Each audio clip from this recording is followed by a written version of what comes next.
Shizero Yi is an exceptionally skilled professional gamer. For any game, Shizero Yi can flawlessly complete it, once setting a record that left game developers pleading with him to refrain from finishing so swiftly. This left them feeling quite unaccomplished. Yet, is there truly no more engaging game out there? Until a system descended from the heavens, taking residence in his mind, Shizero Yi finally obtained the game he had long yearned for. A game where one can genuinely feel the impact of damage. Do you expect me to believe that? You think I've become foolish, haven't you? To protect certain individuals.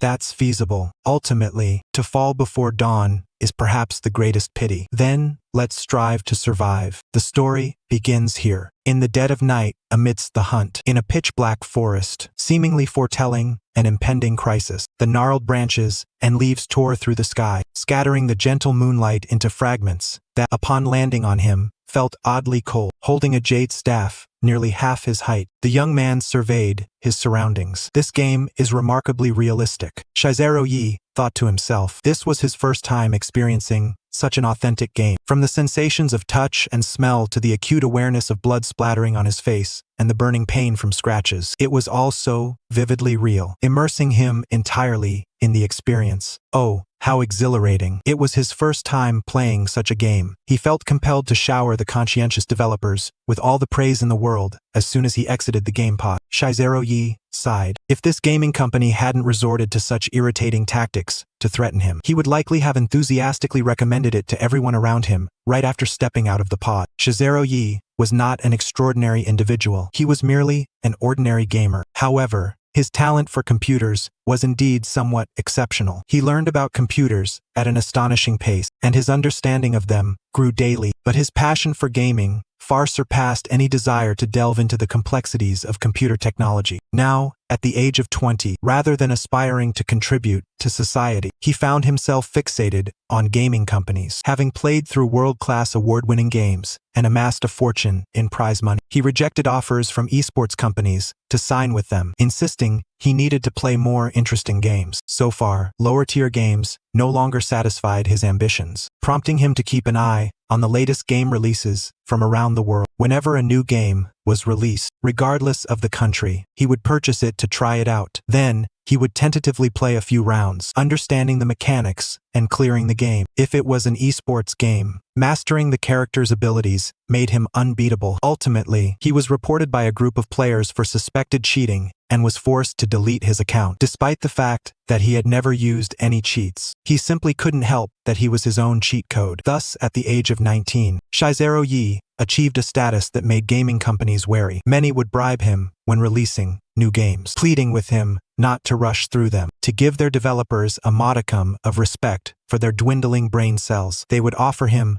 a hefty sum, requesting he refrain from playing their games for a year. Having accepted their money, he naturally had to fulfill his end of the bargain, and Shizero Yi did indeed refrain from gaming. Consequently, gaming companies began to follow suit, and for an entire year, Shizero Yi was devoid of games to play. It was disheartening. With no games available, Shizero Yi finally remembered the importance of giving back to society. Thus, he took an exam to become a civil servant and upgraded the nation's cybersecurity. Uncovering several websites engaged in espionage, the government praised him, inquiring if he would be willing to join a confidential agency. Shizero Yi hesitated. He was not well acquainted with such organizations, but he feared joining would mean spending less time at home. His parents were still alive. Filial piety was paramount. He was not the type to abandon his family for esports. He valued spending time with and properly honoring his parents. Moreover, who knew when he might seek out more challenging games again? It was a tough choice. However, a phone call received yesterday made him temporarily set aside such thoughts. The gaming company was not calling to dissuade him from playing. Rather, they were begging him to play. Shizero Yi was taken aback. Thus, he went to see their holographic game pod, which was said to be so realistic that one could even feel the damage inflicted upon them.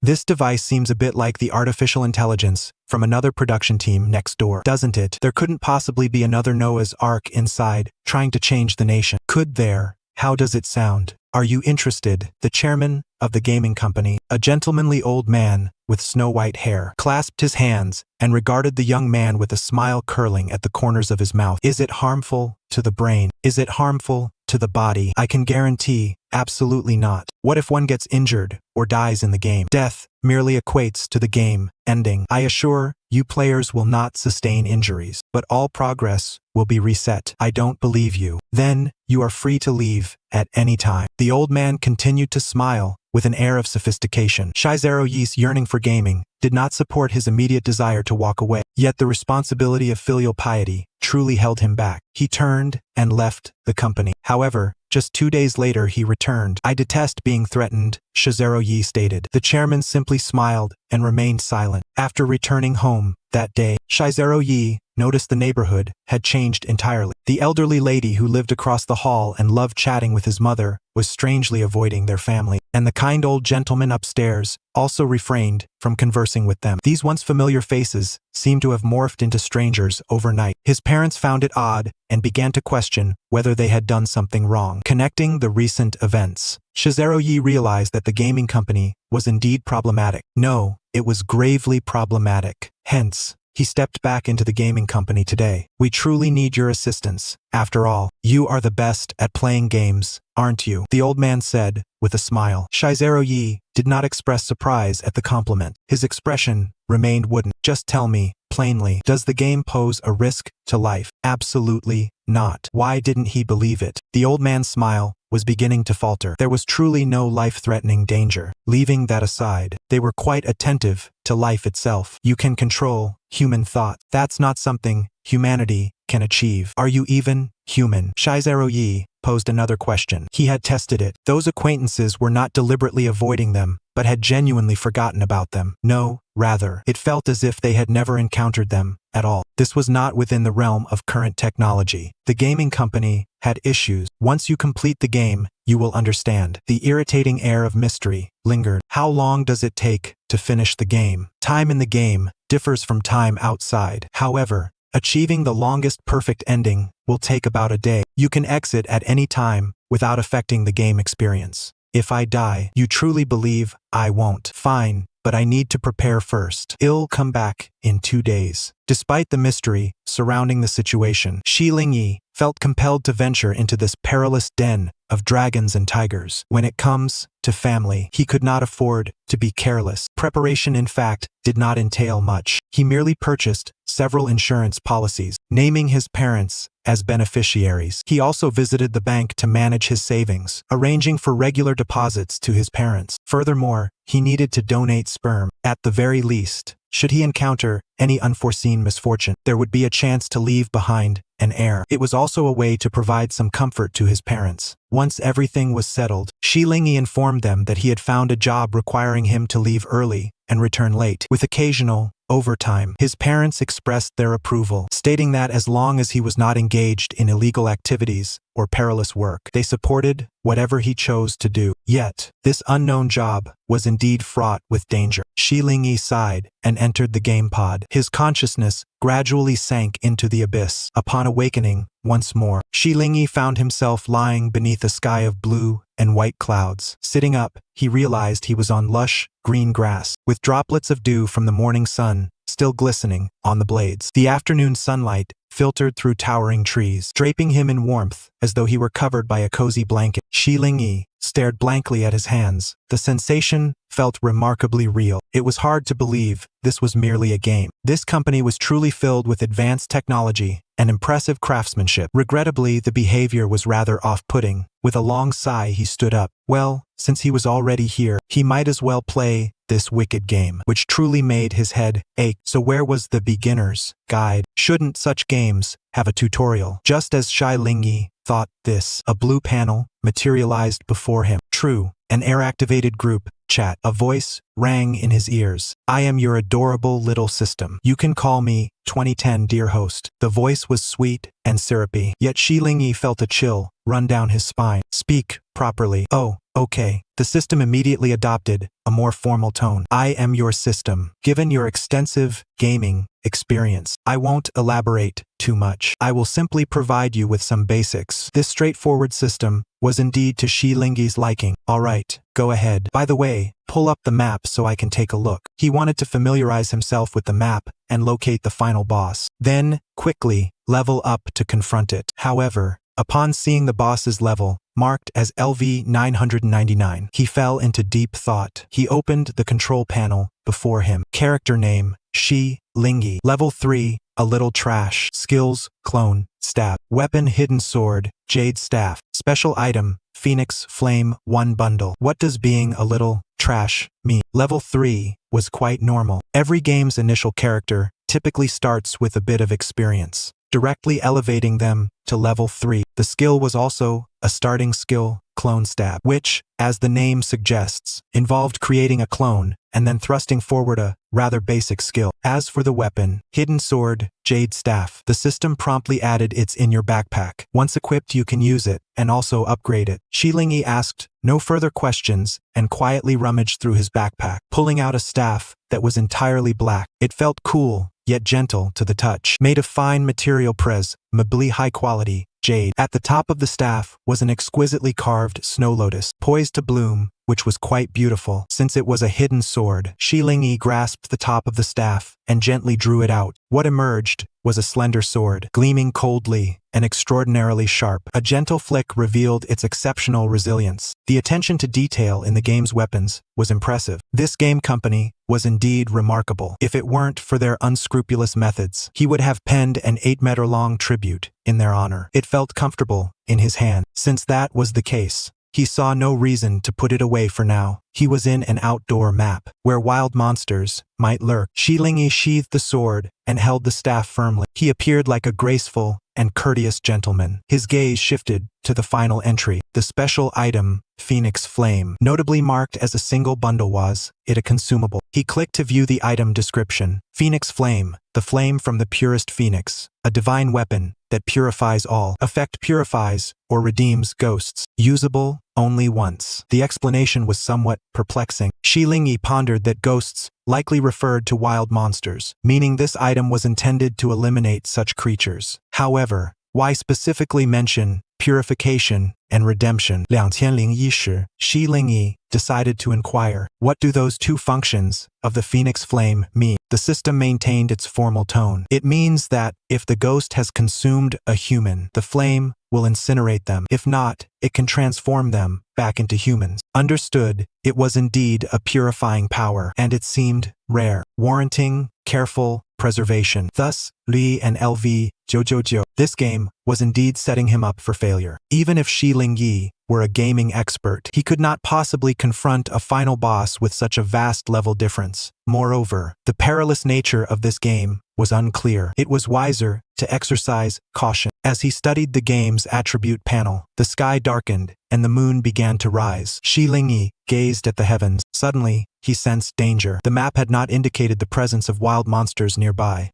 Shi Lingyi blinked. A small red dot had appeared on the map, rapidly approaching him, that had not been there a moment ago. With little time to think, Shi Lingyi swiftly assessed the terrain and moved behind a sturdy tree trunk, holding his breath. Soon, a bizarre creature entered Shi Lingyi's line of sight. He could only describe the creature as follows. If ugliness were a crime, it would be a most heinous offender. Truly, one could be sickened by its grotesqueness. The system kindly displayed a message above the creature's head. Ultra-low level, Ghost Level 1. It was indeed ultra-low level. A novice offers benefits. Then, I shall graciously accept them. Just in time to test this novice skill, Shi Lingyi took a deep breath and activated the skill. Several figures instantly shot out, swiftly moving around. The low-level ghost clearly lacked intelligence. Upon seeing those figures, it immediately became flustered, clawing aimlessly without a plan, and was firmly pinned to the ground by a slender sword. Unable to move, the figures returned and vanished behind Shi Lingyi. A cut had been made on his arm, causing a slight sting. The sensations felt remarkably real. Shi Lingyi stared at the ugly ghost before him, momentarily speechless. Even if it was a level 1 ghost, it was rather weak.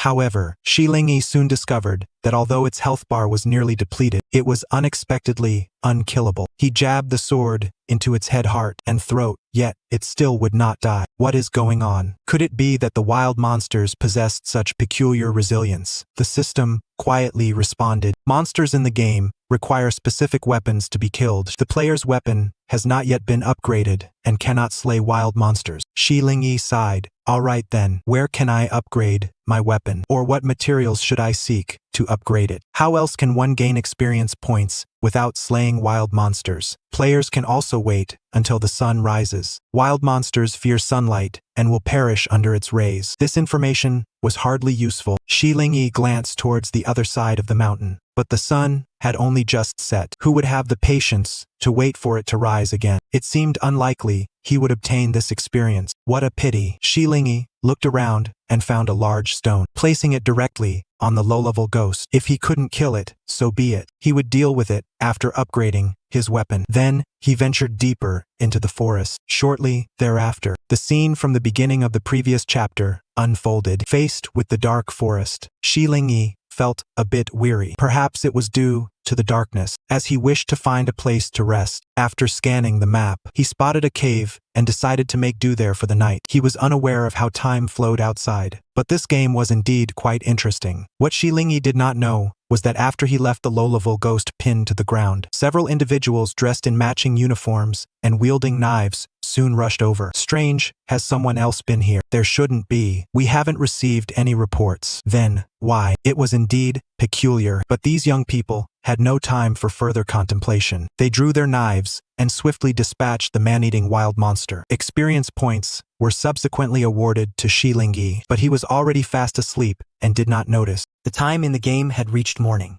Shi Lingyi emerged from the cave, gazing at a sky that was nearly indistinguishable from yesterday's. The sunlight was beautiful, and the scenery was delightful. However, the recollection of last night's encounter sent a shiver down his spine. The reason was simple. It was truly grotesque. Although he noticed that his experience points seemed to have increased this morning, the thought of the hideous creatures associated with those points made him feel nauseated again. The game company, no, rather, certain beings in this place could indeed be so repulsively ugly. He decided he could not dwell on that, lest he be sick again. While Shi Lingyi's intellect might not match that of those astute detectives, it was undeniably high. The system, sensing his thoughts, dared not utter a word. Yet, Shi Lingyi had already discerned that this place was likely not a virtual world but a genuine, independent realm. Even with the system and elements of a game, he understood that this was an absurdly elaborate lie. The monsters that appeared only at night were exceptionally ugly. The sunlight gently caressing the skin felt natural, and the sting from last night's attack lingered. Such technology was beyond what Earthlings could achieve. After careful consideration, Shi Lingyi chose to inquire further. He did not perceive the elderly man as a villain, and if this truly was an independent world, his strategies would need to change. However, it was daytime now, so the monsters would not appear. Thus, he had no need to grind for experience points here. He recalled that the chairman had mentioned he could exit at any time and save the game. Correct? A smirk suddenly curled at the corners of Shi Lingyi's mouth. Then, I wish to exit the game now. The system fell silent for a moment before quietly opening the panel for him. For some reason, he felt that it was best not to pull any tricks in front of this man, as it might lead to him being manipulated into revealing too much. Do you wish to exit the game and save? Shi Lingyi clicked yes. The next moment he opened his eyes. The elderly man was smiling at him. How do you feel? Shi Lingyi glanced at the clock on the wall. It was astonishing. He had spent an entire day and night there, yet here it had barely been a minute. Shi Lingyi covered his face and laughed. Ha, such marvelous technology. He looked up at the old man. Chairman, who exactly are you? The chairman did not respond directly. Do you feel any discomfort? Shi Lingyi examined his arm. The wound from the game seemed to have healed completely, leaving no trace, as if it had undergone perfect suturing. Remarkable. Shi Lingyi did not leave the game pod. The greatest scientists among us Earthlings once claimed that time could be distorted. This theory has gradually been proven. Our location tracking employs this theory, enabling us to pinpoint places. Surely, time can be manipulated in the same way. Similarly, we can locate a place and reach it. You can locate time, and I believe you can also distort it. Am I correct? These individuals achieve game-save purposes through time localization. The placement of players is accomplished by distorting time. Just as one can walk to a designated location after pinpointing it, after locating time, certain means can also transport life to that time point. Thus, what this company is doing is not creating a holographic game, but rather traversing world barriers and dimensions to enter another space. How wondrous, truly wondrous. This is technology that current humanity cannot attain, and a height that games cannot reach.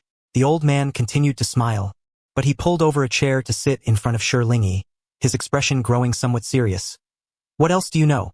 Shi Lingyi refrained from continuing with his speculations and instead countered with a question. So what is your ultimate goal? Not sensing any danger of being silenced, Shi Lingyi felt unafraid. The old man sighed heavily. I have already stated, you will know everything once you complete the tasks. After all these years, you are the first player to notice something amiss right upon entering the game. No, to be precise, you recognized the anomaly even before entering the game. Yet, Shi Lingyi chose not to press further. He merely smiled. I will only ask you this. Do you wish to protect, or to destroy? The old man's eyes seemed to contain the vastness of the cosmos. We have found you, a person with a 100% success rate in games. What do you think we wish to achieve? Finding someone with a 100% success rate. And the game's tasks do not include options to destroy the world or eliminate anyone, with the final boss being a non-human entity that is exceedingly brutal and capricious. Well, it appears it is not a matter of world annihilation after all. Shi Lingyi reclined comfortably back into the game pod. Then playing around does not seem like a significant issue. The old man chuckled. I wish you a pleasant journey. The game pod sealed once more. Shi Lingyi remained calm, while the system in his mind was anything but. This player, did he effortlessly uncover all these truths? His intelligence is frighteningly high. So, has he also discerned the true nature of this system? It is becoming increasingly terrifying. What should we do? Alright, let us reintroduce ourselves, Mr. 2010. The non-corporeal system trembled slightly. I shall now inform you of this world's worldview. Do not speak to me in such a tone. High intelligence is truly terrifying. The system kindly presented him with an overview of this world's worldview. The backdrop of this game unfolds in the neon-lit era. During the reign of Emperor Taisho, amidst a period of significant ideological liberation for the neighboring flower-planting rabbits. After the Meiji Restoration, neon developed rapidly with numerous modern innovations appearing, and following the European War, many merchants came to invest, leading to swift economic growth. The entire neon was flourishing. However, beneath the prosperity lay darkness, a certain breed of creatures publicly unacknowledged, yet known as a secret to all. They are the man-eating demons. Legend has it that, after sunset, malevolent demons emerge to devour humans. There are also demon slayers who hunt these demons to protect the people. The factions appear to be primarily these two, demons and demon slayers. Shi Lingyi perused the faction introduction, only to lament that demons are rather dim-witted, and the demon slayers do not seem to be much brighter either. The first demon, now the Demon King, and the final boss of this game, Kibutsuji Musen, was born during the elegant Heian period, coexisting with the great Onmyoji Abe no Saimai. However, Kibutsuji Musen was born weak. A kind-hearted doctor sought to save him but inadvertently transformed him into a demon. Tragically, the doctor was subsequently killed by Musen. Later, Musen discovered in the doctor's notes that his medicine lacked an ingredient called the blue spider lily, prompting him to create more demons in search of it. After the Warring States period, during the Shogunate era, perhaps as a means of self-preservation, the divine child, Yorichi Tsujikuni, forced Musen into a corner, yet regrettably, Yorichi could not kill Musen, who evaded him until his death before daring to reappear. Until now. In other words, this final boss wields tremendous power, yet neither seeks to change the nation nor desires to dominate the world. He is solely fixated on a flower and evading capture. The boss's stature has suddenly become rather lowly, hasn't it? Even if it is LV 999, truly, a stagnant boss is but a mere level sufficient for observation. As for the 12 Kazuki of demons, comprising the upper 6 and lower 6, according to the system's perspective at present, his level would render him fodder for any encounter. However, it matters little, for Shirioi finds the experience points from the 12 Kazuki to be exceedingly tempting. Slaying a lower 6 could instantly elevate him by 20 levels. As for the upper 6, it goes without saying, they are particularly alluring. Yet, since the upper 6 boast levels exceeding 100, they are temporarily beyond reach. Thus, the lower 6, with their 2-digit levels, should pose no challenge. Demons, for the most part, are merely muddled beings that require no intellect. One merely needs to engage in combat upon encountering them. On the side of the Demon Slayer Corps, they represent the human faction. Corresponding to the 12 Kazuki, the 9 most distinguished swordsmen in the Demon Slayer Corps are known as the Hashira. However, while demons can be immortal and indestructible, humans are but flesh and blood. From the inception of the Demon Slayer Corps to this day, spanning millennia, they have remained at a disadvantage. It was only after the goddess child, Yorichi Tsujikuni, imparted the breathing techniques that the Demon Slayer Corps commenced a systematic counteroffensive against demons. Yet, after Yorichi's older brother, Kokoshibo, became a demon, the Corps nearly faced total annihilation. At that time, the populace was incensed, but it was the ancestor of the Rengoku family who, against the odds, intervened. The then 6-year-old leader of the Demon Slayer Corps managed to halt the calamity. Yet Yorichi chose to withdraw from the Corps. Consequently, his initial breathing technique could not be passed down directly. Well, it is perplexing. The short-sighted Demon Slayer Corps, oblivious to the principles of employing personnel and emotions in their endeavors, has languished in weakness for countless years. This is hardly surprising. Now, Shiroi requires upgrades to his weapon to slay demons and level up. The materials necessary can only be obtained by joining the Demon Slayer Corps. Understood. Joining the guild comes with its benefits, clear enough. The Demon Slayer Corps will conduct the final selection at Fujikasane Mountain, choosing swordsmen eligible for membership. If he can reach Fujikasane Mountain within 3 months, he may participate in the selection. 3 months. Shiroi gazed at the panel before him, noting the minuscule increase in experience points, contemplating how to slay monsters and level up during these 3 months.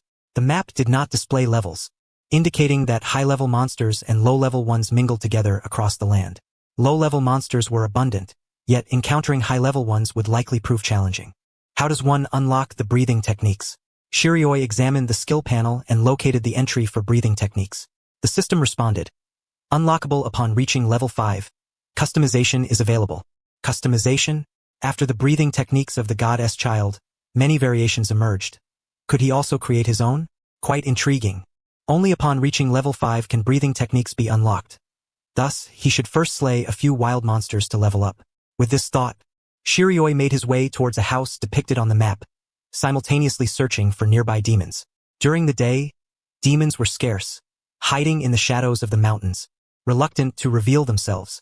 However, the system map was glaringly evident. It would be unreasonable to neglect the experience points laid before him. Therefore, Shiroi, armed with his blade, sought out each one, dispatching them swiftly before kicking their heads into the sunlight to bask. Thus, an unusual phenomenon appeared on the map. Shiroi traversed a straight line, and within that diameter, the red dots within a 10-mile radius vanished without a trace. The system observed quietly, wordless. No wonder they say he is the king of games on Earth. It truly is fearsome. A multitude of low-level monsters, yet without weapon support. He astonishingly leveled up by 20 levels within a single day. Shiroi was somewhat astonished but soon reconciled himself to the reality. After all, many games operate similarly. Initial levels rise swiftly, while higher levels require increasingly more experience points. Thus, he would need to confront tougher foes. As night approached, it was time to rest. With this in mind, Shiroi stepped out of the woods and stood before a house illuminated with lights. I shall take shelter here for the night, he thought, his tone akin to spotting a unique NPC in the forest. System. Why is it that, despite knowing this is an entirely new world, he can still speak of taking shelter as if seeking a quest from an NPC? An NPC, indeed. This particular household's location is quite peculiar, isolated atop a mountain with nearly no neighbors. An ideal hunting ground for demons preying on humans. The doorplate read Tsumo, the family name. Shiroi approached and knocked on the door. The voice from within did not open the door but inquired through it. Who is it? I apologize for the intrusion. I am a traveler passing through and wish to borrow a place to stay for the night, if it is not too much trouble. Thankfully, this person did not treat the household's owner as an NPC. The system felt a sense of relief. The door creaked open. It was a child, appearing no older than 12 or 13, with a scar on his head resembling a burn, robust and full of vitality. I apologize for the intrusion, Shiroi greeted him. The boy returned the gesture. It's nothing. It's cold outside. Please come in. Upon entering the house, Shiroi found that the rural life of Neon remained steeped in the antiquated Edo period, with wooden structures that were nonetheless quite warm. This family exemplified the concept of the elderly, the weak, women, and children. A mother, accompanied by 6 underage children, would find survival challenging even without demons. Should they arrive, it would surely lead to slaughter. Upon reflection, this location was indeed delicate. The gentle matron offered him a bowl of rice. This is all we have to eat. I hope you do not find it lacking. Shiroi accepted the bowl. Madam, it is I who has troubled you. How could I possibly find it lacking? They were a remarkably kind family. Such individuals are indeed rare in these times. After sharing dinner with them and receiving permission to stay the night, Shiroi soon returned to the guest room prepared for him. To be honest, he had a fondness for children, yet as a stranger, maintaining a distance was prudent to avoid causing concern for the parents. Only the eldest son seemed to glance at him occasionally, without any ulterior motives, merely a curious gaze. He then opened the system panel. Character name, Shiroi. Level, 23. Cheat. You possess a cheat. Skills: Clone Stab, Breathing Technique, Phoenix. Weapon: Hidden Sword Jade Staff. Special Item: Phoenix Flame. Current funds: 12,000 yen. Slaying wild monsters yields economic gain. This gameplay is quite favorable. He need not fret over seeking employment. Merely defeating monsters to level up and earn money will suffice. However, money should not be spent frivolously. This was Shirioya's thought after allocating his skill points. For once he levels up his skills, the remaining funds would be scant, as unlocking skills requires not only skill points but also money, and as skills increase, so too do their costs. Thus, the available funds would not amount to much. Currently, while he needed to save money, he would not hesitate to spend when the time called for it. For instance, now, please help me cash out 10 yen. In the Taisho era of Neon, 10 yen equated to the living expenses of an average household for half a month. It is not that I haven't considered giving a little more. Rather, for such individuals, having less wealth serves as the best form of protection. As for everything else, I wonder why hasn't there been any activity regarding the in-game store, unlike other games that typically feature one? In Shirling Yi's mind, the unusually quiet system finally opened its panel, dutifully pulling up the store. With a level 7 requirement to access the store, Shirling Yi had leveled up so quickly that he had yet to unlock numerous new features. The system had adopted a laid-back attitude, initially intending to wait for him to explore on his own, allowing him to take things easy. However, to its surprise, Shirling Yi could not bear to see it lounging about. Why should his system be allowed to relax while others busied themselves? Get to work. The system took a deep breath. It had no choice but to acknowledge that it should not recognize this fellow as its master. Seeing the store had been activated, Shirling Yi browsed through it. After reaching level 20, a plethora of items became available for purchase. Ultimately, Shirling Yi exchanged his points for a small protective barrier and a peace bell to hang at the door, inscribing the barrier onto the peace bell's tag. The household was situated in an exceedingly remote area. Should any trouble arise, there would be no one nearby to seek help from. A barrier that could be triggered at any time might provide them with a chance at survival and a means to call for assistance. Upon further reflection, Shirling Yi decided to exchange for a teleportation array as well. Mere light protection would not suffice, as they would still need to flee. Thus, this teleportation array was for his use, enabling him to swiftly arrive and protect them should they encounter danger. Observing all that Shirling Yi had accomplished, the system could no longer contain its curiosity and finally asked, "Why are you doing all this?" Indeed, why? Although it was an independent timeline, in the end, it was merely a game, wasn't it? Perhaps it was simply due to my good upbringing. The location of this household, coupled with the keen-scented eldest son he had seen earlier, suggested that they were not ordinary NPCs and undoubtedly had some issues. Whether for the sake of hastening his progress or to repay a kindness, doing all this could only yield positive outcomes. Last night, he refrained from asking too many questions, as speaking too much could lead to mistakes, and it would not be appropriate to inquire excessively about the owner. To show respect, Shirling Yi had been mindful of maintaining his distance. In truth, he merely needed a place to shelter from the wind and rain for a night to recover some energy.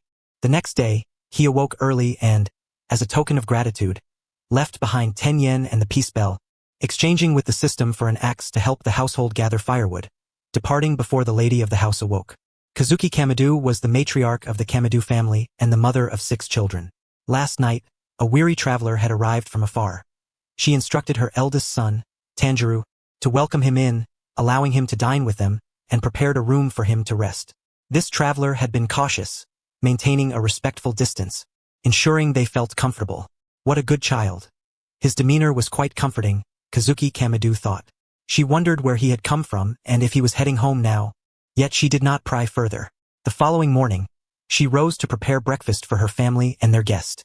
The guest room door was open, the bed neatly made, but the traveler was gone.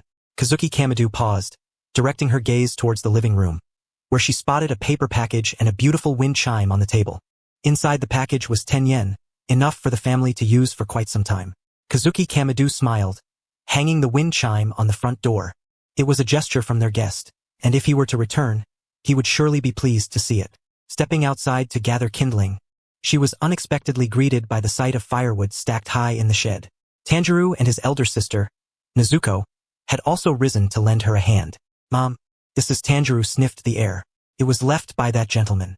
Nezuko blinked, adding, "That gentleman has already left. What a good person he was." Autumn had just begun, and the demand for firewood was not particularly high, but that did not diminish the children's fondness for the unknown guest. After all, a cultured individual is likely to be welcomed wherever they go. To be honest, this map was an astonishingly faithful reproduction of 8001. The terrain and routes were crystal clear.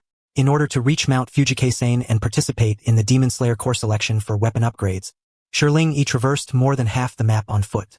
Rising with the sun and resting with its setting, he happily battled monsters, leveling up along the way. The system had adopted a laid-back attitude, observing Shirling Yi, dubbed the strongest player on Earth, level up at an astonishing rate. Low-level monsters and high-level ones alike fell before him, sometimes even engaging in battles beyond his level. The system glanced back at the path he had taken. The demons had been wiped out, leaving the area cleaner than his own face. He recalled that becoming a Hashira in the Demon Slayer Corps required the elimination of 50 demons. Just look at how many he had vanquished along the way. Surely more than 50. He remembered only a few days ago, Shirling Yi was at levels 23, and now he had already reached level 72. Ordinary lower moons were no longer his adversaries, while upper moons would still take some time to confront.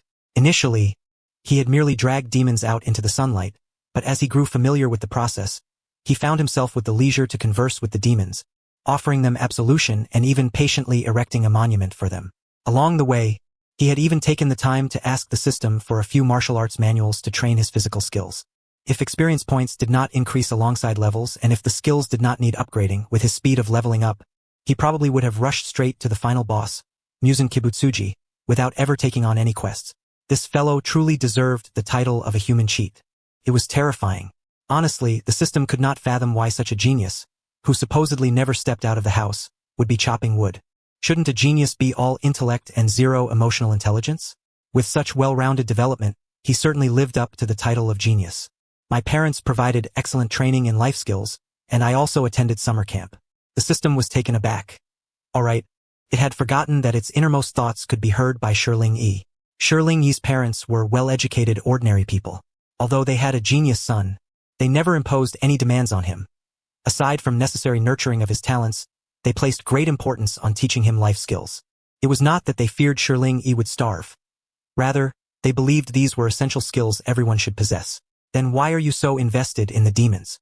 Shirling Yi paused. He smiled, tapping his cane on the ground.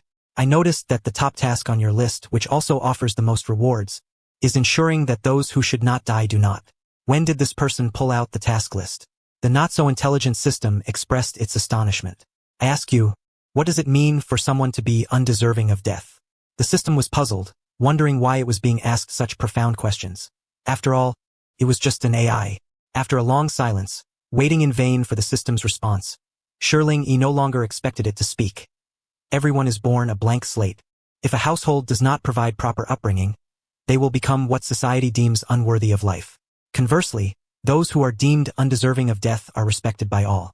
In truth, the definitions of life and death are dictated by people. Fundamentally, who truly deserves to die? The system fell silent. It did not understand, but it certainly sounded profound. Perhaps it was best not to ask further questions. It felt as though its intelligence was being crushed. Why was this artificial intelligence not as capable as a human? It did not comprehend. Observing that the system had fallen silent, Shirling Yi let out a sigh of relief. Thankfully, he had managed to pull the wool over the system's eyes. The essence of a demon remains human. Erecting a monument and offering incense is merely a gesture of respect for those who have struggled to survive. He thought this way, knowing that many would not understand. Yet, he felt that regardless of who possesses it, life deserves respect. In other words, does my respect for life have anything to do with my extermination of demons? No, it does not. However, Fujisaki Mountain should be approaching soon. According to the map, it is not far. Just one more mountain to traverse. The terrain of this land, known as Neon, is predominantly mountainous with a considerable number of volcanoes. The journey has indeed involved climbing mountains and crossing ridges, and notably, he has not passed through a single city, missing the opportunity to observe the customs and traditions of the Taisho era. Speaking of which, what was Neon doing during the Taisho period from 1912 to 1926? In 1915, Neon presented 21 demands to a neighboring individual with the surname Yuan, who then signed. In 1919, at the Paris conference, they demanded the neighboring warlords cede territory, which ultimately provoked the rabbits and led to the outbreak of the May 4th movement. Perhaps I should just assassinate the emperor. At that moment, Shirling Yi genuinely contemplated this idea and was prepared to put it into action. The system, typically silent, urgently interjected. No, no, no. Do not disrupt major history. We are merely here to save a few people. Do not elevate it to historical significance. Major historical events cannot be altered lightly. The child was on the verge of tears. Shuri did not insist further. He understood that such interconnected historical threads should not be changed carelessly. Otherwise, could lead to his own alteration. Best to obediently follow the worldview. To join the Demon Slayer Corps, one should ideally start as a mentor's apprentice, honing their skills, undertaking the mentor's tasks, and then participating in the final selection, preferably with a sword gifted by the mentor. However, it is not strictly necessary to find a mentor. As long as one can survive on the mountain for 7 days, that suffices. Shuri touched his face.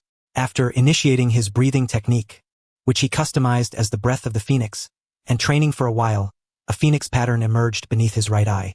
The name Breath of the Phoenix was not chosen lightly. The male is known as Feng and the female as Huang. This is a renowned, auspicious bird. Shuri had contemplated numerous custom breathing techniques but ultimately chose one that conveyed a positive meaning. The breath of the phoenix, a sign of good fortune. In this unknown world, living is essential to create greater value. In the distance, he spotted a mountain adorned with wisteria flowers. That must be Fujisaki Mountain. How beautiful! Demons despise wisteria, for it is poisonous to them. As Shuri approached the foot of the mountain, he looked up carefully, still conversing with the system in his mind. You just mentioned that total concentration breathing accelerates blood circulation and heart rate, allowing body temperature to rise rapidly, which can, to some extent, activate markings and grant greater power. Correct? The system silently nodded. Yes, yes, and it is life-threatening. However, for you, player, it is merely a game state. Rather, one could say that activating the markings is akin to a fever reaching 39 degrees Celsius, with elevated blood pressure and rapid heart rate as side effects. Shuri ascended the steps, his cane striking the ground, producing a rhythmic tap-tap-tap sound. Could the markings on my face also be considered markings? The system felt quite embarrassed. I did not expect you to practice the breathing technique so diligently, player. He was unaware of when practicing the breathing technique would lead to the emergence of markings, much like how he could fall asleep for a few hours only to return and find his skill points fully allocated. Everyone knows this is a new world. If I do not practice more, what can I do with this body that has long been sedentary in front of a computer? I certainly do not want to encounter a level 999 monster while exploring, unable to escape. Just as he finished speaking, the sound of his cane abruptly ceased. Shuri found himself standing before the entrance of the final selection. It could be considered the beginning of a dungeon. Task: pass the selection of the Demon Slayer Corps. Reward: Scarlet Sand Iron, Scarlet Oregon. At the entrance to the final trial stood 2 exquisitely crafted children resembling dolls. Their pupils were distinctly unusual, devoid of expression, sending chills down the spine. Both children wore a sprig of wisteria in their hair and held lanterns. Without a doubt, they appeared truly terrifying. Hello everyone. Thank you for gathering here tonight to participate in the final selection. One of the children spoke first. Within this Fujisaki Mountain, many demons captured by swordsmen are imprisoned.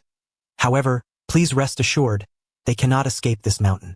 The other child chimed in. After all, from the foot to the mid-slope of the mountain, the wisteria blooms year-round, which demons detest. However, from this point onward, there will be no more wisteria. Thus, demons can move freely. You all need to survive inside for 7 days. Surviving is the qualification requirement. Without further ado, let us begin. The 2 children concluded their statements with a bow and stepped aside. The crowd immediately filed in. Those who had come to join the Demon Slayer Corps harbored deep-seated grievances against demons, willing to sacrifice their own lives to slay them. Perhaps only Shuri felt so carefree. He bore no profound enmity towards demons. He simply needed to complete his task with an air of indifference. People, when unable to empathize, should refrain from claiming to understand. For some pain is truly beyond the comprehension of many. Therefore, focusing on oneself is the most pressing task at hand. Interrupting Shuri-Yi's philosophical musings were 2 grotesque demons that nearly brought him to tears. To his surprise, he encountered one so quickly. One demon had its tongue hanging out over its lips, with veins bulging all over its body and 2 horns protruding from its head. Close your mouth. This is my prey. The other was relatively better but not by much. The 2 began quarreling over who would eat the human first, then charged towards him in unison. Fresh human flesh after such a long time, and then, there was nothing more. Utilizing the breathing technique, Shuri didn't even need to draw his sword. With a single strike from his cane, one demon collapsed instantly. The current low-level demons truly were no match for him. Although even the smallest sparrow is still meat, without tools or sunlight, he could not truly kill them, leaving Shurling-yi regretfully departing. This mountain was quite vast. Shurling-yi wandered back and forth in the middle. He encountered many demons but could not kill any, which genuinely troubled him. Had he known, he would have sought out a mentor first. At least he could have obtained a Nichiren blade to use. After wandering aimlessly for a while, Shurling-yi found his experience quite enjoyable. There were no wild delicacies on this mountain, but some fruits and streams were present. With a bit of processing, he could live quite well. Does summer camp even teach these skills? The system asked in astonishment. There are people to protect, but most of the time, one must rely on oneself. Some say we are spoiled, but that is merely a minority. Shurling-yi exchanged for a lighter from the shop, lit a fire, and then gathered some soil to make a simple pottery bowl for boiling water. But why can even pottery making be done? Is your summer camp not about survival in the wild? I cannot rely too heavily on the system. Shurling-yi chuckled. After all, I do not know when you might not be around. I will not leave. Shurling-yi fell silent. During the day he experienced great joy, taking a moment to rest and enjoy a meal. But as night fell, staring at the writhing demon before him that he could not slay, Shurling-yi felt a profound sadness. When encountering other trial participants, he would implore them to assist in exterminating demons, yet he never chose to travel alongside them. The reason? He simply did not wish to share the experience points. Using the excuse that his mentor had urged him to train more, he declined to team up. Thus, he persevered for 6 days. Today marked the 7th day. After today he would complete his task and pass the trial of the Demon Slayer Core. Furthermore, he would obtain materials to upgrade his blade. Leveling up would become even more effortless then, bringing him immense joy. A smile radiated across Shurling-yi's face. The inability to grind levels during this time had greatly distressed him. Tomorrow he could finally leave this place. He was overjoyed. Starting tomorrow, he must kill a line of wild monsters. Shurling-yi gazed intently at the expansive map before him, meticulously planning his route, excitedly outlining 3 distinct paths for the demons. The system indicated his fear, yet he truly dared not speak. He worried that a player, in their enthusiasm, might rashly rush before Musen Kibutsuji. Originally, he only needed to endure today.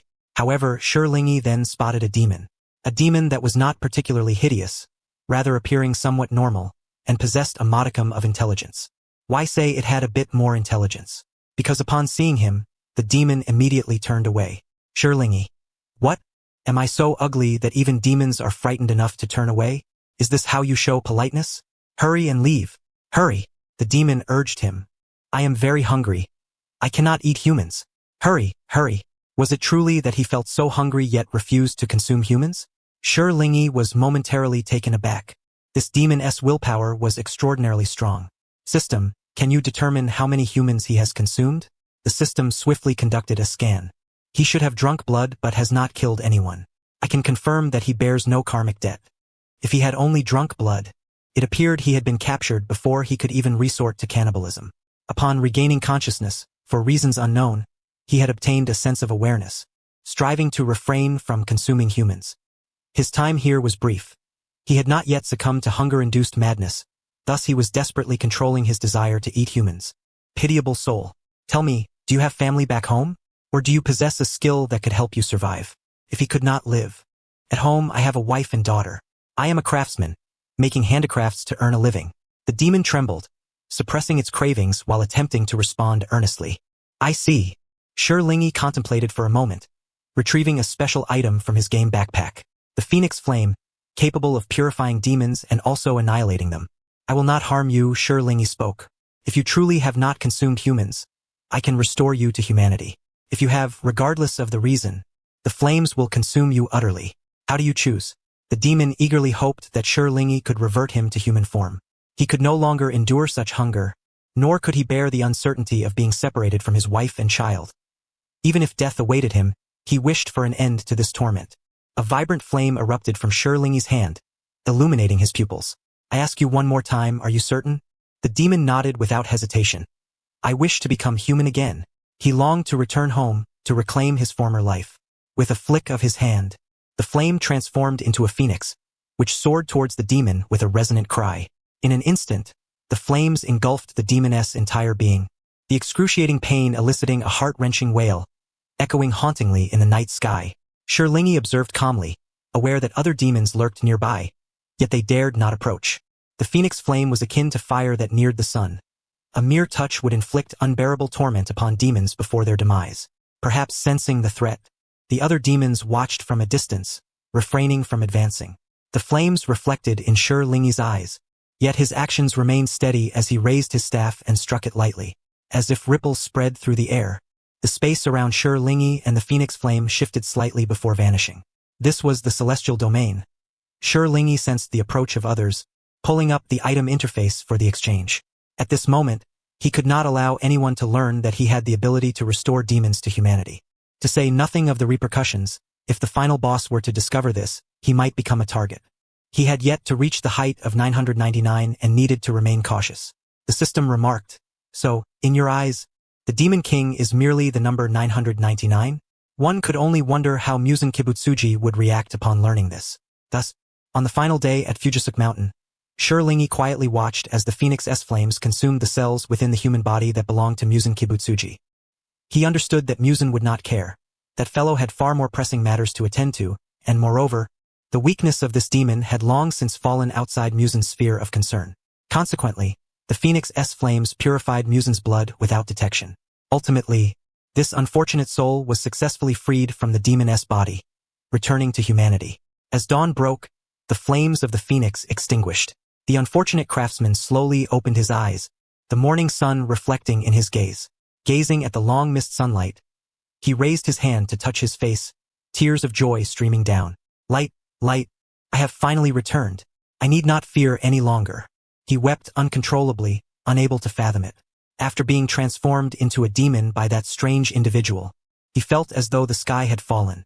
In a moment of unconsciousness, he had bitten his wife, but upon hearing his daughter's cries, he awakened just in time to retreat. Witnessing the terror in his wife's and daughter's expressions, he wiped his tears and fled into the mountains. He needed to run far away. He could not harm his wife and daughter. In the mountains, he encountered the Demon Slayer Corps, and thus was brought to this place. His time here was brief, yet he continually fought against the urge to consume humans. At times, when hunger became unbearable, he resorted to gnawing on his own flesh. He had managed to endure until now. He knew all too well that he would inevitably consume humans and eventually be slain. The future was uncertain for anyone.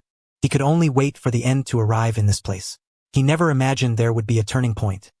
He had returned to humanity. He had returned. Benefactor, thank you. I do not know how to express my gratitude. He knelt before Shi Lingyi, bowing deeply. Shi Lingyi was momentarily taken aback, letting out a sigh. There was no elation in saving a life, only a sense of loss. The special item had been used up so easily. However, despite his regret, the item had indeed been put to a fitting purpose. Do not speak of this to anyone. Return now. Shi Lingyi raised his staff as before, tapping the ground, retracting the celestial domain. With a casual wave of his hand, the man before him vanished. He entrusted the system to send him back, believing it would not be difficult for the system to locate his wife and daughter's residence and deliver him home directly. All are unfortunate souls, since they have not tasted human flesh nor faced death. Granting him a chance may not be out of the question. After completing all of this, Shi Lingyi raised his head to gaze at the sky, pondering whether the final selection was coming to an end. There are still 150,000 until the final selection concludes. Understood. After all, the sky has just begun to brighten, and it is still far from evening. It is too early for him to descend the mountain, so it would be better to wander around the mountain for a while. Who knows, he might stumble upon some experience points. Thus, he activated the map scan. The demons on Fujin Mountain hide exceptionally well during the day. Even with the system scan, they are challenging to locate, yet many red dots can still be seen. Consequently, Shi Lingyi planned his descent route, clearly assigning all the demons along that path. At this moment, the demons on Fujin Mountain felt a chill creeping up their backs. Pulling the demons out into the sunlight was Shi Lingyi's way of gaining experience points. Having slain quite a few wild monsters before his arrival, Shi Lingyi's level increased at a rapid pace, and he unlocked skills swiftly.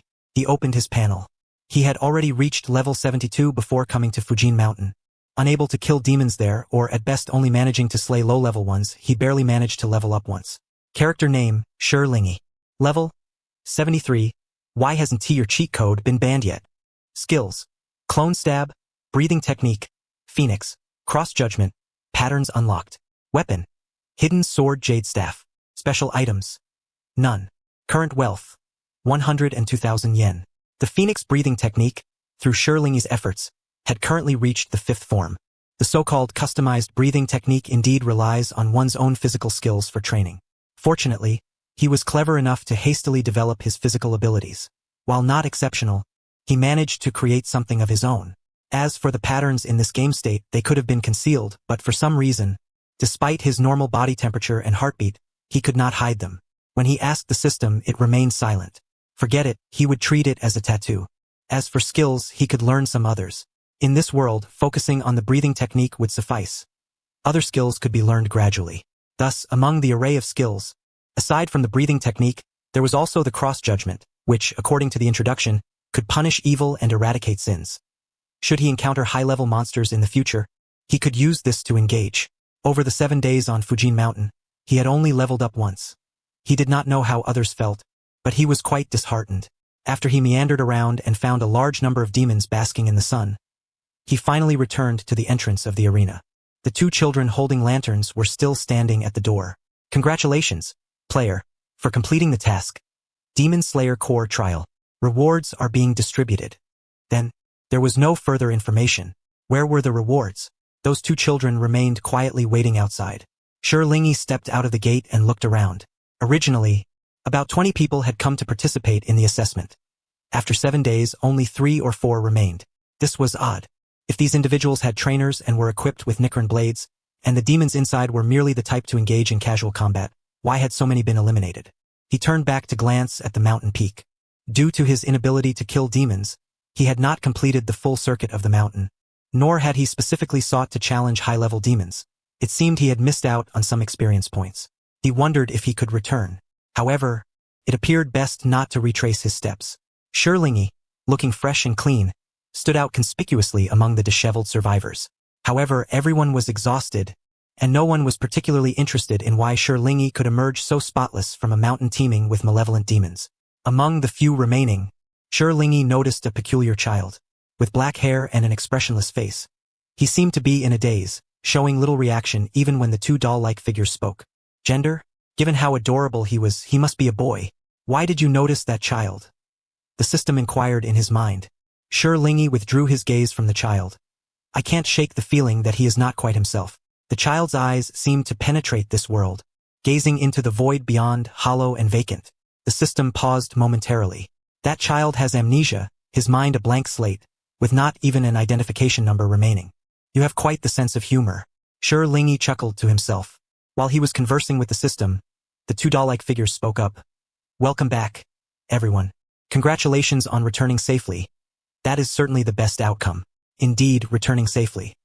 Primarily because there were no high-level monsters on this mountain, or perhaps he simply did not encounter any. So what else remains? On this mountain, adorned with wisteria, the children continued to introduce the upcoming procedures. The Demon Slayer Corps would first prepare uniforms for everyone. After taking measurements, they would embroider the rank onto the uniforms. This he already knew. Before arriving here, Shirlingi had heard that the ranks within the Demon Slayer Corps were categorized as Jia Yi Bing, Ding Wu, Ji Gung, Xian, Ren and Gue. How astonishing that they even used the heavenly stems and earthly branches. The culture of flower planting is indeed profound. So far, they were all still at the lowest rank of Gue. This was not a big deal. According to the system, if one eliminated enough demons or particularly powerful ones, it was possible to be promoted beyond rank. Promotion and salary increase. This is the dream of every corporate drone. Shirlingi, who had yet to become a corporate drone but already possessed a semblance of corporate awareness, thought to himself. Moreover, we will immediately arrange your exclusive messenger crows. The child clapped his hands, and suddenly several crows appeared in the sky. While they were all called crows, they seemed rather different. Shirlingi stared blankly at the one that landed in his hand. It was entirely a bluish-green color, with a red belly and a long tail, exceptionally beautiful, a phoenix-tailed green cuckoo. His brain suddenly ceased to function. Everyone else had crows. Why was his messenger crow so uniquely distinguished? No, others' messenger crows appeared quite normal. Why was his so extravagant? Do you like it? I found this for you. I heard it is the bird closest to a phoenix on your earth. The system's voice sounded quite pleased. It is indeed beautiful, truly beautiful, and undeniably the bird that most closely resembles a phoenix in appearance. But does the system know what this is? The phoenix-tailed green cuckoo, the national bird of Guatemala in South America. Humans have always taken its feathers without harming its life. It is an exceedingly expensive bird. If this creature were to perish while he was leveling up, would he have to compensate? Furthermore, isn't this bird known for its freedom above all else? Why would there be a messenger crow of this species? Shouldn't he be thankful that the system didn't throw a red-bellied pheasant at him, prompting him to log off in despair? It's merely a matter of appearance. Sure, Lingy's mental turmoil was too complex, and the system felt that its good intentions had been wasted, its non-existent expression gradually becoming numb. Thus, players need not feel any psychological burden. Only then did Sure Lingy let out a sigh of relief. He had thought he would have to divide his attention to protect a bird while grinding for experience points. The child at the door pulled aside the red cloth on the table. On that table lay several pieces of ore. Please select the steel materials to forge your own sword. Everyone may choose as they wish. So, is the reward given in this manner? Shirling stepped forward, glanced at the raw stones on the table, and narrowed his eyes. The system indicated the best piece in the center. He chose it as well. Then the system stated that he would need to wait for 15 days until the Demon Slayer Cornicern blade was forged, after which he could fuse it with his own weapon for an upgrade. Why are there so many requirements? You are truly the most troublesome batch I have encountered in any game. In other games, at least making armor only takes an hour, but here it takes 15 days. And I have to log off in between. This game is really frustrating for me. After selecting the steel and writing down the contact location, Shirling helplessly descended the mountain to find a place to stay. Now that his level had risen, ordinary monsters without blood demon arts no longer satisfied him. He needed to seek out those higher-level creatures. High-level monsters with blood demon arts were certainly not the kind that could be casually dragged out to bask in the sun. This era has changed. After the Meiji Restoration, Japan has already begun to modernize. Has no one thought of using some advanced weapons to slay demons? Let us not even mention anything else. Surely guns must exist by now. Players, please note that only sunlight can truly kill demons. The mineral used for the Nicron blade absorbs sunlight. Firearms 1T work, and using those minerals to make bullets is far too extravagant. I know. I'm just joking. Does anyone in this society expect them to manufacture guns themselves? That would be a daydream. Shirling did not forget to mock the current rulers of Japan. After all, patriotism is ingrained in his bones.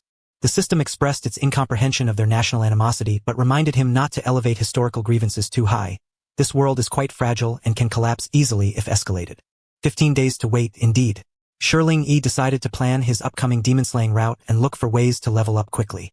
After all, at his current rate of leveling, compared to 999, it was uncertain how long it would take, with the experience point requirements rising ever higher.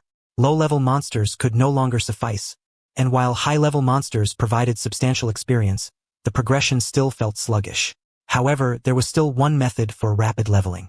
Shirling's gaze turned to the 12 high-level demons displayed in the experience panel.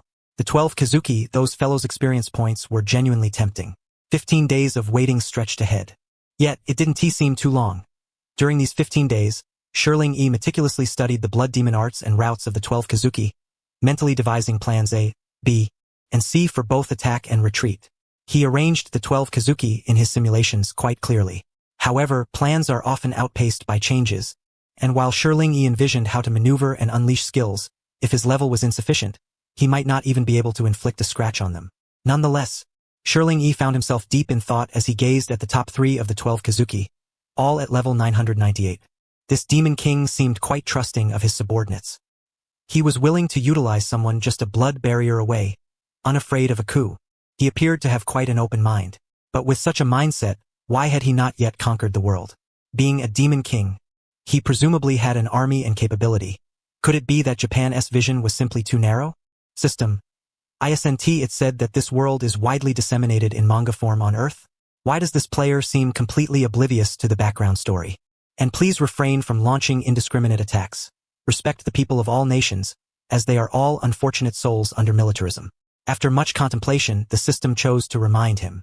Musen can turn humans into demons by sharing his blood, and in doing so, he also embeds a curse within the demon's body, allowing him to read their thoughts and know their location. Moreover, any demon leaking information related to Musen will be cursed and corroded to death. Similarly, if Musen wishes, he can freely control the life and death of any demon. So isn't he afraid of those 3 upper moons betraying him? Moreover, the loyalty of these 3 upper moons is exceptionally high. The system evaluated thus. Shirling E understood that the Japanese have an almost pathological level of blind worship towards those in power, and if these 3 upper moons had lived for a long time, their loyalty to the Demon King might indeed be quite extreme. System. No, it's really not like that. If one could defeat level 998, would they still fear the final boss? It's just a layer of bloodskin after all. The lower moons are so low in level that it's hard to believe. Shirling E found it strange. Since they are the 12 Kazuki, and the upper moons exceed level 800, why are the lower moons mostly a bunch of low-level weaklings? The system indicated that it was due to the lack of information about the lower moons, making it impossible to estimate their strength, so they had to be calculated as pathetically weak. That reason is quite sufficient. Then why can the first lower moon exceed 3 digits? Is the first lower moon particularly formidable? Dream, as the name suggests, does the blood demon art relate to dreams? The system patiently informed him that the first lower moon wasn't particularly powerful, but its blood demon art was quite troublesome. Shirling E expressed his understanding. As for the top 3 upper moons, he had some thoughts. As the saying goes, if you can't beat them, join them. If you don't want to join, then let them join you instead. As long as you grasp the key well, there's no wall in this world that can't be pried open. After all, pushing the final boss will likely require a team effort. More people means more strength. Why are you so quick to conclude that you need to team up to defeat the Demon King? Have you not considered soloing? This world is an independent realm. While I view it through the lens of a game, I can still distinguish reality. Therefore, level 999 is definitely not the endpoint. The ultimate weapon is what truly matters. Thus, deciding who to eliminate and who to recruit into the team requires careful consideration. Show me the information on the top 3 upper moons. I want to see who can be pried open. For several consecutive days, Shirling E was engrossed in strategizing how to team up to take down the boss, to the point that he didn't even notice when the swordsmith arrived. It was only upon the system's reminder that he noticed someone knocking at the door. He then opened the door. The visitor was a short young man wearing a conical hat and a mask, making it impossible to see his face. But the mask was quite genuine, and amusing, perhaps. I am called Tsuji Kiyoshi, the one responsible for forging your sword, Shirling E. Ah! Shirling E bowed to him, saying, Thank you for your hard work. I am Shirling E. The swordsmith calmly sat down on the spot, took off his backpack, and opened it. Hey, I see this person coming inside? Shirling E thought for a moment and sat down beside him. The swordsmith coolly stated, This is the Nichiren blade, a weapon capable of slaying demons, forged by my own hands. Thank you for your efforts. The raw minerals were extracted from the place closest to the sun, where it is perpetually free of shadow and rain, basked in sunlight throughout the year. Shirling E didn't even want to comment anymore. Not to mention that Japan's climate is generally mild and rainy. What mountain is closest to the sun? Is it Mount Fuji? Clearly, the worldview is set in the Taisho era. How can it be so inconsistent? System. Who is as logical as you? Can't you play a game without overthinking it? The swordsmith finally finished speaking and looked him over. The young man is quite good-looking. Thank you for the compliment. Time Zero E was taken aback. This is what one calls the beauty of contrast. The current neon people indeed do not look particularly impressive. System. Even in modern times, you are still an outstanding individual. Your eyes actually have a golden hue? How beautiful. I truly cannot comprehend why the changes to the body after activating the breathing technique are so significant. A tattoo has appeared on my face. My eyes have changed color, and even more bizarrely, the tips of my hair have taken on a golden sheen. I almost wonder if I unknowingly underwent some experiment, and I am beginning to suspect whether that game company is actually a remnant of the 713th unit. The exclusivity of the neon people is severe. I even specifically exchanged for contact lenses to conceal the color of my pupils. This individual is quite perceptive. He can actually see the color of my eyes. Someone must have informed you that the sun will blade can also change colors, right? Come. Let me see what color your blade will transform into. The blacksmith's gaze was intense as he fixed his eyes upon me. Time Zero E shifted back slightly. That fervent gaze was truly difficult to withstand. Under the blacksmith's burning stare, he picked up the blade and drew it from its sheath. Under the scrutiny of 2 pairs of eyes, the blade began to slowly change. A strand of golden silk wound its way around the blade, meandering from the hilt all the way to the edge, ultimately transforming into a golden phoenix poised to take flight. Ah, a phoenix formed from golden threads. What a splendid symbolism. The blacksmith seemed momentarily entranced, his excitement bubbling over as he muttered, I wonder what color it will be? The blade changing color led to an unexpected turn of events. Time Zero E observed as the blade shifted from red to green, then to yellow, then to white, and finally to purple before once again returning to black. Yet, strangely, the black blade reflected a myriad of colors, the very shades that had just flashed by. The blacksmith was stunned. To be honest, he had never encountered such a situation before, nor had it ever occurred in his village. A black golden phoenix, no wonder. Time Zero smiled and, after returning the sword to its sheath, bowed to the blacksmith. Thank you very much. I will treasure it well. After seeing the blacksmith off, Time Zero closed the door, sat down, and gazed at the sun will blade before him. The system kindly opened a panel, guiding him to upgrade his weapon with the sun will blade.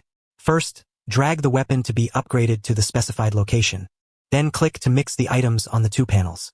A burst of colorful light flashed, and Time Zero acquired a new weapon, the hidden sword Jade Staff Sun Will Blade. What a rather thoughtless name. Well, the name is not important. The fusion of the Sun Will Blade with his original weapon brought him great convenience, as he was far more adept with a familiar weapon than an unfamiliar one.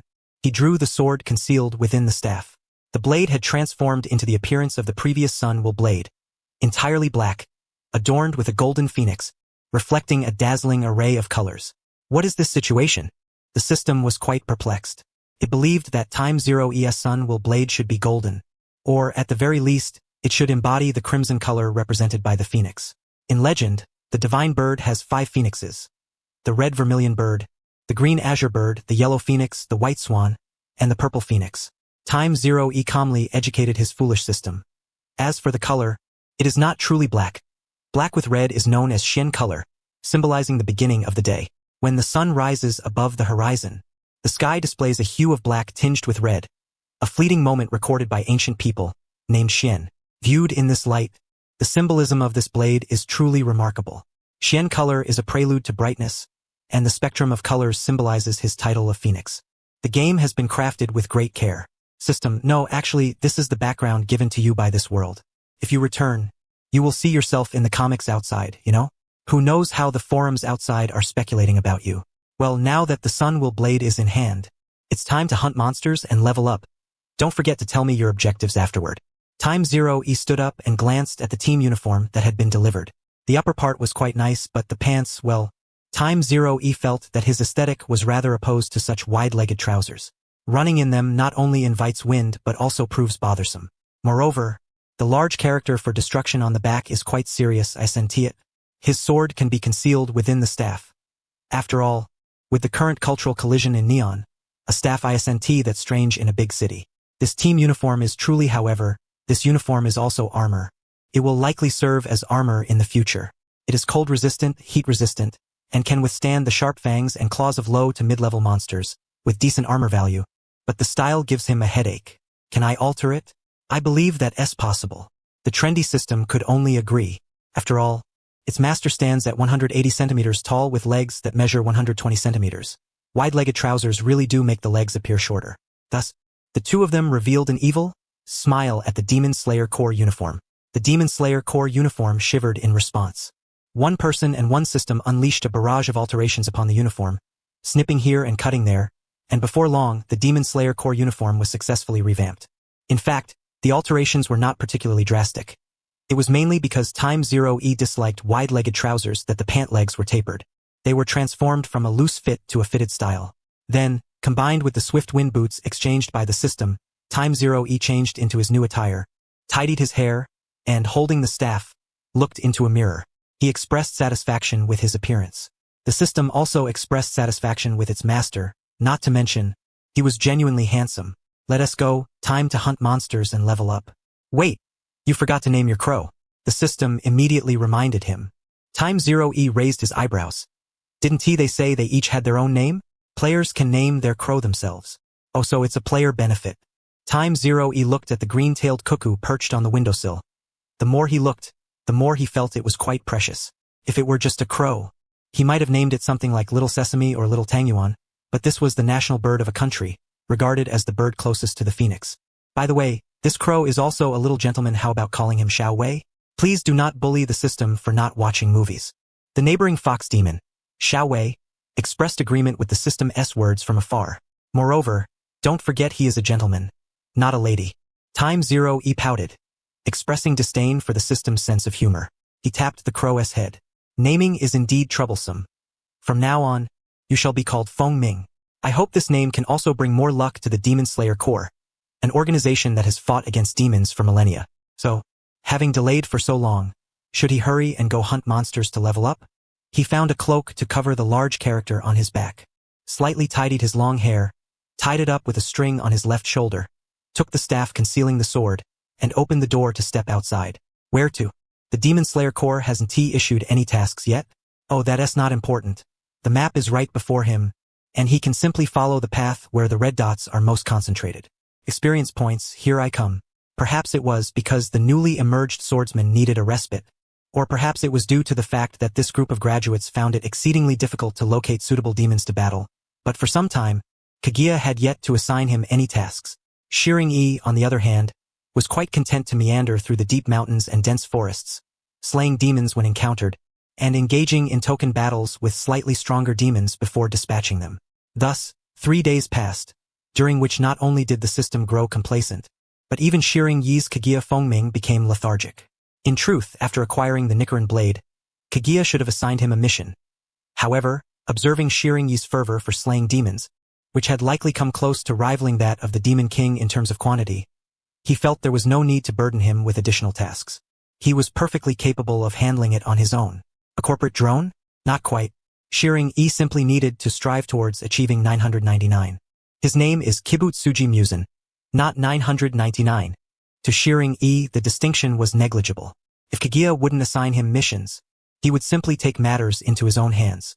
He would wander to a place, seek lodging or find a small inn, then enjoy a drink while inquiring about any peculiar disasters in the vicinity, such as mysterious disappearances or unprovoked murders. To his surprise, he encountered numerous demons, including several higher-ranking ones with blood demon arts. Consequently, he found himself thriving in the hunt, continuously improving over the course of a month. Economic foundations determine the superstructure. Thus, his financial status dictated his skill upgrades and monster-slaying efficiency. Therefore, following the map was undoubtedly the correct approach. Shiring-E also took the time to gather more intelligence regarding Kibutsuji Musen, learning that he was not only brutal and cowardly but also inherently antisocial, with a particular penchant for layoffs. His speed in dismissing employees led one to suspect he was an undercover agent for the Demon Slayer Corps. Why did the Demon King rebel? This perspective illuminated the long-standing weakness of the Demon Slayer Corps, which had baffled many for centuries. Yet, despite his penchant for layoffs, he was remarkably swift in recruiting, typically replacing each batch dismissed with another, particularly the upper moons, who were immortal and shrouded in secrecy. After all, humans were mere flesh and blood. In comparison, their disadvantages were glaringly apparent. When fatigued, Shiring-E would opt to rest his body, then open the system's simulated battlefield in his mind to train his swordsmanship and physical techniques against formidable foes. The martial arts of Huaxia were profound. Even mastering a fraction of them would suffice to overpower certain demons in physical combat. To be frank, he held a certain disdain for all forms of physical techniques aside from those involving flower cultivation, and he would not entertain any counterarguments. He was, after all, an extremist. No need for reprimands. However, despite his radical views, he had to concede that during the Taisho era, there were indeed many literary masters thriving in Japan. The supernatural elements were seldom overtly acknowledged, and ordinary people were largely skeptical. The salient point was that literature in Japan had been flourishing during this period. While he may not have discerned much while hunting demons in the rural mountains, in the larger cities such as Tokyo, there were an abundance of remarkable works. Following the Meiji Restoration, Japanese libraries modernized, and the waves of thought brought forth an increase in literary figures. Times create heroes. Shiring-E was quite eager to engage with the works of these literary masters, seizing the opportunity to read original texts while he was still capable of understanding Japanese.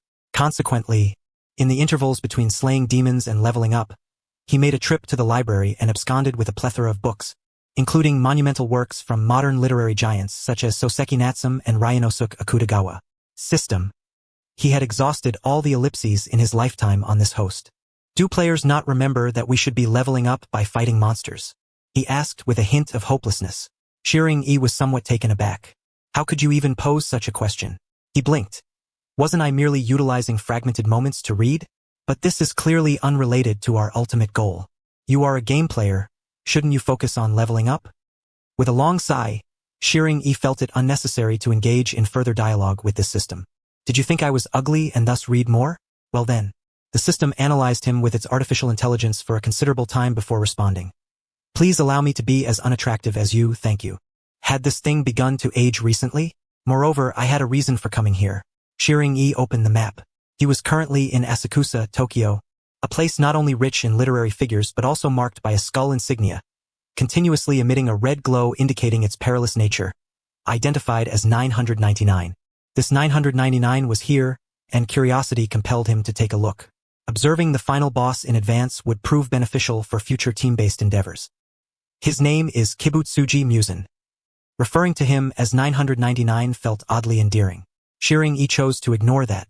He purchased a top hat from a clothing store, tidied his hair, and made his way toward the ominous 999.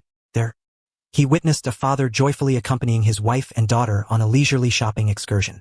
It was a heartwarming scene. Truly, had it not been for the glaring presence of the 999 above the man's head, Shiring-e might have believed he had arrived at the wrong location. He concealed himself, observing the interactions between the 999 and his family from a distance. Both the wife and child were human. Shiring-e remarked casually, "The 999 appears to lead quite a relaxed life. One would not suspect he was constantly on the hunt for herbs. His name is Kibutsuji, but do as you please." The system retrieved information about Kibutsuji Musen during this period. He is indeed searching for the blue spider lily, but he is utilizing that mother and daughter duo for his purposes, and he possesses many identities, not just this one. Shiring-e raised an eyebrow. I wonder, even if he is at level 999, if I were to send a message back and rally a group to come and defeat him, could we possibly kill him? Please abandon this line of thought, it is utterly impossible. Kibutsuji Musen possesses an extraordinarily strong regeneration ability. The Nichiren blade cannot kill him, and he has 5 brains and 7 hearts. Moreover, his blood demon arts are formidable. After all, in the face of a level 999, no matter how many zeros there were, they would still sum to 0. Wait, did you just say he has 7 hearts and 5 brains? Shiring-e felt that his current expression was akin to that of a subway passenger dealing with a senior citizen while distracted by a mobile phone. The system kindly provided him with an illustration. Understood. Shiring-e realized that this was the first time he had directly confronted the concept of being entirely composed of brains. If this individual were to suffer a cerebral thrombosis or something similar, would all 5 of his brains be affected simultaneously? Kibutsuji Musen can rapidly digest human toxins. I see. He had been slaying demons extensively, traversing the land and upgrading continuously. He wondered if this 999 had taken notice of him. Currently, engaging in battle was out of the question. It was best to avoid confrontation. As the saying goes, unexpected events arrive swiftly, much like a tornado, leaving one somewhat dazed in its wake. A month and a half had elapsed, during which Kaguya Fengming traveled between locations to relay messages to the Demon Slayer Corps about his Master-S demon-slaying exploits. Meanwhile, the Demon Slayer Corps had indeed taken note of this exceptionally ferocious young man. Starting from the vicinity of the Demon Slayer Corps headquarters, wherever he went, there was a clarity. Demons were swept away with remarkable thoroughness. Truly, he surpassed even the most diligent of spring cleanings. After all, that was all experience points. Could he not seize them? It was likely that he had dispatched far more than 50 demons.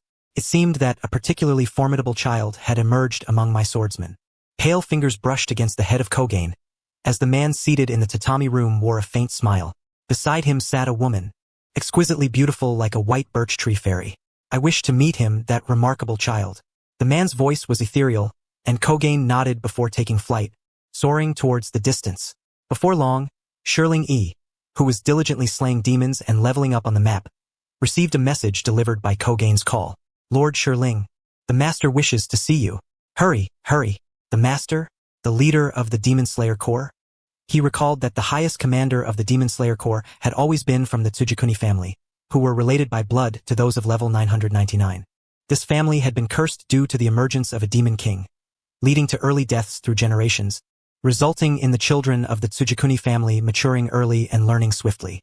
In order to lift the curse, to address the family's disgrace, and to free countless souls from the shadows of demons, the Tsujikuni family established the Demon Slayer Corps, which specifically trained demon slayers. The 2 children he had encountered on Fujisuke Mountain were direct descendants of the Tsujikuni family. They were being thrust into adulthood before they had even learned to be children. However, the current situation was that the master wanted to see him. Well, recently he had indeed been rather ruthless in his demon slaying to level up. Glancing at the map, He realized he was quite far from the headquarters of the Demon Slayer Corps. It would take a significant amount of time to return. Let us go. The boss needed him, and he couldn't afford to delay.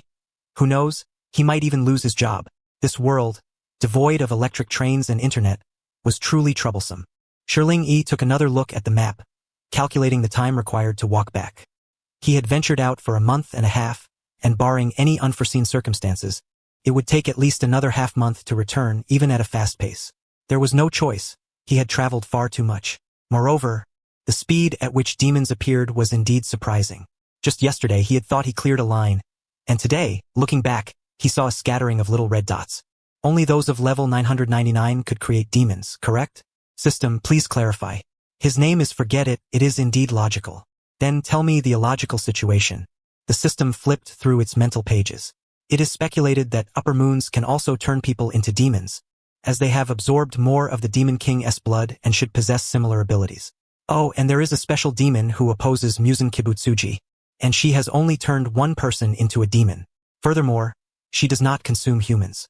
The Demon King has an exceptionally strong control over demons. Those demons who have escaped his grasp possess abilities that are certainly extraordinary. Thus, upon reflection, it is not surprising at all. No wonder, after just clearing a line, demons emerged again. According to the NPC's periodic respawn principle, they were due to appear. So, it seems he would need to cleanse the area again. Did the master specify a deadline for returning? Shirling Yi tilted his head to look at Kogain. Kogain chirped twice. The master said there is no hurry, but do hurry up. We must show respect to the master. Shirling Yi nodded and immediately set off. Alright, no problem. Keeping the boss waiting is indeed the fault of an employee, so he would hasten his pace. Thus, he followed the red dots on the map, purging each one as if popping pimples. He figured those demons probably did not expect him to suddenly backtrack. After about half a month of travel, he opened the map again and suddenly found that his line had become clean. Did the demon brothers move house overnight? Could they not have a little NPC awareness? Shouldn't a mature NPC refresh themselves? However, compared to the demons fleeing, he felt something was amiss. Shirling Yi stared intently at the map. To others, he simply appeared to be daydreaming by the field. There were no red dots near him, but Shirling Yi had a strong instinct for the game.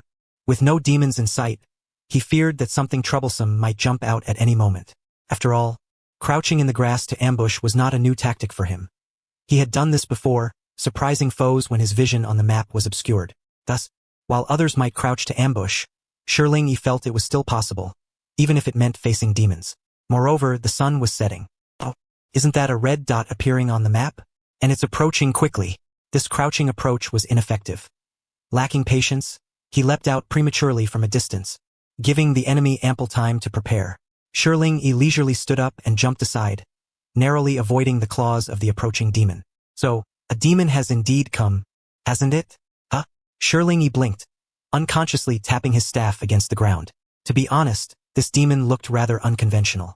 Its entire body was pale, with yellow eyeballs, green lips, and purple fins sprouting from its head. Its mouth was positioned where one would expect its eyes to be, and its eyes were located on its forehead and where its mouth should be, with several tiny arms growing from its head and elsewhere. Its lower half was connected to a pot, resembling a deity of pots, though it certainly did not look like anything that could grant wishes. Yet appearance was not the focus. After all, he had seen so many demons that if looks could kill, he would have been dead 1,000 times over. The key issue was that this creature was of an exceedingly high level. A colossal level 460 flickered before him, and considering his own level had just surpassed 100, he felt like a mere bronze player in a realm of kings. Ha ha ha! Let me see who this is. A little demon from the Demon Slayer Corps. Come look at my art, come see my art. This high-level grotesque demon suddenly lifted an oddly shaped pot, beckoning him closer to see. This is a masterpiece, a work of art. Look, isn't it beautiful? Whether or not this was art, Shirling Yi could not determine. However, upon seeing the pot, his mind was filled with garbled thoughts. That pot, it had to be made from human corpses, right? Were they serious about crafting a pot from human bodies? The people on it wore the uniforms of the Demon Slayer Corps, their faces contorted in rage or shock, but strangely devoid of fear. Shirling Yi was taken aback. What is going on? A psychopathic killer? He lifted his gaze to fixate on the demon's face, which was quite easy to discern. Upper Moon 5 Tamari. The demon's eyes were quite large, allowing Shirling Yi to easily spot the characters for Upper Moon and 5. What a surprise. Well, he knew that to be promoted and receive a raise, one had to slay one of the 12 Kazuki. But he never expected to encounter such a creature. Wasn't it said that one wouldn't run into super high-level demons while traversing the map? The last Musen Kibutsuji had been one he sought out, but this time what was it? As night approached, it had come to him. What is going on? Is the game company regretting letting him play? Should they cut their losses? Players can choose to revert to a previous save. Note: players can choose to revert to a previous save. Although Lingi's rate of advancement is remarkably swift, the disparity in levels between the two individuals is indeed staggering. The system's objective assessment indicates that, in this sudden encounter, Lingi is unlikely to prevail against the entity before him. He smiled slightly. Very well. There is no need to revert to a previous save until the final moment. I trust in my reflexes. Engaging in combat against foes of such a higher level is a novel experience for Lingi. However, this place is not merely a game. He must remember that he is in an independent world. This implies that levels do not necessarily equate to everything. As long as one can identify weaknesses and locate critical vulnerabilities, miracles are still conceivable. I wonder if your company has developed a weakness scanner? The system quickly rummaged through its myriad functions and replied, Yes, but do you really intend to fight him? I have always maintained that while objective levels and economic status are vital in games, true power is what truly matters in the real world. So, do not concern yourself with health bars. If a weakness is found, strike directly. As the targeting function activated, a flickering halo appeared before him, marking the weakness. Attacking while the halo is present can yield significant damage. However, capturing that opportunity is indeed quite challenging. But still, he is a upper moon. Indeed, no matter how formidable he may be, he remains merely an upper moon. Lingi raised his head to gaze at the vessel, a grotesque smile stretching across his face. Even at my worst, I have trained rigorously in simulated combat. The Upper Moon 5, the vessel, was oblivious to the turmoil within Lingi's mind, continuing to boast of his creation. Countless members of the Demon Slayer Corps had been gruesomely stuffed into the tiny jar, their expressions forever frozen in their final moments. It was evident that their deaths were far from easy. Lingi was astonished to see their limbs interchanged. What a perverse method! This act, for some reason, made Lingi's smile widen, and he burst into laughter. How amusing! Truly fascinating! This is a masterpiece worth billions, dear artist. His sudden mania bewildered not only the vessel but also the system itself. Player, please do not frighten me. You comprehend my art? The vessel spoke incredulously, a hint of excitement lacing his tone. There exists a human who understands my art. Ha ha ha. It was worth the effort I invested in crafting this jar from the lives of so many Demon Slayer Corps members. Look here, to enhance the artistry of this vessel. I even took the time to interchange their limbs. And here, the vessel eagerly elaborated on his techniques and inspirations for creating the jar, his mind consumed by the concept of art. Player, Lingi narrowed his eyes, maintaining his smile while tightening his grip. He communicated with the system in his mind. Aren't you an artificial intelligence?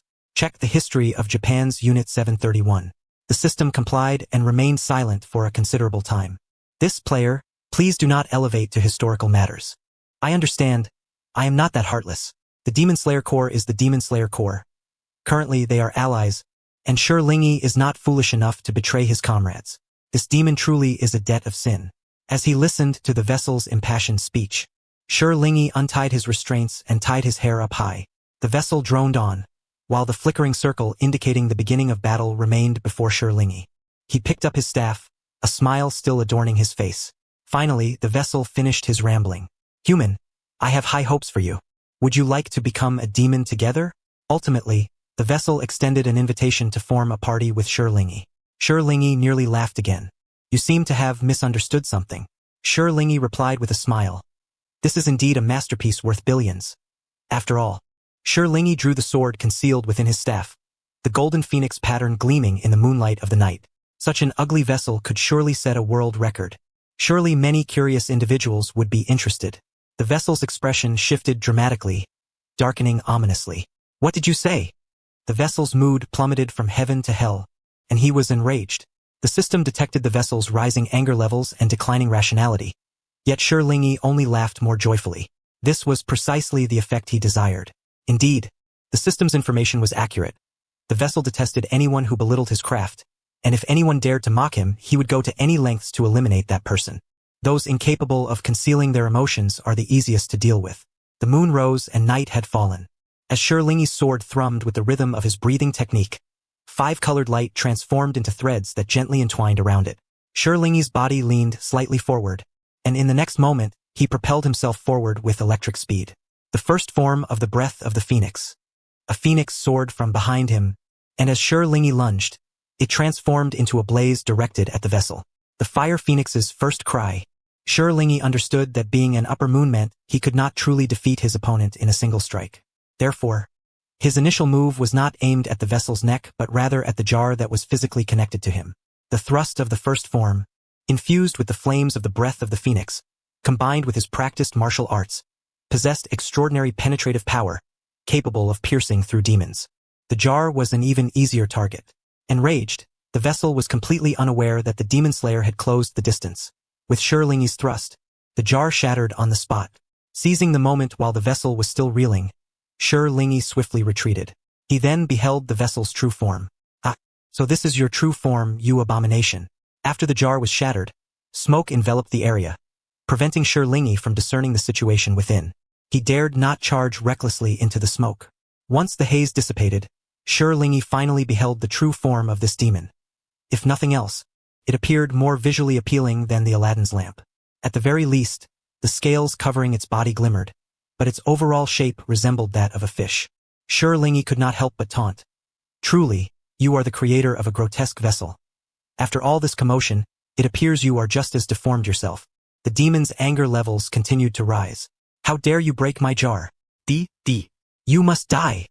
The vessel's rage reached unprecedented heights. Blood demon art. 10,000 slippery fish. Just as Lingyi prepared to evade the attack, he saw the vessel produce 10 jars, reminiscent of the 1,000-handed cannon, from which countless razor-toothed fish were summoned. Indeed, this is the work of the Japanese. These fish are truly. However, while the sight of the fish made him hungry, the onslaught of 10,000 fish charging at him was nonetheless quite unappetizing. The system promptly warned him, "Player, please be aware that the slippery fish will splatter toxic bodily fluids upon being severed, and the toxins can enter the opponent's body through their skin." Ah, if such poison could be considered a medicine, it would indeed be a remarkable advancement in technology, eliminating the need for injections, a true blessing. Alas, such matters can only be contemplated in thought. Severing them, is that not possible? Then let us be more direct. The second form of the breath of the phoenix. Phoenix dance of the 9 heavens. The swordsmanship of the second type is resplendent, derived from the art of sword dancing. Hence it is aptly named Phoenix dance. The sword techniques of Zonghua differ significantly from those of Neon. Zonghua's swordplay is graceful and ethereal, unpredictable in nature, allowing the practitioner to even create unique sword forms with but a thought. In contrast, Neon's rigid and monotonous blade techniques pale in comparison in terms of agility. As Lingyi performed her sword dance, a brilliant red phoenix emerged from her blade, soaring upward.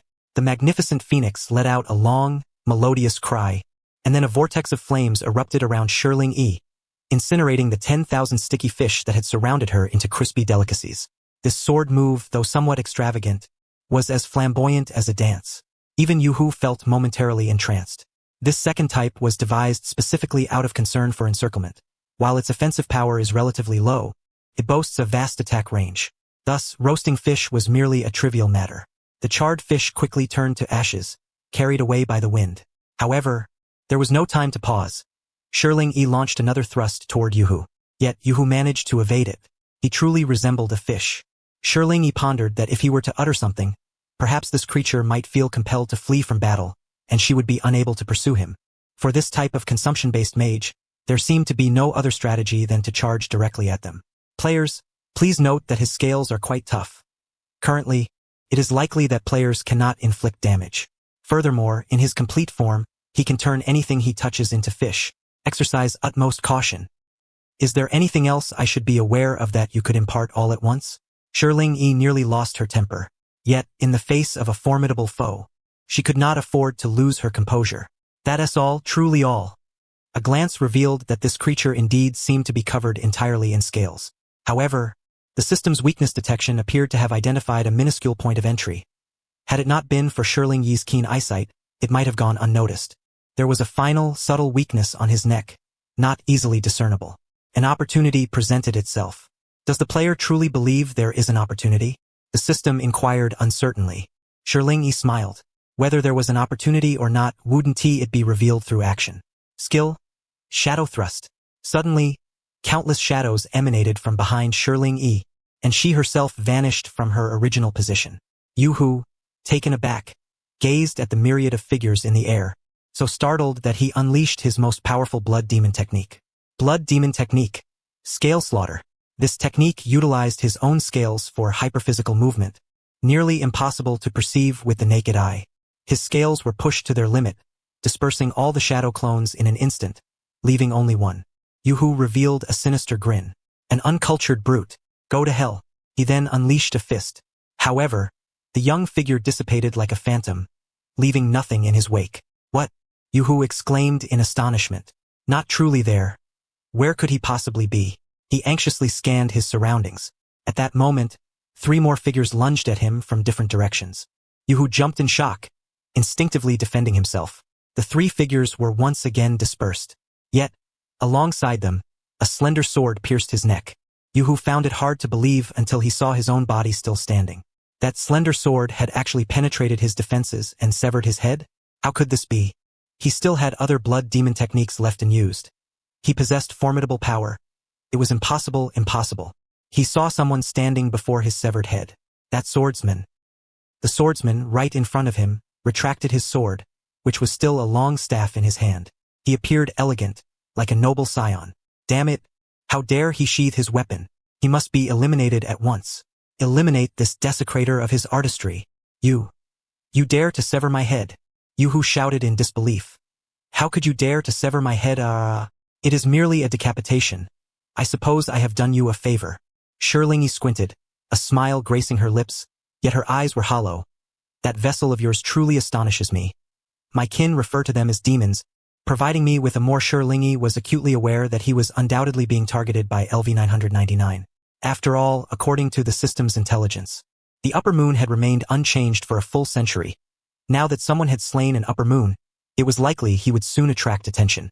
However, given the temperament of this despicable boss, he probably wouldn't care about this matter for the time being. It was best to tread carefully and, when dealing with LV-999, to first focus on stealthy development. If a confrontation were to arise with LV-999, he might not enjoy the same good fortune as today, especially considering the 5th upper moon was both foolish and talkative. He needed to devise a means of self-preservation. Hey, player, the system interjected. What is it? The system silently exchanged a healing potion for him. Haven't you noticed that your health is steadily declining? Shiling was taken aback. He almost forgot that he was injured and his health bar was nearing empty. Alarmed, he quickly drank a potion to recover some health. After his health bar restored a bit, Shiling hastily found some cloth to bandage his arm, which had been slashed and was in disarray, feeling quite flustered. Although the bandaging was indeed crude, at least he was no longer losing health. Shiling let out a sigh of relief, only to then feel an overwhelming fatigue wash over him. He was truly exhausted. His stamina was nearly depleted. However, there were still other matters to attend to. Alright, he thought, I should hurry back. The boss is looking for me. Why haven't public buses become widespread in this era? Shiling exhaled deeply, picked up his staff, and continued to follow the map's guidance towards the Demon Slayer Corps headquarters. It was too far. Couldn't the system enable a teleportation feature? Players, please be realistic. Don't push him to do the impossible. Shiling smiled helplessly. This system truly had no sense of humor. Yes, although he was fatigued, Shiling still had the energy to converse with the system. Just as Shiling was bickering with the system, the crow, Karasu, had already sent Shiling's achievements to the other crows of the Demon Slayer Corps. They had their own communication system. Level 9 Swordsman Shiling. Slade. Upper Moon 5. Slade. Upper Moon 5. Amidst the cawing of the crows, the joyous news was relayed back to the Demon Slayer Corps headquarters. Inside the room, the sound of a cup shattering echoed. Had he truly slain an upper moon? Aito, is this real? The head of the Demon Slayer Corps, Ayato Kanemitsu, could hardly keep hold of the cup in his hand, letting it fall to the ground. His wife, Ayato Amano, hurriedly supported him, her voice brimming with delight. It's true. Lord Ayato, an upper moon has truly been slain. Well done. My swordsman. Ayato Kanemitsu was extremely agitated. The stalemate that had persisted for a century had finally been broken. This was a battle that could alter their fate.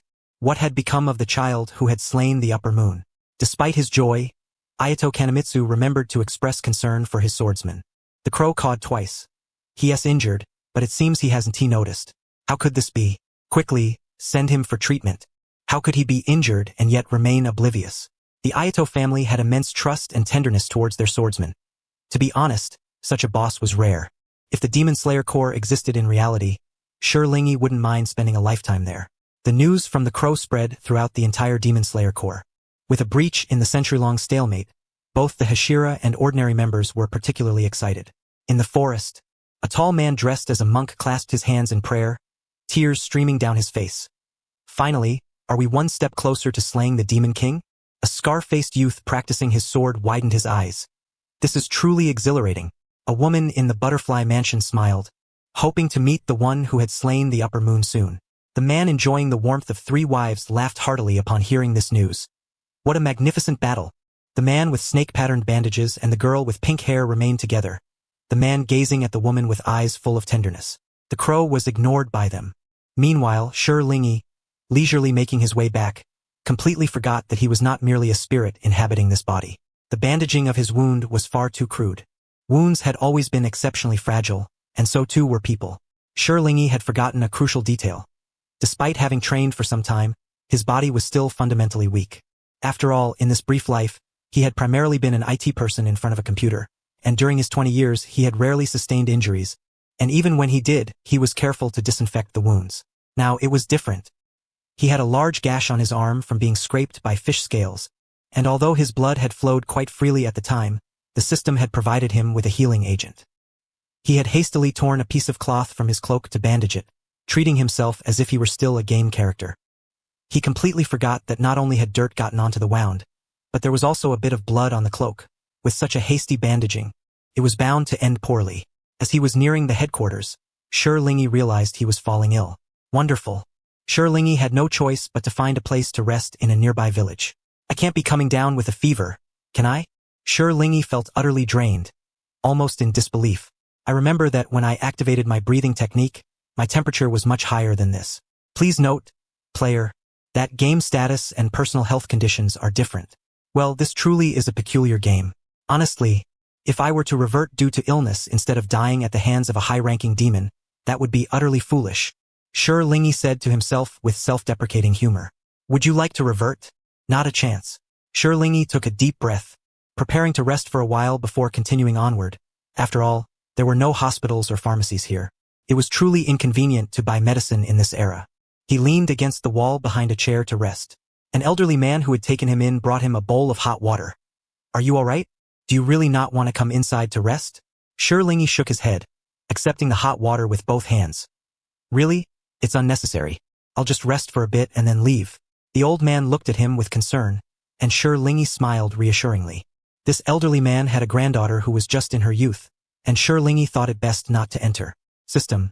This guy is single by choice. He was so tired. Sure Lingy's eyelids began to droop incessantly. His head was spinning, but he couldn't afford to sleep here. After all, this was a wild map, and what if monsters appeared while he slept? Missing out on experience points would be unfortunate. But he was truly exhausted. This situation was incredibly frustrating. Just before his consciousness slipped into darkness, he saw his green-tailed cuckoo rushing over with 2 masked individuals. Who were they? Regardless of whether they were friend or foe, at least they were brought by his crow, and since the system had not issued a warning, it seemed there would be no problem. Thus, he felt reassured. Perhaps he should just sleep for now. As Sure Lingy fell asleep, the system quietly operated in the background. Logging off. Sleeping in-game was generally not advisable. Even if this place was a real game, compared to being here, he needed to return to his familiar world to rest. Consequently, the system allowed Sure Lingy's game character to remain logged off here, continuing to endure the fever and illness until he logged in once more. Moreover, he had been immersed in the game for quite some time, so it was indeed time for him to log out. Sure Lingy suddenly awoke. He was lying in the game pod. That strange old man was still standing in front of the pod, wearing a peculiar expression, grinning at him. Ah, what is wrong? Are you afraid the game has been compromised? Sure Lingy had no fondness for this game company and spoke rather brusquely. The old man waved his hand, saying, all right. Our company operates from 9 to 5 with integrity. You can clock out for today. Sure Lingy glanced at the clock. It was precisely 5 o'clock. So it really was a 9-to-5 job. He looked at his body. The wounds were gone, and there were no signs of fever or illness. It seemed that such things could indeed be interpreted as part of the game state. It was unclear whether he had truly died, but it was evident that being ill or injured in that world only constituted a game state and wouldn't carry over to this one. Well, you all seem quite normal, Lingy thought as he stepped out of the game pod. Since it was a 9-to-5 job, he might as well arrive at 9 sharp tomorrow. What a corporate drone. He almost felt nauseous from being a corporate drone in the game. He decided to return to sleep. Leveling up in this game was truly exhausting, and he had even fought a monster that was beyond his level. It was really quite unfriendly to him. After a refreshing sleep, he bid farewell to his parents and set off for work once more. Awaiting him was still that old man. Was the company's staff so scarce that the chairman had to take matters into his own hands? Never mind. The very existence of this company was rather discordant. Let us hope I don't truly die. Before entering another world, Lingy smiled and said, at least he could now be certain that these folks were not here to bring about the end of the world. The old man still wore that cheerful smile, nodded, and then helped him activate the equipment.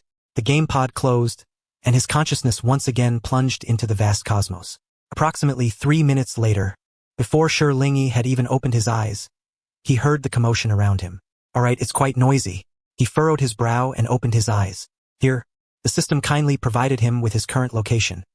Demon Slayer Corps, Butterfly Mansion. Butterfly Mansion, he recalled, was the hospital for the Demon Slayer Corps, specifically for treating injured personnel.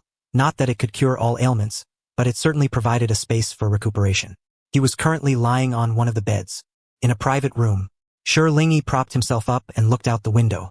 The sunlight was just right. So after logging out of the game, he was brought here? He wondered, could I set a respawn point here? Suddenly, the thought struck him, and he stealthily asked the system, would I really have to revert to a previous save if I died? Please respect the game rules, player. Alright, that means it's not possible. Never mind, then I'll just carve a teleportation array here. If I encounter a high-level wild monster I can't defeat, I can make a quicker escape. Lingy got out of bed and took out a hair tie to tidy his hair. He still needed to meet the master, so he better clean himself up first. Appearing disheveled before the boss would be quite inappropriate. So, where are the dormitory and bathroom of the Demon Slayer Corps? Having not returned to the headquarters for an extended period and only drifting outside, Lingy suddenly felt confused. He needed a place to wash and change clothes. By the way, all his clothes were in the game backpack, and he would find places to wash himself while out in the wilderness. This butterfly mansion had a majority of women, and they seemed quite busy. They wouldn't have given him a bath, would they? He still needed to get himself sorted first, he thought as he got dressed. Just as he finished putting on his clothes, the door suddenly swung open.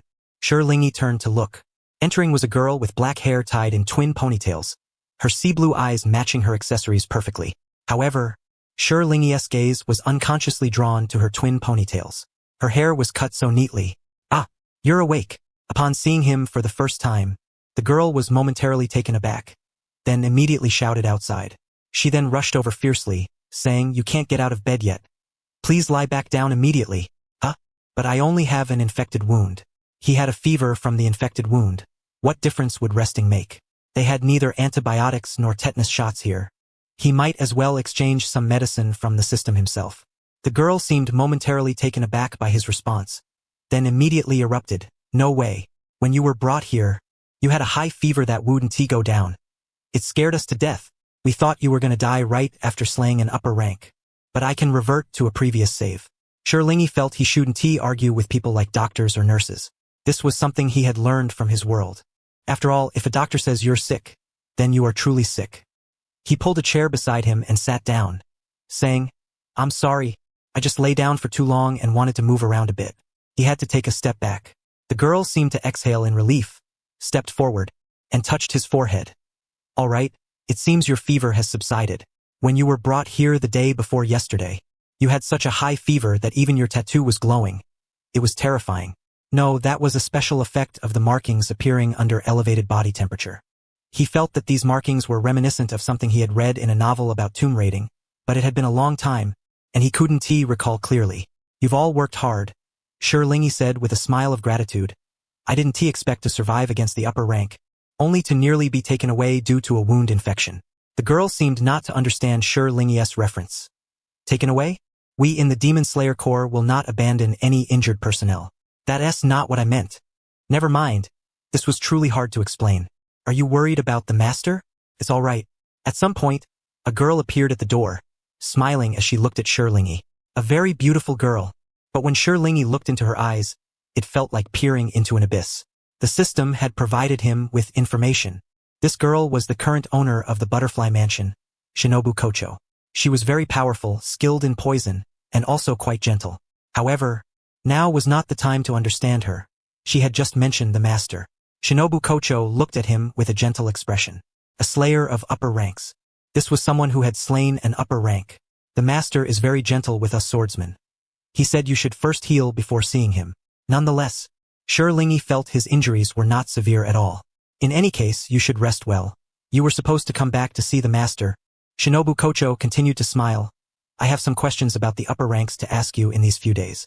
Suddenly, Shinobu Kocho's smile turned fierce. Shirlingi didn't notice, as his thoughts wandered elsewhere. Can I take a few days off before going? What a conscientious boss. Shirlingi felt inexplicably moved. After all, in this era of intense competition, encountering such a boss was truly rare. The master wanted him to recuperate, but he genuinely felt it unnecessary. It was merely a cut, not a severed arm or leg, hardly a problem at all. Yet he still obediently followed the doctor's instructions, doing whatever the doctor told him to do. One should change the bandages when necessary and rest when needed. Shinobu Kocho would come to inquire about the information regarding the upper rank 5, and Shiri I also relayed the intelligence to her. This period of idleness was not long, merely 2 days. The days of idleness soon passed, and Shiri I was not one to be idle. Once his injuries had healed and his body had recovered, it was naturally time to meet the highest commander of the Demon Slayer Corps, and he must remember to present himself properly to avoid appearing disrespectful. The headquarters of the Demon Slayer Corps was exceedingly hidden, with the master's residence concealed beneath layers of wisteria, creating a dreamlike appearance from afar. As Shiri I followed the logistics officer, Inosuke, along with his messenger Crow, he thought to himself about the place where he would meet the master. Although it could not deter high-level demons, it was a small comfort. If that LV-999 were to appear in person, it would indeed spell trouble. Soon, he arrived at the entrance of the residence. How to enter? There was no doorbell, no messenger, and no polite way to gain entry. Was he really expected to knock? Shiri I pondered, lifting his hand, just as he was about to knock, when his messenger Crow suddenly took flight. Q-tier swordsman Shiri I called out. Shiri I was momentarily stunned. Would such a sudden outburst from the Crow not irritate those inside? He wanted to intervene. Suddenly, the grand door opened before his eyes. Was it automatic? What level of technology did the Demon Slayer Corps possess? Was it truly so advanced? My apologies, Shiri I stammered, drawing upon every ounce of etiquette he had ever learned. After all, he was about to meet the master and could not afford to be casual. Then he suddenly realized that he might be overly tense. Thus, upon stepping through the grand entrance, he immediately relaxed. He then raised his staff to block a strike coming from the side. It was quite unexpected, indeed. Using the firm and smooth blade of the hidden sword staff, Shiri I deftly deflected the sharp blade with a flick of his wrist, easily dissipating the force. Taking advantage of the moment, he suddenly exerted power in his legs, sliding behind the assailant, raising his staff to strike down. However, the assailant was no slouch. He moved swiftly, almost instantaneously turning to block Shiri I's descending blow with his blade. The weapons clashed with a crisp sound. Shiri I did not engage in a battle of strength. After a light contact, he swiftly withdrew, splitting into 4 shadowy figures that simultaneously lunged towards the assailant. Without even drawing his sword, he aimed the tip of his staff at the assailant's vital points. As expected, the weapons were met with resistance from the blade. The assailant was formidable. Using his breathing technique, he dispersed the other 3 figures and soon located Shiri I's position, raising his blade in defense. However, he had underestimated Shiri I's force. Although Shiri I's thrust was blocked, it still numbed the assailant's hands.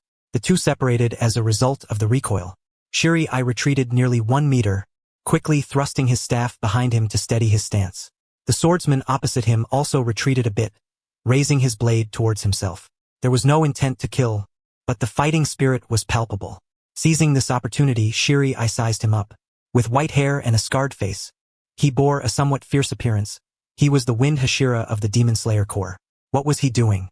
Did these individuals believe it was courteous to deliver a slash upon entry? Or did they think that testing their luck against an upper rank was a bold move? Although luck played a significant role, being subjected to such suspicion was somewhat displeasing.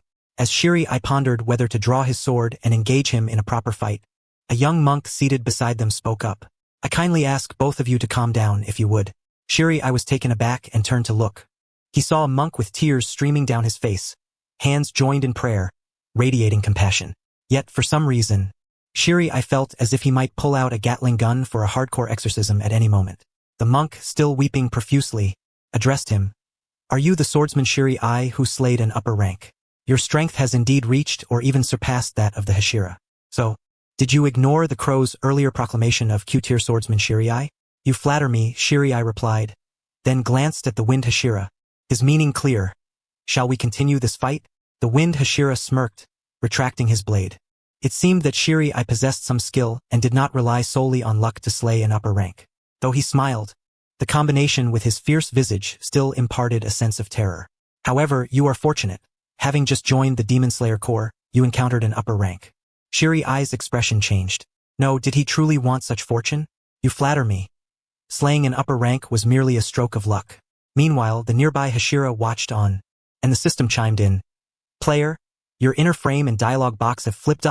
Shiri-I maintained his composure, feeling particularly vexed. Was he truly confronting a superior right from the outset? Would he not be required to commit seppuku by this group of busy individuals? Surprisingly, the Wind Hashira, though fearsome in appearance, surprisingly had a good disposition. After all, ordinary swordsmen might not survive encounters with lower ranks. The Wind Hashira sheathed his blade, stating, "You are strong. Let us have a rematch another time.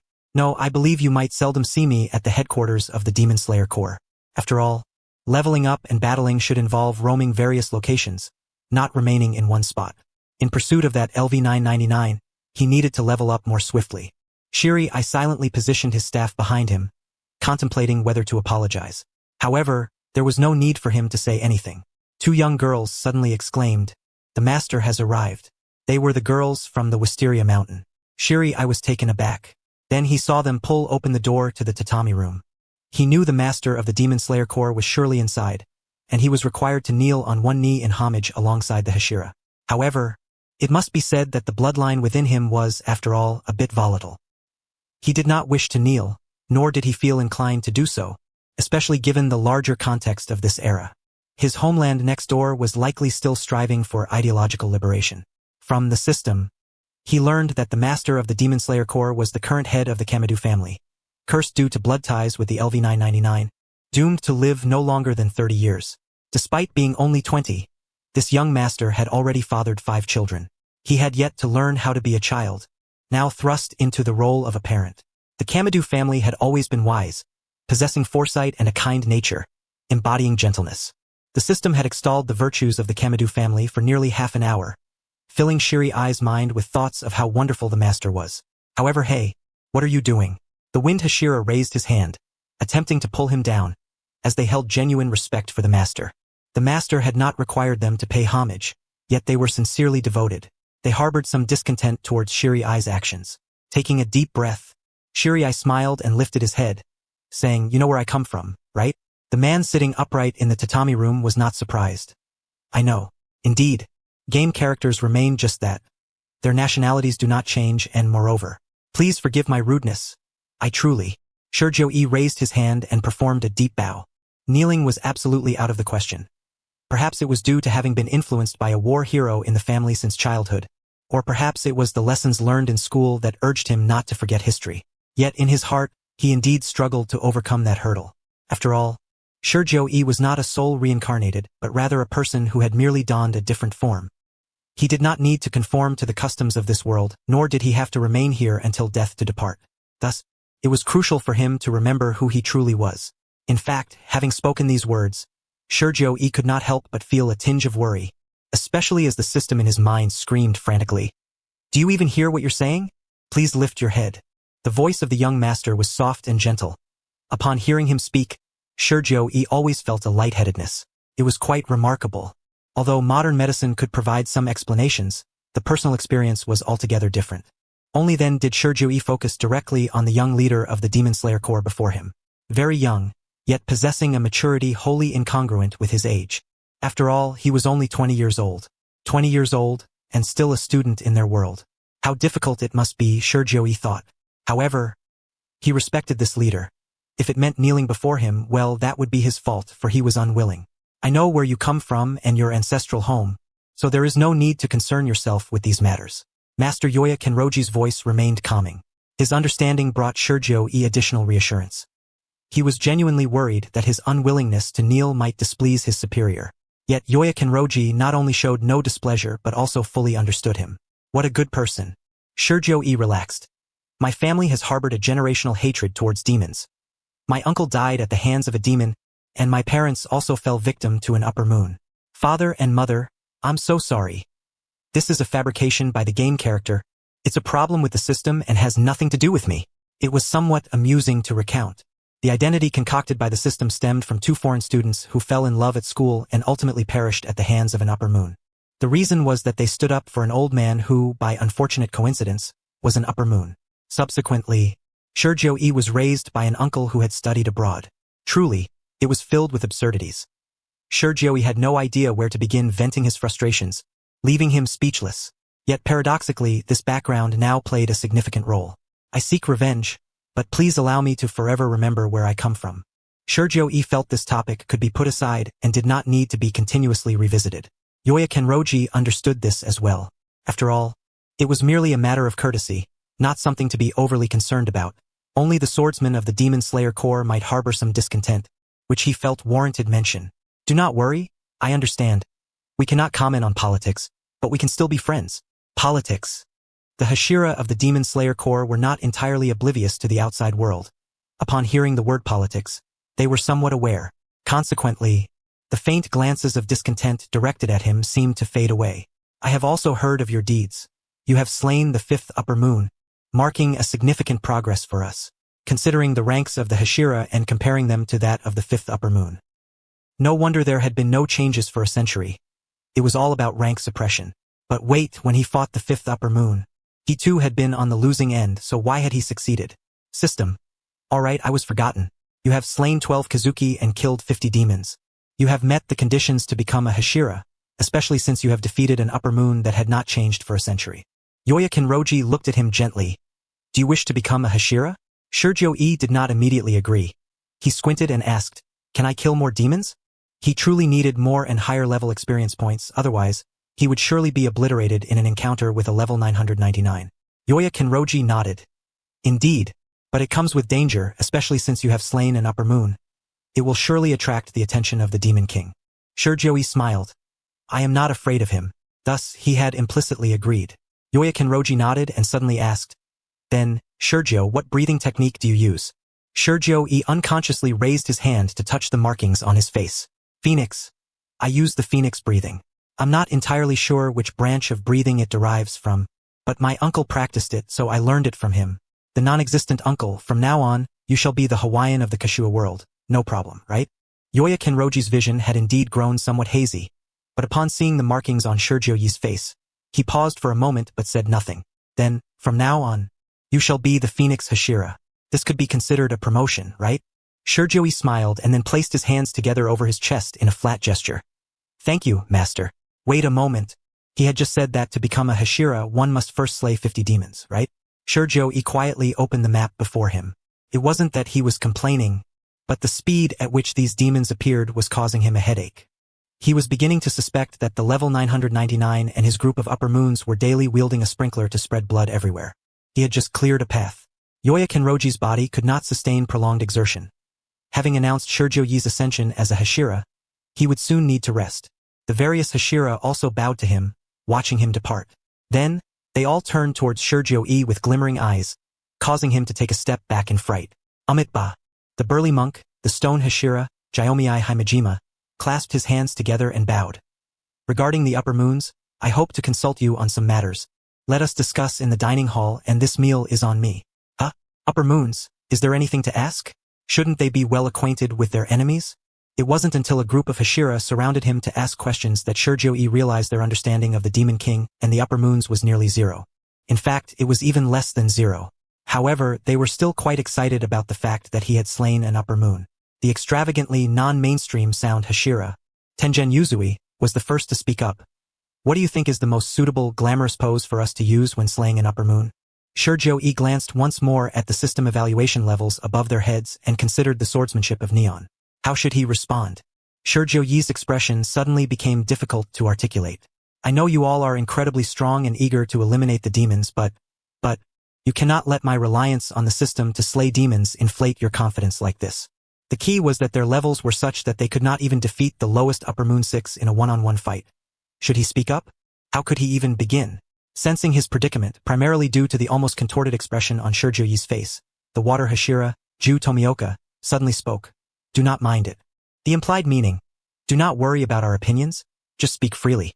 However, what fell into the ears of Tengen Yuzui transformed into, do not mind this guy. He has no brains. He suddenly became furious. In that moment, Shirling Yi's mind went blank. How could this person speak in such a manner? It was quite offensive. Please get used to it. The water pillar simply does not speak. The system quietly reminded him from the side. Understood. This was intended to suggest he should not take offense, right? Since you all do not mind. Well, he decided to speak. It was not that he harbored any impolite thoughts. Shirling Yi gazed at the bowl of udon before him. The two pillars should be capable of confronting the lower moon demons together, but if only one person encounters a lower moon demon, my advice would still be to avoid combat. The venue suddenly fell into silence. Are you implying that we are still far from the lower moons?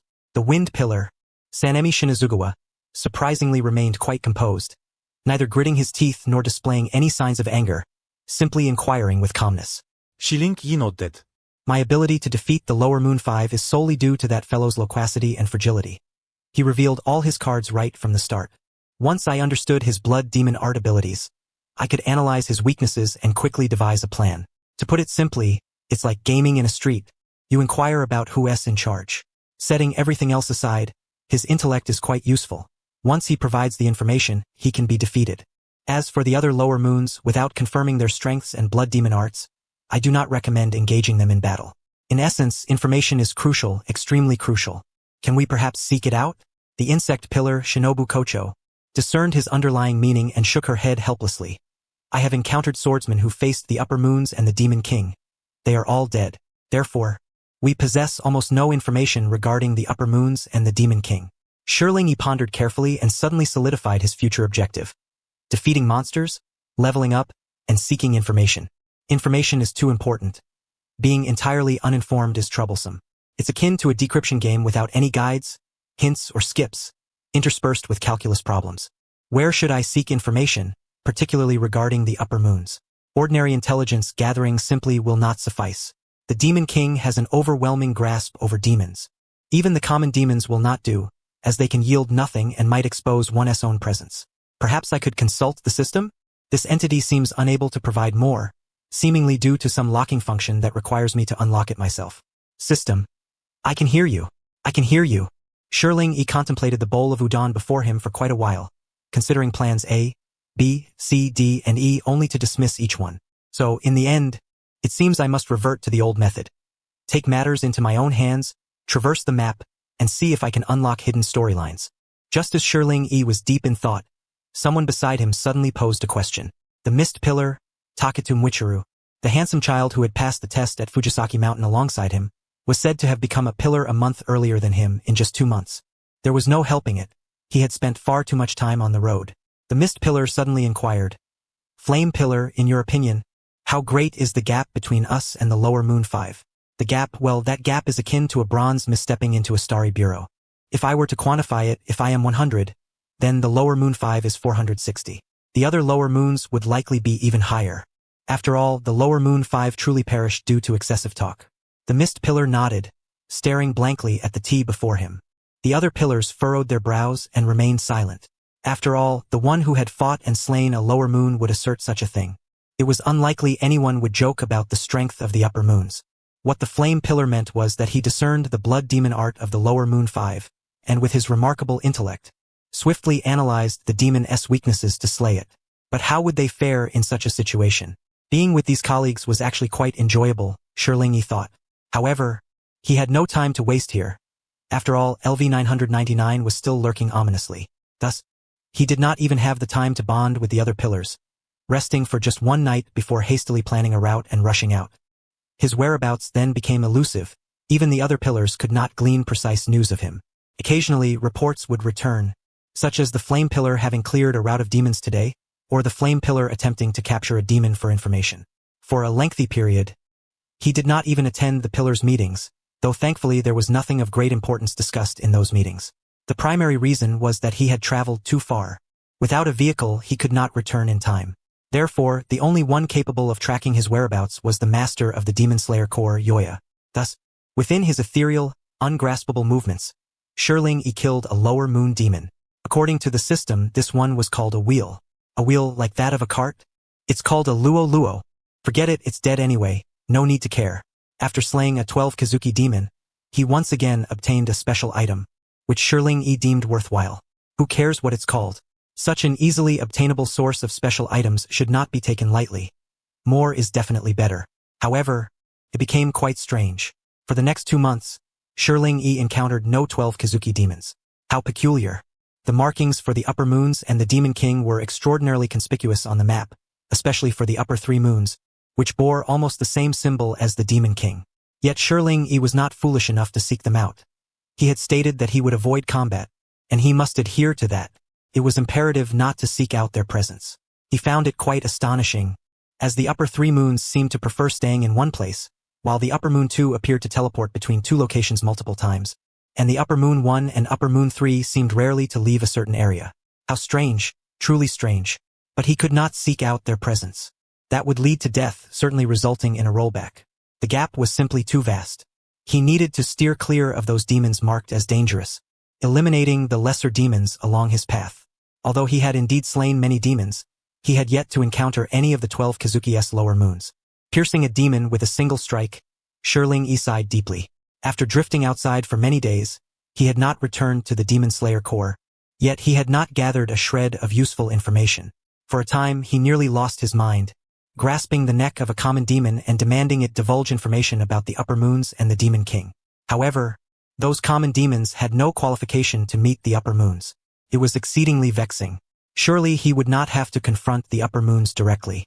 Players are advised not to play recklessly. Gaming is gaming. Do not jest with your life.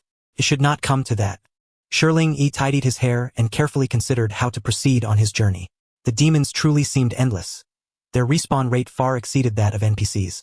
However, during his usual excursions, those demons were either low-level demons with little intelligence or, upon hearing he was coming, hurriedly packed up and fled.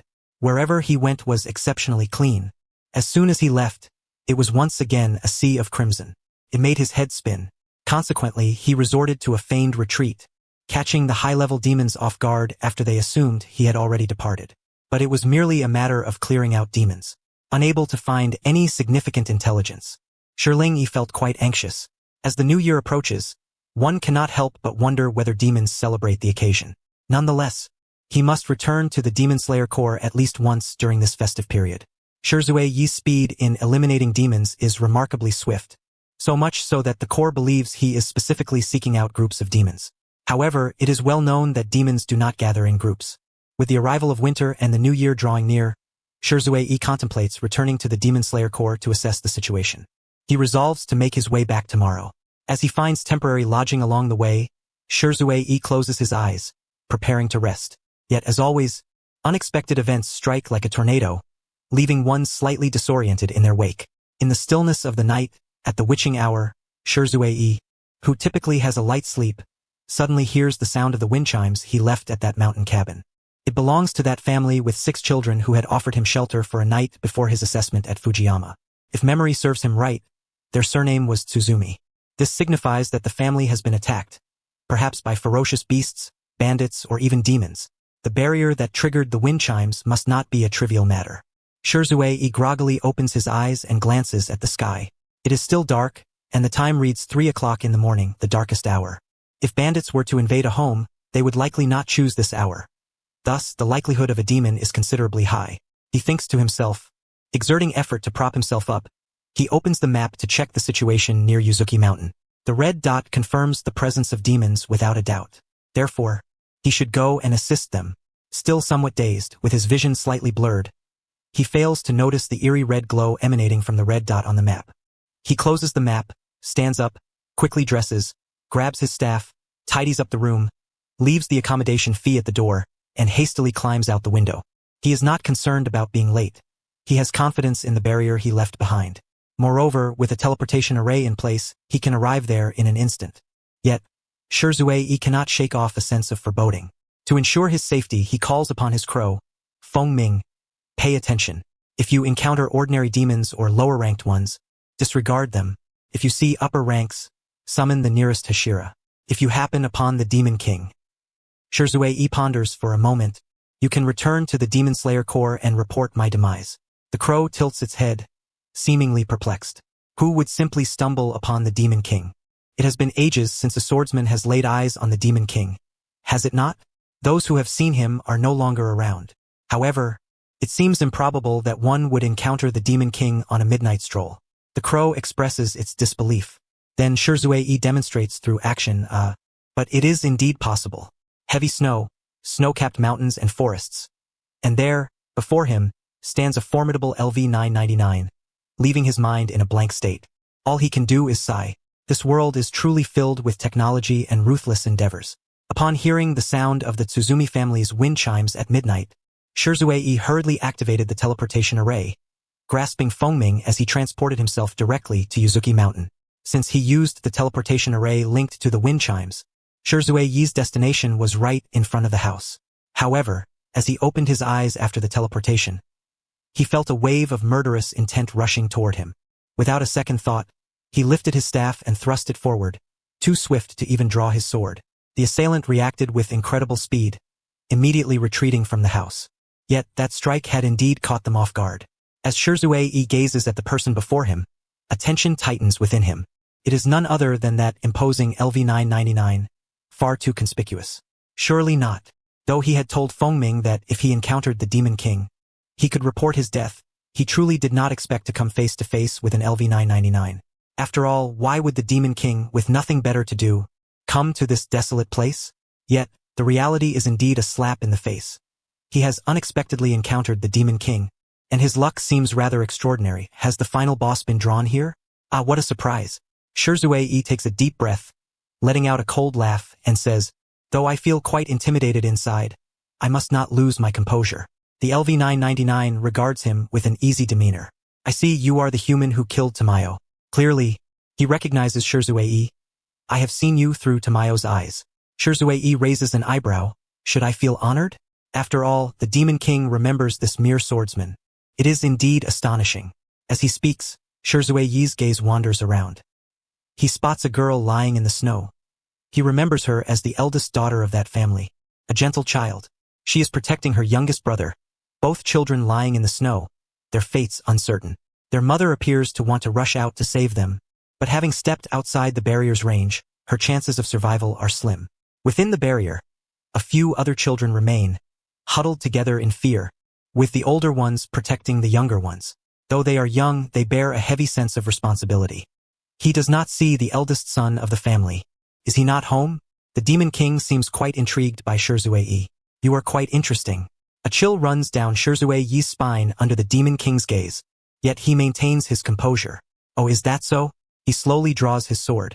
Even if you say that, I still believe that engaging in battle is a better means of communication. Shizue smiles politely. As the saying goes, one does not strike a smiling face. Though a fight is inevitable, it is best not to start off on a sour note. Perhaps it will lead to a cleaner end.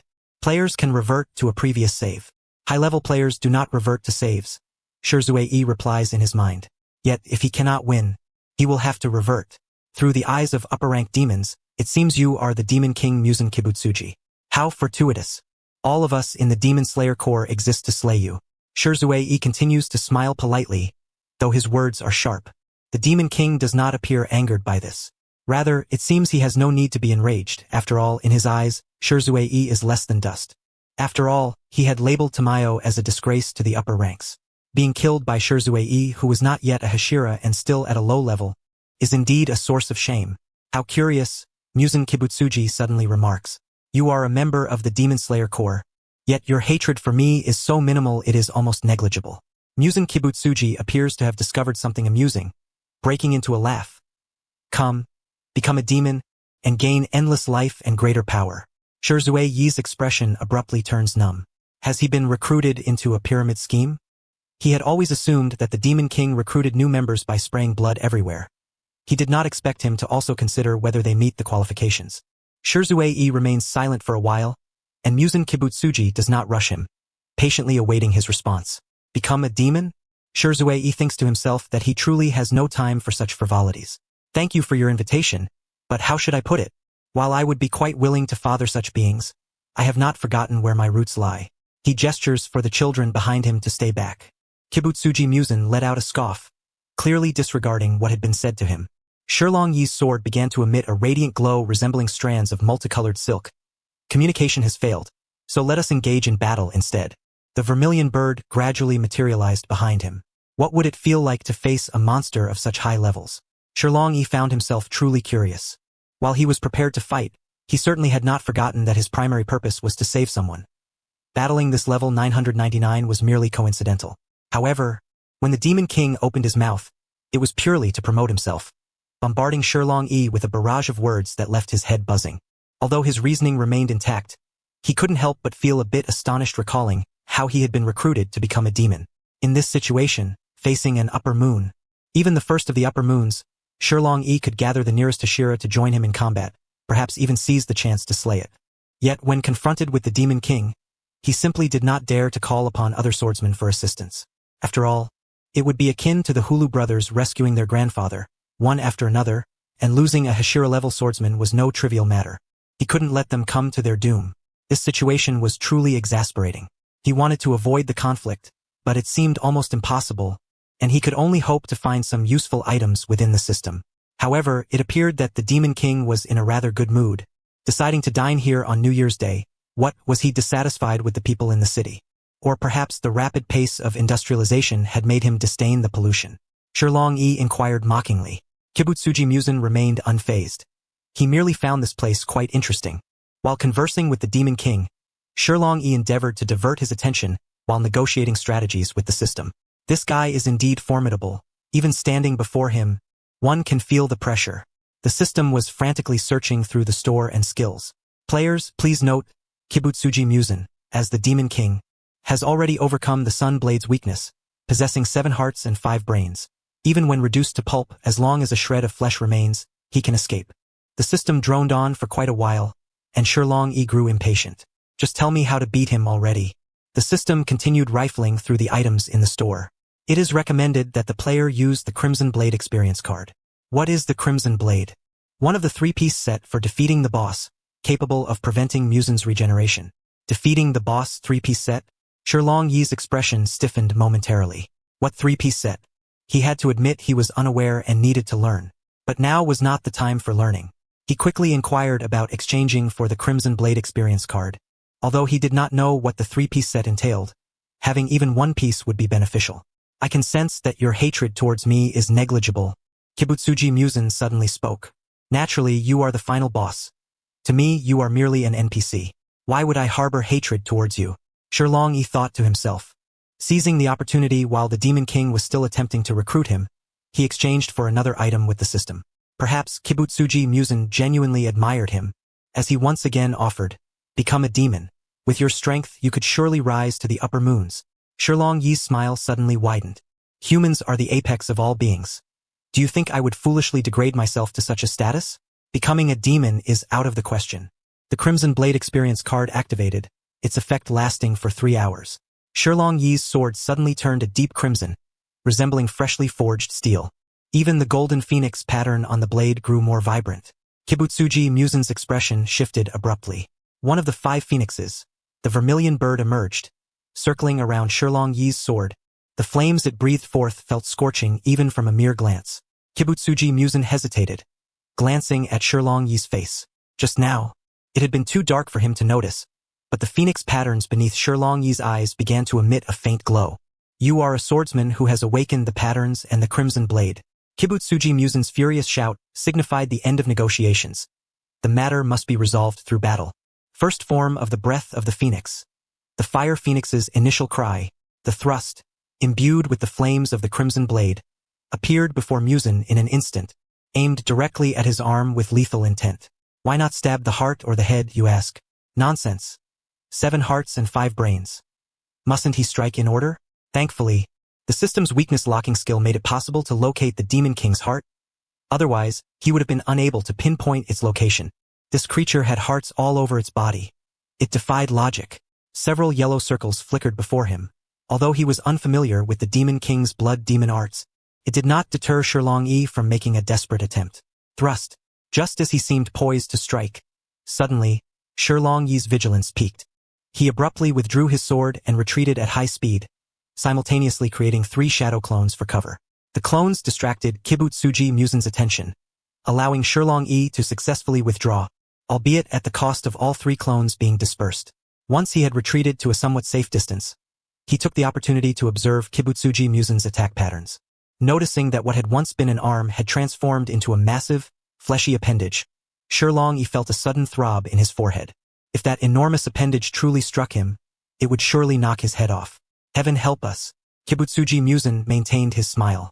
However, it was evident that if his smile had initially reminded one of a refined noble from the Heian period, paired with this arm capable of decapitating him, it became rather disconcerting.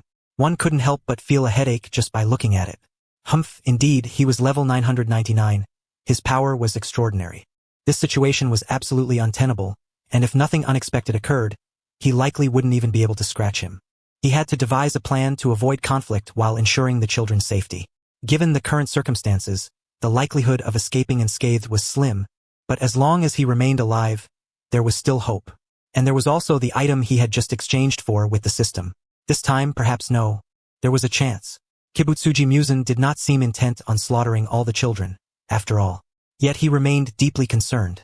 They were just an ordinary family, suffering from such unwarranted calamity, and to top it all off, they had encountered a madman like Kibutsuji Musen. Leaving was out of the question now, but with his current level and abilities, he couldn't defeat the Demon King. Only the sun could kill the Demon King. Therefore, he had to stall until dawn. When dawn came, either the Demon King would perish or he would flee. Even if tomorrow was a cloudy day, it would suffice. There were still approximately 3 hours until sunrise, and the duration of the Crimson Blade experience card was ample. Moreover, the flames of the Crimson Blade, combined with the vermilion bird representing the sun, made him truly believe that he could inflict harm upon the Demon King. Third form of the breath of the phoenix. Scorching sun vermilion bird. The temperature of Shirlong-yi's blade surged dramatically, causing the surrounding snow to instantaneously evaporate into gas. He raised his sword, his eyes fixed intently on Kibutsuji Musen, the yellow circles shimmering around him. It appeared that his entire body was riddled with openings, yet it was exceedingly difficult to land a hit. Kibutsuji Musen seemed taken aback by the high temperature of his blade, finally retracting his smile and adopting a serious expression. He appeared to recall some humiliating memory. Then, Shirzue watched helplessly as a multitude of blood thorns swept toward him. A glance revealed the desolate surroundings, no refuge in sight. Musen Kibutsuji had transformed his arm into a whip of thorns. His attack range was exceedingly vast, and it seemed that Shirzue had no chance of escape. He was on the brink of being overwhelmed. Yet, as fate would have it, the system opened a backdoor for him, swiftly analyzing several routes. With options to advance or retreat, the choice depended on the situation. Shirzue decisively opted to advance. Retreating would likely leave him completely passive, while advancing still offered a chance to strike the Demon King. It was worth the risk. Drawing upon countless simulations, Shirzue maneuvered with agility, using the surrounding tree trunks to engage Musen Kibutsuji in a game of cat and mouse, all the while accumulating energy and creating dozens of illusions to distract the Demon King. Musen, of course, could ultimately disregard the distractions, but those clones did indeed create inconveniences for him. His numerous thorn whips lashed out at incredible speeds, scattering the clones one by one. However, he overlooked one crucial point. Shirzue had never intended to launch an attack under the guise of his clones. He merely sought the most opportune moment to strike. As Musen successfully dispersed all the clones, Shirzue seized the opportunity. Breath of the Phoenix, fourth form, Crescent Moon Double Strike. Musen Kibutsuji glanced around, noting 2 figures encircling him. Yet the true body was glaringly apparent. He chuckled coldly, realizing that it was indeed a foolish human, too anxious to conceal his murderous intent. Ignoring one of the clones, he pivoted and directed all the blood thorns toward the right Shirzue.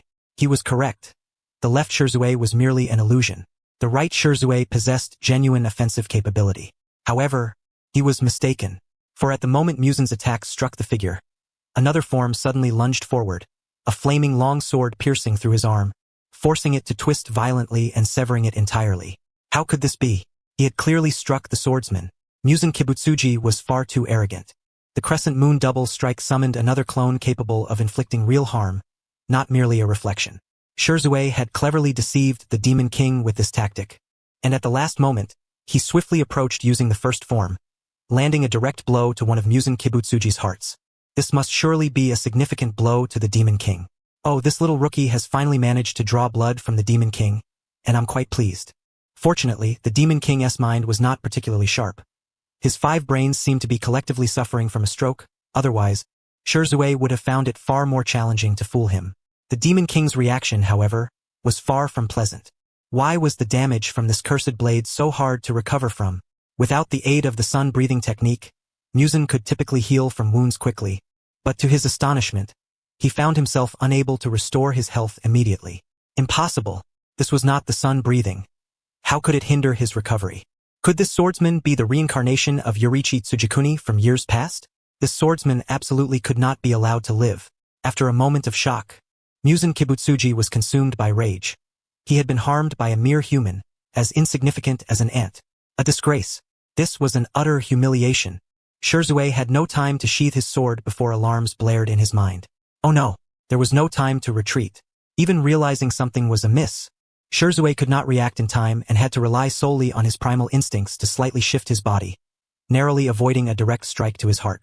He quickly suppressed the pain, rolled away, and evaded the next attack. How painful. Having never sustained significant injuries since birth, Shirzue found it exceedingly difficult to control his tear ducts. The last strike had indeed been aimed at his heart, but Shirzue's timely response had transformed it into a wound to his shoulder blade. The whip was yanked back violently. Shirzue vented his frustration.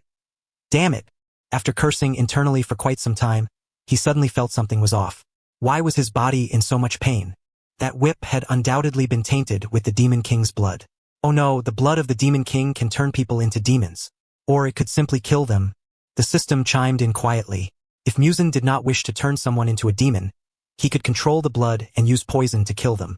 Right now, it would be exceptionally easy for Muzan to eliminate him. At this moment, the Demon King was consumed by rage, momentarily unable to think through this layer of complexity. If he realized it, Shirzue would likely be subjected to torment. Should he return to the previous checkpoint? The system advised him similarly. However, Shirzue was not one to follow conventional paths. Help me analyze the most recent routes to approach the Demon King. Even if he had to sustain injuries, he needed to get closer one more time. Huh? The player still wants to launch an attack? The system was incredulous. With his body in such a state, he should retreat and seek treatment immediately. The system's potions could halt Muzan's blood and expel it from his body. Shirzue was currently bleeding and losing his sanity yet still charged forward. Was he out of his mind? He had already struck one of the hearts. Under the influence of the cursed blade, he had significantly wounded the Demon King. The Demon King would need time to recover and would not attack that family. Retreating now would be the best choice for Shirzue. Alright, please tell me quickly. This is very important. This was crucial for future intelligence sources. If he could survive today and successfully attach that item to the Demon King, his future information sources regarding the 12 Kazuki would rely entirely on Muzan himself. The system could not dissuade Shirzue and had no choice but to compute the route. Under Muzan Kibutsuji's blood demon art, the 9-section whip, although shorter than the previous attack, approximately 4 meters long, was highly concentrated, and with the Demon King's blood upon it, another hit would likely yield catastrophic consequences. However, this was his only opportunity. The system calculated the best route for him, but even the optimal path would involve some injury, albeit avoiding fatal harm. That was sufficient for Shirzue. He steeled himself once more. Breath of the Phoenix, 3rd form. Scorching Sun Vermilion Bird. The vermilion bird soared around him, its intense flames igniting the surrounding dead wood. He was setting the mountain ablaze, ready to face whatever consequences came. Shaking off his errant thoughts, Shirzue focused intently on Muzan Kibutsuji, positioned at the center of the whip. Truly, as the Demon King, the speed at which he wielded those whips was astonishing. One might think he was performing a ballet in rapid rotation. Shirzue ceased using clones and charged forward with the blazing fire of the vermilion bird. Muzan Kibutsuji's cruel smile widened as the whip lashed mercilessly toward Shirzue, leaving cuts across his arms, legs, and various parts of his body. Why was he not dodging or evading? Muzan Kibutsuji was momentarily taken aback. He had encountered many foolish individuals, those who, knowing they could not win, recklessly charged forth. Without exception, they all perished, becoming his sustenance. Foolishness may characterize them, yet they share a singular trait, an intense hatred for Muzan Kibutsuji that knows no bounds. The animosity harbored by those individuals is nothing short of searing, and though he fails to comprehend it, Muzan can still sense it. However, what about this swordsman before him? Despite Muzan's limited capacity for empathy, he perceives that the hatred emanating from Shirori is almost negligible, practically inconsequential. So why does he possess the audacity to confront him with such fearlessness akin to that of other humans? What could possibly drive him? In a moment of clarity, Shirori thrusts his crimson blade, imbued with the blazing fire of the vermilion bird, deep into the body of the demon king. The flames instantaneously spread forth. Realizing the danger, Muzan swiftly extends a whip-like appendage to repel the swordsman before him. Anticipating such a move, the swordsman does not evade. Instead, he takes a step forward, driving the sword deeper into Muzan's chest. This region harbors neither heart nor brain. Muzan, bewildered by his actions, has no time for contemplation. The whip pierces through the swordsman's abdomen, while another lash sends him flying. Thus, it seems that Muzan's 5 brains truly serve as mere decoration. Beneath the scorching sun, he remains oblivious, a thin thread weaving its way along the blade and penetrating his body. Shirori is hurled through the air, crashing into 3 trees before finally collapsing in the snow, which is instantly stained crimson. The pain is intense. As he becomes acutely aware of the multiple fractures and wounds coursing through his body, the blood of Muzan continues to rage within him. Were it not for the assurance provided by the system, he might very well have succumbed. He must quickly revert to a previous save. Had he known, he would never have acquiesced to this unscrupulous gaming company, which offers no pain suppression. He ought to leave them a poor review. He had entirely forgotten the novelty he felt upon entering the game on the first day. Shirori clutches the sword tightly, suppressing the tremors threatening to seize him. Muzan Kibutsuji approaches him, his face twisted in a grotesque grimace, clearly intent on eliminating him with haste. Nevertheless, Shirori lifts his gaze towards the space behind Muzan. Ah, the timing is impeccable. The morning sun has finally breached the confines of the horizon, ascending towards the heavens. Although the clouds are thick, they are sufficient. Muzan fears death. He dares not linger. True to his instincts, Muzan shoots Shirori a fierce glare before turning away, dragging his wounded form away in haste. The children left behind by this family are now safe. Shirori lies in the snow, his mind clouded. Muzan's blood is consuming his sanity. He desperately needs to acquire a remedy from the system, yet he lacks the strength to even raise his hand. Fortunately, the system autonomously exchanges a potion, placing it in his grasp, and then directs the raven to open it and feed it to him. This system is indeed effective, seamlessly managing the task at hand. Wait, shouldn't the raven return immediately to report his demise? Why is it still here? To report your death, the raven must first confirm that you are truly gone. The system clarifies. Otherwise, if the Demon Slayer Corps holds a funeral for you, and you suddenly return, how awkward would that be? An image flashes in Shiori's mind. He miraculously survives, hastily returning to the Demon Slayer Corps only to find a large coffin prominently displayed in the center of the room, adorned with white flowers and wreaths. Given the somber atmosphere, would it not be impolite for him to remain alive? Amused by his own imagination, Shirori inadvertently pulls at his wound, causing him to cough up blood. He is utterly exhausted and unable to keep his eyes open. Sir, are you all right? Hang in there. Someone is shaking him, accompanied by the voice of the eldest child in the household. He cannot afford to step outside now. Who told you to come out? Back inside.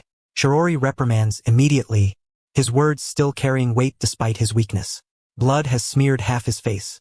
He resembles someone collapsed in a pool of blood. This child has quite the nerve to come out and look. Next time, he should exercise more caution. Muzan Kibutsuji may still be nearby. Although he is certain that the Demon King will not retrace his steps, it is wise to remain vigilant. The child hesitates for a moment. But, sir, you need to see a doctor urgently. Shirori smiles faintly. Do not worry about me. I have my own methods. Go inside, protect your younger siblings, and do not leave the house. As long as you stay inside, no one can harm you. But, listen, go inside. Having absorbed the potion, Shirori regains a modicum of strength and struggles to stand, indicating that he is fine. He pushes the child towards the house. Wait for your older brother to return. Be good and do not come out under any circumstances. Darkness is closing in. But he cannot afford to faint now. He must ensure this child returns safely inside. The child, though worried about him and concerned for their mother, sister, and youngest brother, understands that he must not create chaos. He swiftly retreats into the house. Shirori watches him cross into the protective barrier of the wind chimes and raises his hand to close the door. Remember, do not come out under any circumstances. As long as the barrier remains, and as long as the Demon King does not return, they will be safe. For now, this barrier does not merely guard against Muzan Kibutsuji, but rather. Shiori's gaze shifts towards the girl lying on the ground. During the battle's intermission, he inquired of the system, which indicated that the girl might survive, but she has likely been tainted by the blood of the Demon King. Should Muzan fail to exert control, if she endures, she will transform into a demon. This barrier is now meant to protect against her. What a pity. Had she not tasted human flesh, Shirori would still have the opportunity to employ a special item. But he currently lacks the strength and yearns for a brief respite. Wait, let me relocate you to a safer place before you sleep. The system's voice suddenly blares, startling him awake.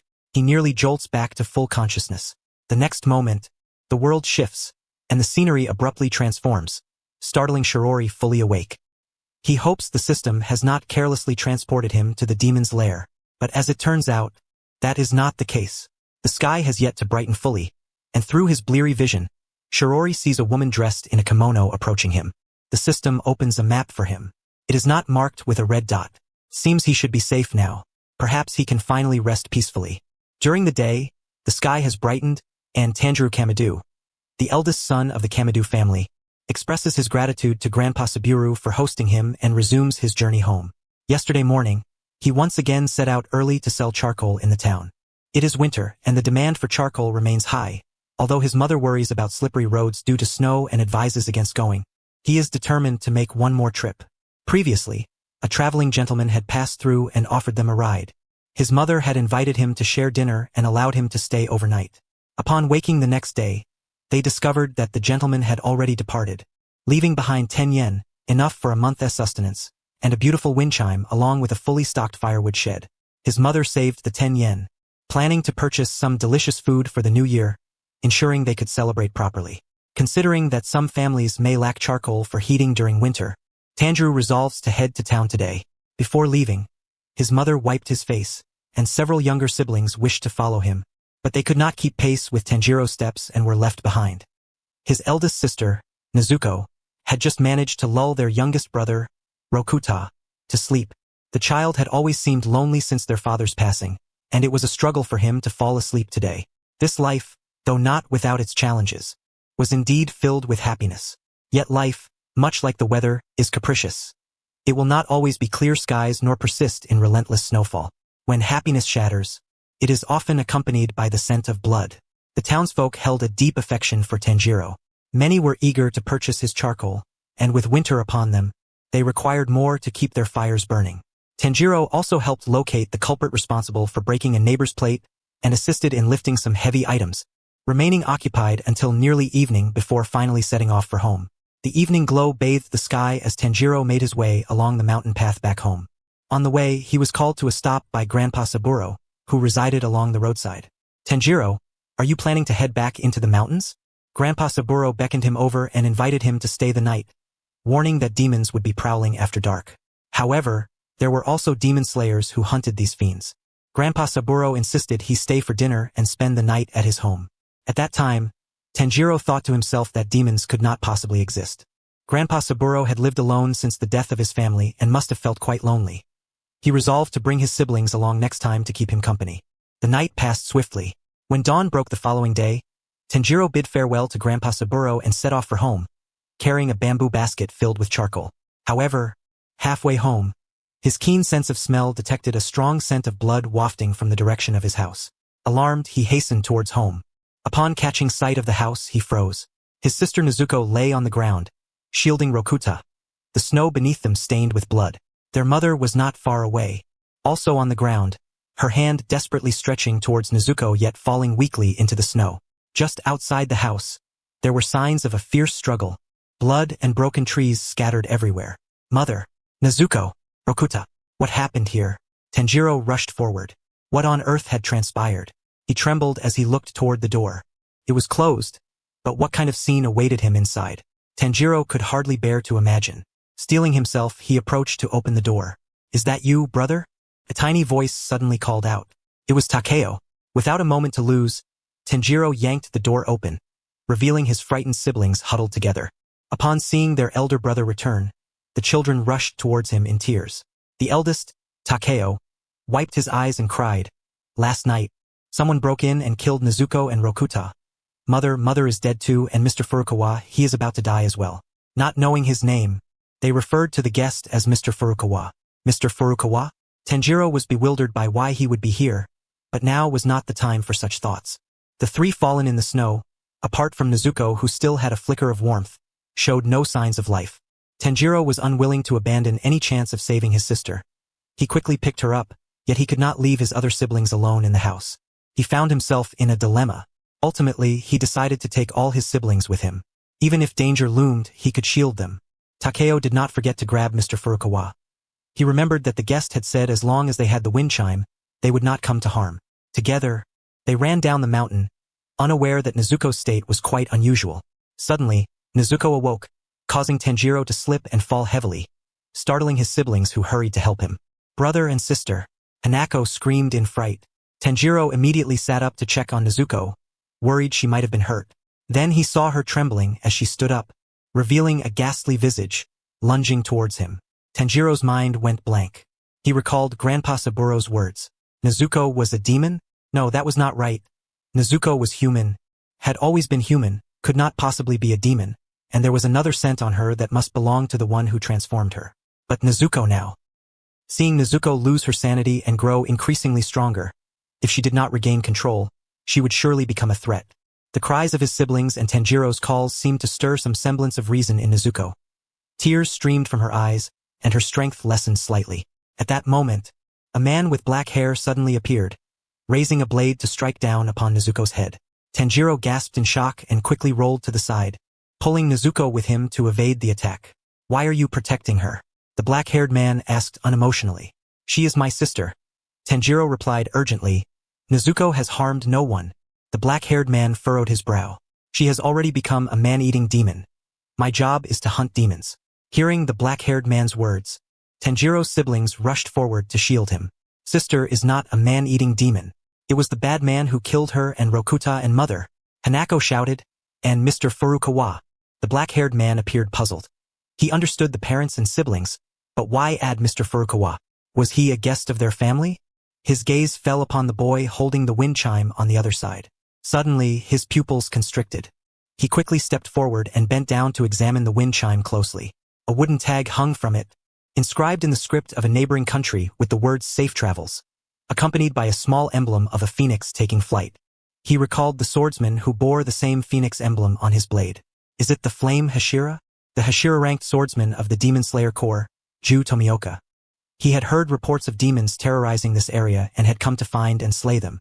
It was an overcast day. Demons likely felt little fear. He had been searching for traces of demons on Mount Kumatori when he happened to witness the scene of a demon attempting to feed. After some entanglement, the youth had claimed to be the demon's brother, insisting that his sister would not harm anyone. He had heard many such claims, yet they all ended with the demon feasting upon its kin, for demons devoid of reason could not distinguish who their family was. However, after Nezuko exhibited a certain reaction, Ju Tomioka hesitated. He had seen the wind chime in the child's hand, which seemed to bear the tattoo of the flame Hashira.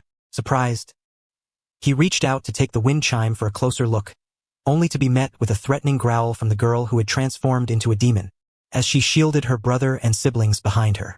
Ju Tomioka observed this scene. Could it be that this girl was truly different?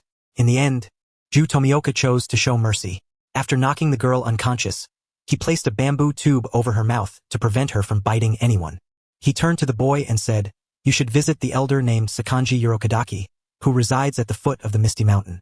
Just tell him you are here under the guidance of Ju Tomioka." As he spoke, he glanced at Takeo, who was holding the wind chime. "Is the Mr. Wind chime you mentioned the one with a red emblem resembling a phoenix on his face?" Takeo, sensing that this man harbored no ill intentions, nodded slightly. "Yes." Ju Tomioka's pupils constricted sharply, then quickly returned to normal. I understand now. You may leave." With that, he vanished without a trace. Tanjiro held Nezuko close, A visit to the Elder of Misty Mountain? Then let us go, he thought. He must find a way to turn Nezuko back into a human. After burying his mother and youngest brother, Tanjiro left home with his surviving siblings and set off towards Misty Mountain. Ju Tomioka watched them depart before stepping outside. Last night, a snowfall had covered many tracks, yet some things could not be concealed no matter what. Blood stained the broken trees around him, and in some places, the ground remained so hot that it could still melt the blood, traces left by the breath of the phoenix. There was also an amount of blood that nearly exceeded lethal levels. It was impossible for it to be just one person's blood. Ju Tomioka was certain that the strength of Shinobu Kocho, who had slain the upper moon, was formidable.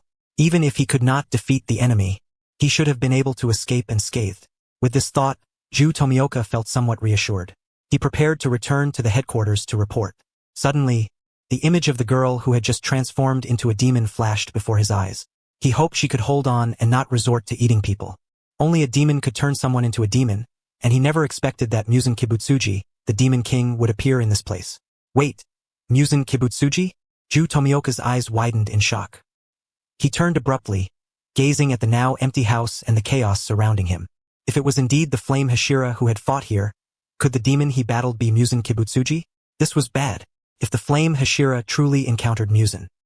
Though he hesitated to believe it, that was indeed the most plausible outcome. Ju Tomioka gritted his teeth and turned around, quickly making his way back to headquarters. The Flame Hashira was strong enough. Perhaps upon his return, he would find him receiving treatment at the Butterfly Mansion.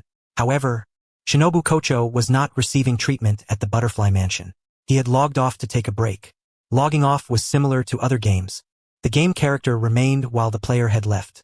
To be honest, this time, Shinobu Kocho truly felt the possibility of death. His injuries were severe.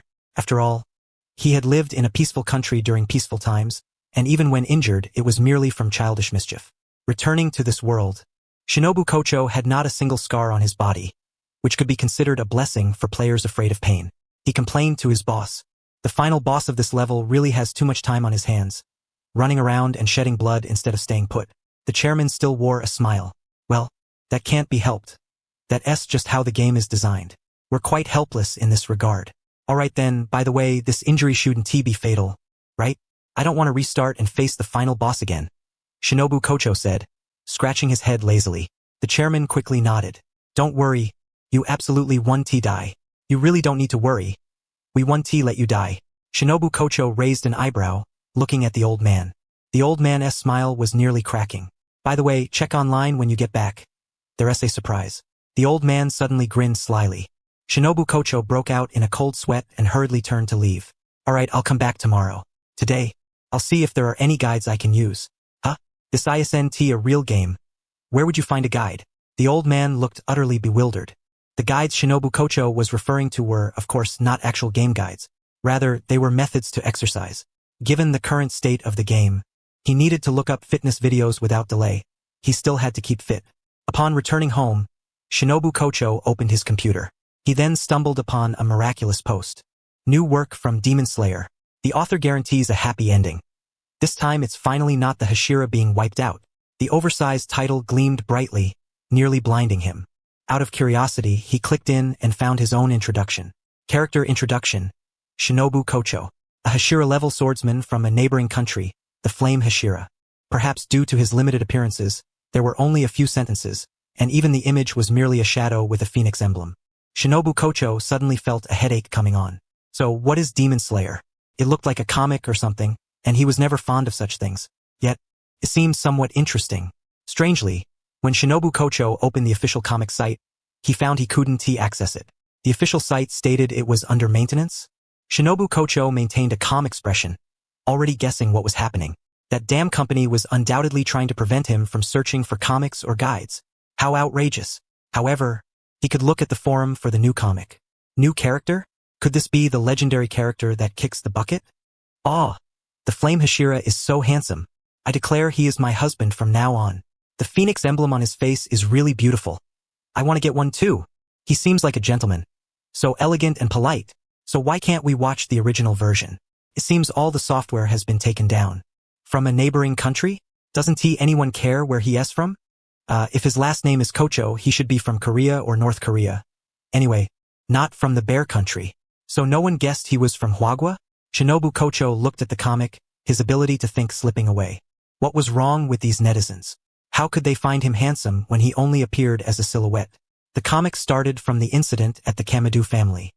He only appeared as a silhouette, holding a cane and scolding children to go inside, while he faced the demons alone.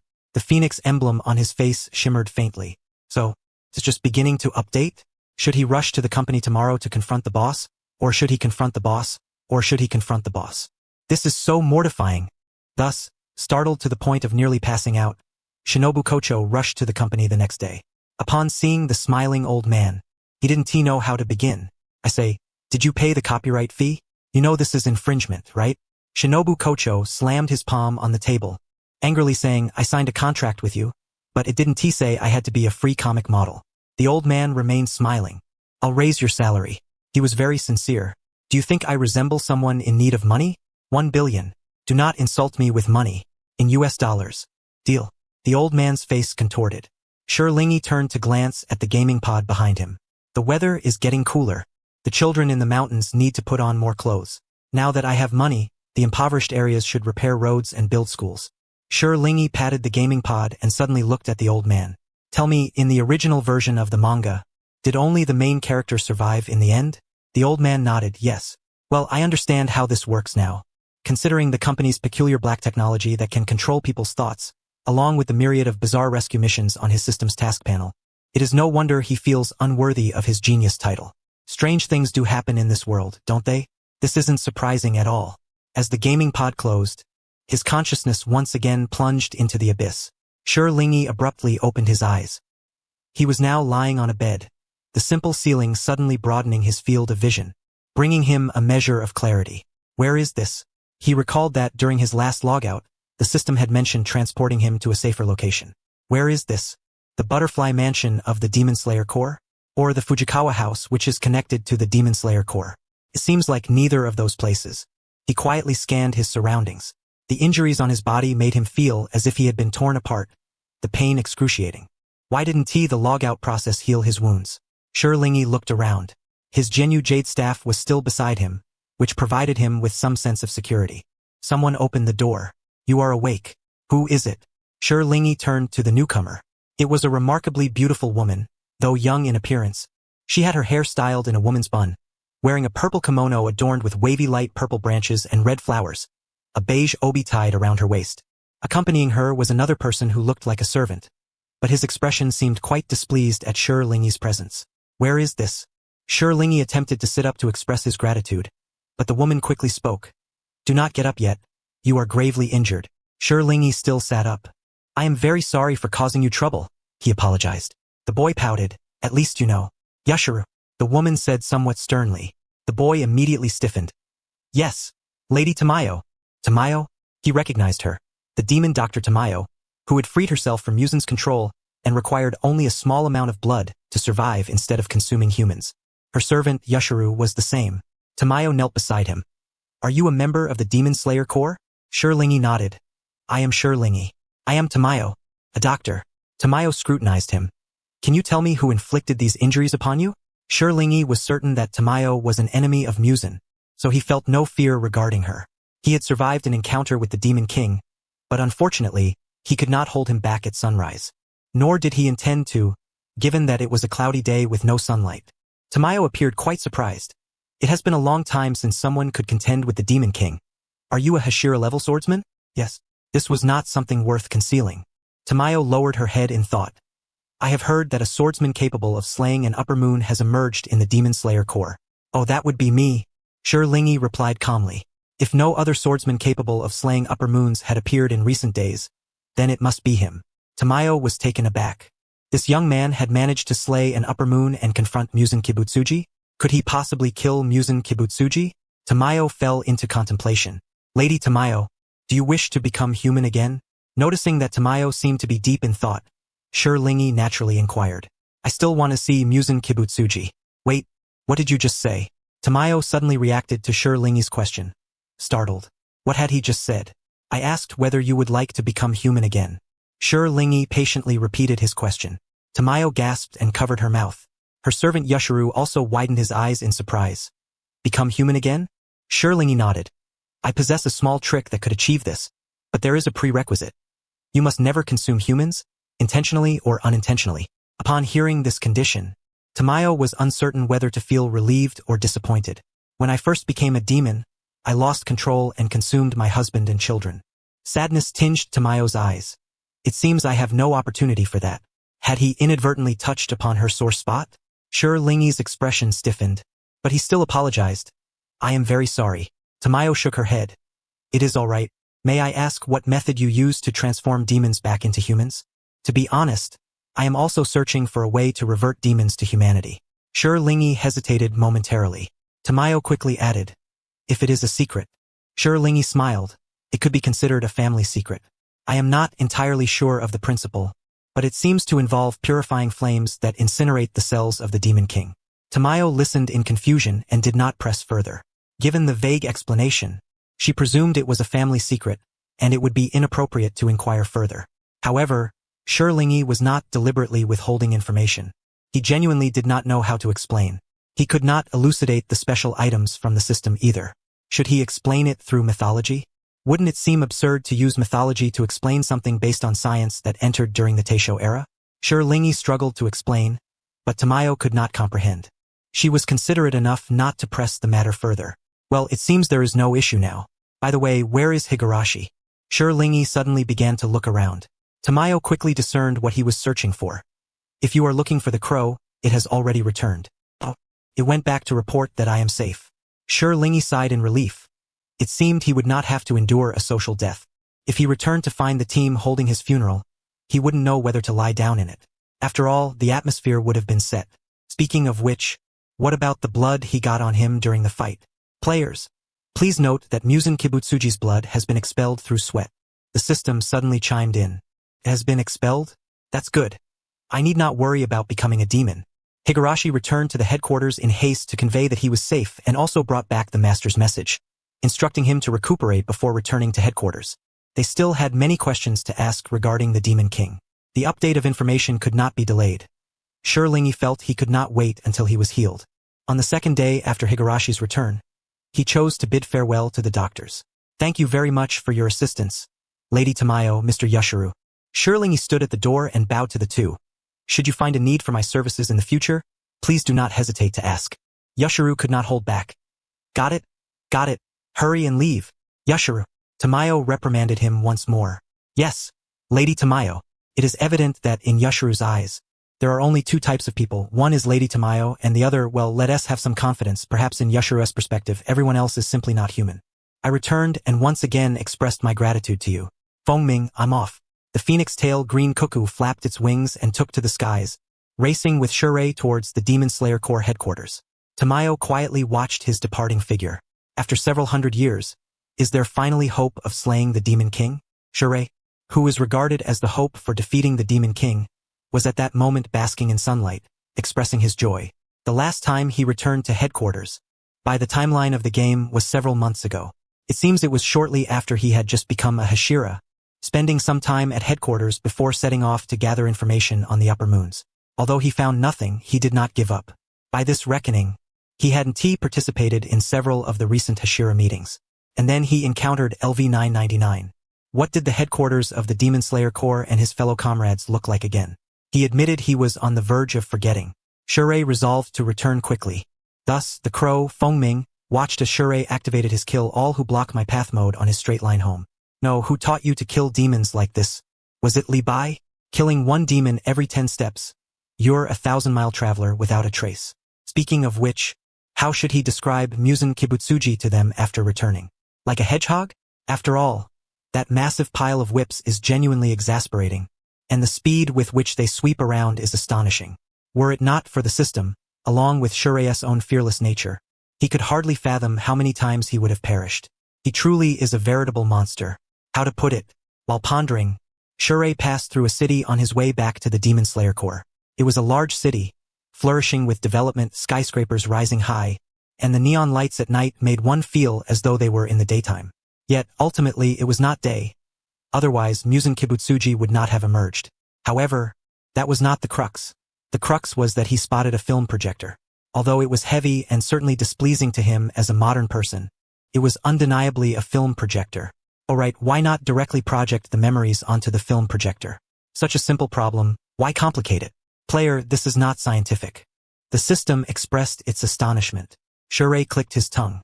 This world is already haunted and has breathing techniques, and you still expect me to believe in science? You're the system, have you also developed dementia? Think of a way quickly. System. Fine. As a high-tech system, it could indeed integrate Shurei's memories and transfer them into the projector. When asked how it accomplished this, the answer was, sorry, national secrets cannot be disclosed. Shure genuinely spent money to purchase a projector, found a box, and dragged the projector away. Out with the old, in with the new. The film company must be chuckling secretly after selling a second-hand item for so much money. System.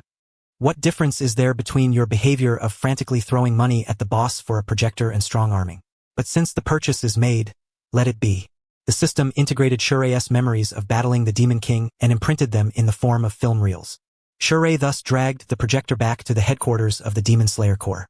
The first thing he did was to be pulled over by the insect Hashira Shinobu Kocho for treatment and medication. The expression on the insect Hashira's face was somewhat daunting. I heard you encountered Muzan Kibutsuji. It was a statement. Shurei nodded, yes. Shinobu continued smiling. Why didn't you request support?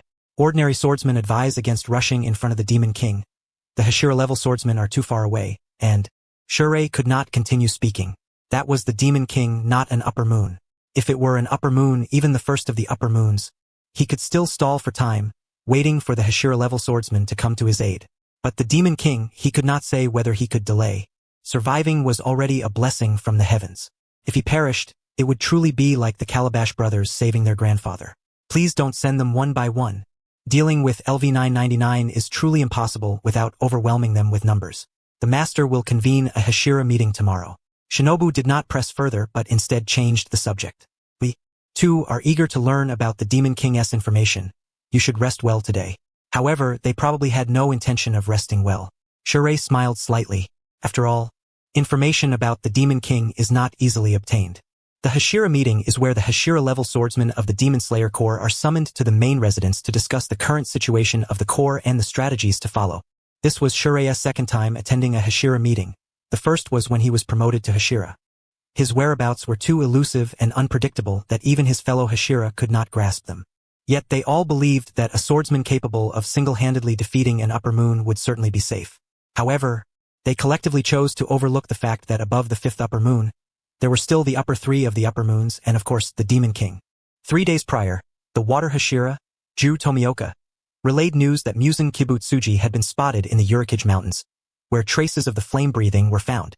It was deduced that the flame Hashira Shurei had engaged in battle with Muzan Kibutsuji. Ju reported that there was blood exceeding lethal amounts, but it should not belong to the same person.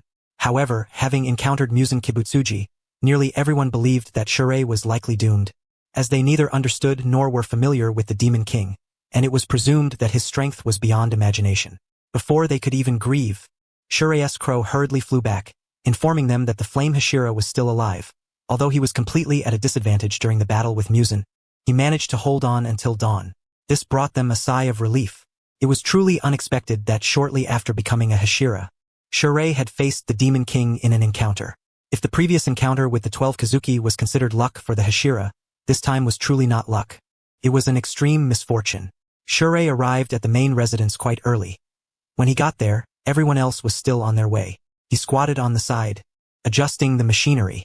After placing the film reel inside, Shurei slightly fiddled with the orientation, positioning the machine toward a somewhat dimmer light. In a while, he would be able to view it directly, though regrettably it was not in 3D, lacking the immersive experience. After he finished setting it up, the other Hashira began to arrive one after another. Flame Hashira, are you alright? I heard you encountered the Demon King. Familiar words, familiar tone. Yet Shurei always felt as if the Flame Hashira was shouting at him, although his tone had always been this loud.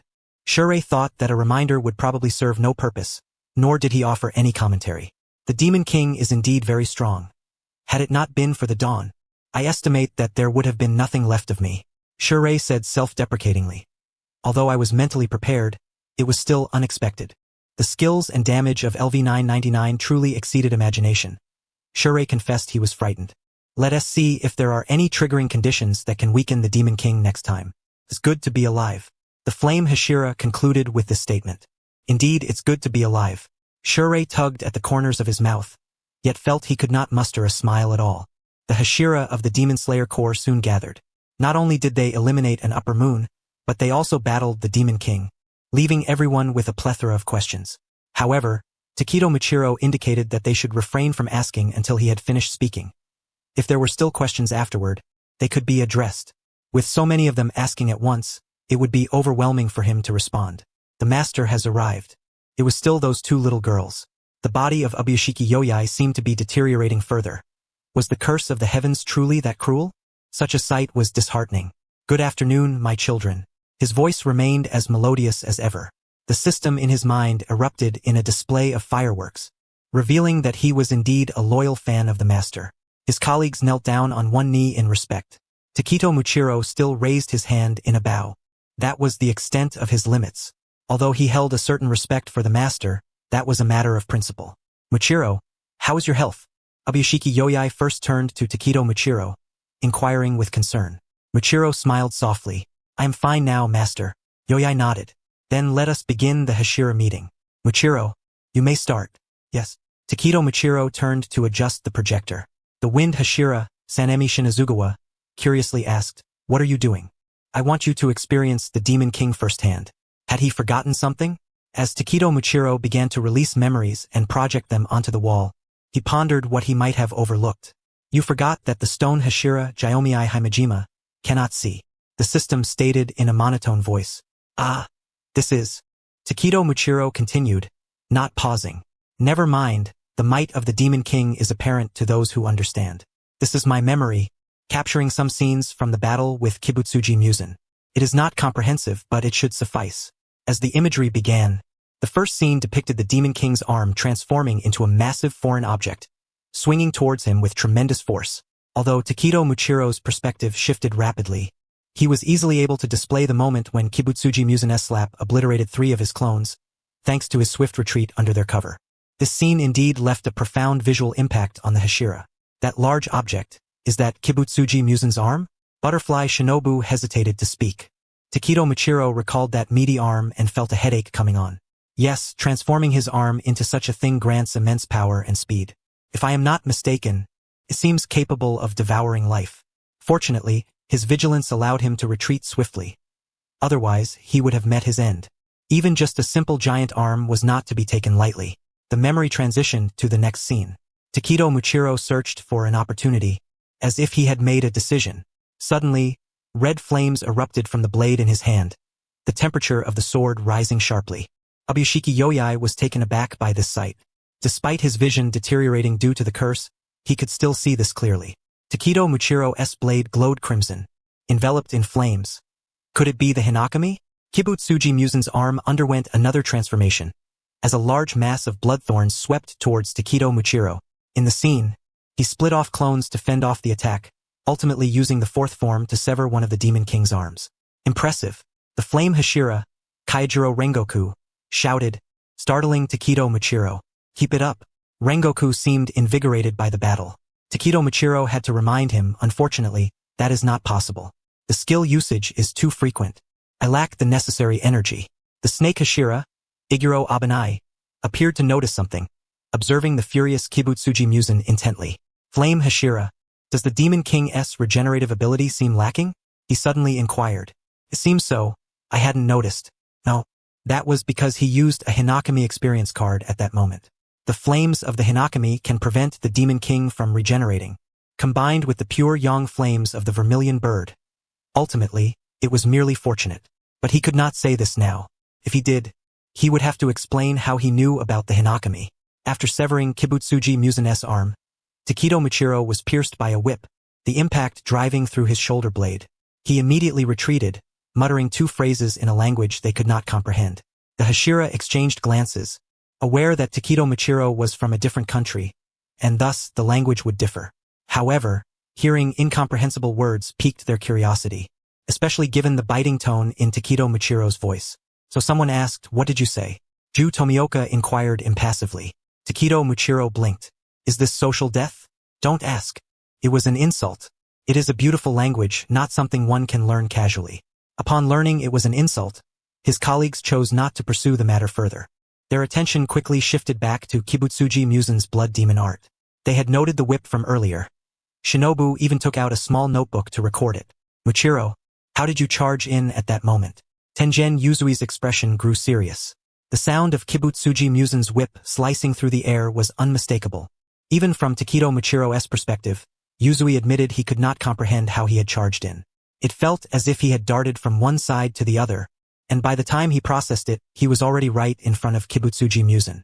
I calculated Kibutsuji Musen's attack range and speed, identified the blind spots, and then found a relatively safe route to charge in.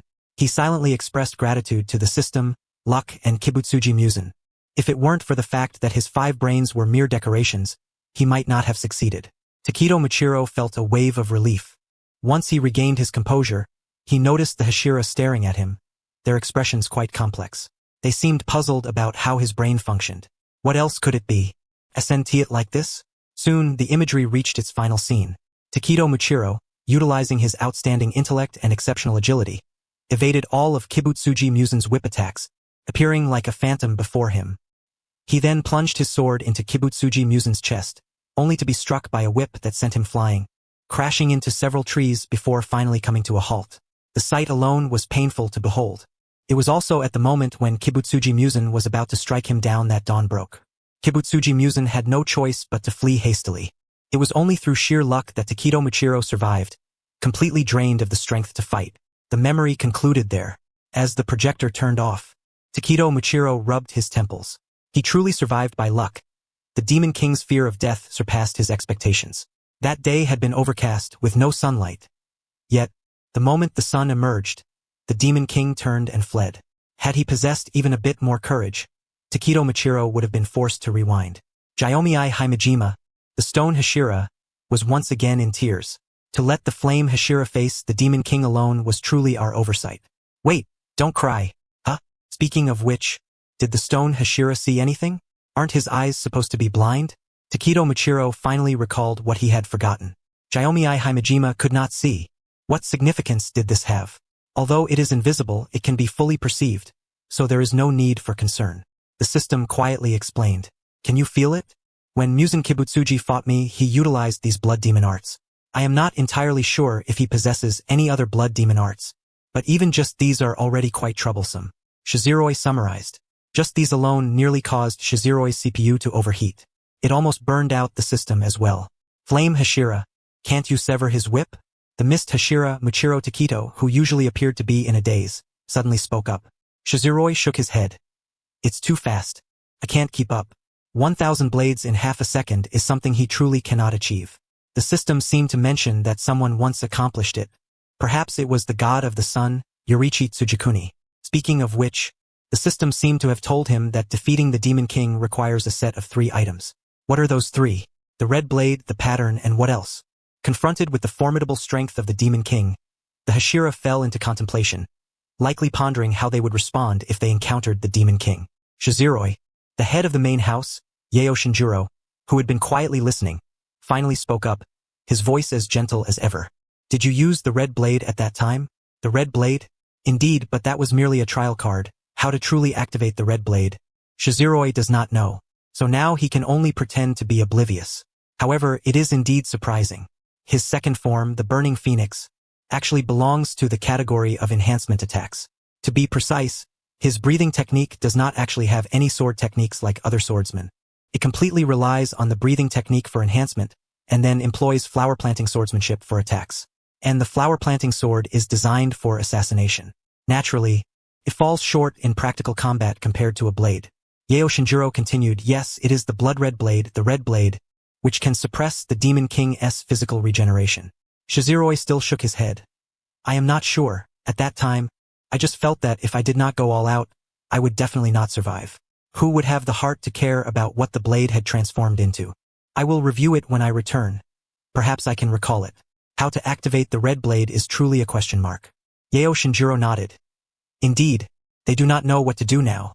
After all, it has been lost to time. What is the last item of that trio? By the way, there is also something very important. Shizuroi discreetly opened the map to scan, confirming that there were no demons nearby, nor any untrustworthy individuals. Then he bowed to the Lord. My lord, there is one more thing. You may speak. Yeo looked at him. At the final moment of the battle, I inscribed a secret technique on Musen Kibutsuji. Shizuroi smiled, appearing quite pleased. Although it may not be of great use, from now on, whatever the Demon King says, whatever he hears, I will be able to hear as well. In professional terms, that would be called a non-mechanical listening device. The Hashira were stunned. They suddenly understood why they rarely saw the flame Hashira crow running around to take on tasks. Because it was entirely unnecessary. So who exactly taught him to kill demons in such a manner? In battling the Demon King, not only did he sever one of his arms, but he also implanted a listening device within his body. Including Yeo's two daughters, everyone understood that if the Demon King did not discover this listening device, then it would become Shizuroi's most significant intelligence line, directly turning the opposing leader into an information head. Such a brilliant scheme. Mitsuri Kenroji asked, "Can you sense where he is?" "Unfortunately, I cannot." Shizuroi shook his head. "If it were something locatable, it might be discovered, and it would likely not be worth the risk. So being able to hear is something to be content with. There are no other methods available." Mitsuri fell silent. Yeo maintained his smile. "If that is the case, we should be able to have a grasp on the movements of the demons. At least we can monitor part of the 12 Kazuki's movements. After all, Musen should not be checking on all the demons every day. He certainly does not strike one as the type to be so idle as to keep tabs on every demon." However, Yeo was quite pleased. "I will be relying on you more in the future, Shizuroi." "Rest assured, my lord." Shizuroi pointed to his right ear. "The moment I hear anything, I will report it without delay. At the very least, the next encounter will not just be an ambush. There will be a chance for a surprise attack if Musen has the time to concern himself with the upper moons." This Hashira meeting has already gathered quite a bit of information, and they did not wish to overburden their lord. "Is it only by killing Musen that the curse can be lifted?" Shizuroi inquired of the system, which indicated that this was the requirement of the world, and the game system possessed no healing potions that could be effective in this matter.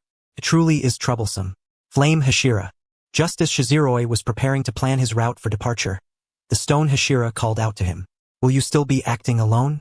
Kenroji Mitsuri, the oldest among the Hashira, expressed concern for Shizuroi and came to ask him. After all, they would need support when engaging in the next encounter with the Demon King. Shizuroi nodded. Seeking information does not necessarily require a large number of people. To a large extent, being alone is more convenient.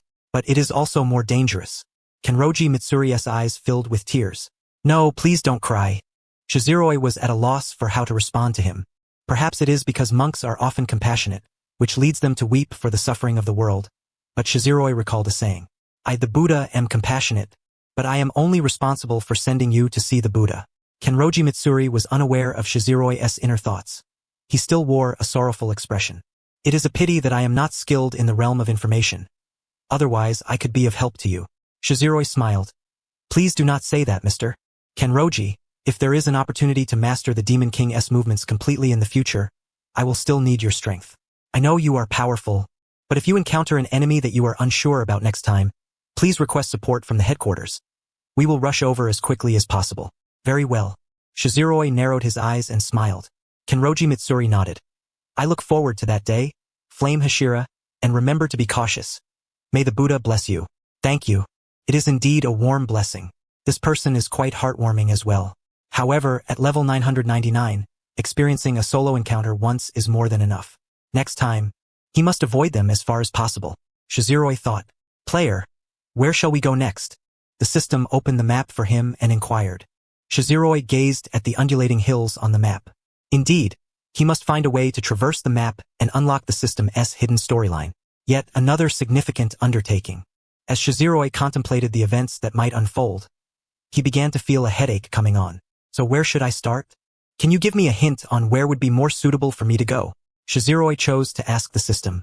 "Would you like to take a look at our newly upgraded system desktop?" The system opted to evade the question, acknowledging that the system was unwilling to drop hints. Shizuroi sighed and casually glanced at the desktop the system mentioned. Then he noticed a large poster of the third upper moon. The appearance of this demon was not unappealing, though slightly terrifying, something Shizuroi had heard of long before. The system's setting suggested a female, and it seemed to have little resistance to those of striking beauty. "So, does your fondness for him relate to my desire to catch him basking in the sun?" "Not at all." The third upper moon, Akaza, had only a partial account of blood demon arts and appearance in the system's intel. Everything else remained undisclosed, requiring self-unlocking of hidden plotlines. Shirzue found little interest in the system's poster and was about to close it when he suddenly paused. The attack initiation method. He seemed to have encountered it while traversing the map on a street with a certain dojo. In this neon-lit little place, encountering a demon king on the street was not uncommon, let alone finding a plot. Shirzue quietly closed the poster. System, you truly are quite clever. It was mentioned that the neon was too small, and reaching the destination would not take long. However, Shirzue could not simply head there directly. After all, this time, he was to gather intelligence. Gathering intelligence required finding a suitable place, asking a few suitable individuals, and most importantly, establishing an identity for himself.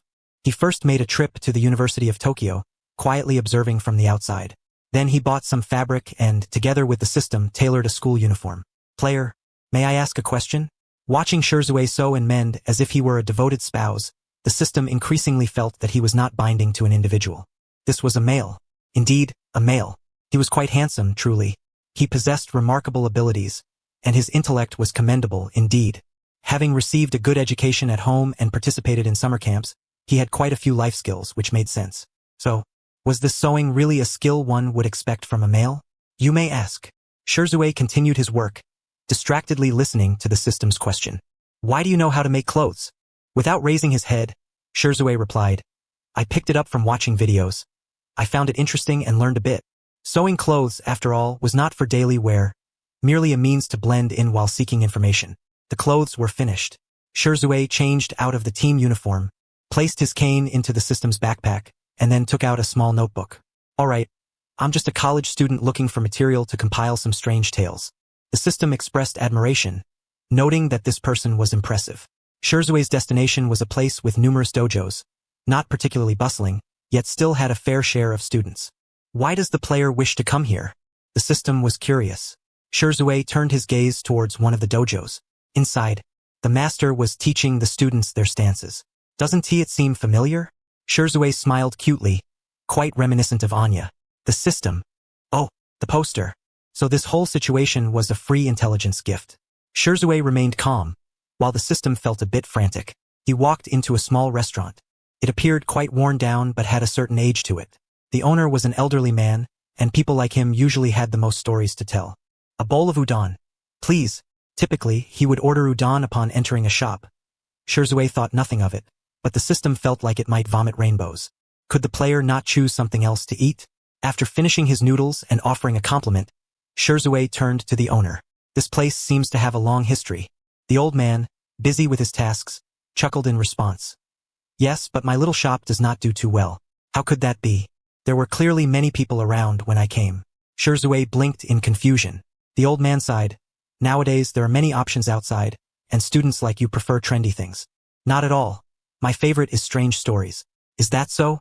Children like you are quite rare. In fact, many classmates enjoy them too, but they are reluctant to admit it. By the way, do you know any strange tales or legends? I could share them with them later. Speaking of legends, there is indeed one. The system. Wait a moment. How did the conversation shift from business to strange tales? How did you transition without any sense of incongruity? The system felt that Shirzue's intent was too strong, yet the questioner seemed oblivious to any oddity. So what was going on? The system was rendered speechless, but the old man's gaze transcended time, looking back into the distant past. There is a well-known legend here about the child of a demon. A child of a demon? Ordinary people should not believe in the existence of demons. It seems to be a story of human nature. Indeed, a child of a demon wreaked havoc in a dojo with bare hands. Bare-handed, he bloodied a dojo? What an intriguing premise. The old man continued. Legend has it that a child of a demon once apprenticed at a dojo, but one day he suddenly killed all the people in the dojo. Then he went next door and slaughtered 64 individuals, leaving only a maid, who, due to the horror, went mad. What happened next? Did that child of a demon leave? Shirzue acted like an inquisitive student. The old man sighed. No one spoke of his aftermath, but everyone here knows this legend. To them, it might just be a legend. This truly is significant intelligence. In this world where evil spirits roam, every legend holds value. SNT there is saying? As the spring leaves wither and unprovoked killings occur, one must inform me not to mix things up, referring to Li Changchao's life and death in Jianghu. The system was astonished beyond measure. It certainly knew what this story entailed. Did Shirzue discover it so quickly? This fellow is far too disrespectful towards us artificial intelligences. Having obtained the desired intelligence, Shirzue casually inquired about the dojo mentioned in the legend and other details before thanking the old man and taking his leave. Legends are always based on something. Although it has been a long time, traces can still be followed. Shirzue's eyes sparkled with the scent of intelligence. As he rushed forward like a police dog, the system, let it be destroyed. He estimated that whatever they did to lock the plotline, for Shirzue, it was akin to locking something and then handing over the key. Truly the most terrifying player on earth. Following the traces of the legend, Shirzue arrived at a dojo, small but with quite a number of students. He blended in under the pretense of visiting. Neon-lit dojos were all quite similar. The building remained the same. The forest was still there, and the environment was pleasant, albeit a bit small. It bore no resemblance to the infamous residence in the legend. According to the tale, the child of a demon killed everyone in the dojo and then went next door to slay 64 people. Why does this sound increasingly strange? Shirzue wandered around the exterior of the dojo. Indeed, legends are far too old. Many things lack any evidence whatsoever. Shirzue thought that there probably wouldn't be much to find here. Until he walked into the courtyard behind the martial arts dojo. He initially intended to savor the tranquility of the surroundings.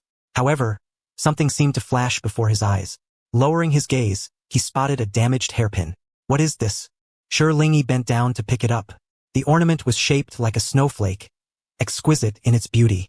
Gazing at it felt as if a gentle girl were smiling at him. Despite its damage, it could be said to be a rare craftsmanship. This item might prove useful. Wait a moment. Lingi summoned the system and opened the information panel for Upper Moon 3, Akaza. Holding the snowflake hairpin, he scrutinized Akaza's techniques, raising and lowering his head for quite some time. Identical.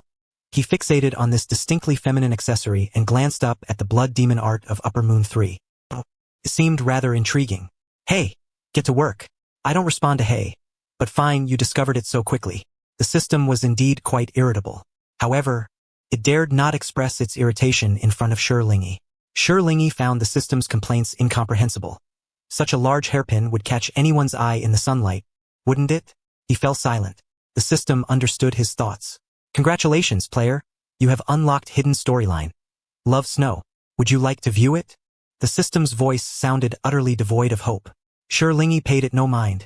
He had noticed the name. Love Snow? It sounded like a woman's name. As it was a hidden storyline, Lingi naturally would not miss such crucial information. He clicked to confirm viewing. The surrounding environment abruptly transformed. The dojo where Lingi was located changed. This place featured vast expanses of land and dojos, yet there were very few people. No, there were none at all. He saw a frail young girl sitting on the porch, the snowflake hairpin he held adorning her head, leaning against a strong yet gentle-looking man. Lingi approached to take a closer look. This face was unmistakably that of Upper Moon 3, Akaza. It appeared that the difference in appearance between a human and a demon was not substantial. It was merely the absence of those markings on his face. So, was this girl perhaps Akaza's beloved? Not a stunning beauty, but certainly an exceptional one. It was evident that even demons once had warm and beautiful pasts, perhaps with certain exceptions. Brother Kanji, let us go watch the fireworks together tonight. Alright. The couple going to watch the fireworks together was truly blissful. Under the fireworks, the young girl confessed her feelings to the man, who blushed furiously but agreed. For he too had long harbored feelings for her, yet could hardly believe that someone would love him. The boy's expression radiated pure happiness. So blissful. Even Lingi, observing from the side, felt enveloped by that gradual sense of happiness. If only it could continue like this forever. Lingi inappropriately thought of this phrase. However, the transformation into a demon was likely the beginning of tragedy. The storyline unlock concluded. Lingi, damn. The environment reverted around him, students continued their training, and the gentle breeze still blew softly. Lingi felt somewhat irritable. The system was miserly to a fault, squeezing out storylines like toothpaste, which left a particularly sour taste. With only this little bit of narrative, what could it possibly convey? Alright, it could indicate that Upper Moon 3 was once quite happy as a human. So, was it Muzan Kibutsuji who shattered this family's happiness? After all, upon becoming a demon, it was initially challenging to retain any sense of awareness. The hunger would render them irrational. If Upper Moon 3 had killed his beloved during that time, it would not be surprising. Thus, Muzan Kibutsuji truly was. The system interjected. While I would love to commend your deductive skills, That's not quite the case. Yet, Shi Lingyi did not need reminding. With a slight turn of his mind, he considered other aspects. Even if he had become a demon and consumed humans, what was the situation with the neighboring kendo dojo? Did they get so hungry that they ran next door for a grand feast while deliberately letting a platter of snacks go? Please, that's a ridiculous notion. It seemed there was another reason.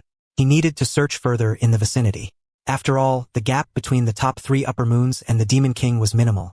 If he did not find a way to directly seal their titles or devise a means of subversion, Shi Lingyi felt uneasy. Wait, could subverting the upper moons truly be within a human's capabilities? The system was taken aback. Forget it, I can't rely on you. Shi Lingyi expressed his disdain towards the system. The system was even more shocked. Have you forgotten who calculated the route during the battle against the Demon King? Haha.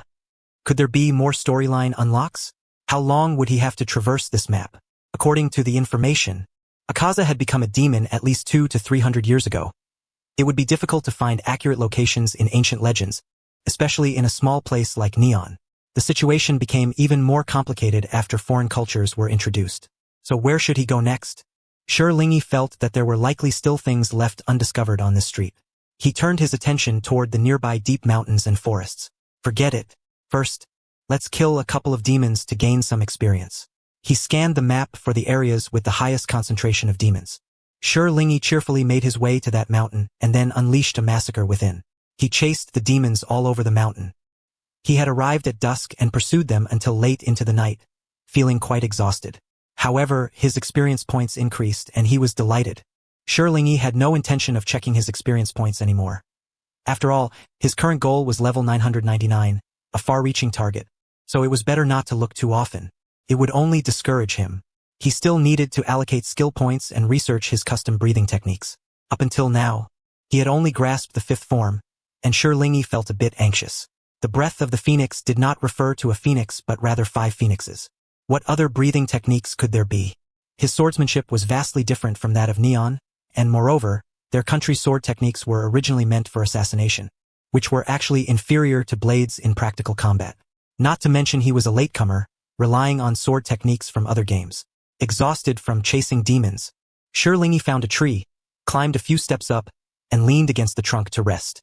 Then he opened the map to analyze the path for tomorrow. Every day was spent exhausting both brain cells and physical strength. Shi Lingyi had considered finding other team members to assist him or even adopting a disciple to share the burden of mental exhaustion. However, he thought better of it. Gathering intelligence was something that would be very inconvenient with an extra person. Shi Lingyi suddenly felt puzzled. Why was he doing intelligent things in a world full of mindless demon slaying? This truly was.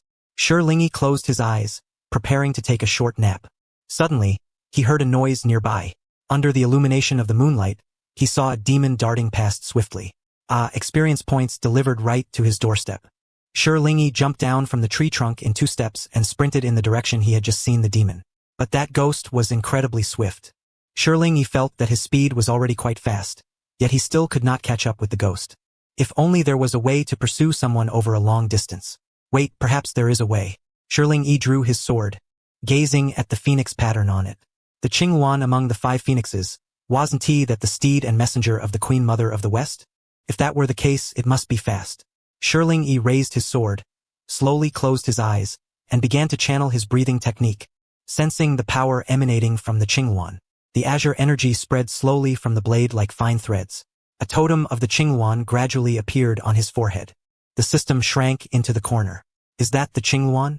Is it about to unlock a skill so soon? With a thought, Shi Lingyi acted upon the guidance in his heart. Feeling the wind rush swiftly past his face, he suddenly opened his eyes. He discovered he was standing on the back of a blue bird. Wow! The clouds and mist swirled past him. Wait! Clouds and mist. How high up is this? Why is the air not thin? This is unscientific. The question of whether this is scientific suddenly popped into Shi Lingyi's mind, mainly because he was currently flying so high. Even in the midst of haunting, you still think about science? Are you suffering from dementia? The system decisively threw back his words. Just go play. Shi Lingyi silently retorted. How embarrassing. Flying in the air is always faster than running on land. Not to mention this was sword flight. Don't question the principles, science has already faded away. Sword flight. He had seen it in many fantasy novels and had imagined it during his Chinibu phase. Shi Lingyi remembered that he had even thought about creating a sword that could truly carry people into the sky. However, after studying geography, he learned that the closer one gets to high altitudes, the thinner the oxygen becomes, and he abandoned the idea. But the fact proved that at this height, the oxygen was still quite ample. The Qingyuan let out a long cry and swiftly surged ahead. Shiling-I's gaze fixed on the ghost that had just fled. He had found experience points. The Qingyuan sensed his intent and immediately transformed into a beam of light, flying behind him and becoming a pair of azure wings, diving down with a devastating momentum. The long sword flashed with azure light. Breath of the phoenix, earthly form. Accompany the Qingyuan. Thus, the unfortunate soul, who had no blood ghost technique, thought he had escaped the pursuit of this ghost hunter, and was still secretly rejoicing when a blue bird descended from the sky, cleaving him in two. When his head tumbled to the ground, he was filled with disbelief. Why? He had clearly escaped. Shiling-I retracted his sword, resuming his gentlemanly demeanor with a cane in hand. It turned out that grasping a new sword technique was not very difficult at all. I think it is necessary to inform the players that while others comprehend sword techniques, it is usually in front of enemies many times stronger than themselves. You're here to comprehend a sword technique in front of a level 1 ghost? What nonsense! Whatever the case, it's fine. Holding his cane, Shiling-I maintained his poise, preparing to leave when his peripheral vision caught a glimmer. What was that? Here we go again. The system knew that whenever Shiling-I uttered such words, it was almost certain that he was about to unlock some new plot. So what had he discovered? Following Shiling-I's gaze deep into the forest, to a place where no one would go, it seemed there was something reflecting light. The moonlight was truly useful. If only it could kill ghosts. Shiling-I approached the reflective point. With every step, he had to push aside the obstructive vines and bushes, which was no easy task. After quite a while, he finally stood before the reflective point. Shiling-I was taken aback. It was a collapsed tombstone. The fallen tombstone appeared ominous to them. After all, the ancestral tablet had fallen, which was a sign of great misfortune. However, such an event occurring in Neon did not surprise Shiling-I at all. After all, Neon is located in the Pacific Ring of Fire, and given the frequency of tectonic plate collisions, it would be a disservice to the geography of the area if it didn't experience earthquakes 40 to 50 times a day. Sometimes, when a major earthquake occurs and mountains collapse, let alone tombstones, it's uncertain whether even human bones would remain intact. Therefore, the fact that this tombstone had managed to survive until now was quite remarkable. Out of respect for the deceased and the spirits, Shiling-I propped the tombstone back up and set it in place, then took a cloth from his system backpack to wipe the weathered tombstone. System, do you have incense or anything like that in your shop? Also, paper money and such. He intended to light 2 sticks of incense and burn a little paper as a gesture of respect for the soul. After all, please don't come looking for me in the middle of the night. So, the last sentence was the key, right? The System S shop was very user-friendly, offering not only skills and various ghost hunting tools but also living necessities, such as beds and tables. These were meant to furnish the home assigned to Shiling-I by the Demon Slayer Corps. However, in truth, Shiling-I had never visited that residence. After acquiring the essential Nichiren blade for gaining experience points from the Demon Slayer Corps, he immediately began running maps, then killed Upper Moon 5 before returning to be promoted to a Hashira, and continued running maps, eventually battling the Demon King before returning to submit a report and present a PowerPoint on the Demon King, then resumed running maps. Thus, the house assigned to him by the Demon Slayer Corps was essentially wasted on him. With the system's reminder, Shiling-I also recalled that he had a property to decorate. After returning, he should spruce it up a bit, just in case he needed to host guests someday. That house indeed required some thought and effort. Principles should not be abandoned. Please exchange for the most suitable furniture for my country. Thank you. Do you still remember you're in the wild? The system dumped 3 sticks of incense and paper money right onto his face with a clatter. Shiling-I was not angry. He merely shrugged, igniting the incense with the flames from his breathing technique. The system was speechless. Such a lavish way to light incense, one might never see it again in their lifetime. The incense was placed before the tombstone, and Shiling-I burned a bit of paper, squatting there with his palms together. If you are reincarnated, may you be well. If not, may you be at peace. I am very afraid of ghosts, so please don't come looking for me at night. The last sentence goes without saying. The system was powerless to retort. After completing these tasks, Shiling-I finally had the mind to carefully examine the inscriptions on the tombstone. Though weathered by wind and rain over the years, it was still stone, which has a long lifespan. The characters were worn but not completely illegible. Su Liu Daohol. Master Kingzo. But the most important factor was the time. This world is from the Edo period. Compared to the 5,000 years of the neighboring country, It really cannot be considered ancient history, but for someone like him who sought information, it was indeed a rare find. A tombstone from the Edo period, the head of Su Lu Dao Hall? He had never heard of this hall at all. However, beneath the tombstone there was a line of very small characters. Female, Koi Yuki. As is well known, before the Meiji Restoration in Neon, ordinary families did not have surnames except for the ruling aristocracy. Although one cannot judge by the surname, the likelihood of sharing a name while living on the same street is still quite low. Was this person Koi Yuki's father? Could it also be said that he is the father-in-law of Upper Moon 3? Sure, Lingy squinted his eyes, pondering deeply. So what exactly is this? System. Stop playing dead. Hurry up and show him the hidden storyline. Congratulations, player. You have unlocked the hidden storyline. Master Keizo, would you like to watch? Come on. Hurry up and click. Sure, Lingy was too lazy to even lift a finger. System. Fine, the player chose this. Even if you cry, you must indulge until the end. The surrounding environment shifted once more. Sure, Lingy found himself standing on an ancient street, the very one from earlier that led to the martial arts hall. If this is the Edo period, then that street truly has a rich history. Just then, person flew overhead. Sure, Lingy turned his head and saw a human version of Upper Moon 3. With black hair and a youthful appearance, he looked rather innocent. But when it came to fighting, he was truly fierce. People were being sent flying. Then, the human version of Akaza was intercepted by the head of a martial arts hall and was beaten up. He was then taken back to the Sulu dojo. Sure, Lingy followed them to the dojo. The entire dojo had no students at all. The headmaster said he had no skills and couldn't attract students. His wife had recently committed suicide, leaving behind a frail daughter. However, he needed to make a living and had no time to care for her, so he asked this human version of Upper Moon 3 to help him, at the very least to take care of his daughter. This newly accepted student was indeed quite dedicated, taking good care of his daughter. Over time, the two young people developed feelings for each other. The unlocked hidden storyline ended here. Sure, Lingy. Are you telling me you are short and weak? Otherwise, why is the unlocked storyline so brief? This is outrageous. A poor review is a must. System. You are being unreasonable. You can only see this much after all. What does it matter to only see a tombstone and a hair ornament? If you had the ability to confront Upper Moon 3 directly, the unlocked storyline would have been much more exciting. However, Sure, Lingy was not in such a dire mindset. Rather, with his intellect, he had already pieced together most of the situation. Considering the period of the shogunate rule, combined with the harshness of the ruling class towards the lives of the lower classes, Sure, Lingy could almost fully reconstruct what had transpired back then. He just wasn't entirely certain if he was right. Based on the little information he had received, Sure, Lingy quickly formed a hypothesis. It could be said that it was not Muzan Kibutsuji who turned him into a demon, but rather the state of the world at that time, the hearts of people that transformed Upper Moon 3 into a demon. According to the system's information, Upper Moon 3, Akaza, was referred to as the demon of combat, and his obsession with becoming stronger was indeed profound. However, it did not explain why he sought to grow stronger. If one combines this with the circumstances of the time, it is not hard to see that he wished to protect his family, to safeguard those he cared about. Yet later an accident occurred, and both his master and lover died unexpectedly, possibly due to natural disasters, but more likely due to human calamity. The human calamity could have been brought about by the Kendo dojo near the Sulu dojo. In order to avenge his master and lover, Akaza rampaged through the Kendo dojo, sparing one woman. He did not consume her. It was a massacre, clearly because he had not yet become a demon at that time.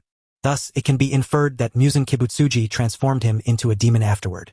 As for why he did not suspect that all of this was designed by the Demon King, the Demon King lacked such intellect. His mind was solely occupied with the blue spider lily. The system trembled in a corner. Well, this person had already guessed Akaza's story quite closely. Aside from lacking evidence for the details, he had figured everything else out. This means that if he were to encounter Upper Moon 3 in the future, this item. Sure, Lingy took out the damaged hair ornament from his pocket. It was likely his key to a breakthrough. Since that was the case, he must repair it first. It might just save his life someday. Having obtained this information, Sure, Lingy did not intend to linger here any longer. Early the next morning, he returned to that restaurant for a meal. This time, however, the old man suddenly asked him, "Can today's students draw these things on their faces?" Sure, Lingy's lips stiffened. The markings on his face, the phoenix pattern? No, it's not like that. After all, I came here alone, and drawing it on my face is just for self-defense.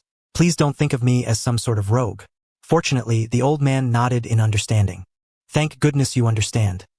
Otherwise, Shi Lingyi would not have known how to explain himself. He had completely forgotten that he still had this on his face. He hurriedly finished his meal and left the restaurant, rushing up the mountain path to continue hunting demons for experience. But he did not forget to change his clothes. He quickly swapped out his Tokyo University attire for the Demon Slayer Corps uniform. As for the markings on his face, Shi Lingyi raked his fingers through his hair, letting a strand fall to cover the phoenix pattern on his face.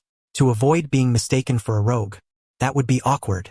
After changing his hairstyle, he hunted many demons, and Shi Lingyi thought to himself, perhaps it would be better to switch up the line of attack. Give the demons here some breathing room. Logically speaking, the Hashira swordsmen each have their own patrol jurisdiction. For example, Kaijuro Rengoku, the Flame Hashira, is responsible for the Tokyo area. Shi Lingyi, however, had no such jurisdiction, because for demons, wherever he went was a restricted area. Therefore, Shi Lingyi changed his line and continued walking while slaying demons. He was quite the unique type among demon hunters, working from dawn till dusk, finding a village at night to rest in, leaving money and a safety wind chime behind before departing the next day. Maintaining good health was important.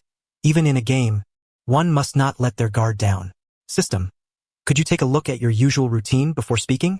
Perhaps life had become too comfortable. Shi Lingyi felt he should seek some excitement. Thus, one day he suddenly inquired of the system, say, do you have any invisibility items or items that can mask one's presence? I want to sneak into the demon's lair and take a look. The map did mark the location of Muzan Kibutsuji's lair. Although it was in a different space, he believed the system had a way to get in. However, given Shi Lingyi's current level, he did not dare to enter recklessly. Going in would likely result in a rollback. The system flatly refused. No, impossible, absolutely not. 3 consecutive denials. What kind of place is Infinity Castle? It's full of all sorts of chaotic demons. First of all, upon entry, he would definitely be sensed by the castle demon, Nakheim, who controls Infinity Castle. Moreover, no one knows when the upper moons will be teleported in. Especially Upper Moon 1. That being is referred to by Muzan Kibutsuji as a partner. Until the player finds a way to sway him, the system does not recommend engaging with Upper Moon 3. Oh, Upper Moon 3 should be manageable. Shi Lingyi had already seen through his weaknesses, so that leaves just 2 remaining. However, compared to Upper Moon 2, I am more interested in Upper Moon 1. Shi Lingyi suddenly said. After all, your information barely shows his face. The information on Upper Moon 1 is almost limited to just a silhouette. However, upon seeing the figure from behind, Shi felt he was not a mere demon, but rather a warrior. The samurai of Neon were renowned, particularly during the Warring States period and the Edo period, which were times that saw the emergence of many famous samurai. It is said that the divine heir, Yorichi Tsujikuni, hailed from a powerful samurai clan, though it has since fallen into decline, and the surname Tsujikuni has been lost to time. Yet, the system's intelligence indicates that the mist Hashira Muchiro Takedo is indeed a descendant of the Tsujikuni family. However, this child suffers from amnesia, making it impossible to extract any information from him. According to the historical accounts he has studied, the notable samurai have no ties to the Demon Slayer Corps. So, who exactly is the Upper Moon 1? Do you have any other photos of Upper Moon 1? Shi suddenly inquired. The system nonchalantly presented him with a plethora of images of Upper Moon 1 from behind, none of which showed a frontal view. He was unconvinced. How could this character deduce anything without revealing more? Indeed, nothing was shown. The back view was rather pleasing, as Upper Moon 1's figure was extraordinarily refined. This hair. Had he seen this hairstyle somewhere before? It seemed to be during the system's playback of the background story concerning Yorichi Tsujikuni. Shi stared at the hair of Upper Moon 1, Kokushibo, for a long while. He seemed to have an epiphany. Whether this hidden plot had been unlocked was no longer of consequence. Shi did not rush to seek evidence to substantiate his speculation. After all, this matter involved the history of the Demon Slayer Corps, necessitating a cautious investigation. If Upper Moon 1 truly had a connection to that divine heir, then the reasons behind the divine heir's failure, who was born to slay the Demon King, would indeed be intriguing. What about Upper Moon 2? The information provided by the system regarding Upper Moon 2 was quite comprehensive. When Shi asked the system why, it replied emphatically, "Does my infatuation with his appearance relate to my desire to bask him in the sun?" Fine, it did not relate. Upper Moon 2 Doma was affectionately referred to as Momo 2 by the system. A demon of ice, he lacked emotions even in his human days, and due to his unusual hair and eye color, his parents believed him to be a divine child, even establishing a cult named the Cult of Ultimate Bliss for him. The result was that he grew up listening to others' complaints. Later, after a family tragedy in which his mother killed his father and then committed suicide, Doma felt nothing, only finding the blood that fell to the ground bothersome. Eventually, he encountered Musen Kibutsuji and transformed into a demon. Well, this child was not worthy of sympathy, being a classic case of a flawed lineage. Upper Moon 2 did not require subversion. He simply needed to be permanently stripped of his title. Shure provided a general direction for Upper Moon 3 before turning towards the city, his mind still bickering with the system. I still want to take a look at Musen Kibutsuji's Infinity Castle. Absolutely not. Such places require a party. Do you understand? The system continued to negate the proposal. Shure remained undeterred. But I don't have any teammates at my level. How can I form a party? It's just not happening. For some reason, in other games with fully connected large maps, Shure often ventured into high-level areas, his positioning impeccable, never once detected by high-level monsters. Yet the system was adamant about denying him access to Infinity Castle. It seemed that the place was truly terrifying. His curiosity was only growing. Knowing oneself and knowing the enemy ensures victory in every battle. He needed to understand Infinity Castle before discussing anything else. So, then please find a way to let me in. Otherwise, I will pester you daily. Pester all you want. I'll pretend not to know. Shure felt a twitch at his temple, as if a vein had bulged. He unleashed his trump card. If you don't find a solution, I will find a way to extract you and destroy you. Let us see what you can do. Shure suddenly grinned mischievously. Your existence involves advanced applications of quantum science and nanotechnology. Our current technology indeed cannot deal with you, but have you forgotten? I am a genius. The system. Oh yes, this person's mind is too sharp. Should he truly provoke him, he might very well do something extreme. The system felt he was growing irritable. A genius, indeed. Can one flaunt genius so casually? How can such shamelessness exist in this world? Yet the system still dared not gamble on his words. With Shurei's intellect, it was wise to fear that he might indeed extract and destroy it. Fine, it's possible. But there is one condition. You must return to the Demon Slayer core residence. I have a method, but you must guarantee your absolute safety. No problem. It was just the right time to renovate his home. Shure was nearly going mad with anticipation to explore the new map and unhesitatingly chose to return. He exchanged a myriad of items with the system and dragged them back. Once again, he fought demons along the way, and Shure quickly returned to the residence the Demon Slayer Corps had provided him. It was quite spacious. Perched atop a high mountain, it was far taller than the Demon Slayer Corps headquarters or the residence of the Kamadu family.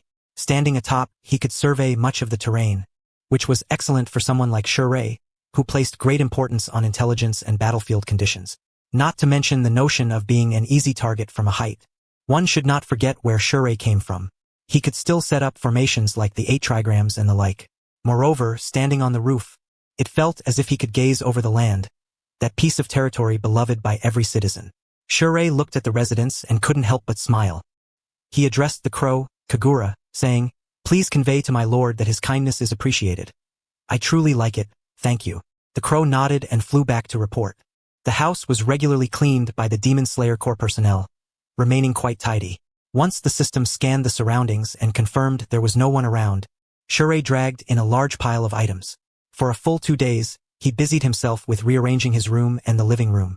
The Japanese style was beautiful, but he preferred the Chinese aesthetic.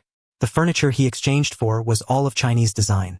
If anyone were to ask him where he got the furniture, he would simply say he made it himself. What else could he say? Thus, in a Japanese house, upon sliding open the doors, one would be greeted by the ancient and elegant decor of Chinese style. A round marble coffee table, a smoothly lined sofa, complemented by ink wash paintings on the walls, and a folding screen, easily creating a homely ambience. For Shure, it was indeed home. He also opened a tea room and a study next door, as he did not know how long he would stay here and still needed to read. The dining room and master bedroom were adorned with numerous ink wash paintings and many decorative items. In summary, Shure had forcefully created a Chinese sanctuary within a Japanese residence.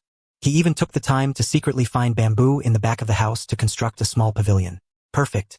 As for the guest rooms and such, he would take his time. 2 days later, Shure looked at his little home and felt exceptionally happy. More importantly, he could finally venture into the new map. Although he was unaware of the method the system intended to use to send him into Musen's lair, he was certain that it would be a safe approach. However, while entering the Infinite City without being detected, he himself needed to find a secure location. Would his body weaken during the infiltration? It seemed he had begun to grasp the system's intentions. Having arranged the house and prepared everything necessary, he also concealed the residence with formations nearby. Shirling Yi was ready to follow the system into the mysterious realm of the Demon King, the Infinite City. Now, a live broadcast is about to commence. The system's method was rather simple. It involved allowing his soul to exit his body, guided by the system to that high-level map. Before heading to the new map, the system repeatedly cautioned Shirling Yi. Remember, there are many high-level demons in the Infinite City, perhaps even the Upper Moon 3. They cannot see you or touch you. You can observe and gather intelligence, but try not to stare at anyone for too long. Those beings possessed an astonishing degree of sensitivity. Even as a soul, they might notice his presence. Therefore, utmost caution was imperative. So, was it not possible to simply refrain from going? The system indicated that it wanted to flip the table. Also, during the soul exit, you must not be disturbed. Set up a barrier outside. Do not let the incoming shadows disrupt him. Shirling Yi was very obedient. To uncover a new map, he would be exceedingly well behaved. Not only did he set up a barrier at the entrance, but he also hung a sign on the door that read, "Do not disturb." Just 2 simple words. He believed the shadows would understand, and it was best not to bother him. After all, this group of shadows appeared to be quite afraid of the Hashira, so it should be fine. Shirling Yi closed the window and drew the curtains, rejecting any peeping. Once the surroundings fell completely silent, Shirling Yi sat in a chair, leaning back, his body relaxed, and closed his eyes. The system carefully guided his soul out. Shirling Yi felt that the sensation of his soul leaving his body was quite peculiar. It was as if his body had suddenly become weightless, floating in a manner unknown to anyone, drifting away effortlessly. A gust of wind could carry him off. He could even be scattered by it. Curious, he opened his eyes to behold the swaying orb of light before him, the manifestation of the system. His body remained firmly seated in the chair, appearing untroubled. "Close your eyes. I will take you to the new map." The system's voice came through. Shirling Yi complied and shut his eyes. The system immediately initiated the teleportation.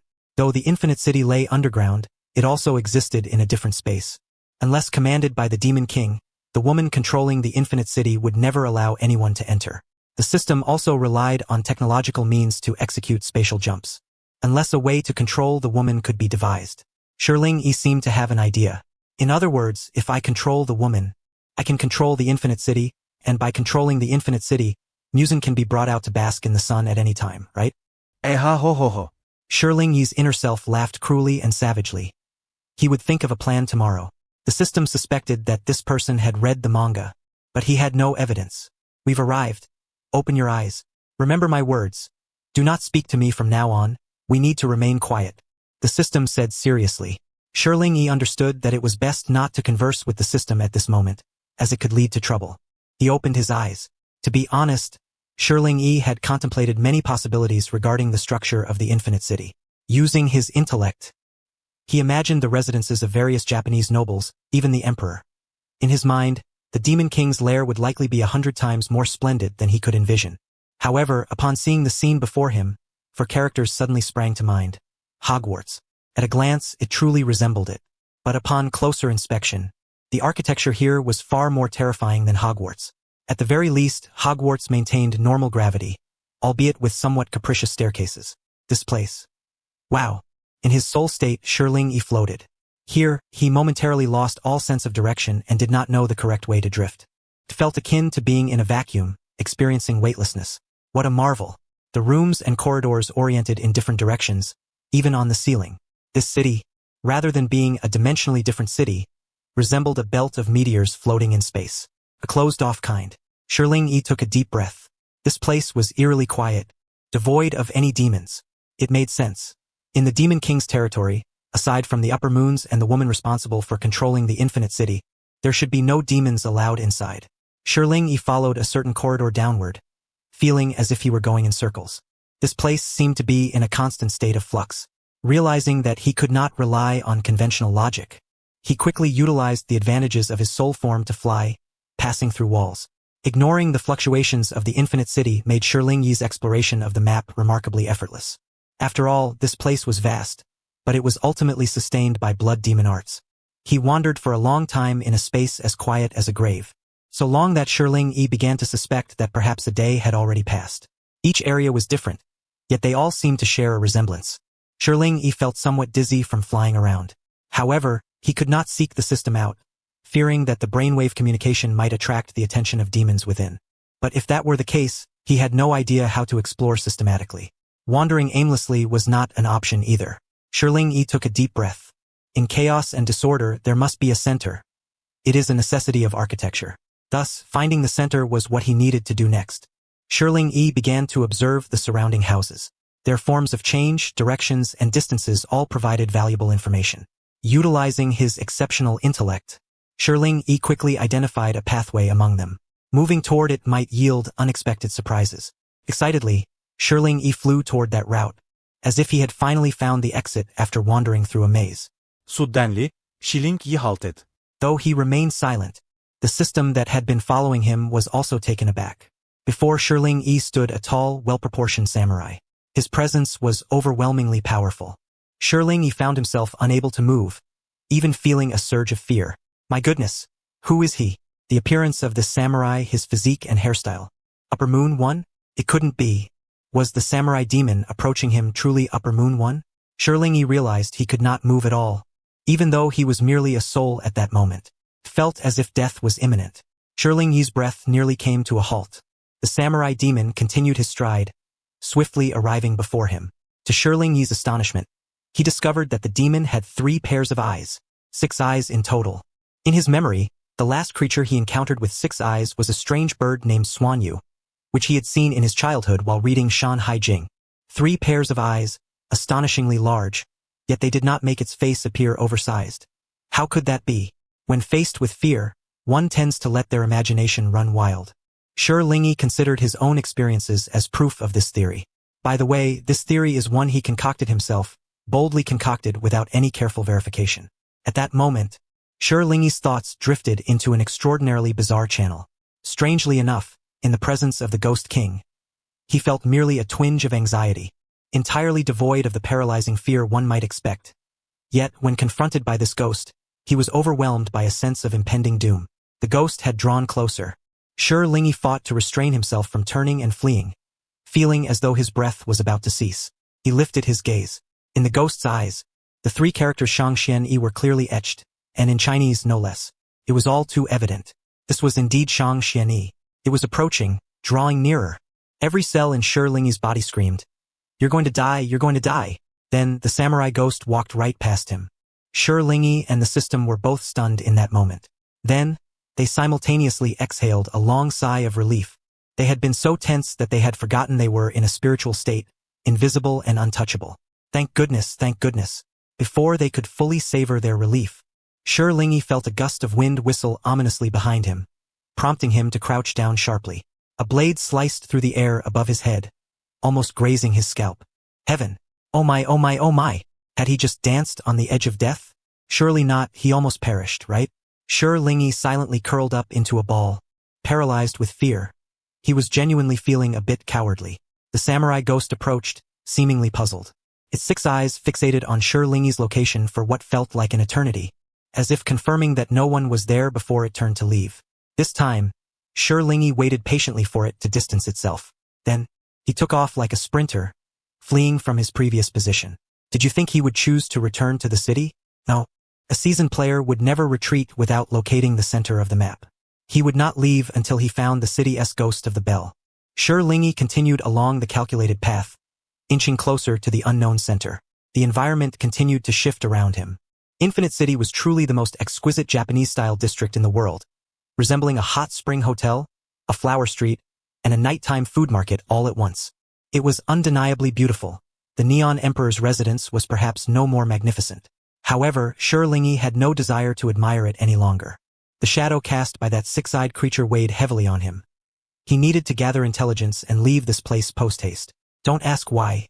Suffice it to say, he was quite self-aware of his cowardice.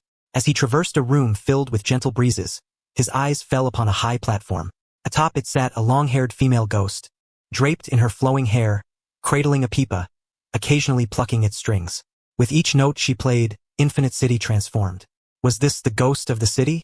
To possess the ability to control an entire city was indeed a terrifying power, yet it also proved convenient, saving on real estate output. The female ghost was well-dressed.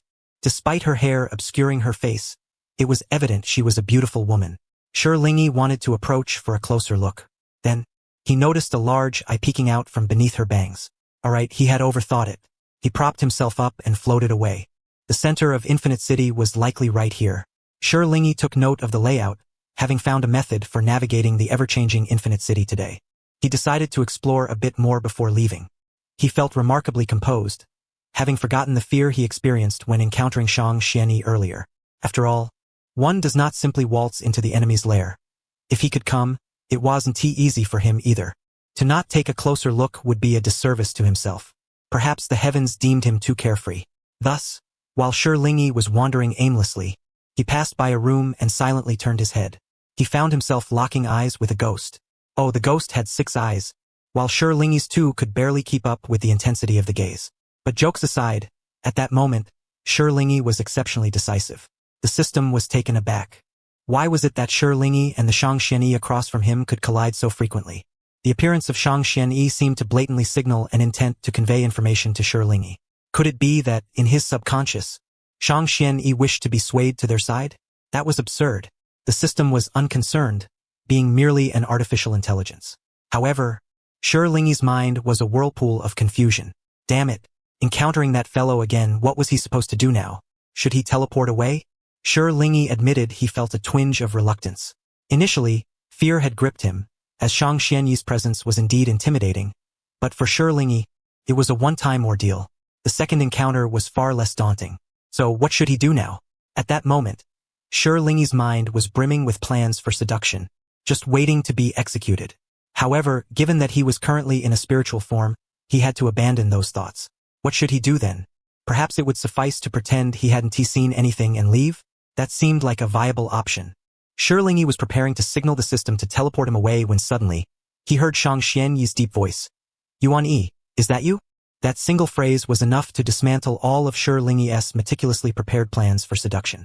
Yuan Yi, if he wasn't mistaken, was undoubtedly the divine child Kunikuzushi Yuan Yi.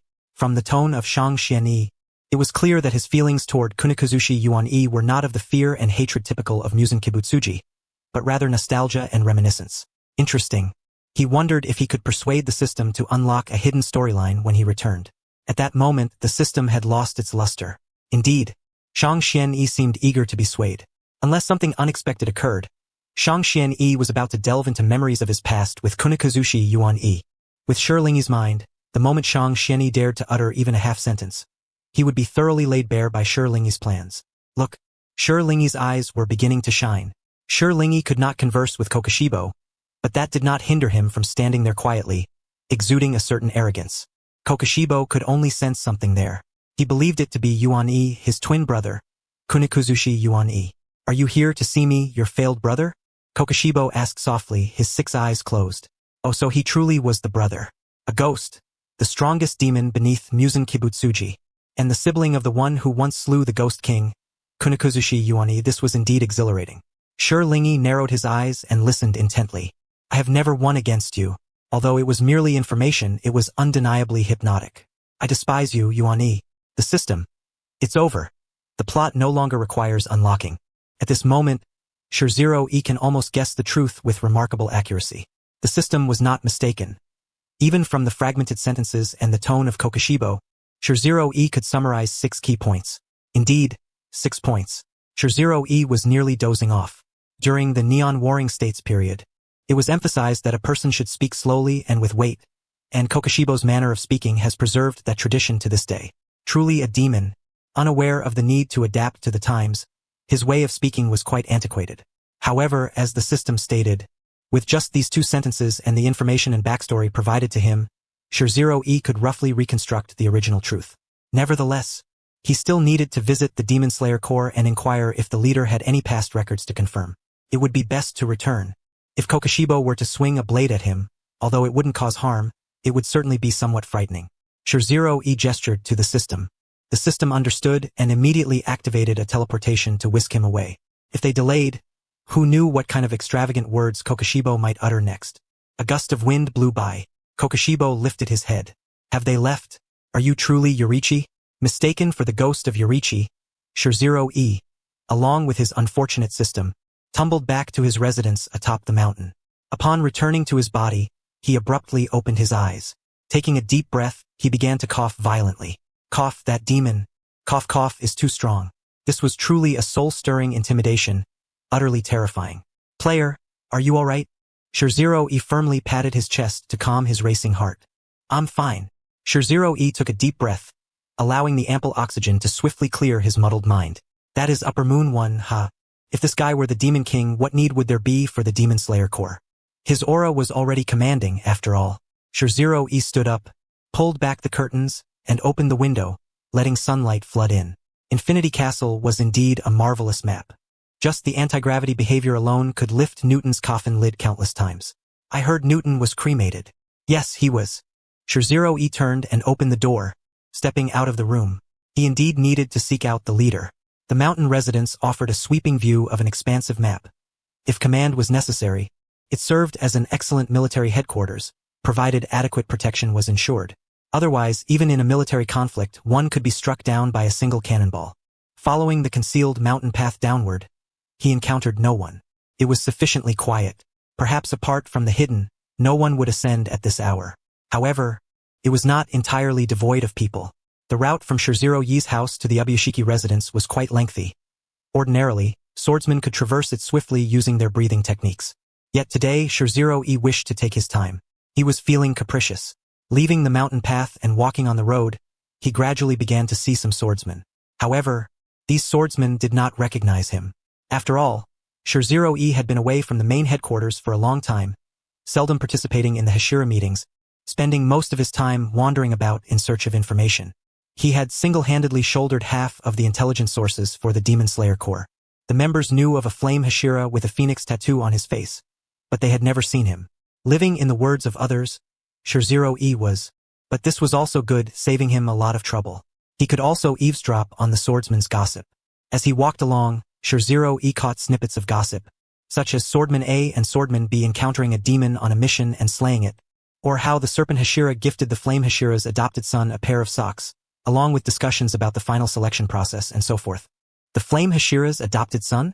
Shizero-e recalled someone with pink hair, a girl of considerable strength. He had seen her during a map run and thought she was quite remarkable. Did that gloomy Serpent Hashira have feelings for her? While this gossip held little value, it was still amusing and could be used to tease the Serpent Hashira in the future. Shizero-e continued toward the main residence. Suddenly, he overheard two people conversing behind a tree. He swore he was not intentionally eavesdropping, but the words they spoke did capture his interest. I feel like the Water Hashira is quite arrogant. He seems difficult to approach. The Water Hashira? Ju Tomioka? The one who speaks in reverse. Shizero-e had scarcely conversed with Ju Tomioka. He only knew that he spoke in reverse or else one would be driven mad. You know, the Hashira actually dislike him very much, one said. Huh? The Hashira dislike the Water Hashira? No way. Although Shizero-e had little interaction with the Hashira, he could sense that at most they simply did not like him. It hardly reached the level of hatred. Could these swordsmen be a bit more careful with their words? Shizero-e raised his staff and tapped it against the ground, emanating a bit of presence. The voices from behind the tree fell silent immediately. Instead of gossiping behind someone's back, they should focus on finding information. Shizero-e's voice was quite stern. They should either refine their breathing techniques or risk being unable to escape when encountering the 12 Kazuki. After saying this, Shizero-e continued toward the main residence. There was no need to be overly disrespectful. After all, those unfamiliar with the Water Hashira could not comprehend his way of thinking. However, rumors should not be allowed to spread unchecked. After all, Ju Tomioka was considered a model worker within the Demon Slayer Corps. He often appeared cold and indifferent, almost as if he had a tendency toward depression. It seemed he harbored too many burdens within. He needed to find a way to step out of it. The key was that Shizero-e truly did not understand Ju Tomioka, and besides, listening to him speak in reverse was genuinely exhausting. Does the player need to exchange for a Tomioka translator? What kind of black technology is this? Wait, which language is Tomioka's speech? Does it really require a specialized translation? Shizero-e did not respond. He likely wouldn't need such a thing anytime soon. Indeed, this system was filled with technology and harsh realities. Lost in thought, Shizero-e found himself standing before the Ubuyashiki residence. Not having been invited, he momentarily pondered how to greet them. Fortunately, upon looking up, he spotted the crow of the leader. The phoenix flew up to converse with the leader's crow, which then flew into the residence. Shirziro patiently stood outside the door, waiting for a while, and then, the door opened. A little girl with white hair appeared. Wasn't this the leader's daughter? Shirziro was taken aback, puzzled that the leader's daughter had personally come to open the door instead of a guard. Lord Flame Hashira, please follow me. The little girl led the way, and Shirziro nodded. Thank you. After all, it was the Lord's daughter guiding him. This family was indeed quite interesting. Moreover, he had seen not a single guard along the way. This simply wouldn't do. Shirziro planned to mention this to the leader shortly. As he was pondering, the young girl led him into a room. Shirzwa stood outside the door, waiting patiently. The wisteria flowers sparkled in the sunlight, filling the air with their sweet fragrance. Although this location was quite secluded, it was only so because Musen Kibutsuji was preoccupied with searching for the blue spider lily. If the Demon King wished to, he could easily find this place, and it was even more perilous here without a guard. Shirzwa sighed and began to contemplate the possibility of setting up a formation outside. Good afternoon, Shirzwa. A gentle voice drifted into his mind. Yosei Kenroji emerged, supported by his wife, Amanai. The marks on his face seemed to have spread again. Shirzwa instinctively turned around and bowed. Good afternoon, my lord. I hope I have not disturbed your rest. He wondered if it was too early for a nap. Of course not. Please come in, Yosei replied with a smile. Shirzwa entered the room and sat cross-legged. Is there something you need? Yosei inquired, knowing that this child spent a considerable amount of time away from people. Shirzwa organized his thoughts. Yesterday, I employed a small tactic and inadvertently ventured into the Demon King's lair. Using a trick from an uncle in Hawaii and a little scheme from a vast nation. It's just like you, Shirzwa, Yosei remarked, his eyes lighting up. Did you find the precise location of Musen Kibutsuji? Shirzwa was taken aback and quickly shook his head. No, it was a chance discovery, and that place, the Infinity Castle, is constantly shifting, making it difficult to pinpoint. Yosei nodded, not showing disappointment. After all, it was no wonder that after so many years, finding Musen Kibutsuji was challenging. However, is Infinity Castle the name of that place? Moreover, even if there is a specific location, I would not recommend charging in. The gravity and structure of that place are controlled, unless one can locate the castle demon that governs Infinity Castle, Shirzwa added. Yosei seemed to have thought of something. If we can control the castle demon, then we could invite Musen to bask in the sunlight at any time. Shirzwa smiled brightly. But that requires the condition that before bursting out of Infinity Castle, Musen does not have the chance to eliminate the castle demon. This demand is indeed rather harsh. It would be best to abandon it. Yosei expressed his understanding. No matter how much one despises Musen Kibutsuji, one could not wager the lives of their swordsmen. The structure of Infinity Castle changes at any moment, and I cannot obtain accurate intelligence. I apologize, my lord. This is not your fault, Shirzwa. Yosei's voice was as soothing as a spring breeze. For thousands of years, we have never grasped so much information about Musen Kibutsuji and the upper moons. All of this is thanks to your efforts. Yes, a single person shouldered half the intelligence source of the Demon Slayer Corps. Perhaps being more confident is not too much to ask. The Lord's praise did not cloud Shirzwa's mind, causing him to forget his initial thoughts. However, I did see Upper Moon One there. Shirzwa scratched his head. That demon. Forgive my rudeness. I always feel there is some connection between him and the Demon Slayer Corps. Madame Amanai was taken aback, and Yosei lowered his head in thought. For a moment, the atmosphere became somewhat tense. Shirzwa was not in a hurry, waiting for him to ponder. In truth, many members of the Demon Slayer Corps had been turned into demons by Musen Kibutsuji, and among them, there were likely no shortage of Hashira-level swordsmen. However, many were unwilling to become demons and would choose to commit suicide immediately upon regaining their senses. Some who did not wish to die continued to live, which was understandable. Yet, Upper Moon One clearly did not fall into either category. He was not living to survive or for a better life. He seemed to be driven by an obsession to surpass his brother, Yorichi Tsujikuni. To validate his beliefs, Shirzwa had come here to inquire about the historical records from the Lord. Regardless of whether they existed, at the very least, a sparrow, no matter how small, is still meat. He wanted to see. The Lord contemplated for a long time before raising his head to look at Shirzwa. It is said that the swordsman who once cornered Musen using the original breathing techniques, Yorichi Tsujikuni, left the Demon Slayer Corps after his twin brother became a demon. Another intriguing story added to the mix. And then what happened? Yosei shook his head. I once heard my father say that this demon later assisted Musen in killing all the heirs of the sun breathing techniques. Thus, to this day, the sun breathing has been lost. That was the only breathing technique capable of suppressing Musen's regeneration. Shirzwa narrowed his eyes. How cruel, that fellow towards his former companions. The system had already grown weary of asking him whether he wanted to view the plot. After all, with his intellect, he would quickly grasp the situation. Was there a need to see the plot? No, there was not. Forgive my rudeness, my lord, but I wish to see the historical records of the Demon Slayer Corps. Shirzwa finally made this request, believing the lord would not refuse. Yosei indeed did not refuse. He knew how much Shirzwa valued information. He instructed his daughter to take him to the library of the Demon Slayer Corps headquarters, where there was plenty of information. So far, at least 1/3 had been gathered by Shirzwa from various sources. Thus, recently, there had been no damp or musty smell. The young girl left after bringing him there. Such a clever little girl. Being born into the Kenroji family truly meant having no childhood. However, who among these people had a childhood? Because of the demons, everyone's childhood was filled with bloodshed. Oh, his own childhood had been quite joyful. Shirzwa looked around the library and then consciously avoided the section he had gathered, heading straight for the historical records of the Demon Slayer Corps. According to Yosei, the Demon Slayer Corps had once faced a crisis of total annihilation, and the records from that time had become fragmented and incomplete, making it difficult to find suitable information. That's all right. Difficulties are always better than despair. Thus, Shirzwa spent an entire day in the archives of the Demon Slayer Corps without eating or drinking, all in search of a name. This was about instigating a rebellion. It would be impolite not to uncover the names of individuals. Why are you so obsessed with instigating Upper Moon One? Why can't he be directly sealed like Tamayo? Shirzwa read through the records rapidly while distractedly responding to the system. Because he is truly too strong. If 1 or 2 people don't die by his hands, I estimate I won't be able to seal his title. Shirzwa flipped through the pages rapidly. Since you say the task is to save those who should not die, I cannot grasp the meaning of those who should not die. So I will just save everyone I see, including the Cursed Lord. Thus, saving people to complete the task was his serious intention. Upper Moon One was merely a layer away from the Demon King's health bar. Rather than fighting him and causing massive sacrifices, it would be better to turn him into an ally to tackle Musen Kibutsuji together. So do you already have a plan? The system asked curiously. Shirzwa smiled. What do you think Black Death's obsession is? The system confidently replied, to surpass his brother.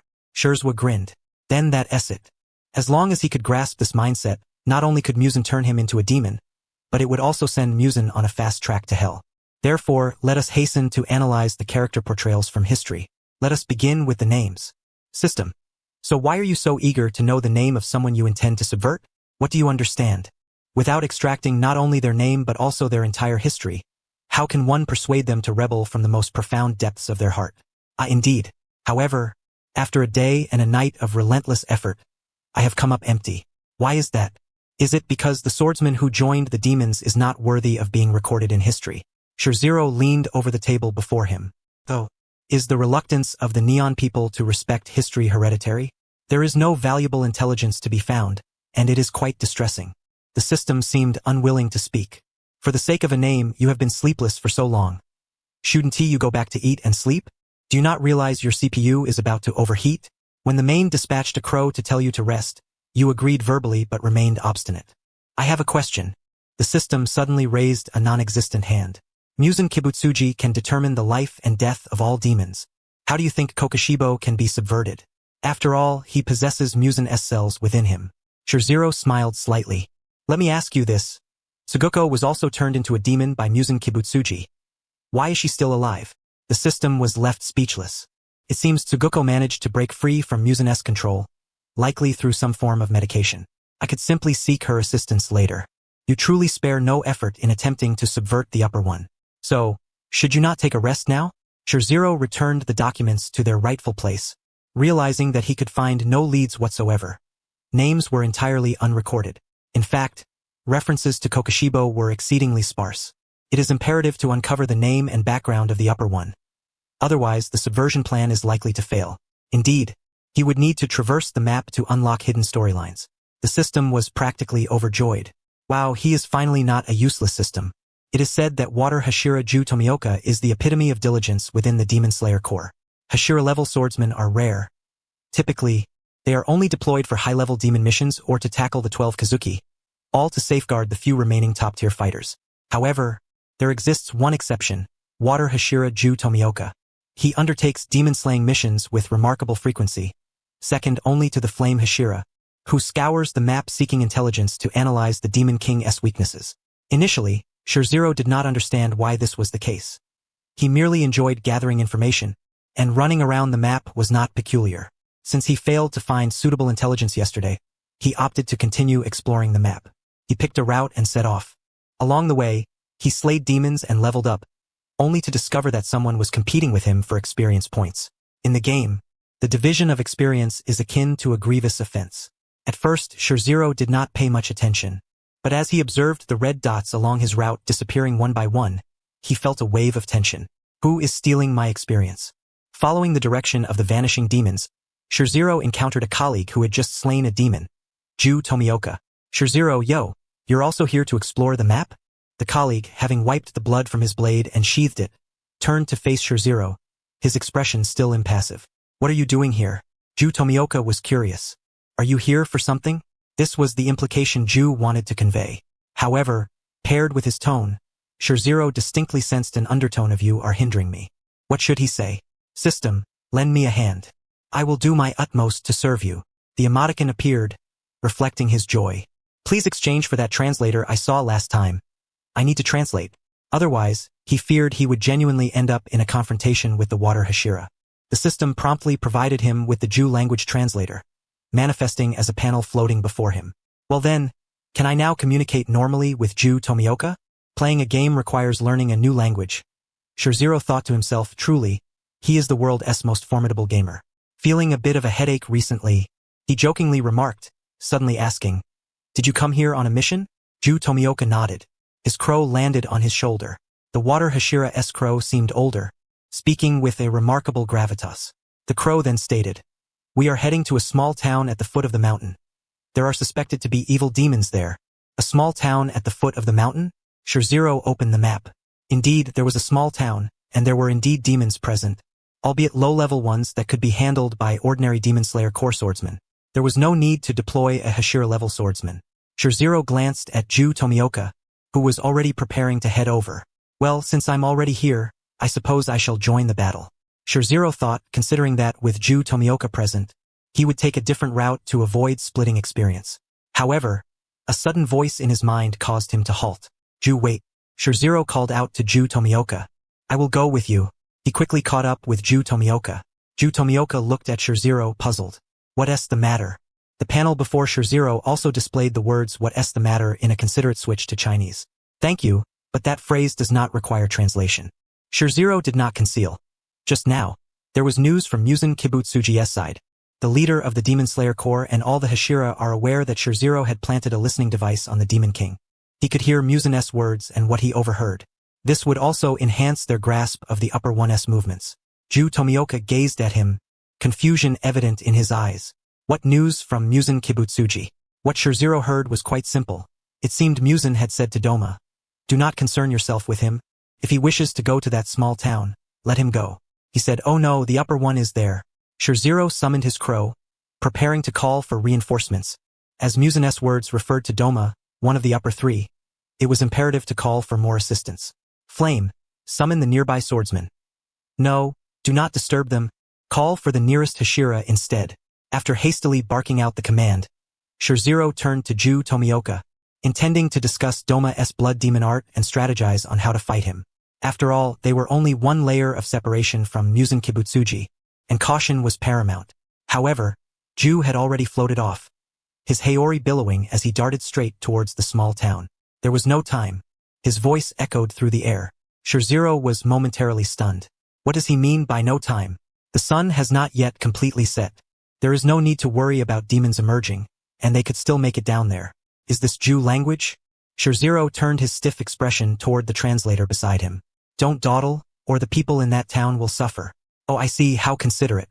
Indeed, it seems there is warmth beneath that cold exterior. Although it's a pity that such a good child has a big mouth, at the end of the day, he is still a good child. Wait, did he forget something? Shirzue blinked and suddenly tossed his cane upwards, gripping the middle section, then hurriedly ran after him. Hey, that's an upper moon, not an ordinary demon. Wait for me. Shirzue hurriedly chased after Ju Tomioka. An upper moon is not easy to defeat, and Shirzue is certain that if he doesn't keep up, Ju Tomioka will definitely be outmatched. They dashed into the small town. The sun had not yet set, and for the moment, everything was calm. Shirzue was actually quite exhausted. After all, running while simultaneously trying to devise a strategy to confront the Upper Moon 2 Doma was giving him a headache. He was gasping for breath, nearly losing his mind. He wondered which support would arrive. Perhaps he should tell him to recruit a couple more Hashira. The pressure of LV-998 is daunting, and he couldn't ascertain who was more terrifying compared to the last encounter with Muzan. Both were fearsome in their own right. Ju, don't run so fast. Let me think about how to deal with this, Shirzue gasped, his mind still racing as he requested the system to display Doma's blood demon art. The ice demon, with mastery over ice control, was formidable. The list of blood demon arts was lengthy. Had Shirzue not studied it meticulously before, he would indeed find it overwhelming now. Suddenly, Ju Tomioka asked, "How much do you know about the blood demon arts of the Upper Moons?" Shirzue finally caught his breath enough to lift his head. Muzan mentioned that Upper Moon 2 seems to focus on ice-based blood demon arts. He needed to rest for a moment. Even though his physical training was quite good, it was clear that thinking up strategies while running was too taxing. Mental exertion was far more exhausting than physical. While the body could rest, the mind could not. He pulled Ju Tomioka to a guest house to settle in. The sun had not yet set, and they still had some time before the demons emerged. He needed to quickly prepare a battle plan. He didn't know much about the blood demon arts of Upper Moon 3. He could only glean fragments from Muzan's words. As for Upper Moon 2, the ice demon, it was said that his ice crystals would freeze upon contact with human skin, and inhaling them would destroy the alveoli, leading to death. However, relying solely on fragmentary intelligence made it difficult to formulate a response. He would need to experience it firsthand to make calculations. Doma's level was LV-998, slightly weaker than Muzan from last time, but his blood demon arts were numerous and troublesome. Thus, in summary, confronting Doma was feasible. He could beat him senseless. Killing Doma might be possible, but hope was slim. He was on the verge of losing his hair over it. He was unsure when support would arrive. Before the demon caused any damage, he and Ju Tomioka had to keep an eye on Doma and fight. Of course, it was also possible that they would be the ones getting beaten. If I use my 11th form, I should be able to defend against most of the attacks, right? Ju Tomioka was also pondering Shirzue's information, suddenly stating. Shirzue was momentarily puzzled. Why was it that speaking normally was so hard, yet conversing during battle felt so natural? Was there some peculiar switch that had been flipped? Or was he simply too ignorant? "Let me be your shield, and you can attack. Is that all right?" Ju Tomioka said something in between that Shirzue did not catch, but he heard the last part. Shirzue glanced at the health bar the system had assigned to Ju Tomioka. He had to admit there was indeed a tank-like quality to him, but compared to Upper Moon 2, he would probably be just a slight hindrance. If we were to discuss swordsmanship, there were defensive techniques, but did water breathing have an 11th form? You needn't worry about that. The 11th form, Nagi, which the water Hashira comprehended, can nullify all attacks within the blade's range, even capable of withstanding the attacks of the Demon King. The system quietly interjected. Can it really withstand the Demon King's attacks? That is indeed impressive. Water can be seen as encompassing all, and if it is vast enough, it can absorb all attacks. However, this is very dangerous. The waves could easily affect oneself. I truly need someone to help me deceive the skills so that my calculations can be more accurate. But are you certain? Shirzue's gaze suddenly became inscrutable. That is an Upper Moon. If one is unable to defend, death is imminent. The disparity in levels is vast. If it is not the ultimate nullification and complete defense, it would be perilous. He said this to warn Ju, for although he indeed needed a meat shield for his team, he was not so reckless as to truly let them take damage for him. However, he genuinely needed someone to assist him in tricking. It's fine, I can do it. Shirzue narrowed his eyes and scrutinized the colleague before him. Had Ju Tomioka always had such a gaze? It was deeper than when Shirzue was angry, resembling a pool of stagnant water that could disappear at any moment. Come on, system, leverage your artificial intelligence advantage and help me assess whether this person is mild or severe. Shirzue felt that, after logging off this time, he needed to return and study medicine properly. The system expressed disinterest in responding to this master. Shirzue did not receive a reply from the system. Fine, he would handle it himself. Do not enter battle with a heart set on death. Living enables one to protect more people. Shirzue offered this piece of advice. He was not one to counsel others. It was hardly possible to force-feed someone toxic positivity. The night was quickly approaching. He needed to finalize the battle plan. Thus, Shirzue exhausted a day's worth of brain cells, contemplating everything, and finally devised plans 1, 2, and 3. Each plan required a damage-absorbing shield. The last plan barely included the support, but given the flight speed of Fengming and the recent Hashira's speed in reaching this place, it would likely be difficult to wait. If Nagi could nullify attacks, it would serve as an excellent shield. While Ju Tomioka nullified the Blood Demon art attacks from the opposite side, Shirzue and the system could calculate the path at the fastest speed and rush in to finish off Doma. This was a perfect plan. However, clearly, based on the experience from the last battle with the Demon King, one battle plan was entirely insufficient. More needed to be devised. So once again he pondered, why was he engaging in such cerebral endeavors in a world where mindlessly slaying demons was the norm? Was there nowhere else to apply his intellect? As night descended amidst fear, Ju Tomioka walked along the gradually quieting streets. His vigilance heightened to the utmost. The small town in the moonlight was exceedingly terrifying, as if a giant beast had opened its gaping maw. No one knew when Upper Moon 2 would appear or by what means. Before that, he needed to deal with the man-eating demons that the crow had mentioned. In the quiet alley beneath the moonlight, Ju Tomioka found a demon attacking innocent civilians. As always, he drew his sword and struck down. The demon's head rolled beside him, its body quickly disintegrating amidst the wails. The frightened ordinary people repeatedly expressed their gratitude, saying they had never expected demons to truly exist. Quick! Leave this place. Ju Tomioka's expression remained unchanged, but his tone was slightly urgent. It's not over yet, hurry, because he sensed an ominous and bloody aura slowly approaching. It was likely the upper moon that the flame Hashira had mentioned was coming. Fortunately, this unfortunate ordinary person was perceptive enough to understand that when gods fight, it is the innocents who suffer. Remaining here would only be a hindrance. It was better to leave it to the professionals. Watching the ordinary person vanish at a speed akin to that of a bird in flight, Ju Tomioka blinked, deeply understanding a saying that Shinazugawa had once shared. Masters are found among the common folk. But he merely sighed at this realization. Ju Tomioka's hand was already resting on the hilt of his sword, as he closed his eyes to carefully attune himself to the surrounding environment. Here it comes. The Nichiren blade was drawn in an instant, shattering the ice crystals that flew towards him with the power of water breathing. The ice crystals fell to the ground. Ha ha! It's the upper moon. It's been a while since I've seen you. A sickly sweet voice echoed. Ju Tomioka raised his head to face his enemy. White hair and eyes of many colors, with the inscription of Upper Moon 2 in his gaze. So this is Upper Moon 2. The information from the Flame Hashira is, as always, remarkably accurate. No, in fact, it is the system's intel that is exceptionally precise. He is truly formidable. Indeed, he feels unworthy to stand alongside them. Concealed in the shadow of Ju Tomioka, Shinazugawa was puzzled by Ju's sudden emo phase. Hey, tank, don't disconnect on me now. I'm counting on you to help me cheat the skills, so I can calculate. After all, the recent attack from Kokushibo could only be considered a mere drizzle. Both Shinazugawa and the system lacked sufficient data to support their calculations. Thus, Ju Tomioka absolutely could not falter at this moment. Fortunately, while Ju was a bit disheartened, he remained exceedingly reliable. Kokushibo wore a smirk that was both disdainful and merciless, while Ju adopted a nonchalant attitude towards his meaningless chatter.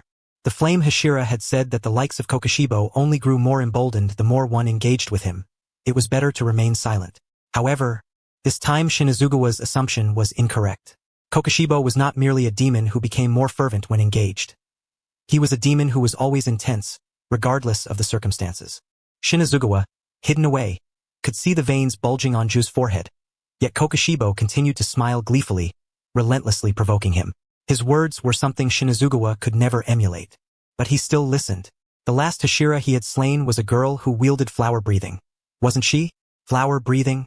Kaneo Tsuyuri's sister, who was killed by Kokushibo in her youth. The system provided clarification. Shinazugawa nodded in understanding. He hoped that the reinforcements arriving soon would not be Kaneo Tsuyuri. Battles driven by emotions are the easiest to lose. Ju Tomioka maintained his stoic expression, as if nothing could stir him, except for the grip on his sword, which tightened ever more. Shinazugawa did not intervene. He had a feeling that Ju was about to unleash something significant. He recalled the system mentioning that the Heketo, the weapon in the demon-slaying trifecta, was activated through a powerful grip. Ju, you can do it. I'll go find a Heketo experience card to exchange for. Shinazugawa had not yet allocated his skill points to the Heketo. Relying on himself? Apologies, he lacked that capability. Then suddenly his vision blurred red. He saw the flames on Ju Tomioka's Nichiren blade. Shinazugawa was momentarily taken aback. Ju Tomioka had been provoked into activating the Hecato by Kokoshibo. Huh? Shinazugawa blinked. Wasn't it said that activating the Hecato was incredibly difficult? Why did it seem so effortless now? Players, please note, a sense of belonging and the bonds between companions are of utmost importance. The system deliberated before speaking. Shinazugawa paused, smiling faintly. This is merely a game and moreover, it is not a place I am familiar with, he remarked. Thus, he could not empathize with Ju. After all, none of his dear friends had perished. So was Ju Tomioka provoked into unleashing the Hecato by Kokoshibo's words? Is this the power of a loquacious demon? The strongest support, indeed, Kokoshibo. Musen Kibutsuji is proud of you. However, speaking of which, didn't I remember there being another Hashira accompanying you?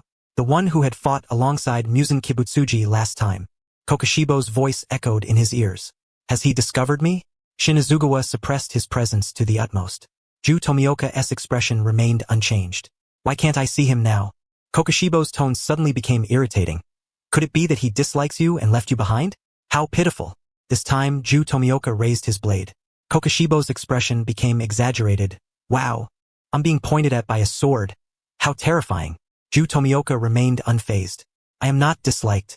The flame Hashira has not abandoned him. Of course, he was not disliked. It was merely that he found Kokoshibo's manner of speaking rather unappealing. Shinazugawa was at a loss for words. So after all this chattering, are we going to fight or not? His CPU was nearly overheating. Kokoshibo's personality could not be easily subdued by anyone.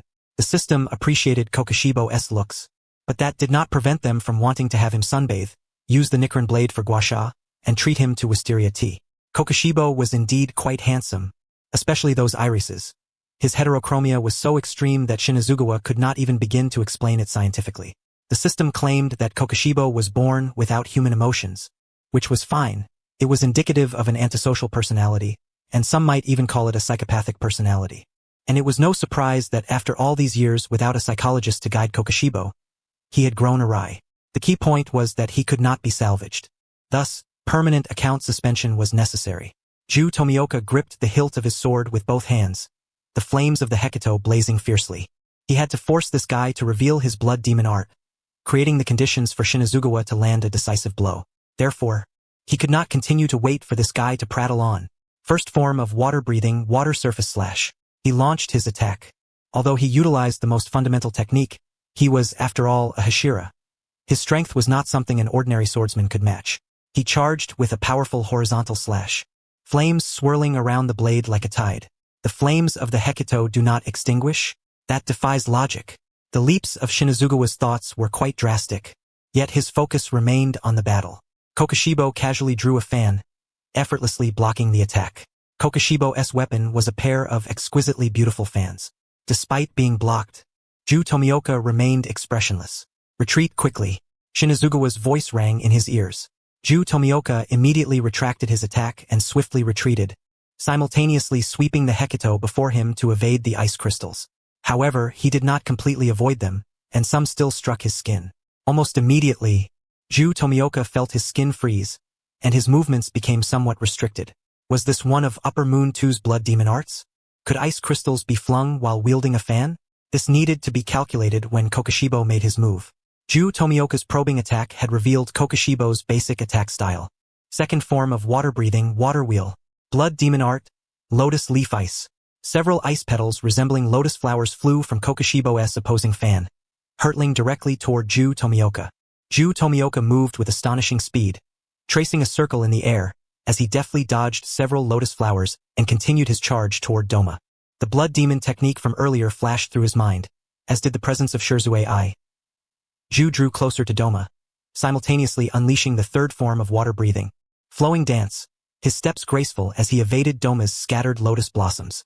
As he approached Doma, he executed the fourth form, tidal wave. However, he was thwarted by Doma's blood demon technique, withering garden and falling snow. Well, this technique is quite formidable, capable of both ranged and close combat. It is no wonder he could ascend to Upper Moon 2. Ju was once again repelled. Yet, frost was beginning to appear upon him. Shirzue understood that he had sustained considerable injuries, yet no blood flowed. It was likely that he had encountered Doma's chilling aura. If Doma's icy breath were inhaled, the damage to the lungs would be severe, potentially leading to asphyxiation. A troubling matter indeed. He was testing Doma's blood demon techniques with great determination. No, it seemed he was not even concerned about his own life. However, Doma was not yet taking the situation seriously. Once he did, it would become troublesome. Shirzue resolved that he would no longer wait. It was utterly foolish of him to enlist the help of someone battling depression to withstand damage. Moreover, Ju likely could not force Doma to reveal all of his blood demon techniques. He would have to act on his own. But he needed to wait just a moment longer. The timing of an assassin's entry was indeed crucial, especially for a fragile assassin whose mobility might be restricted. He gripped the top of his staff, watching for the right moment to make his move. So why did this person so quickly define himself as an assassin? The system expressed its exasperation. Ju, I am about to strike. Do not get too close, Shirzue warned. Ju's breath emerged as mist. Had the cold infiltrated him? He needed to heal quickly. Was there no further probing required? Shirzue replied, that's sufficient. Understanding the basics is enough. Advanced blood demon techniques must rely on foundational knowledge. Indeed, we are quite different. Ju's gaze remained indifferent, yet the words he spoke were rather irksome. Shirzue felt a pang of irritation and silently shifted his gaze to the translator floating nearby. Truly, the water pillar is remarkable. Someone like me does not deserve to stand alongside him. Why did this person speak so erratically?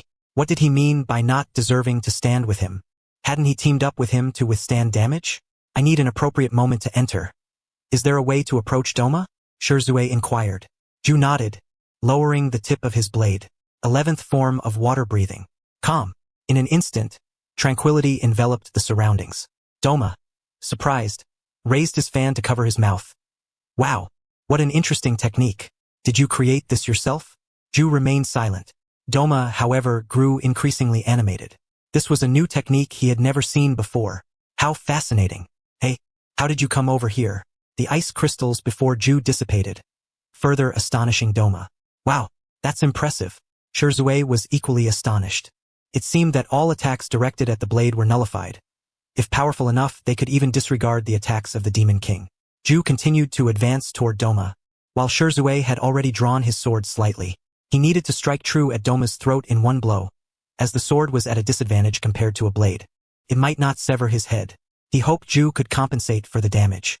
Facing Upper Moon 2 was akin to a narrow encounter. One could not afford to be timid. Doma watched the water pillar approach with great interest. How intriguing. Knowing he could not win, he nonetheless approached with such calmness to meet his demise. Doma found it rather dull.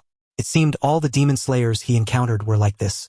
The girl wielding flower breathing was the same, and this fellow was no different. Why, if he was redeeming them, must they seek to fight and kill him? He was merely doing good deeds. This person's mind was clearly unhinged. Sensing Doma's thoughts, Shirzue felt a sense of despair toward such creatures. Did excessive consumption truly dull one's intellect? Should he return and conduct a study on this? The system. How would you research this? Suddenly, he felt an unsettling chill.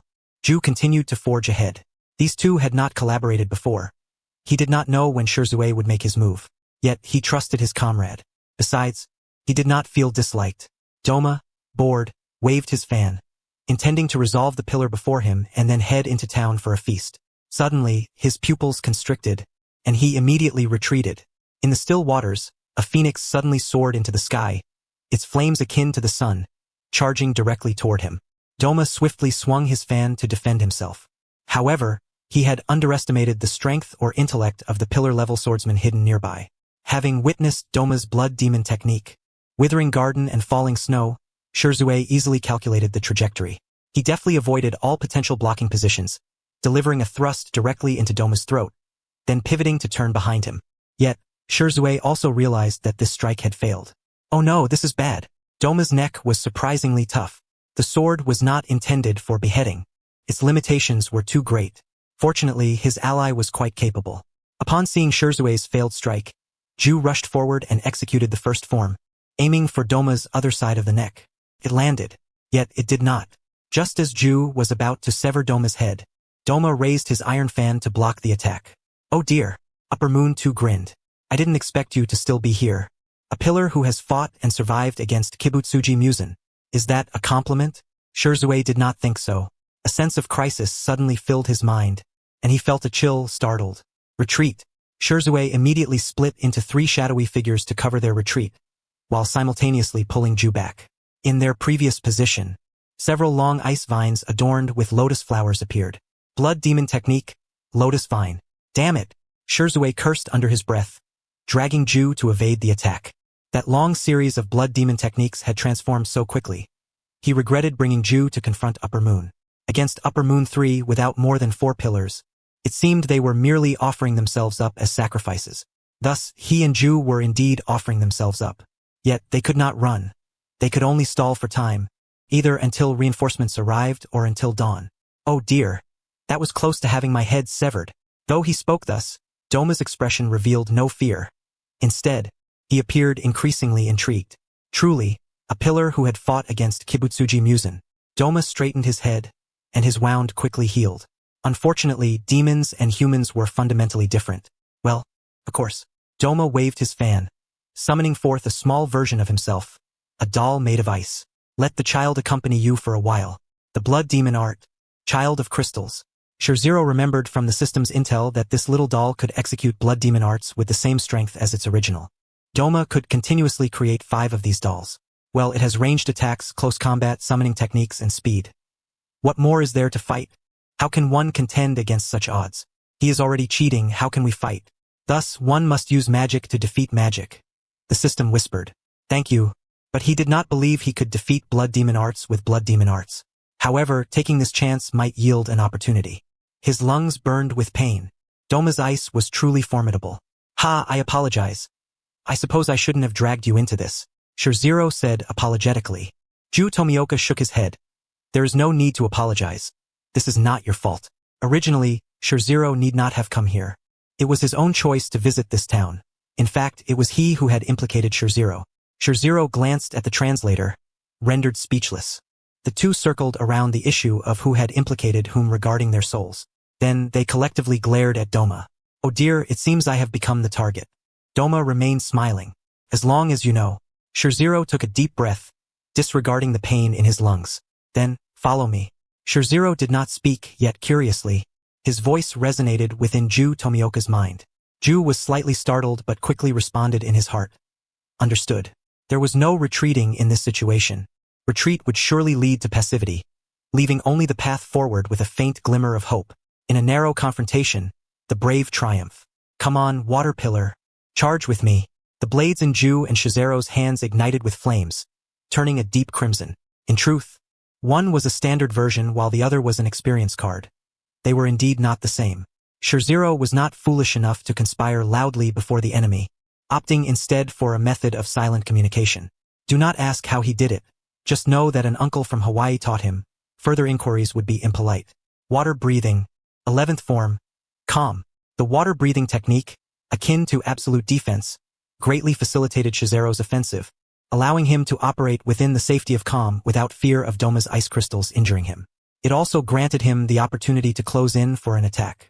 Phoenix breathing, 4th form, twin flying phoenixes. Amidst the shadows of the clones, Shirzero created another clone capable of attacking, both targeting Doma's throat in a synchronized strike. However, the ice vines surrounding Doma obstructed his assault. The child of crystals hindered their movements, leaving Shirzero feeling unsettled. To capture the thief, one must first seize the king. Gritting his teeth, Shirzero calculated the speed of the vines and charged into Doma's blood demon art attack range, relying on his 5,000 years of swordsmanship heritage from neighboring countries and the system's weakness lock to engage Doma in close combat. As for the child of crystals created by Doma, he cast it aside, with Ju supporting him from behind. Doma had to admit he had never witnessed such swordsmanship before. Agile, versatile, graceful, and astonishingly swift. Several times he nearly failed to defend against it. Doma's smile deepened. He was employing a sword technique he had never seen before. How intriguing. Truly fascinating.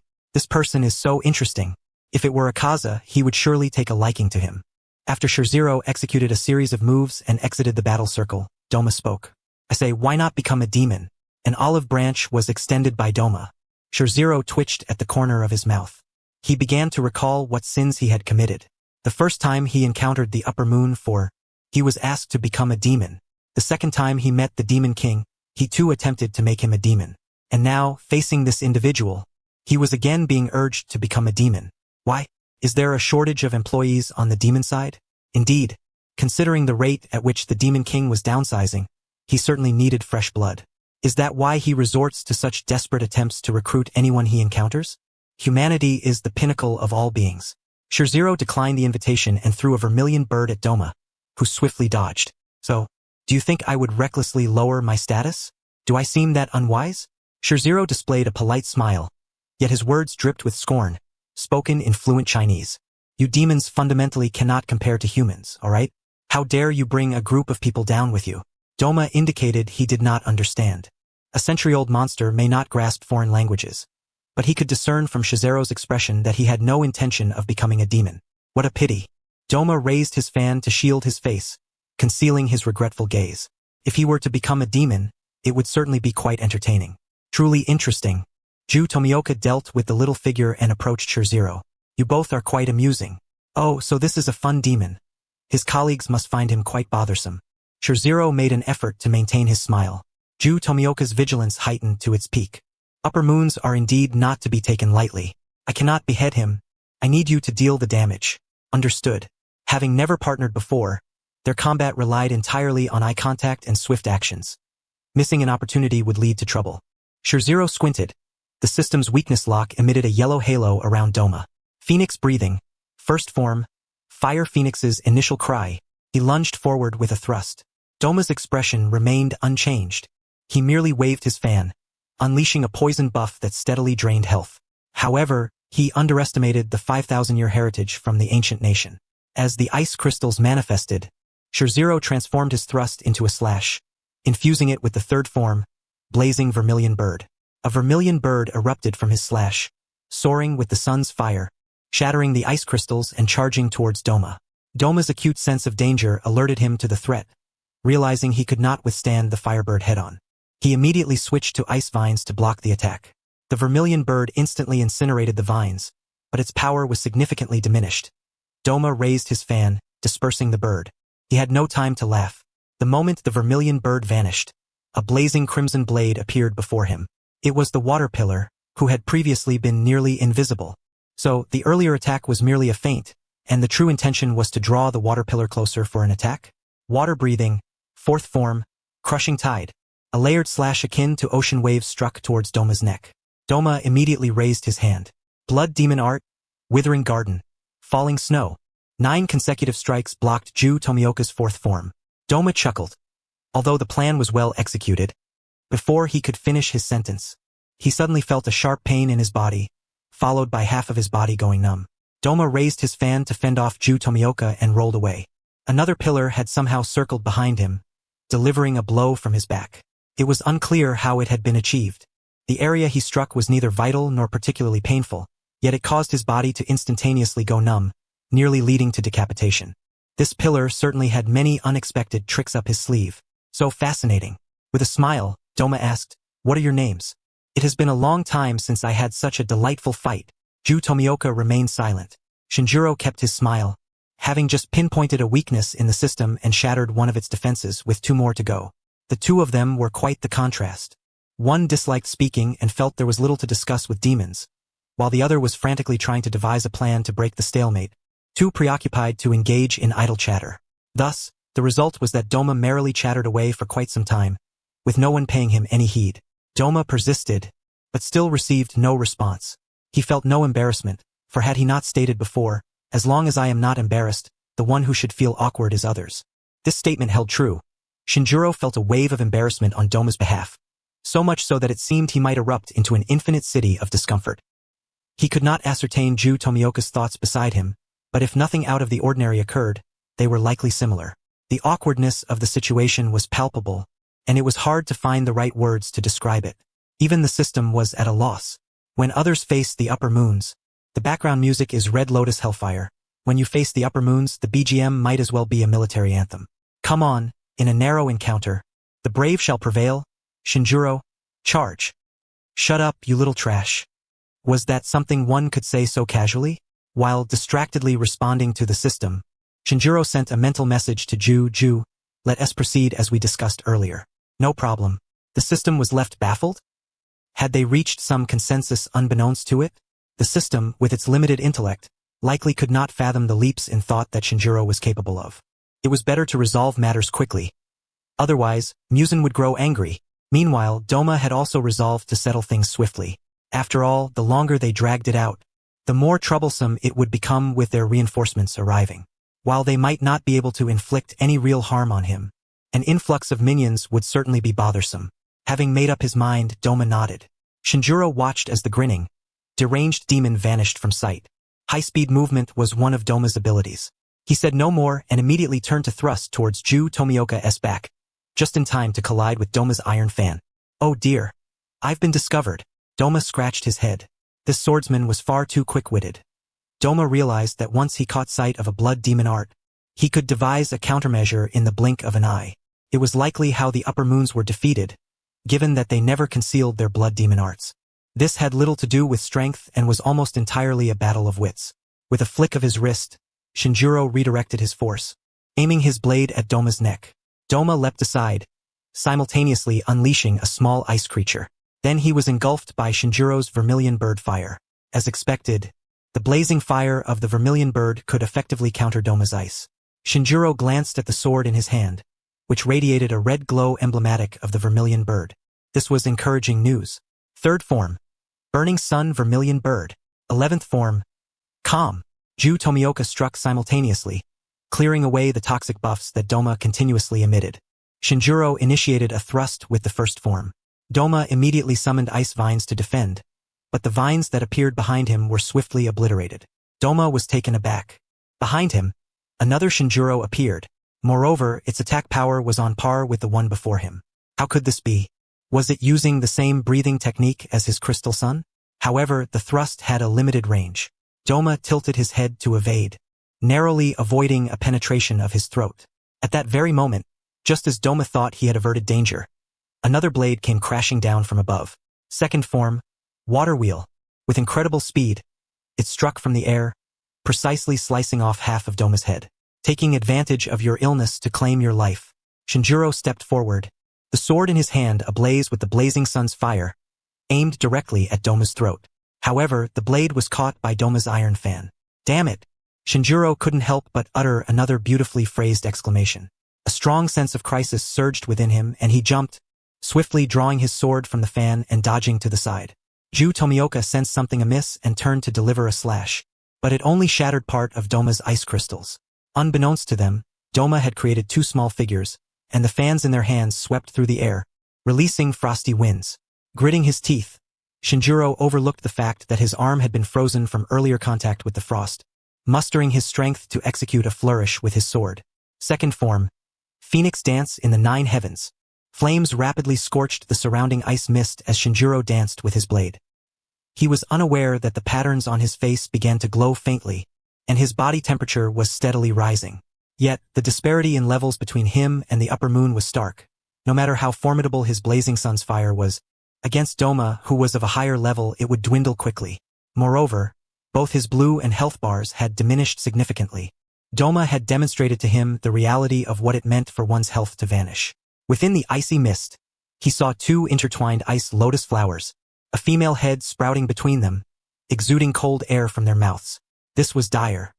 If his blue bar vanished, it would be over, for he had no items to restore his energy. As for Ju Tomioka, who knew how he was faring, Shinjiro was now struggling just to protect himself.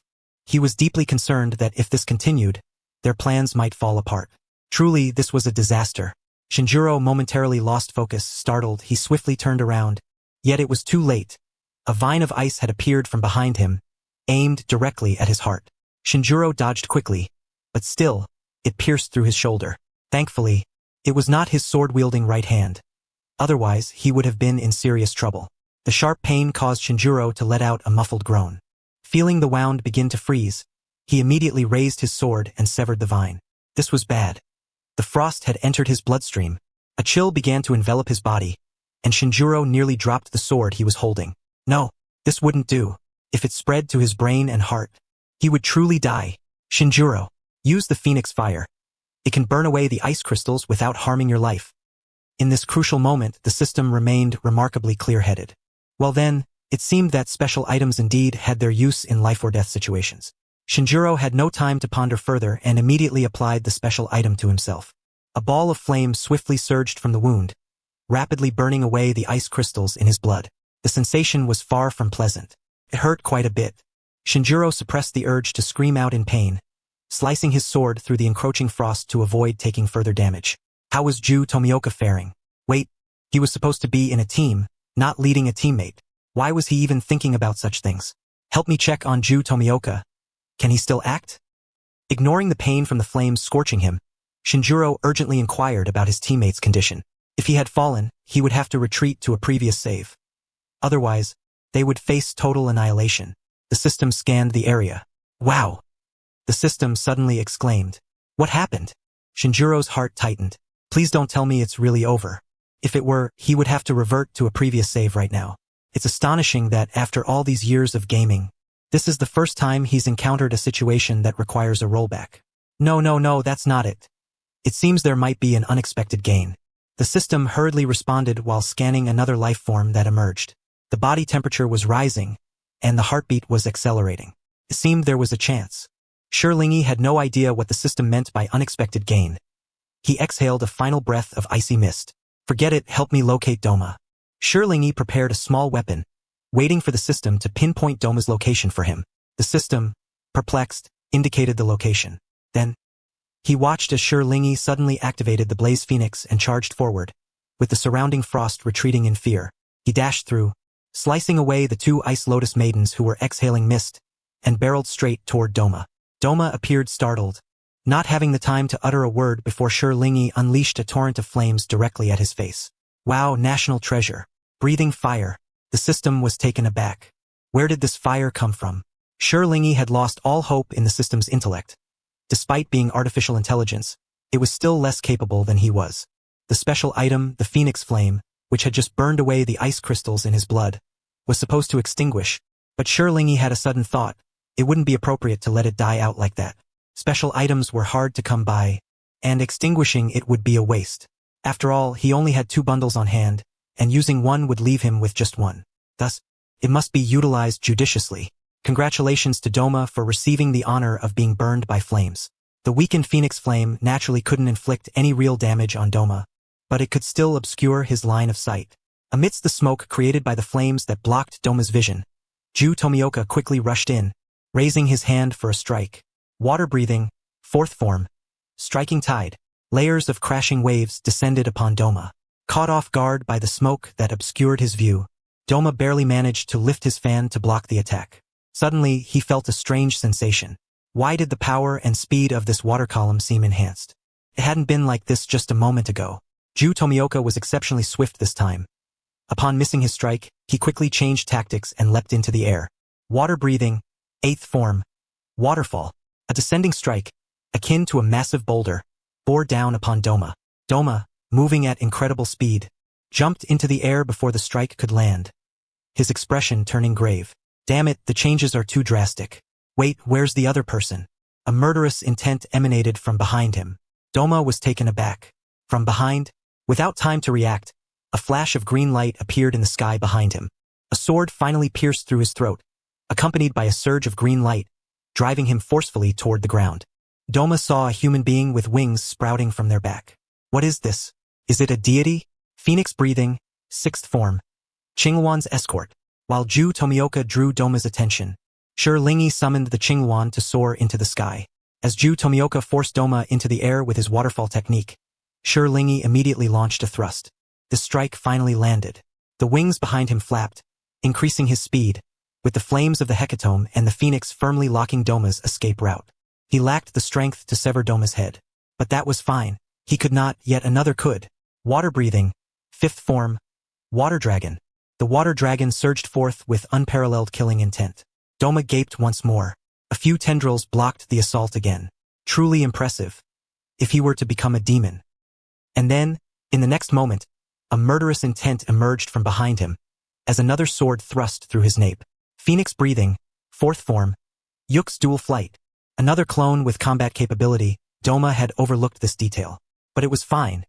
He presumed the pillar in front of him was already exhausted. Wasn't he?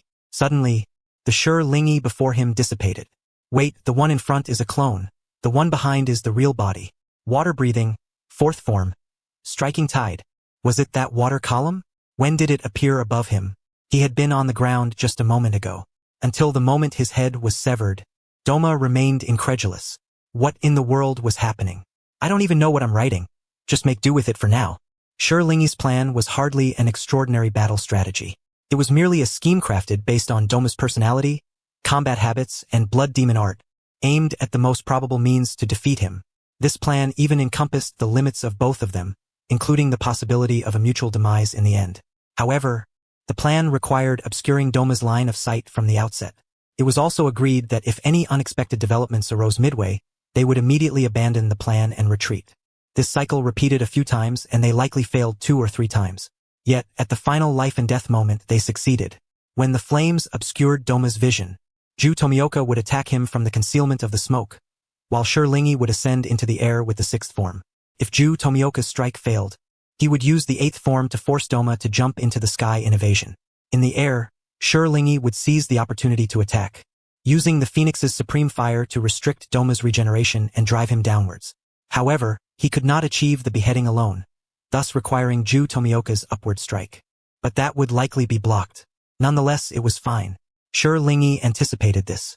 Regardless of what blood demon art Doma employed to obstruct Ju Tomioka's assault, he merely needed to use the 4th form to circumvent the blood demon art. Yet Doma had never expected that the Lingi initiating the attack at the beginning was not the true body. The real body struck as soon as the water dragon of water breathing was blocked, first lifting Ju Tomioka high into the air, then attacking from behind Doma. Doma might not be anxious, as he lacked human emotions. However, he would make assumptions, believing that the Lingi in front was the true body and attacking him. Once the clone dissipated, Ju Tomioka would charge from below, officially claiming the enemy's head. Is playing a game of nested dolls fun? It must be quite enjoyable. If Ju Tomioka's strike failed, it was alright. According to their health bars, there would be a chance for one final attack.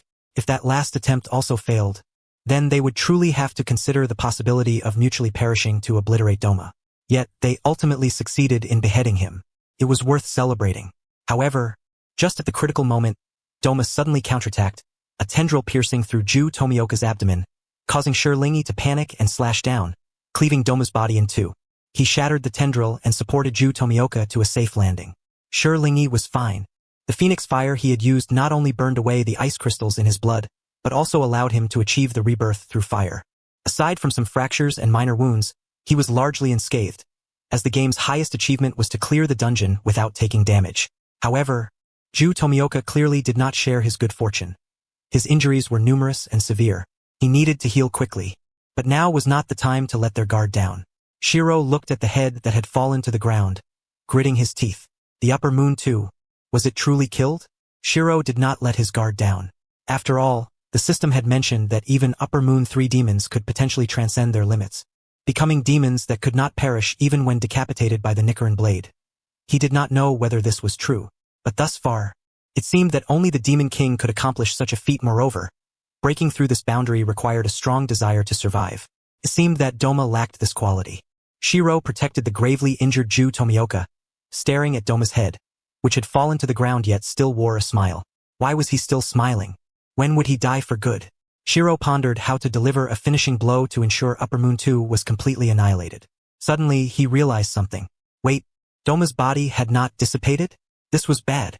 A sudden sound of a biwa echoed in his ears. Even as Shiro hastily drew his sword to stab at Doma's central nervous system, he completely forgot that the structure of demons differed somewhat from that of humans. Yet, he was still a step too late. The sword plunged into the hard ground, leaving a scar. Doma had been transported away. Gone. You coward. Come out and face me. He cursed, a long string of beautiful words that needed to be censored. Alright, he confirmed. The system had been right. Upper Moon demons could indeed transcend their limits, likely meaning they could only be killed by sunlight. How was that different from the Demon King? Did Doma not possess any desire to survive? Why was he still alive? Furthermore, after using the Hinakami Kagura and the sunlight flame, how could he still be alive? Wasn't that absurd? Players, please note, as long as the entertainment demon finds joy, his desire to survive is boundless. And Shiro, you must understand, the gap in your levels is too great. Moreover, the damage has not been maximized. Even with the Hinakami Kagura, it does not guarantee the death of Upper Moon 3. The system's comments at this moment were truly not amusing at all. So it really was impossible to kill 1 or 2 of them. Ju Tomioka's vision had become unclear, yet he could still sense his comrade's fury. Did that mean they had not killed the demon? He had almost forgotten about her. It was his fault. He had underestimated the value of upper moons in Musen's eyes, thinking that the scum would not care about them. After all, the last time he had not cared about that jade vase either. System. I believe that jade vase is not worthy of comparison with Doma. Ju suddenly coughed up a mouthful of blood. Shiro did not have time to continue lamenting. He hurried over to assess his injuries. Inhaling ice crystals and being pierced through the abdomen, according to current medical standards, this was considered a fatal injury, especially with Doma's poison at play. However, there was one point of relief.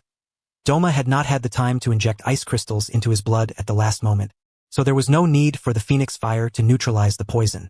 He could simply exchange a potion with the system to resolve the toxin issue. Other matters would still require assistance from the Hashira to bring him back to the Butterfly Mansion. At that moment, Shiro could hardly pay attention to his own fractures. Now that he relaxed, he felt pain throughout his body. Ju was gravely injured but still alive, which was a relief. Then, Shiro's attention was drawn to the blue patterns on Ju's face, resembling waves. Was that a pattern? Wait, when did it appear? Ju had activated the pattern during the battle, something Shiro had not anticipated at all. The system had mentioned that while activating the pattern could enhance power, the side effects were extremely severe. For Shiro, it was merely a game state, and he maintained a high level of combat effectiveness, which was why his patterns had remained visible on his face. However, for others in this world, it meant sacrificing their lifespan in exchange for greater power. No swordsman with an activated pattern had lived past 25 years, although there were exceptions, such as the Child of God, Yorichi Tsujikuni, who lived to 80 years old. But that was the Child of God born to slay the Demon King. Shiro also knew that records indicated that anyone who displayed patterns would resonate with those around them, causing them to also exhibit patterns, if that were the case. He seemed to recall that Upper Moon One also bore patterns on his face. To be honest, before the final dungeon run, Shiro hoped that none of his comrades would reveal patterns. After all, the appearance of patterns signified that their lives were drawing to a close. However, there must be a method to extend life. Shiro thought back to the Dr. Tamayo he had encountered last time. Perhaps he should trouble her a bit. Ju suddenly called out to him, interrupting his thoughts. Shiro paused. What did you say? He could not let him fall asleep now. With excessive blood loss, he might not wake again. It was good to have a conversation with him. I'm sorry. He was apologizing. Why? Shiro could not comprehend his thought process, so he could only shift his gaze to the diligent floating translator. The translator wrote him a long passage. Because I am too weak, it caused your plan to fail. If it were someone else, it wouldn't have happened. It's all my fault. I truly do not deserve to be a Hashira. Reading this made Shiro's head spin. You must not belittle yourself. Don't be so emo all the time. Spare me. I'm not a psychologist. Why did you have such thoughts? It was too strange. System. I told you to understand the pasts of the other Hashira. But what did that have to do with playing the game? Shiro did not know how to respond to Ju anymore. Fortunately, the Hashira responsible for cleaning up the battlefield had already arrived. Water Hashira. Flame Hashira. The Hashira in charge of post-battle recovery had come. Where is the support? Did the Flame Hashira get lost on the way?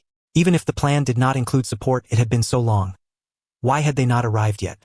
Was it possible that the Hashira coming to support was far away? Or were they so annoyed with him that they wished for him to die soon? He bore no grudge against these Hashira. Shiro suddenly felt himself becoming increasingly agitated. Who was the closest Hashira to this place? Despite his turmoil, Shiro tried to control his temper. Inosuke was busy lifting Ju onto a stretcher and did not notice Shiro's sharp tone. This is the Water Hashira's patrolling area. The other Hashira are quite far. However, upon hearing the news, the Flame Hashira is on his way. That made sense. It was indeed a bit far. Upon reflection, it was understandable not to be too agitated about it. Do not mention my earlier question to anyone. Shiro leaned against the wall and stood up.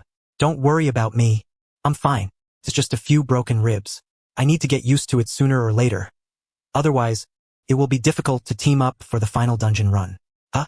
Flame Hashira, you are also injured. Let us carry you. Inosuke was very responsible. Shiro felt it unnecessary. No, I can walk by myself. His injuries were far simpler. At the very least, he could return to the Butterfly Mansion on his own. Distance is of no consequence. He simply prefers not to have too many people around him, especially. Well, that is his issue.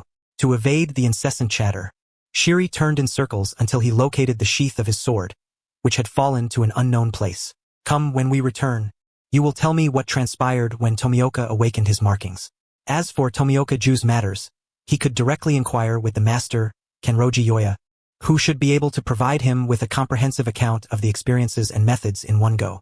However, at present, he needed to focus more on the issue of the markings. The breathing technique continued to flow, and his sword transformed into a bluebird. Shiri leaped onto the back of the bluebird and swiftly flew towards the butterfly mansion at headquarters. It hurt, indeed, but one must become accustomed to it. While in flight, Shiri also took the opportunity to check the situation at that time with the system. The system kindly allowed him to immerse himself in the experience. During the battle, Shiri was pierced by a vine. Doma had hardly paid him any mind at that moment. His attention was fixated on Tomioka Ju, who was defending with an almost impenetrable barrier. Injured, are we?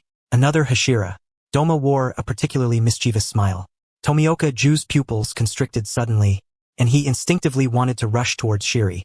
But Doma appeared behind him like lightning. Do you wish to save him? Unfortunately, it is too late. The blood within him was filled with ice crystals. How much longer could he survive? Tomioka Ju's expression changed. This was the first time Shiri had seen such a significant fluctuation in Tomioka Ju's demeanor. It was less anger and more guilt. The guilt of not having protected someone. Doma continued to stoke the flames.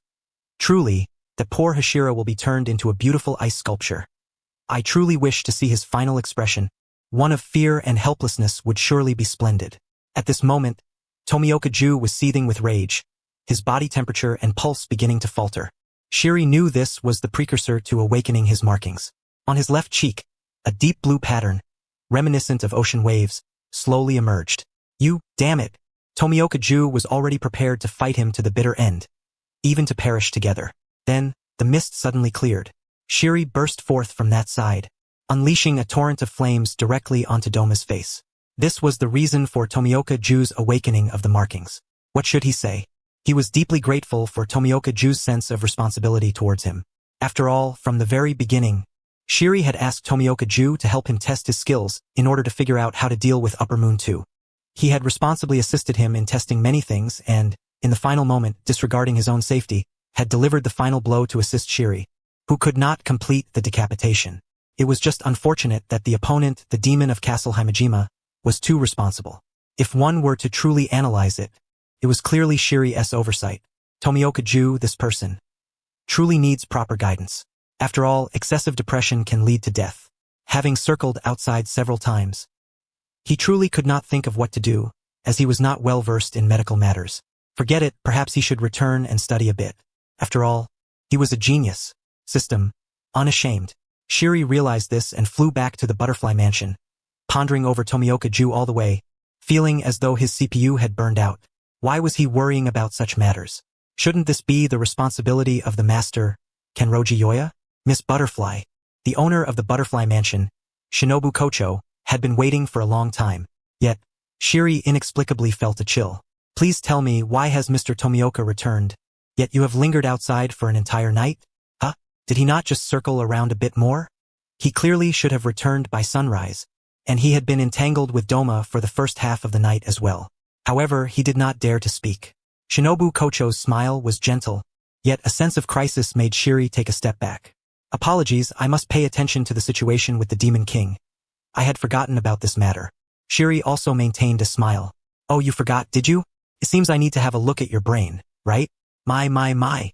Shiri felt as though he was trembling. He believed he would rather face Upper Moon 1 than confront Shinobu Kocho's smile.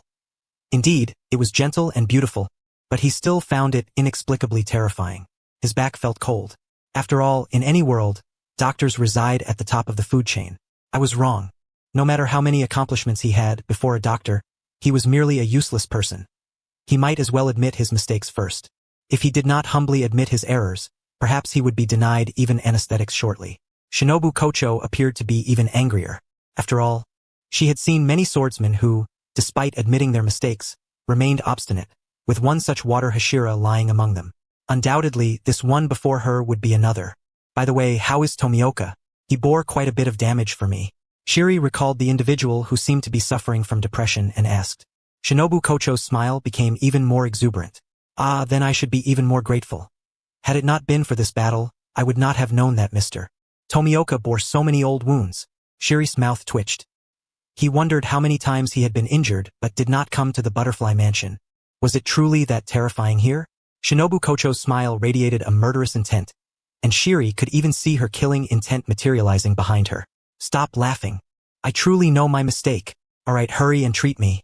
Shinobu Kocho was about to pull Shiri inside for treatment and attempt to force him to take triple the bitter medicine. However, Shiri suddenly recalled what Upper Moon 2 had said. The breath of flowers is the breathing technique of Shinobu Kocho's sister. Is it not? He sighed. He was unsure whether Shinobu Kocho was aware of this matter, but she certainly had the right to know.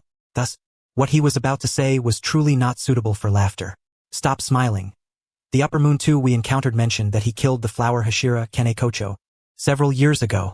Shinobu Kocho's smile vanished abruptly, and she turned to look at Shiri. The weapon of Upper Moon 2 is a folding fan using ice. Do you remember? Shiri asked straightforwardly. Shinobu Kocho no longer smiled. The demon that killed my sister used a sharp iron fan. It seems you have encountered him. I understand. Shiri entered the infirmary. Shinobu Kocho silently followed him in, prepared the medical supplies, and began to examine Shiri's body. Meanwhile, Shiri took the opportunity to learn some things from the system. It must be said, Shinobu Kocho is truly bold. Her sister, Kane Kocho, had once left unsaid words, stating that Shinobu could never defeat the demon that killed her, hoping that Shinobu would leave the Demon Slayer Corps and live a peaceful life. However, Shinobu certainly would not allow her enemy to roam free. Thus, in her quest for vengeance, she injected wisteria poison into her body, seeking to perish alongside her enemy. The demon? Did she recognize her inability to defeat him head-on and resorted to such extreme measures? How audacious. If anything went awry, it would all be lost. Though, from Shiri's perspective, this method was not the best. It was indeed the best revenge plan she could conceive. However, since the system had stated that it must save people, then it must be done thoroughly, right? Lingi pondered the system's evaluation of Shinobu Kocho and her most adept methods of attack, brainstorming extensively. Eliminating the Upper Moon 2, Doma, was crucial. He and the Water Hashira were known for their formidable offensive capabilities. Although he had managed to barely defeat Upper Moon 2, he had overlooked the existence of the castle demon, Neikime, allowing Doma to escape. He contemplated the possibility that one day, should they encounter Muzan Kibutsuji while on a mission, what if Muzan also managed to flee mid-battle? He needed to devise a strategy, either control Neikime or restrict the space to prevent the Demon King from having the chance to teleport away.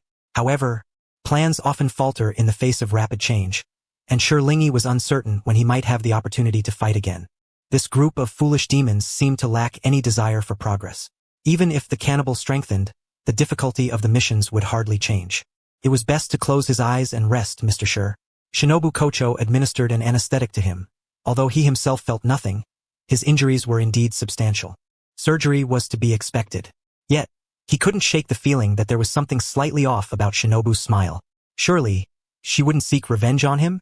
No, after all, he had no personal vendetta against her. The effects of the anesthetic began to take hold. Lingi closed his eyes. He also instructed the system that he would log off to contemplate solutions. Upon logging off, the first thing Lingi did upon returning home was to revisit the website he had seen last time to gather new information. After all, it was essential to keep abreast of the latest intelligence. However, the serialized manga still focused on Tenjiro Kamadu, as he was the protagonist. Lingi glanced at Tenjiro's situation. His family had not all been saved. His mother and youngest brother had perished, while his eldest sister had transformed into a demon. Fortunately, at that critical moment, he had met Ju Tomioka, who, despite his seemingly cold demeanor, was a genuinely kind person. Ju had the patience to observe whether Nezuko was different from other demons. Had he encountered other Hashira, it would likely have ended tragically. Oh, including himself. Ju Tomioka believed Nezuko was unique and spared her, allowing Tenjiro to take his family to the Mist Mountain to seek out the trainer, Sakanji Urokadaki. Then came the training. Tenjiro's family was settled in Mist Mountain, where, despite the thin air, it was relatively safe. As a Hashira, Ju had performed an extraordinary act by sparing a demon. Lingi's thoughts momentarily drifted. However, if he claimed that girl might be different, then if she had truly not been tainted by sin these past 2 years, she could still revert to humanity. If he were to use the Phoenix Fire, well, he would think about it when he logged in tomorrow. Tenjiro was currently putting in immense effort, and Lingi had nothing more to say. He would wait until Tenjiro officially joined the Demon Slayer Corps to discuss further. Moreover, he was not mentioned within it. Lingi exited the manga. Yet, he quickly clicked into another manga, the Phoenix Hashira side story. Upon entering, the first scene revealed his illustrated likeness, tall and slender, with a cape draped behind him, leaning on a long staff, exuding an air of nobility. Lingi felt quite satisfied with the artist's rendition and encouraged further development. Then, a new introduction appeared, Lingi, Demon Slayer Corps, Phoenix Hashira. A swordsman from a neighboring country, he joined the Demon Slayer Corps to avenge his parents and uncle. His intellect was particularly sharp. With the introduction complete, the side story depicted the events surrounding his ascension to Hashira, beginning with Shinazugawa Sanemi testing his strength and concluding with his official appointment as Hashira. In a brief span, the comic revealed a wealth of information. First, his spar with Shinazugawa showcased his agility, followed by glimpses of his slightly comical personality. Particularly notable was his remark, "Do you want this fortune?" The inner dialogue displayed was entirely the opposite. Looking back, it was indeed quite socially mortifying. Ultimately, he offered a proper salute to the leader and smiled, saying, "You know where I come from. Forgive my rudeness." The leader continued to smile. "We may not comment on politics, but we can still be friends." Such etiquette was likely only found in flower-growing countries. Lingi felt little inclination to peruse the forums. Yet, he couldn't help himself. What met his eyes was a cacophony of screams. "Ah! Wow! I can't be mistaken. It's the rabbit from our flower-growing region. It's a rabbit! Rabbit! It's the rabbit from flower-growing. With him, I must follow this manga. Ah yes, just like that. So cool! So cool! Just don't kneel to them." There were countless similar exclamations. He had also resolutely refused to kneel due to the larger backdrop and historical reasons. Fortunate that the leader and his colleagues were quite understanding of his behavior. Thankfully, the forum-goers also comprehended his stance. After all, he wasn't soul-swapped or destined to spend a lifetime there. Hence, he refused to kneel. Convinced that he could derive no useful information from this disinterest, Lingi exited the webpage and turned to search for books on psychology. He would need to provide psychological guidance to others when he logged in tomorrow. Oh, and he should also check how to quickly realign a fractured arm. Otherwise, should he accidentally have his bones misaligned in the future, he wouldn't be able to recover swiftly. Truly exhausting. As for the forums, perhaps he would revisit them after completing all game storylines. That should be soon enough. Upon logging in once more, Lingi felt he was poised to lead the trends in world psychology. In that moment, he was no longer Lingi, but rather Lingi. So, how should he guide depression? He still wasn't quite sure. He only knew that after logging off when he emerged from the forum, he found himself awake in the butterfly mansion. "Oh dear, you're awake." Shinobu Kocho sat beside his bed. "You've been asleep for 2 days. Thankfully, there are no issues with your body. Otherwise, I wouldn't know what to do." Lingi propped himself up, took a sip of water from the side, and slowly remarked, "After all, overexerting the brain truly requires rest. Mental exercise is far more challenging than physical labor. Moreover, when overly fatigued, I can never be roused. How is Ju?" Lingi still remembered that patient with depression. Shinobu Kocho smiled as she replied, "He's fine now, but he still needs a few more days of recovery. Speaking of which, Mr. You truly care about Mr. Tomioka." Lingi squinted his eyes, recalling the comments from the swordsman regarding the water Hashira. It seemed that his colleagues were rather indifferent towards him. "He is quite a good person, Miss Kocho." Lingi's gaze remained calm. "I don't know how you all perceive him, but it's best to be cautious with your words. After all, language can often be a weapon that kills. Moreover, he is ill. If it worsens, it could be fatal." Shinobu Kocho felt slightly pricked by Lingi's gaze. She understood that while Lingi was not entirely devoid of humor, his serious demeanor carried considerable weight. After all, he was a powerful swordsman capable of battling upper moons and even the Demon King. Though he often appeared gentle, he was indeed a formidable presence. Lingi did not pursue the topic of Ju Tomioka further. "By the way, what do you think of Upper Moon 2? He said this with a hint of probing at old wounds, yet he felt compelled to ask. Shinobu Kocho appeared quite composed, but her hands were clenched tightly. "I will surely kill him." Her eyes reflected determination. Shirori nodded in agreement. "There is no need to continue ingesting wisteria poison," Shirori declared. "If you can increase your thrusting speed to more than 10 times what it is now within 3 years, I will be able to help you behead Upper Moon 2. Shinobu was momentarily taken aback, staring at Shiori's face, momentarily lost in thought. Her wrist strength was too weak. She was the only one among the Hashira unable to sever a demon's head. However, she could kill all demons using poison. Yet, as for Upper Moon, She understood well that it would not be so simple to poison him. Therefore, she chose to inject the wisteria poison into her own body, using herself as a vessel to perish along with the demon that had killed her sister. This matter she had told no one, not even her close companions Kanawo Tsuyuri and the other nurses at the Butterfly Mansion. And it had only just begun. But why did Shirori know? There was no need to ponder. Even if one developed a resistance to the poison over time, it would not be completely undetectable. With the system in hand, one could see everything. If she were to die, she would not even be able to witness her enemy's demise. Shiori's expression remained serious. If you wish to personally sever his head, do not fight with the mindset that you are destined to die. After all, if you perish, it would only mean that Upper Moon 2 would die alongside you. As long as Muzan was willing, he could create Upper Moons at any time, but the Demon Slayer Corps was different. The Hashira-level swordsman could be considered expendable. Nurturing a Hashira was an arduous task, almost unimaginable. Losing even one should be cherished, especially when they would be needed for the final boss battle.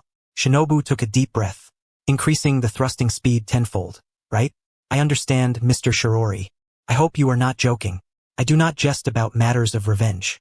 To make light of such things is disrespectful to the victims. It cannot happen. Nevertheless, Shinobu had not given up on the idea of using wisteria poison. It was not that she did not believe in Shirori. His abilities were evident, and she believed that with sufficient information, Upper Moon 2 would merely be a clown in his eyes. Yet she still wanted to play it safe. Shirori knew that she had not given up, but he did not press the matter further. Such things were not his forte. Shinobu needed to come to her own conclusions. Speaking of which, he should inform the head of the recent nearslaying of Upper Moon. Additionally, regarding intelligence gathering and organization, he should be thankful that the reports from this place did not require excessive detail. Upon his return to the Tsujikuni household, Shirori was quite familiar with the surroundings. The crow called for a door, which was opened by the head's daughter, who then led him indoors to wait. After the girl left, Shirori squinted as he surveyed the area. It was just like last time. He still did not see any guards in the residence. No, the Demon Slayer Corps was not exactly lacking in numbers. Why was there no guard even beside the Lord? This was unacceptable. He had forgotten to mention it last time due to being preoccupied with Upper Moon 1. This time he must address it properly. The door behind him opened. Shirori took a step back and bowed respectfully. Yosei emerged, supported by his two daughters. Good morning, my children. I am pleased to see you in good health, my lord. Shirori assessed Yosei's face. The curse was beginning to spread again. The Tsujikuni family had a history of early deaths, and the shadow of mortality loomed over them. Yet, it was truly absurd that the real culprit, the one who should be cursed, continued to live happily. However, he wondered how long it would take to complete the entire storyline. Yosei's body might not last until then. Even if it cannot be cured, can it not be delayed? Shirori quietly inquired of the system. The system scratched its head, rummaging through the shop for quite some time. There is a method to delay, but... The system hesitated. Just say it. It is merely that this involves sharing the curse's burden. If two people share one curse, its effectiveness will be significantly reduced. Ah, I see. So, come. Help me exchange for something that can bear the curse, like a puppet doll or something. To bear the curse for the head? Shirori thought he was not that selfless. When a player speaks, the system runs off. Although their system could be considered a collection of countless treasures from various realms, to bear a curse from the world's heavenly path was indeed difficult. Yet, in a world so vast and filled with wonders, the system truly found something from the corner of the shop. A doll. Shirori did not know how to respond. As he reported the situation regarding Upper Moon 2 to Yosei, he found his mind drifting towards the system. The doll appeared perfectly normal. Had it not been named Annabelle, Shirori would have found it even more normal. This was a cursed doll. What? Did the system want to dispose of it? No, not at all. It is just that sharing a heavenly curse indeed requires something out of the ordinary. The system's explanation felt particularly weak. In any case, if it can be used, that is sufficient. Shirori fine. If rumors of hauntings began in his house, he would just bring the system out to dismantle it. The system, though you threaten me, I still cannot guarantee anything. Shirori continued to focus on his report to the Lord. The Water Hashira was the main combat force, the one who had severed Upper Moon 2's head. At such times, one must be particularly cautious with their words. First and foremost, the assistance from the Water Hashira was truly invaluable. If Shirori could not decapitate, he would need the Hashira to deliver the final blow. However, he regrettably realized that he had forgotten that the castle demons of Infinity Fortress could transfer them. Additionally, Admitting fault was also Shiori's own miscalculation. He thought he could grasp Muzan's mindset well, but the man's thoughts jumped too quickly. He had not anticipated that Muzan would actually place significant importance on the upper moons. The Lord gently comforted him. This is not your fault. You have done very well, Shiori. Moreover, the top 3 upper moons could no longer be viewed with an ordinary mindset. Yose smiled as he spoke. Shiori was momentarily stunned. Was it not he who said, "My lord, you truly are the embodiment of kindness"? No wonder the swordsman respected him so much.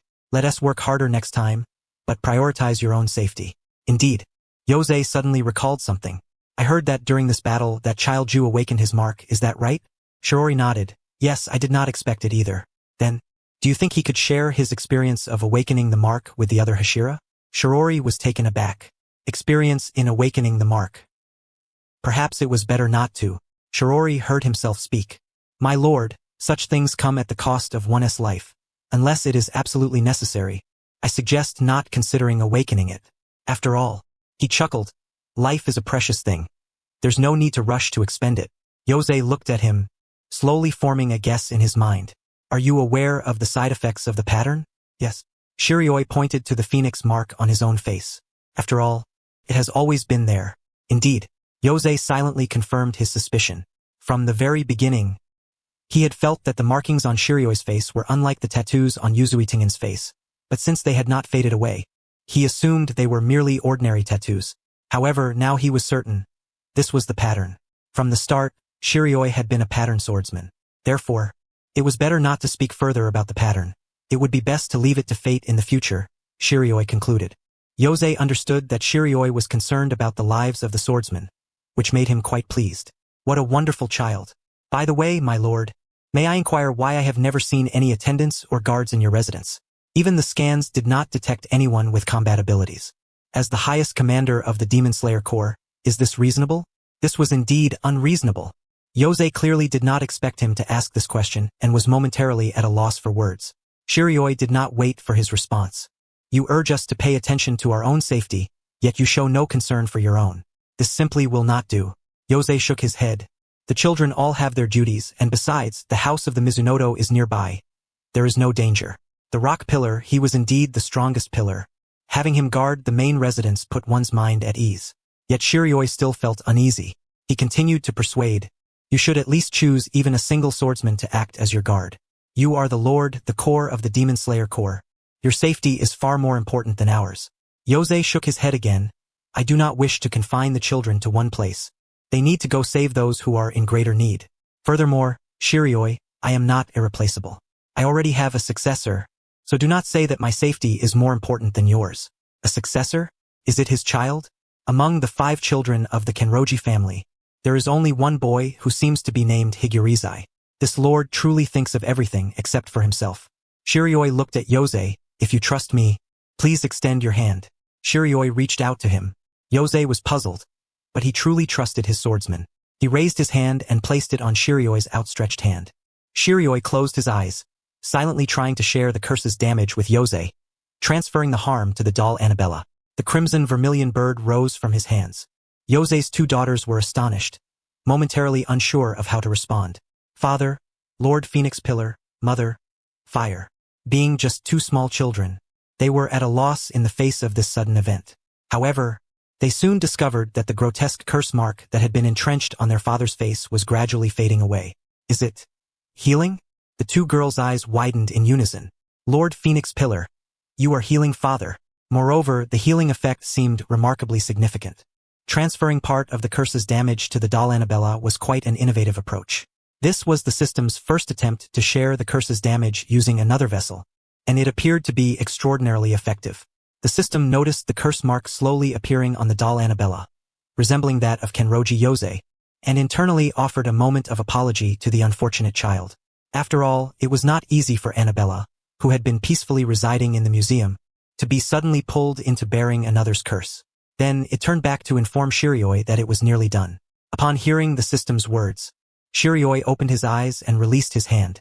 The moment he saw Yose, now devoid of the curse, he couldn't help but be momentarily stunned. He truly looked quite handsome, primarily because he resembled Muzan Kibutsuji. Shirioi was momentarily at a loss for words. After the curse faded, Yose's appearance fully came into view. Shirioi admitted that he was indeed good-looking. However, he bore a striking resemblance to Muzan Kibutsuji. No, actually, they did not resemble each other at all. Yosei opened his rejuvenated eyes, somewhat incredulous. His curse had, in fact, vanished? The curse that had plagued the Kenroji clan for 1,000 years. No, it seemed to have not disappeared but rather diminished significantly. Shirioi also noticed his confusion. It has not vanished. I can only delay it, Shirioi reminded him. As for the curse, there are some methods in my homeland. Please do not inquire further, my lord. Yosei, who always respected the privacy of his swordsman and held a great esteem for this child from a neighboring country, did not press for more details. Thank you. He smiled in gratitude. His 2 daughters also bowed to him. Please rise, Mrs. This is what I ought to do. Shirioi hurried to help him up, feeling inexplicably flushed. He was truly handsome. Please forgive my rudeness. You and Muzan, no, I said nothing. To say that the Lord of the Demon Slayer Corps bore a striking resemblance to their generations-long nemesis was certainly offensive in any context. However, Yosei did not mind. You think I resemble him, right? You can tell me what he is like. Though Shirioi had shown a glimpse of him through the projector last time, the perspective shifted too quickly, and Muzan Kibutsuji's blood demon art was so chaotic that no one could see his features clearly. Being of the Kenroji family, some similarities were inevitable. Yosei was also curious just how much he resembled Muzan Kibutsuji to astonish a swordsman known for his intellect. However, Shirioi soon recovered. No, in terms of appearance, they are indeed very similar, almost like twins, but one can still recognize them at a glance. One is a despicable, pale-faced, murderous demon king, while the other is a gentle, composed, and righteous lord. Their temperaments are entirely different. Shirioi smiled lightly and lowered his head slightly. From the very beginning, it was clear. Anyone who sees you both can recognize the difference. Is that so? Yosei maintained his unchanged smile. Shirioi was at a loss for what more to say. Never mind. He would focus on healing his injuries and continue his exploration. The matter of the upper one still required further investigation. He stood up to take his leave. Of course, he needed to return to the residence first to deal with Annabella, finding a suitable place to store her to avoid startling the Heim who came to clean his residence. Although he felt the chances of startling her were slim. After all, Annabella was a cursed doll. He hoped Heim would not encounter her. He needed to find a proper hiding place. Annabella, is there no one to speak for me? Can I request assistance? Wait, he suddenly remembered he needed to ask the Lord another matter. Thankful that he had not yet stepped out the door, which would not seem abrupt, Shirioi turned back. I apologize, my lord. I still wish to inquire about the story of the water pillar. When he battles alongside me, he occasionally seems somewhat distracted. My lord, is there something amiss? Is there? The lord still smiled, his 2 daughters sitting gracefully beside him. It seemed as if nothing had changed. Yet Shirioi felt that something was amiss. His 2 daughters, when did they come close to him? Shirei blinked, confirming that she had not seen incorrectly. Yosei's daughters, Nika and Hinode, smiled together. They had just seen their father's curse lifted and, overwhelmed with joy, could not help but rush to embrace him just as Shirei was about to leave. Then Shirei turned around. They were startled and immediately knelt upright. After all, the children of the Kanemitsu family were very well-mannered, and they would never act disrespectfully in front of outsiders. Hence, Shirei felt that the 2 little girls had suddenly drawn near. Yosei's expression remained unchanged. Regarding that child, Ju, this is something I wanted to discuss with you as well. Please have a seat. It is quite a lengthy story. A long tale indeed. Shirei walked over and sat down. To be honest, he quite liked Ju Tomioka, but he was genuinely worried about his emotional state. What if he faltered during a team boss battle in the future? He needed to inquire about the situation first. Thus, the master began to share a long story with him. That's how it is. Ju has always believed he is unworthy of becoming a Hashira, and he has never been able to overcome that. Shirei, are you listening? Shirei suddenly snapped back to attention. Oh no, caught daydreaming in a meeting by the boss. I heard you, my lord. Shirei awkwardly rubbed his nose. Yosei did not seem to mind. If you are tired, it would be better to rest soon. I am sorry, my lord. I may not be good at empathizing with others. However, the water Hashira has been in this state for quite a long time, hasn't he? Isn't there anything that can be done on the Butterfly Mansion side? Given Shinobu Kocho's personality, it did not seem likely that she would allow her patients to run around freely. Yosei sighed. Among these swordsmen, Ju is the least willing to go to the Butterfly Mansion. I see he is reluctant to confront his illness, just as I am.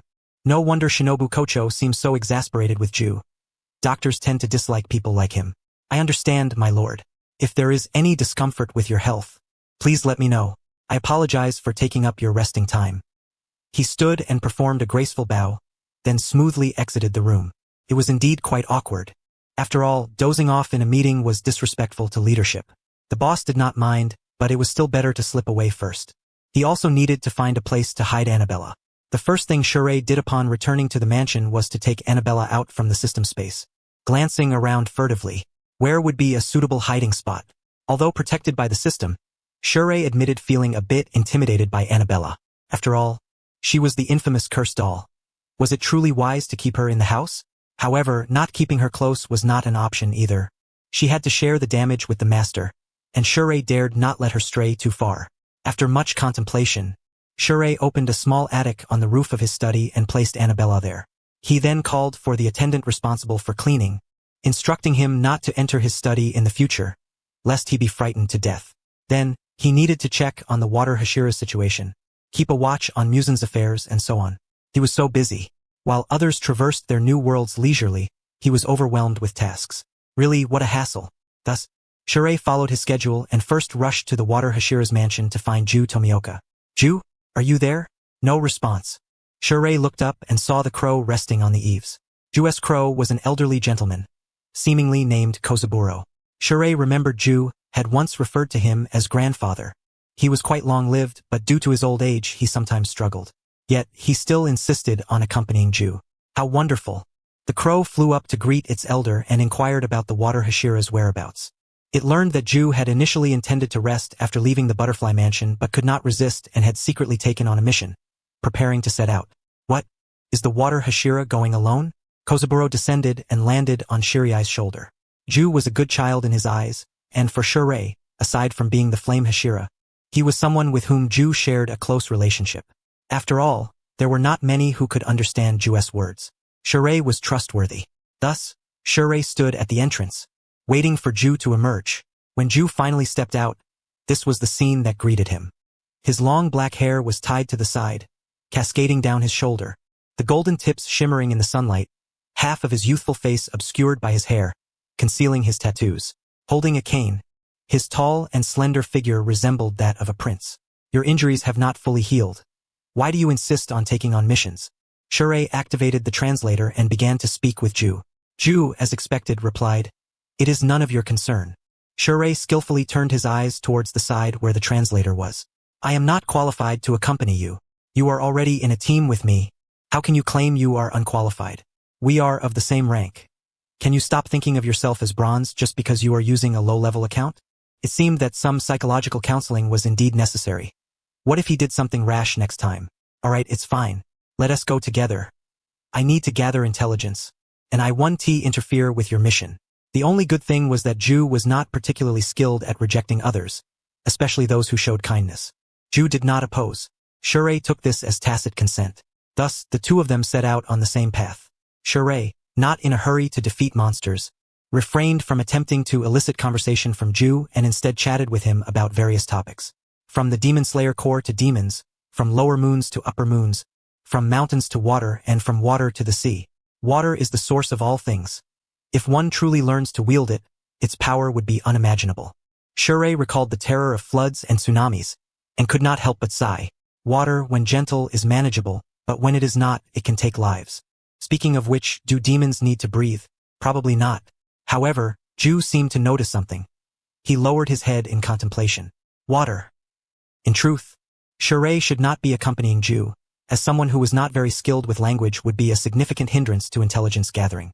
For example, right now, Shure was preparing to change into a different outfit to pose as a university student to gather information when Ju suddenly said, "Can't you just ask directly?"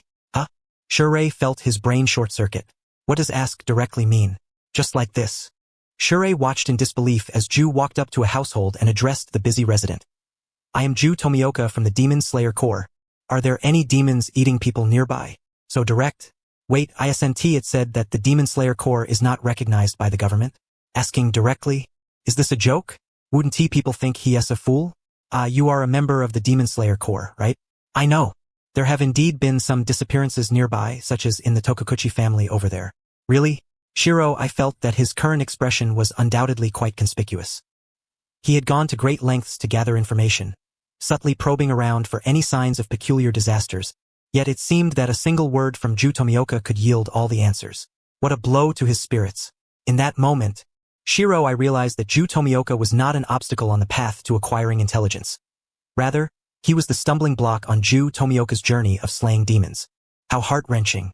He stood there in a daze for a while, as Ju Tomioka finished his inquiries and approached him. The information was obtained. Shiro, I blinked. It appeared that quite a number of people had encountered demons. Otherwise, how could they be so familiar with the Demon Slayer Corps? Ju Tomioka remained composed, but many times, it is not like that. Often, they will be chased away. He did not understand why, despite his polite demeanor, when he asked where the demons were, he was sometimes regarded as a madman. Speaking of which, it had been the same in his childhood. He had not lied. Shiro, I saw Ju Tomioka's unfinished words in the translator and helplessly put his hand to his forehead. Don't leave out the conclusions.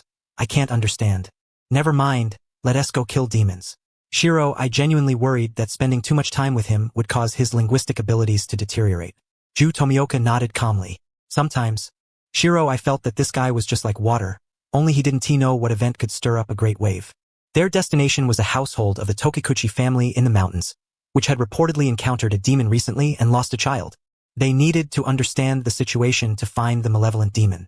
However, Shiro, I never expected that this trip would yield unexpected gains.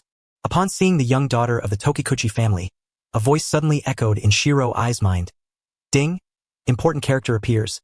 Hidden story of the Hashira, Mitsuri Kenroji, unlocked. Would you like to view it? There was no time to watch now. Switch to text. Hurry up. There was no time for immersive viewing. A text version would suffice. Ju Tomioka was diligently trying to gather information from the Tokikuchi couple, while Shiro-I's gaze was fixed on the light screen beside him. Shadai was one of the many children taken in by Mitsuri Kenroji before joining the Demon Slayer Corps, but she was the only one who survived. In her youth, Kenroji had been a monk at a temple, taking in some orphan children and treating them as family.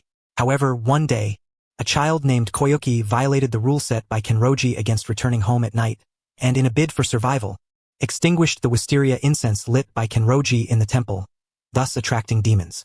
To save the 4-year-old girl Shadai, Kenroji fought the demon in a desperate struggle. During the confrontation, Kenroji smashed the demon's head with his human body, ultimately causing it to turn to dust after sunrise. Yet in the end, what he received for nearly sacrificing his life was not gratitude from Shadai, but rather, in a state of extreme fright, she mistakenly accused him of being the murderer of the children in front of the arriving adults, leading him to bear an unjust accusation and nearly face execution. He was then rescued by the current head, Yose, and joined the Demon Slayer Corps. Koyuki, this person he knew, a disciple of the nurturing master, Mr. Kenjuro. Shiro, I had never seen him, but had heard during intelligence gathering that this person was quite talented. He had taken note of him. If it was the same individual, the nurturing master really needed to assess the character of his disciples. If he could push a companion into the jaws of a demon to save his own life, he might just as easily expose other swordsmen for his own safety in the future. If he were to become a high-ranking member, he might not even be able to safeguard the position of the main estate. Better to nip it in the bud and eliminate him outright. But Shadai was different. According to the system's information, she had her eyes closed at that time, her emotions in turmoil. She intended to point at the demon grappling with Kenroji, but when the sun rose and the demon disappeared, she could only point at Kenroji. Furthermore, due to her subsequent confusion and inability to articulate normally, she could not help Kenroji clear his name. By the time she recovered and sought him out, Kenroji had already been rescued by the head. She was taken in by a kind family. What a missed opportunity. The world is heartless. While Shiro, I was studying the intelligence. Ju Tomioka had finished his questions and was ready to slay demons. He thought he would talk to the little girl when he returned later. Turning around, he prepared to follow Ju Tomioka into the mountains to find demons. However, the little girl suddenly grabbed his arm. What is it? Shiro, I was taken aback. It was the little girl named Shadai. She lowered her head and handed him a letter. The handwriting was elegant, and it was addressed to teacher Kenroji. I remember. We will pass it on. What a coincidence. He was not familiar with his colleagues and did not know what burdens Kenroji bore, but this letter should help him somewhat. The importance of intelligence need not be reiterated. But Shiro, I truly did not expect that in Neon. Even a mere trip into the mountains could yield intelligence.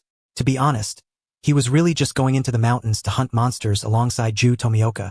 He was responsible for entering while Ju was responsible for slaying monsters. After all, they were just ordinary small monsters that did not require his involvement.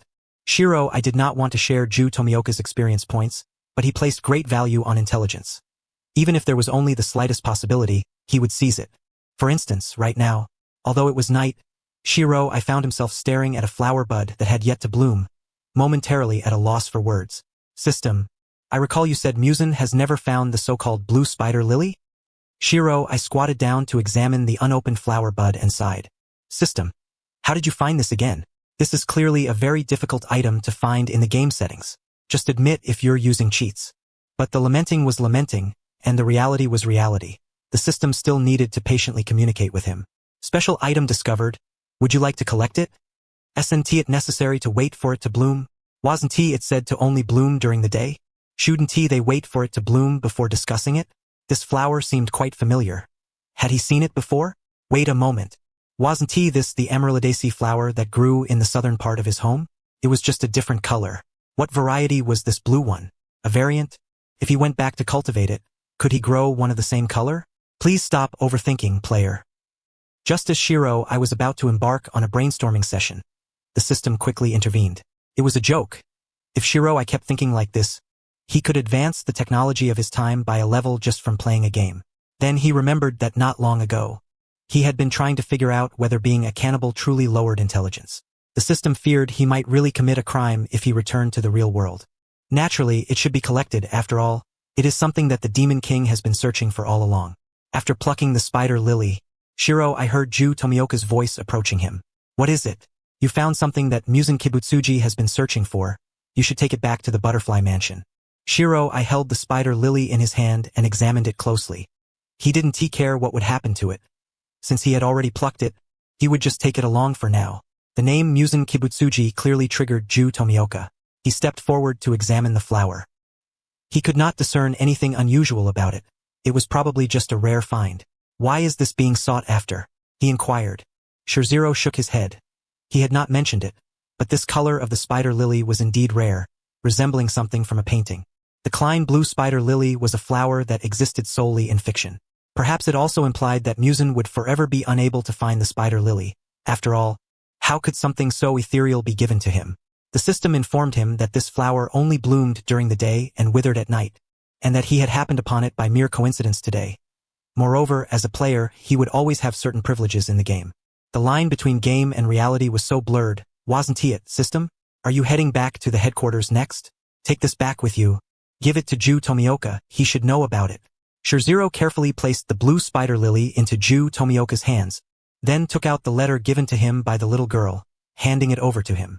Ju Tomioka silently accepted it. Aren't you going back? I have other matters to attend to. I will return for the Hashira meeting if I manage to gather the information I seek. This meant that if he could not find the information, Shirziro might not show up at this Hashira meeting either. It was not the first time. They had grown accustomed to it. Were it not for the fact that every time Shirziro returned, he brought back different and exceedingly beneficial information, they might have long regarded him as disrespectful to their leader. Ju Tomioka took the items from his hands. I will deliver it. Thank you for your hard work. Don't burden yourself with too many worries. Simply living is valuable. Shirziro blurted out this statement, his mind going blank. He caught sight of Ju Tomioka stiffening at his words, wishing he could slap himself. Why did he have to say something so morose? However, Ju Tomioka seemed unfazed, maintaining his usual calm demeanor, yet he uttered a single word. Thank you. As perceptive as he was, how could he not sense Shizero's goodwill? Did he want to help him emerge from that shadow? But it was truly difficult for him to do so. Nevertheless, he rather liked this person. Ju Tomioka smiled faintly, bade him farewell and set off on the path back to headquarters. Shirziro was momentarily taken aback by his smile, standing still for quite some time. Wow. He had seen the water Hashira smile. It truly felt like a lifetime of regrets had been alleviated. Indeed, it was. Well then, let us continue searching for information. Regardless of what I find, it will surely bring a headache. Especially concerning upper rank 1. System. You're still at odds with upper rank 1, aren't you? Why not consider Akaza instead? After all, your investigation results regarding Akaza were all based on your own conjectures. Weren't they? Shirziro dismissed the notion, confident in his own intellect. Moreover, having found the blue spider lily, it could be considered the end of one of Muzin's desires. He was quite curious about the expression on Muzin's face upon realizing that Shirziro had effortlessly located the object of his incessant longing. It would surely be quite a spectacle. Speaking of which, he seemed to have caught a glimpse of a shrine-like place when he had just arrived. He was curious and wanted to check it out. However, it was likely dedicated to the wild gods or something of that sort. Hopefully it wasn't a demon. Otherwise he would have to grind for resources again. Under the cover of night, Shirziro approached the small house he had inadvertently glimpsed earlier. Initially, he thought it was an abandoned shrine. Upon entering, he realized it was not. This was a house that had been long forsaken. So long that Shirziro began to suspect it was an artifact conjured by the system. Congratulations, player. You guessed correctly. To provide players with a better experience, this game has recreated this house in a 1-to-1 ratio, making it appear quite antiquated. How does it feel to sense the aura of the Warring States period? The system monotonously recited. He felt that the game should not have created such things when it was initially made in this world. Look, this player's eyes were practically sparkling with greed. Shirziro sensed the presence of significant information. Ah, system, you're so kind. Game developers, you're truly wonderful. You've lowered the difficulty so much that I don't even need to dig for artifacts. Since it's a 1-to-1 recreation by the system, it stands to reason that there must be something to find. He had mentioned the Warring States period, hadn't he? He could feel hope for uncovering the betrayal of Upper Rank 1. Without further ado, Shirziro bowed at the entrance to show his respect for the deceased, then pulled the door open and stepped inside. Inside the dim little house, there was nothing but some straw. Well, he should not have harbored any hope for the system. Shirziro found it impossible to locate anything in this empty little house. But, aided by the moonlight, he caught sight of the mottled bloodstains on the wall, which had turned black due to the passage of time. Had a tragedy occurred here? When? The demons that appeared during the peaceful era must have run rampant during the Warring States period. But that era was also marked by the rise of heroes, where demons and humans were evenly matched. No, with the arrival of the divine child, Yoriichi Tsujikuni, demons should have been at a disadvantage, especially since the demon king had nearly been slain. What a pity. No. Yoriichi Tsujikuni was unable to kill the demon king and left the demon slayer core because of his brother turning into a demon. I really don't understand what Upper Rank 1 is thinking. He actually defeated Yoriichi Tsujikuni at the beginning. Yoriichi Tsujikuni was born to slay the demon king, but he failed for various reasons, a significant part of which was due to his brother. Although the method was not particularly noble, he had indeed triumphed. Shirziro stood before the wall stained with blood, gazing at the bloodstains in a daze. The shape and splatter angle of the blood indicated that it was nearly a fatal blow, followed by being devoured by a demon. Thus, there was also blood on the ground that had not been washed away. Shirziro crouched down, staring at the bloodstains, and asked the system to analyze the blood. System. The ellipses felt like they had been exhausted for a lifetime. How should he remind Shirziro that this was fabricated, and could not be considered real blood? Forget it. There's truly no hope. Shirziro was not surprised. Do you remember who created this house? The system expressed its displeasure. Shirziro remained silent. If this was blood left from the Warring States period, coupled with the game's universal attributes, Shirziro could be certain that this was originally the house of the Tsujikuni brothers. Adding the ominous nature of twins during the Warring States period, Shirziro could also guess that this was Yoriichi Tsujikuni's home. The system stated that Yoriichi Tsujikuni once had a wife and children, but when his wife went into labor, he went to find the midwife, resulting in both mother and child being killed by a demon. This should be the origin of the bloodstains. Shirziro's mind conjured the scene from that time. The husband went out to find the midwife for delivery, while the wife, in pain, awaited the return of her husband, only to be met with a man-eating demon. Amidst the splattering of blood, the wife clung tightly to her belly, her eyes fixed on the direction where her husband had departed. If he was not mistaken, this was the reason Yoriichi Tsujikuni joined the Demon Slayer Corps. System. Is there no hidden storyline here?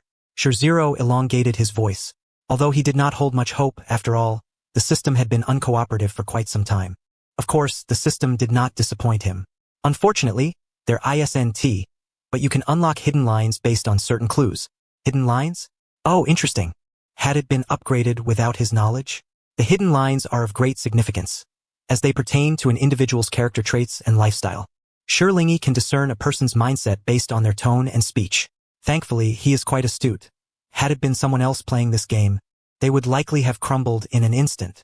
Shilingi circled back to the entrance, casting a sweeping glance around. There were signs of the door being forced open. Perhaps it was a demon that left its mark, as there were indications of scratching. But there were also strange footprints, likely from members of the Demon Slayer Corps who had rushed in. They must have arrived late. Yoriichi Tsujikuni had joined the Demon Slayer Corps alongside his team, and subsequently, he had cleaved Muzan into thousands of pieces. But what had happened with his twin brother? Why had he not stayed at home to manage the family estate? How had he become a demon? Shi Lingyi recalled the last time he saw him. The man had markings on his face. He must have been a swordsman who learned the breathing techniques. It was truly baffling. Logically speaking, the upper one should have been the heir to the family and not associated with an organization like the Demon Slayer Corps. What could have transpired? What could have led Kokoshibo to join the Demon Slayer Corps only to become a demon out of jealousy? Shi Lingyi could find no answers here. He left the small house, pondering the multitude of mysteries. Yet it was undeniably fascinating. This puzzle-solving game was far more enjoyable than he had anticipated. Speaking of which, he longed to meet the upper one once more. Perhaps he could glean more information from him, provided the player doesn't get cut down at first glance. The system silently offered a sarcastic remark. Reflecting on his last encounter with Tamayo, had it not been for the water Hashira's presence and the overconfidence of Upper 2, Shi Lingyi would have been forced to revert to an earlier save.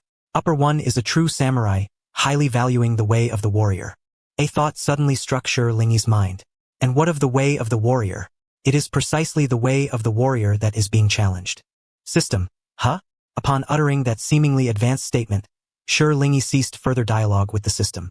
He could find no useful information here and opted to leave. Perhaps he would forego rest tonight and take a few more steps to explore.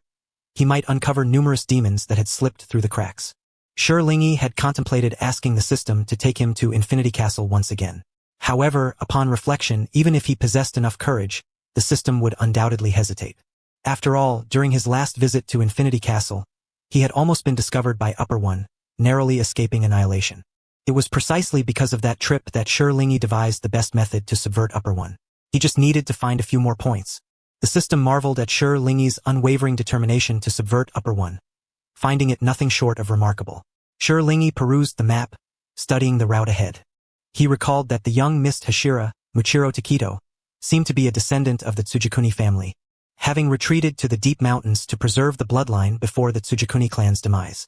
Based on the location of Muchiro's former home, he identified the residence from the height of the Tsujikuni family's glory. The system was left bewildered. Wait, how did you find that out? Is there any basis for it? The system had no idea how he connected the dots from the Takito family's ruins to the Tsujikuni side. It seemed entirely baseless. The remarkable part was that he guessed correctly. How should I put it? Just consider it a genius's intuition. Shi Lingyi did not look up. He still needed to gather information from that area, but this route would consume a significant amount of time. In this age of inconvenient transportation, traveling from his current starting point to that location and back, combined with the time needed to slay demons and gain experience, would take no less than 6 months. He needed to hurry. Hopefully, the demons would continue to display their foolishness and remain unaware of his ongoing investigation. Shi Lingyi opened the map to plan his route, selecting a path where demons were most abundant, and cheerfully set off toward his destination. Along the way, demons cried out, "Please don't come over here." As he walked, he accumulated experience points. Although, given the current circumstances, the utility of these points was diminishing, he still needed to allocate skill points. The techniques of the Breath of the Phoenix required further development. The skill Phantom Assault was already maxed out, destined for significant future use. There was also Cross Judgment, a skill he had exchanged for but never utilized. He was quite curious about what it entailed. He should find a demon to test it out. Shi Lingyi set off, following the red dots on the map to locate a demon. In that moment, the demon was uncertain of its thoughts, but its expression was profoundly sorrowful. Almost all demons were aware that the Demon Slayer Corps had a swordsman who did not wear a sword, one who spoke with the elegance of a noble yet possessed the power to slay even the upper moons. The reason he was said not to wield a sword was that it was not visible. After all, Shi Lingyi concealed his weapon within his staff, drawing it out when needed, and then stowing the sheath into the system's backpack. Thus, the demons encountered first saw only the staff. Sometimes, Shi Lingyi didn't even draw his sword. During the daytime, he would simply knock the demons into sunlight with a single strike. He held them in utter contempt. Shi Lingyi traveled throughout the night, slaying demons as he followed the red dots on the map. Yet he had not once had the opportunity to use cross-judgment. Dawn was fast approaching, and the demons would need to hide, further diminishing his chances of use. If only he could find a member of the 12 Kazuki. It wouldn't matter if they were upper or lower. Just encountering one would suffice. Please, player, pray to encounter a lower moon. The remaining upper moons are beyond your capabilities. Truly, the last upper moon, 5, was merely a lunatic and a fragile sorcerer. Though his blood demon art was powerful, it was riddled with flaws, and with a little provocation, he would lose his composure and charge him in close combat. Did sorcerers not all harbor dreams of close combat? The other upper moons were far from simple. Just look at the last upper moon, too, to see how high the difficulty was. The system had no faith in Shilingi's promise of 3 years of teaming up with Shinobu Kocho to behead Tamayo. Whether it works or not is up to you. It has nothing to do with me. Shilingi was indifferent. The system's reasoning was inferior to his own, so it was not surprising that it did not understand. He continued on his quest to find demons. It is well known that demons do not congregate. Thus, Shilingi found himself yearning for a mode of transportation. A bicycle or a motorcycle would suffice. Anything else was unnecessary, as he lacked a license. In fact, player, you could entirely utilize the breathing technique to sword ride. Is your land style not sufficient for you? After all, it was the dream of many martial arts enthusiasts to ride alongside a phoenix. I still lack the ability to maintain sword riding for extended periods. Shilingi reminded the foolish system with a hint of exasperation. He felt it was essential to conserve his stamina and remain in peak condition. Otherwise, what would he do when faced with an upper moon? The system pointed out that he was soaring through the sky at that time, so there was no need to worry about the demons on the ground. Regardless, dawn is approaching. The sun was rising, making it more difficult to slay demons. Shilingi should also find a place to rest. He yawned. Staying up late was indeed a troublesome affair. Were there any inhabitants nearby? Shilingi scanned the area with the map. There were no residents, but there were a few abandoned houses at the foot of the mountain, right in the sunniest spot. That was ideal. No demon would likely favor such a location. Player, do you know this saying? The most dangerous places are the safest. The system, unable to bear it any longer, quietly offered a warning. Shilingi paid it no heed. Although this is indeed the case, it seems that the existence of demons cannot be compared to that of humans. I believe their intelligence and the obsession to survive do not support such advanced reasoning. After all, Shilingi had encountered too many demons, and those were in a state of severely diminished intelligence due to excessive human consumption.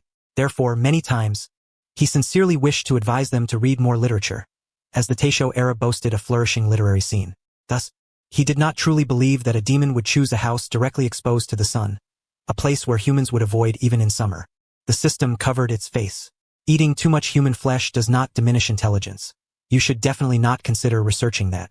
Originally, Shilingi was adamant in his belief that demons would not hide in such a sun-soaked house. However, reality quickly delivered a slap to his face.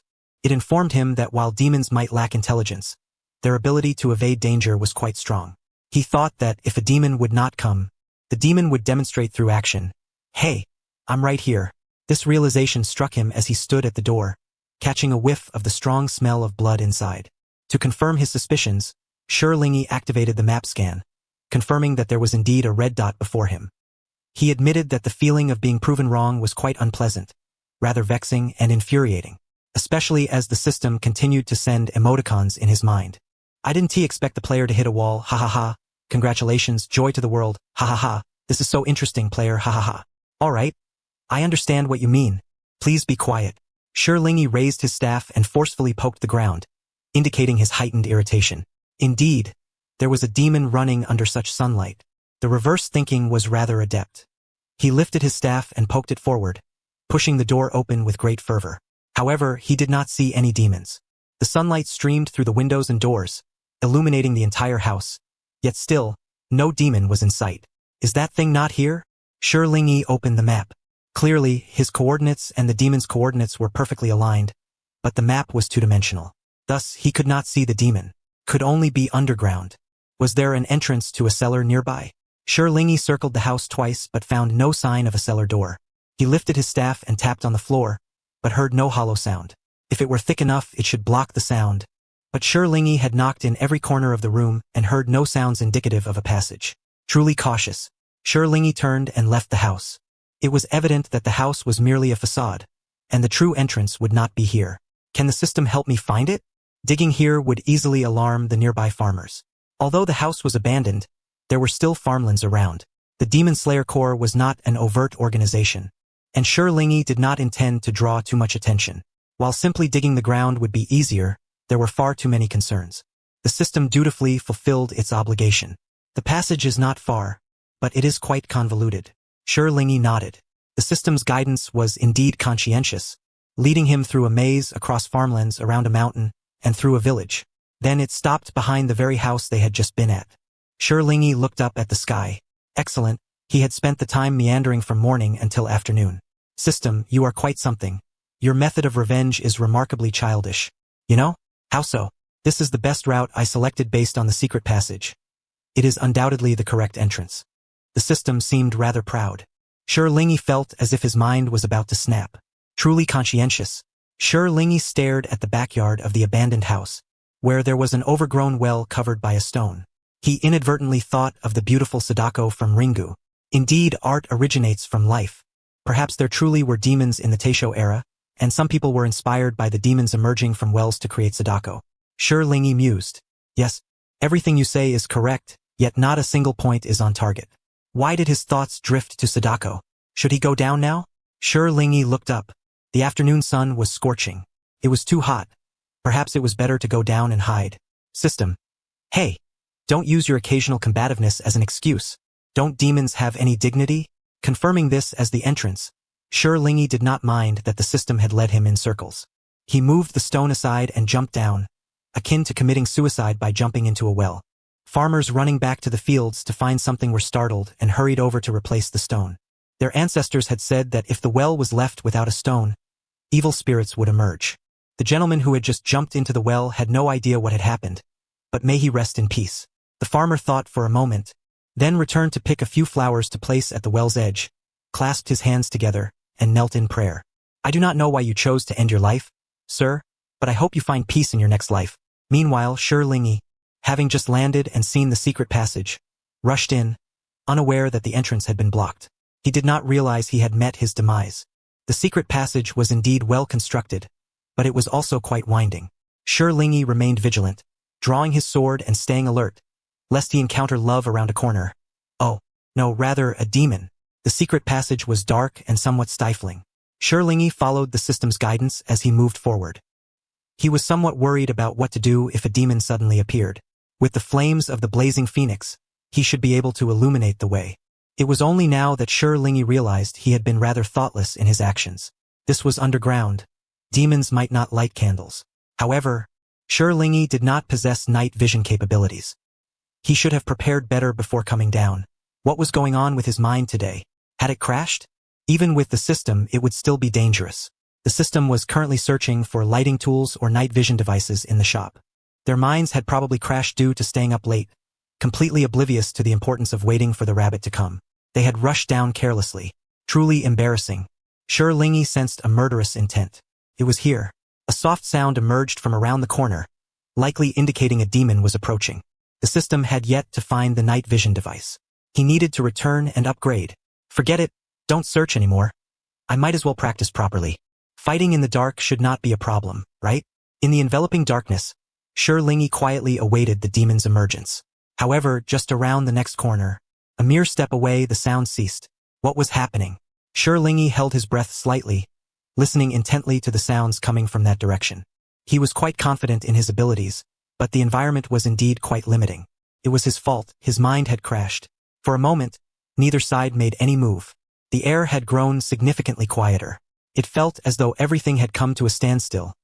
Even the artificial intelligence of the system sensed the suffocating silence. Who would make the first move?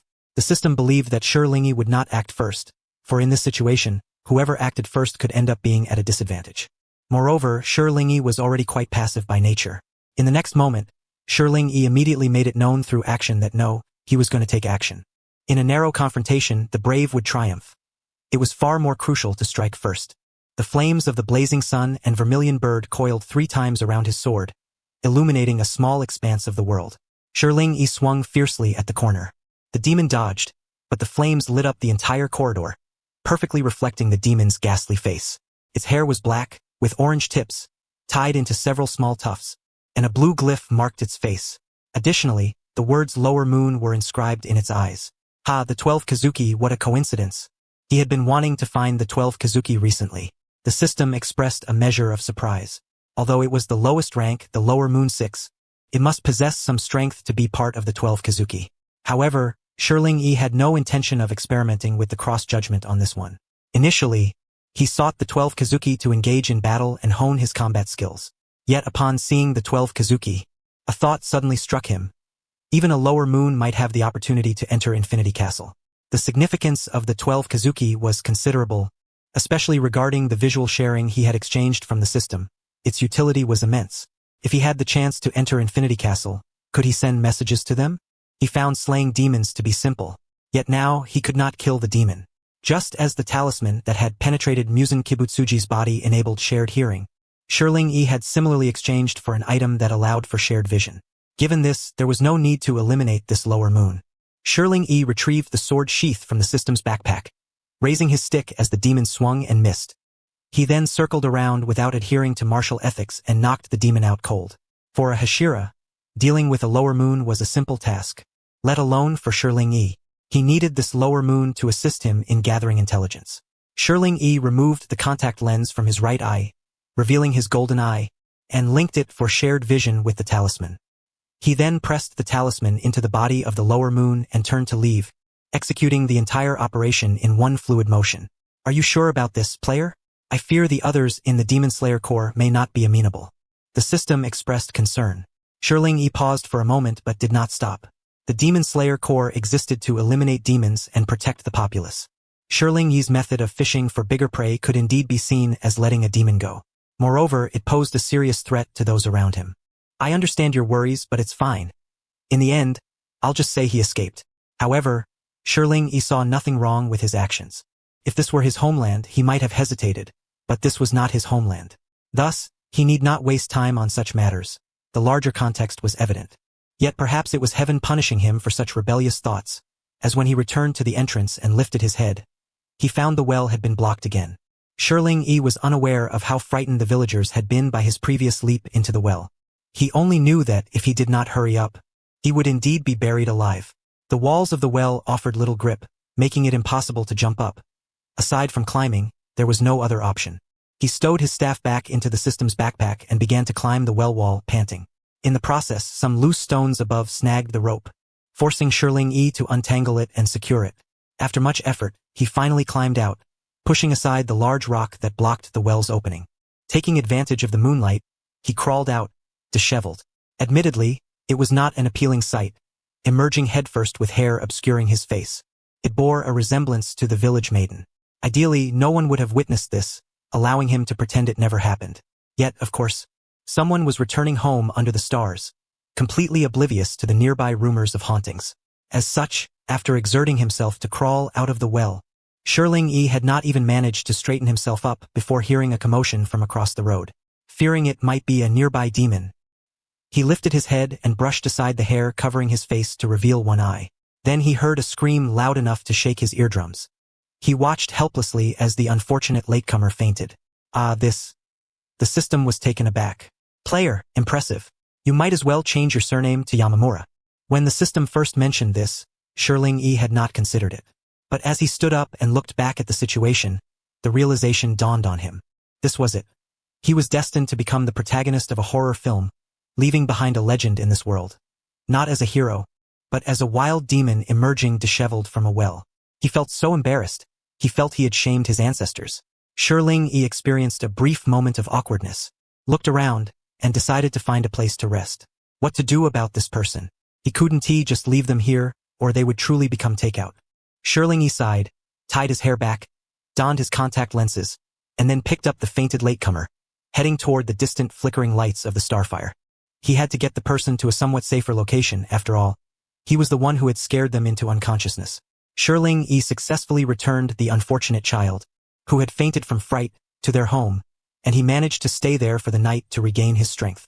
The next day, before the unfortunate soul awoke, he hurriedly left behind 10 yen for lodging, rushing off lest he truly be mistaken for a malevolent spirit emerging from a well. As he walked toward the ruins of the Kagawa Nation under the morning sun, Shirling Yi did not forget to discuss the latest gossip of the Demon Slayer Corps with the system. It seems the son of the Flame Hashira is to become a Hashira himself. Do you remember? That girl with pink hair. The system excitedly commented on the recent movements within the Demon Slayer Corps. Shirling Yi indeed remembered. The girl that Iguro Abanai likes? I recall her having considerable strength.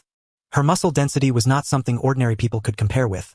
Although she spoke somewhat naively, overall, she was one of the most normal among them. That's not surprising. Although the girl has a somewhat love-struck appearance, she has always been quite clear-headed in her actions. Killing 50 demons and slaying the lower moon, these were tasks she could accomplish. By the way, what was her name again? Kenroji Mitsuri. The system reminded him. Right, she has quite an appetite. Shirling Yi was rather particular about food, only eating until he was 70% full at each meal, leaving 30% to avoid indigestion. Therefore, when he first saw Kenroji Mitsuri dining with the Flame Hashira, Kaijiro Rengoku, he seriously doubted whether the restaurant could sustain their appetite. He had quietly switched to another establishment. By the time he finished his meal and returned, they were still eating, with their lunchboxes towering nearly as high as he was.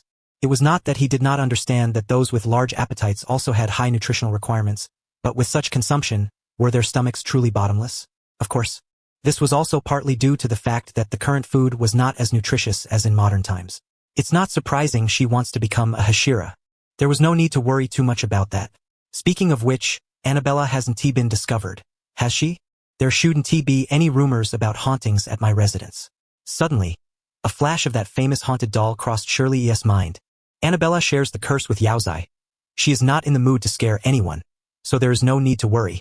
Initially, the system had its concerns, but seeing Annabella behaving rather docile, it felt reassured. However, Shirley Yi harbored an ominous premonition. Is she truly as obedient as the system claims? He couldn't shake the feeling that upon his return, he would hear rumors of hauntings at the Fengzhou residence. The system adjusted its non-existent glasses. It deemed it wise to divert its attention and take a look. Just as he activated the surveillance device placed on Annabella, a sudden scream echoed from the Fengzhou mansion atop the high mountain. Ah! A ghost! Ah! The headquarters was instantly on high alert. Even the system was startled. This is bad. Bad. Bad. Annabella has caused a mess. The system could only act quietly, discreetly retracting Annabella back into its space. There would be no immediate impact on Yaozai, but they couldn't be too far apart. The system circled around quite a bit before finally choosing the bamboo pavilion that Shirley Yi had repaired behind. It tucked Annabella into the crevices of the bamboo. After giving her a warning, it left with a sense of unease. Hopefully, the player wouldn't be too irritable. This was just Annabella's nature. There was no helping it. Moreover, given how Shirley Yi looked last night, resembling a village boy, he and Annabella could be considered kindred spirits. Where did you just go? Shirley Yi sensed the system's attention had shifted elsewhere, which struck him as odd. The system hesitated for a moment before finally answering. Annabella scared Ian, so I took her away. E.O. This was somewhat expected. Although he had instructed Ian not to enter the study, Annabella had no such restrictions. The headquarters was definitely in a bit of chaos now. It would be better for him to keep a low profile. He quickly headed to the original residence of the Tsujikuni family. Shirley Yi tossed his sword into the air, transforming it into azure wings that adorned his back, and with a gust of wind, shot upwards into the sky. Even the crows couldn't hope to catch up. The system expressed astonishment. Who was it that told him yesterday not to use the sword to conserve energy? Did you eat it? While soaring through the air, Shirley Yi continued to inquire about gossip. By the way, what has become of that family that fled during the battle with the Demon King? Did you just remember? How could that be? I know who he is. Frankly speaking, your adventurous spirit in the game makes it hard to believe you still remember the protagonist. If it weren't for your level, you would have already gone to farm the Demon King like a wild monster, wouldn't you? Shirley Yi chuckled upon hearing the system's thoughts. That child isn't really a protagonist. At most, he is a narrator of a perspective. He hadn't read the widely circulated manga, but he could guess the situation. Tanjiro's experiences followed the typical protagonist's arc. But if taken alone, whose experiences aren't tragic? The reason he is the protagonist is partly due to the story unfolding from his perspective, and perhaps because of some family legacy. Otherwise, Tsujikuni Yorichi would be more of a protagonist than Tanjiro. His family resides on the Misty Mountains, which are quite safe. Currently, Tanjiro is busy training to join the Demon Slayer Corps, while his sister is still asleep and hasn't harmed anyone. Not harming anyone is certainly the best outcome, as there is still a chance for her to revert. However, asleep? Could it be that this is the legendary well-rested state? He sped forward, the clouds drifting past his face. Never mind, he thought. Once he finds out more about the Tsujikuni family's past, he could consider whether to turn that girl back into a human. After all, he only had a handful of phoenix flames left, and according to the plan, they were meant to be used against Doma. The Tsujikuni family was a renowned samurai lineage during the Warring States period, which has since declined over the course of time, losing even its surname. Nothing truly lasts forever. Now, Kokushibo was likely the only being left bearing the Tsujikuni name. Shirley E found an unoccupied spot to land, quickly changed his clothes and tidied his hair, ensuring that the tattoo covering half his face was well hidden. Then he cheerfully ventured out, ready to begin gathering intel. Shirley E was quite pleased. Meanwhile, the headquarters, situated in a hidden location, was far less joyful. In the early morning, Een, responsible for tidying up the Fengzhu mansion, suddenly let out a scream and rolled down the mountain path several times. The entire headquarters was thrown into disarray. The commotion was so loud that the wind pillar, Shinazugawa-san Emi, who was stationed at headquarters, rushed up using his breathing technique the moment he heard Yin scream. He then found Een, who had fainted from excessive fright. He didn't care much about this non-life-threatening issue. His mind was filled with thoughts of a ghost. The location of headquarters has been discovered. This is bad. He quickly made his way to the Fengzhu mansion. However, at that moment all was silent. Shinazugawa-san Emi began to doubt whether the scream had merely been a figment of his imagination. Had he not seen Een in such a state? There certainly were very stealthy demons, but this was undoubtedly headquarters. Moreover, this place is the Fengzhu mansion. A ghost? Does that mean the wind pillar is harboring evil spirits? What kind of joke is this? Sanemi had a rather favorable impression of this colleague, who had not appeared in a long time, leaving behind a trail of information. Furthermore, he felt that, whether due to national grievance or familial hatred, Shirley E had no reason to harbor evil demons. He drew his blade and cautiously entered the door. Immediately, he was struck by the overwhelming Chinese aesthetic. He decisively slashed his own arm, intending to use his blood to lure out the demons. He circled the house, dripping blood, yet no trace of a demon appeared. This made him feel rather foolish. No demon could resist the temptation of blood, even the 12 Kazuki. Sanemi was confident. So what on earth did Een see? Quietly, he wrapped his wound with gauze, not paying mind to the house that resembled a crime scene. As he searched for demons within the mansion, he passed through the master bedroom, guest room, living room, and kitchen. One must admit, his colleague's abilities were remarkable. Even the house's arrangement held many things he had never seen before. For instance, the bed with its frame was truly beautiful, with intricate patterns and paintings showcasing the ancient country's thousand-year heritage. Then there were the table and chairs tch. Did this guy miss home so much that he had to make his own furniture? While Sanemi muttered to himself, he opened the door to the study. In the next moment, the breath of the wind, laced with killing intent, surged forth. Shirley E, who was far away attempting to persuade Upper Moon 1, suddenly felt a chill run down his spine. Why do I have a bad feeling? Has something happened? Little classmate, what is wrong? The aunt, who was happily chatting with Shirley E about legends and historical events of this generation, asked. Shirley E shook his head. It's nothing, just remembered that the teacher assigned me other homework too. It's really tiring. Students should endure a bit of hardship. Whatever, let us discuss matters when we return. For now, let us continue to probe for information about the Sengoku period. I must say, Shirling E is quite adept at the art of conversation. After navigating through this roundabout dialogue, he has managed to gather quite a bit of intelligence. Excluding the useless speculations, what remains is indeed the most valuable. Shirling E found a household to take refuge in. Under the dim light, he began to organize the information he had collected, and the results were rather fruitful. The situation of the nation is truly dire. In order to sever ties, he was completely dealt with by Musen Kibutsuji. Shirling E could hardly tell which was more repugnant, this fellow or those foolish individuals who kill their wives to attain enlightenment. System, you should be able to show me the hidden storyline of Upper Moon 1 now. Given the circumstances, he could no longer rely on conjecture. He needed the system's assistance. The system observed the entire unlocked storyline and fell into contemplation. So what exactly transpired? He could only sense that Shirling E had engaged in a conversation with someone, and then the storyline unlocked rapidly. It is worth noting that these plot points were painstakingly selected and locked. They are not something that can be easily unraveled. What had Shirling E learned from the people nearby? What had his mind processed? Moreover, any player entering this world would typically be preoccupied with leveling up and slaying demons. Why did he choose to be the intellectual one? Why must your world produce such an anomaly? All hidden storylines have been unlocked. The host may choose what to view. The system tossed a lengthy video playlist to him and retreated to a corner in silence. Sherling E's focus shifted entirely elsewhere, and he hardly paid attention to the system. His gaze swept across the screen and fixed on a video titled Becoming a Demon. It was evident that this depicted the moment when Musen Kibutsuji transformed into a demon. This was crucial. Sherling E absolutely needed to understand why he became a demon. Thus, he opted for this immersive experience. The plot of Upper Moon 1 was to be unraveled here. Sherling E found himself standing atop a rooftop, positioned precisely between two humanoid beings. To his left stood Musen Kibutsuji, with his flowing curls and an aura befitting a nobleman of Heian-kyo. To his right was Kibutsuji Musen, who had yet to grow 6 eyes but already bore markings on his face. Just like Yoriichi Tsujikuni, they were twins, weren't they? However, this scene could truly be inscribed in the annals of history as a world-renowned masterpiece. Sherling E's eyes lit up. Wow, the first encounter of the foremost demons of today. Yet, standing in this position was somewhat awkward for him. Sherling E instinctively took a step back and then slid down the slope of the rooftop. Honestly, that tumble left him utterly disoriented, though it did not happen in reality. Sherling E rubbed his sore arm and stood up. Well, that was his fault. He was so engrossed in the monumental meeting of his two top adversaries that he completely forgot he was on a rooftop, and a slight misstep could have sent him plummeting. Thankfully, this was merely an immersive viewing experience and not a real fall. Sherling E hopped back onto the rooftop.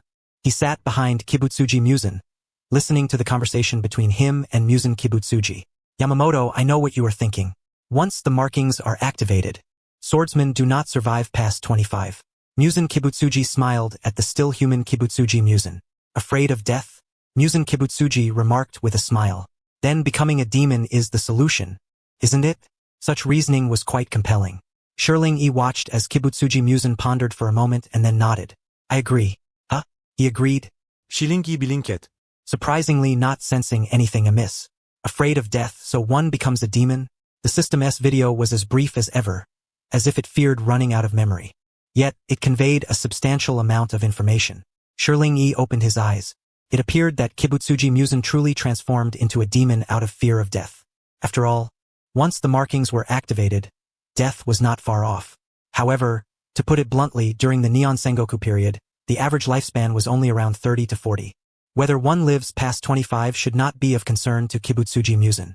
One must trust logic and science. System. Even so, isn't that rather scientific? Perhaps a case of senility? Better to search for more. There should be other information to utilize. Sherling E closed his eyes again and casually selected another video, which lasted about a minute as well. This time, the video was rather heartwarming. A small child stood in front of a tiny window, handing a simple flute to a curly-haired child inside. If you need your brother's help, blow this flute immediately. Your brother will appear before you right away. The curly-haired child beamed with happiness. Yes, I will cherish it. The two children were nearly identical, as if they were looking into a mirror. Such a familiar feeling, reminiscent of the hidden storyline of Upper Moon 3, Akaza. It was blissful, enveloped in happiness. Kibutsuji Musen and Yoriichi Tsujikuni were once very good brothers, weren't they? Sherling E finally clicked on another video. The silver-haired Yoriichi Tsujikuni stood there, gripping his sword with both hands. Before him stood his brother, who had already transformed into a demon, Kibutsuji Musen. How pitiful, my elder brother. Their final battle still ended with Yoriichi severing half of Kibutsuji Musen's neck, but he ultimately failed to slay him and passed away. For reasons unknown, Kibutsuji Musen became exceedingly enraged and shattered Yoriichi's body. A flute fell to the ground. It was the flute that Kibutsuji Musen had given to Yoriichi in their childhood, which Yoriichi had kept close all along. Kibutsuji Musen was momentarily stunned. He then picked up the flute and departed. There was no need to continue watching the other hidden storylines. They merely chronicled Kibutsuji Musen's journey from caring for his brother to envying him. Sherling E rubbed his temples. From the previous conversation with Kibutsuji Musen and the current hidden storylines, Sherling E had already come to a conclusion about Kibutsuji Musen's thoughts. He did not genuinely despise Yoriichi Tsujikuni, nor did he truly fear death, resulting in his transformation into that pitiful and loathsome being. He had once cared for his younger brother, wielded a sword against demons, and had been an exemplary head of a prominent family. Yet, he was utterly oblivious to what he truly felt within. He yearned to live and reach the pinnacle of martial arts, to triumph over Yoriichi Tsujikuni, But how could a child of the gods compare to mere mortals? Even in old age and frailty, Yorichi could still overcome Kibutsuji Musen. Ultimately, Kibutsuji Musen's actions were never aimed at defeating Yorichi Tsujikuni. Rather, it was to become Yorichi Tsujikuni. How tragic. Shirling sighed and smiled. Ah, the child of the gods, who wouldn't yearn for that? Yet, such an explosive mindset is unacceptable. Clearly, one was in the Demon Slayer Corps while the other was in a family. There was utterly no intersection between them, yet because of obsession, one chased after an unattainable shadow. The character of a person truly determines their success or failure. How accurate that is. Kagoku Yensheng was the name he bore when he was still human, but after transforming into a demon, he discarded that name. Shirziro understood how to incite Kokushibo. Speaking of which, he had missed the Hashira meeting this time, hadn't he? Well, he felt quite content to have gathered such valuable intelligence and devised the best plan. The greatest benefit of Shirziro outing this time was likely the complete fulfillment of the Upper Moon 3's title and the plan of incitement. Both Kokushibo and Akaza had the potential to be incited, but Doma was to be spared. Despite his appealing looks, he was far too contemptible, and it would be better to permanently seal his title than to incite him. The next task for Shirziro was to find a way to eliminate Doma, a long-term project he had to undertake. The abilities of Upper Moon 2 were not fully revealed last time. Players, please be cautious, the system kindly reminded him. Shirziro smiled slightly. The Phoenix Flames can burn the cells of a demon king without harming the human body. One might say he can also exhaust blood demon arts without harming allies. In other words, the Phoenix Flames were a significant treasure for restraining demons, but regrettably, they were exceedingly rare and difficult to obtain. He could only slay the 12 Kazuki, but he believed the lower moons would soon be eliminated. Only one remained. Naturally, using it against the Demon King would be ideal, as it could infinitely restrain the Demon King's regeneration, but there was still the pressing matter of sealing Upper Moon 2. Following the principle of proximity, it was best to use it on Doma first. After all, by killing Doma, he could also acquire new flames. Shirziro had the system display the hidden plot. On Kagoku Yorichi's side, there was a storyline called Friend. Shirziro clicked to view it. Then, he saw a familiar surname, Kamadu. Kamadu Tanjiro, the ancestor of the Kamadu family, was also a close friend of Kagoku Yorichi after leaving the Demon Slayer Corps. Yorichi had a very good relationship with him, so much so that he even passed on the original breathing technique, the sun breathing. After Musen Kibutsuji and Kokushibo slaughtered all the sun-breathing swordsmen, the Kamadu family was considered the last inheritor. After all, that fool Musen never anticipated this layer, and Kokushibo was likely dulled by consuming too many humans. Thinking about it, in the manga, Shirziro had seen the main character, Kamadu Tanjiro. The earrings on his ears were identical to those of Kagoku Yorichi. He needed to return and inform the leader about this matter. The original breathing technique could completely restrain Musen's regeneration, and possessing an inheritor would make defeating him much simpler. Thus, it was time to head back. Having obtained the desired intelligence, Shirziro felt genuinely happy as he traversed the mountains and rivers back to headquarters, planning to tidy himself up before meeting the leader. Respect for the boss starts with oneself. However, he had not anticipated that the moment he stepped through the door, his vision bluntly informed him that his house had been invaded. His house. What did he see? A room full of blood, which had already begun to darken. What was going on? A murder scene? Had a demon attacked while he was away? But the formation he had set up outside should have trapped any demons within it. Could it be an ally? There was no way they would kill demons and come to his house. Were they training in his home? So what exactly happened? And where was In? Even if there had been a brutal battle, was there no one to clean up afterward? Was logistics cancelled? And what about Annabella? Shirziro could no longer concern himself with the murder scene. He hurriedly dashed inside, opened the study door, and wanted to see if Annabella was still there. He completely forgot about what the system had said regarding moving the doll. As soon as he opened the study door, his eyes brightened. The backyard came directly into view. Fortunately, the backyard had not been damaged. The peonies were still blooming beautifully. Wait, where was my study? Shirziro was shocked. Today, in the game, during a non-combat moment, he felt suffocated. His study was merely separated from the backyard by a wall, and he could open the study door to see the backyard directly. This meant that his study was gone. Why? What on earth had happened? Shirziro wondered if he should thank some unknown colleague for not destroying the bathroom while training near his house. The system reminded him that Annabella had been moved elsewhere, and he finally breathed a sigh of relief. He groggily entered the bathroom for a shower, changed into a clean uniform and cloak, and then drifted off, preparing to seek out the leader at the main residence. He did not notice that along the way, both In and the swordsman were avoiding him. When he hazily arrived at the main residence to request an audience with the leader, he discovered that the leader had been waiting for quite some time. This was particularly evident in that the leader's daughter was also waiting at the door. "Hello, Lord Hashira," the young girl bowed to him, leading him inside. Shirziro-e appeared to be in a daze. The young girl found nothing strange, as she was aware of how awkward matters were at the Hashira residence. Currently, the relatively healthy Ubuyashiki Yoya was sitting at the entrance of the corridor, smiling as he looked at him. "You're back, Shirziro. I'm glad to see you in good health, Lord." Shirziro-e performed the customary greeting, his words mirroring those from their last meeting. The curse on Yoya's face had progressed very slowly, likely due to Annabella's effective assistance. If things continued to develop in this manner, living past 30 would not be a problem. Moreover, defeating Muzan Kibutsuji no longer required 10 years. It should be possible to conclude matters within 5 years in this world. Having gained a considerable amount of information, Shirziro-e wished to discuss it, some of which was quite complex. You should be aware of the original breathing technique. Some of the information pertains to it. Additionally, though it may be impolite, I still wish to inquire what exactly happened to my house. Yoya, observing the puzzled expression on Shirziro-e's face, could not help but chuckle. "Come in, Shirziro. I happen to need to talk to you." Shirziro-e entered the room and sat cross-legged. So what had really happened to his house? Yoya calmly explained not long after Ju returned in, who was responsible for cleaning the Hashira residence, was suddenly startled, and Shinobu went to check on your house. It's likely that Annabella caused some commotion. Shirziro-e's face flushed. "I'm very sorry. I have some methods for exorcising and turning away misfortune, and perhaps those door gods and the shrine scared in." He absolutely did not mention Annabella, as she was a vessel that shared the damage with Yoya, and it was best not to bring her up. Thus, he could only use the door gods and such to cover it up. So, Shinobu went to check your house, and what happened next? After entering your residence, Shinobu was concerned about demons, so he attempted to lure out the evil spirits with his precious blood. Oh, a murder scene, and the case was solved. That was all precious blood he left everywhere. But nothing was found. Quite normal. Annabella is a cursed doll and won't be lured by blood. So, what about my study? When entering your study, Shinobu seemed to have seen a very grotesque statue. He didn't have time to examine it closely before he made a move. Then your study vanished. Yoya did not continue, but Shirziro-e had already understood. He saw a very grotesque statue?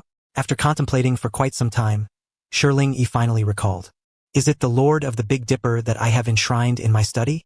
This deity governs the literary fate, and Shirling-e had previously seen it casually exchanged for use as a decorative piece in his study. So, was Nishikawa Sumiya startled by the Lord of the Big Dipper, which led to the complete disarray of his study? Sumiya was also concerned about malevolent spirits. Yosei maintained his gentle smile, hoping to mediate the unintentional disruption caused by Nishikawa Sumiya. Shirling-e was indifferent to these matters. He was merely a bit curious about the situation with the house. "My lord, you need not worry. It is of no importance. I can handle it," he stated. Upon learning the truth, he could swiftly adjust his mindset and prepare to report on his work. "By the way, is there something you wish to discuss, Zero-e?" Yosei inquired. "I visited the residence of the initial swordsman during the peak of his family's glory and learned some historical details."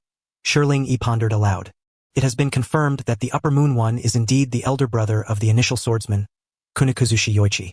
Yosei was taken aback, letting out a long sigh. "Is it already confirmed?" He recalled that Shirling-e had mentioned this before, but it had only been a speculation, which he hadn't paid much attention to. After all, regardless of how one looked at it, he was still the brother of the initial swordsman, which was not something to be dismissed lightly. How tragic it was that, as the elder brother of the initial swordsman, he had willingly fallen into the depths of depravity, becoming a demon, even ascending to the status of Upper Moon One. Yosei did not feel anger, only a profound sense of sorrow. There had been rumors that a powerful family was annihilated by a six-eyed demon. The only six-eyed demon he had encountered was Upper Moon One. The reason for his transformation into a demon is not difficult to deduce, but there is one thing. "My lord," Shirling-e's gaze turned sharp. "I have seen his markings. Since he was once a swordsman of the Demon Slayer Corps, his breathing techniques must surely surpass anything we have come to know, perhaps even rivaling the initial breathing techniques." Yosei's expression shifted. If that were the case, the safety of the children would be difficult to ensure, whether it be the formidable Upper Moon One or a demon possessing breathing techniques, especially one that had already awakened markings. "When you last saw him, did you sense anything else?" Yose pondered for a moment before asking. Shiling Yi looked up at the ceiling. After a while, he lowered his head. He was exceedingly perceptive. At that time, I was in a spiritual state due to a secret technique, and in theory, living beings should not be able to perceive me. However, not only did he sense me, but I also felt as if he could see me. The sensitivity of Upper Moon One was alarming. Yose seemed to have an epiphany. Zeroyi. Are you familiar with the concept of the transparent world? The transparent world? Shiling Yi honestly shook his head. He had only heard of it and knew nothing further. It is said that when a person strives with all their might and endures pain, they may break through the limits of the human body, rendering the real world transparent in their mind. In this state, one's speed of movement and ability to predict and evade attacks are significantly enhanced. The Lord gently suggested, perhaps your being sensed last time is related to this. I see. Shiling Yi contemplated Kunikuzushi Yoichi's abilities, and suddenly understood why it was said that defeating Muzan required a set of 3 items. Thus, when preparing for a group battle, it is imperative to ensure that there are at least 3 sets of 3 items. Understood. I will focus on gathering such intelligence moving forward, Shiling Yi replied, still somewhat unclear about the situation. After all, the transparent world was merely a game state for him. Yose continued to smile, looking kindly at Shiling Yi. Is there anything else? Shiling Yi finally realized, yes, my lord. I remember you mentioned that Muzan Kibutsuji had once slaughtered all the heirs of the sun-breathing, correct? Indeed. Hence the sun-breathing has been lost, Yose replied without changing his expression. Shiling Yi shook his head. No, it hasn't been lost. From the legends of the Kunikuzushi family, I learned that after leaving the Demon Slayer Corps, Kunikuzushi Yoichi had a friend with whom he was said to have a very close relationship. They returned to the old site together, and if possible. This statement was pure speculation. Yose's expression changed dramatically at this moment. If possible, it is highly likely that he passed on the sun-breathing to that friend. Are you saying that the sun-breathing may still have a lineage? This was the best news he had heard since his birth. The sun-breathing, the initial breathing technique, capable of countering Muzan's regenerative abilities, there might truly be a chance. Although too much time had passed and no one knew if that family was still passing it down, it was better than nothing. I will broaden the search range. Suddenly, Shiling Yi had a thought. Did ordinary families only acquire surnames after the Meiji Restoration? Come, tell me, what's the situation with the Kamadu family? What's the logic here? Was it eaten by an alligator? Yose had regained his composure and maintained his demeanor. No need to rush, Zero-E. He even comforted Shiling Yi, just go with the flow. No, actually, there's no need to go with the flow. The successor is just a step away from the Demon Slayer Corps, waiting to pass the test of Fujisaki Mountain. However, Shiling Yi still needed to speak honestly with his superior. Muzan Kibutsuji had not made any moves recently. He was still searching for the so-called blue spider lily. My lord, I remember. Yose chuckled, seeming to find Shiling Yi's candid manner amusing. Ju brought him back. The Hashira are currently conducting research. Zero-E, have you met Tamayo? Tamayo? The doctor? Well, my lord, you seem to know everything. The demon Dr. Tamayo hardly seemed like someone who would have dealings with the Demon Slayer Corps. Yet she did. We had a brief encounter, Shiling Yi replied. The last time he faced LV-999 and nearly perished, it was Tamayo who saved him. Yose nodded. I requested her assistance in research. However, she cannot come here for the time being. While it was not unreasonable for the Lord to trust her words, one must still be cautious, as Muzan Kibutsuji could utilize sight. Shiling Yi adviset. This bold leader truly caused people to worry. Even if Tamayo had freed herself from Muzan, one could not afford to let their guard down. The spider lily was common, yet the blue variant was indeed rare. We must ensure that Muzan Kibutsuji does not learn of this matter. Otherwise, it would spell great trouble, Shiling Yi asserted. Yose nodded. You need not worry. Apart from us, the only others who know about this are Shinobu, Ju, and Tamayo. They were indeed trustworthy individuals. Shiling Yi no longer felt anxious. He had nothing further to say and was about to take his leave to repair the house. Zero-E, do you remember the family you saved? Yose suddenly asked, his eyes brimming with mirth. At first, Shiling Yi was momentarily blank. Huh? Which family? I saved quite a few people after slaying demons. Yose's smile grew wider. The family you saved during your battle with the Demon King. Shiling Yi suddenly realized the Kamadu family, right? Yose nodded. Yes. I thought this matter should also be brought to your attention. The matter of that child's sister turning into a demon, Ju informed me, and the former water Hashira, Sakanji Urokadaki, also wrote to me. Is she still alive? The sister who turned into a demon? Although the system informed him that the girl had not engaged in cannibalism and was currently well, Shirling E still felt that she was very likely to starve to death. After all, she did not eat people. But from the Lord's words, it seemed that the young girl was okay. Yose continued, she is quite special. It seems she can replenish her energy through sleep. Thus she does not need to consume humans. The meaning of the master. Although it may seem a bit inappropriate to tell you this now, Zeroi, I have heard that during the exam at Fujinomiya Mountain, you turned a non-cannibalistic demon back into a human. Is that correct? Huh? How does he know that? Zeroi's expression control had already failed. The master seemed to be desperately holding back laughter. Yes, Tsubaki informed me that you seem to possess the ability to revert demons to humanity. So I sent someone to investigate. I apologize for not informing you sooner. No, my lord. It's nothing. I'm just a bit surprised. I never intended to conceal it. I just couldn't elaborate. After all, turning a demon back into a human relies on a special item. And that thing is hard to find. I can indeed revert demons to humans, but the conditions are quite stringent. If you wish for me to turn that girl back into a human. Though I truly hate to part with that phoenix flame, saving a life comes first. However, unexpectedly the master shook his head. Zeroi, to turn a demon back into a human, you must sacrifice something very precious, right? Not precious in that sense, mainly, I can only acquire enough concentrated blood of the Demon King by slaying the 12 Kazuki, which is rather rare, Zeroi quickly explained. After all, the 12 Kazuki are indeed seldom seen. Yose understood. I see. Moreover, I currently only have a small amount left, which I had originally intended to use during my battle with the Lower Moon too. But if I can find and slay the 12 Kazuki, I can obtain more. Zeroi felt his mind was not entirely clear, his speech somewhat jumbled. But overall, what he wanted to convey was simple. He was reluctant to waste materials now. Perhaps he could have the brother of the demon sister help him find some blood to use. Zeroi attempted to convey this meaning. The master also picked up on Zeroi's implied message. Alright, I will have the children keep an eye out. When encountering the 12 Kazuki, strive to bring back blood. This way, we can save more unfortunate souls. Thank you very much, my lord. Zeroi hesitated for a moment. But it's not right for that girl to remain asleep indefinitely. How about we wait until that child becomes a formal member? If she has not consumed human flesh by then, I will turn her back into a human. After all, it would be somewhat questionable to still harbor a demon after becoming a formal member. Zeroi thought about this matter. Anyway, it should take a long time for him to become a formal member, and during that time he could find a few 12 Kazuki to farm for resources. Alright, the master agreed. Thank you. Please allow me to take my leave, and I wish you good health. Zeroi stood up and bowed. Yose smiled slightly. Go, my child. May your endeavors in battle be prosperous. With the report concluded, the next task was, well, to repair the house. Zeroi recalled the now-vanished study and felt quite disheartened. That troublesome Annabella, she had demolished his house. No wonder she was a notorious cursed doll. Mainly, over in the hidden, no one dared to come. That left him no choice but to take matters into his own hands. Zeroi felt distressed. This issue with the house could be handled by the system. The main problem was that he couldn't explain how he built the house.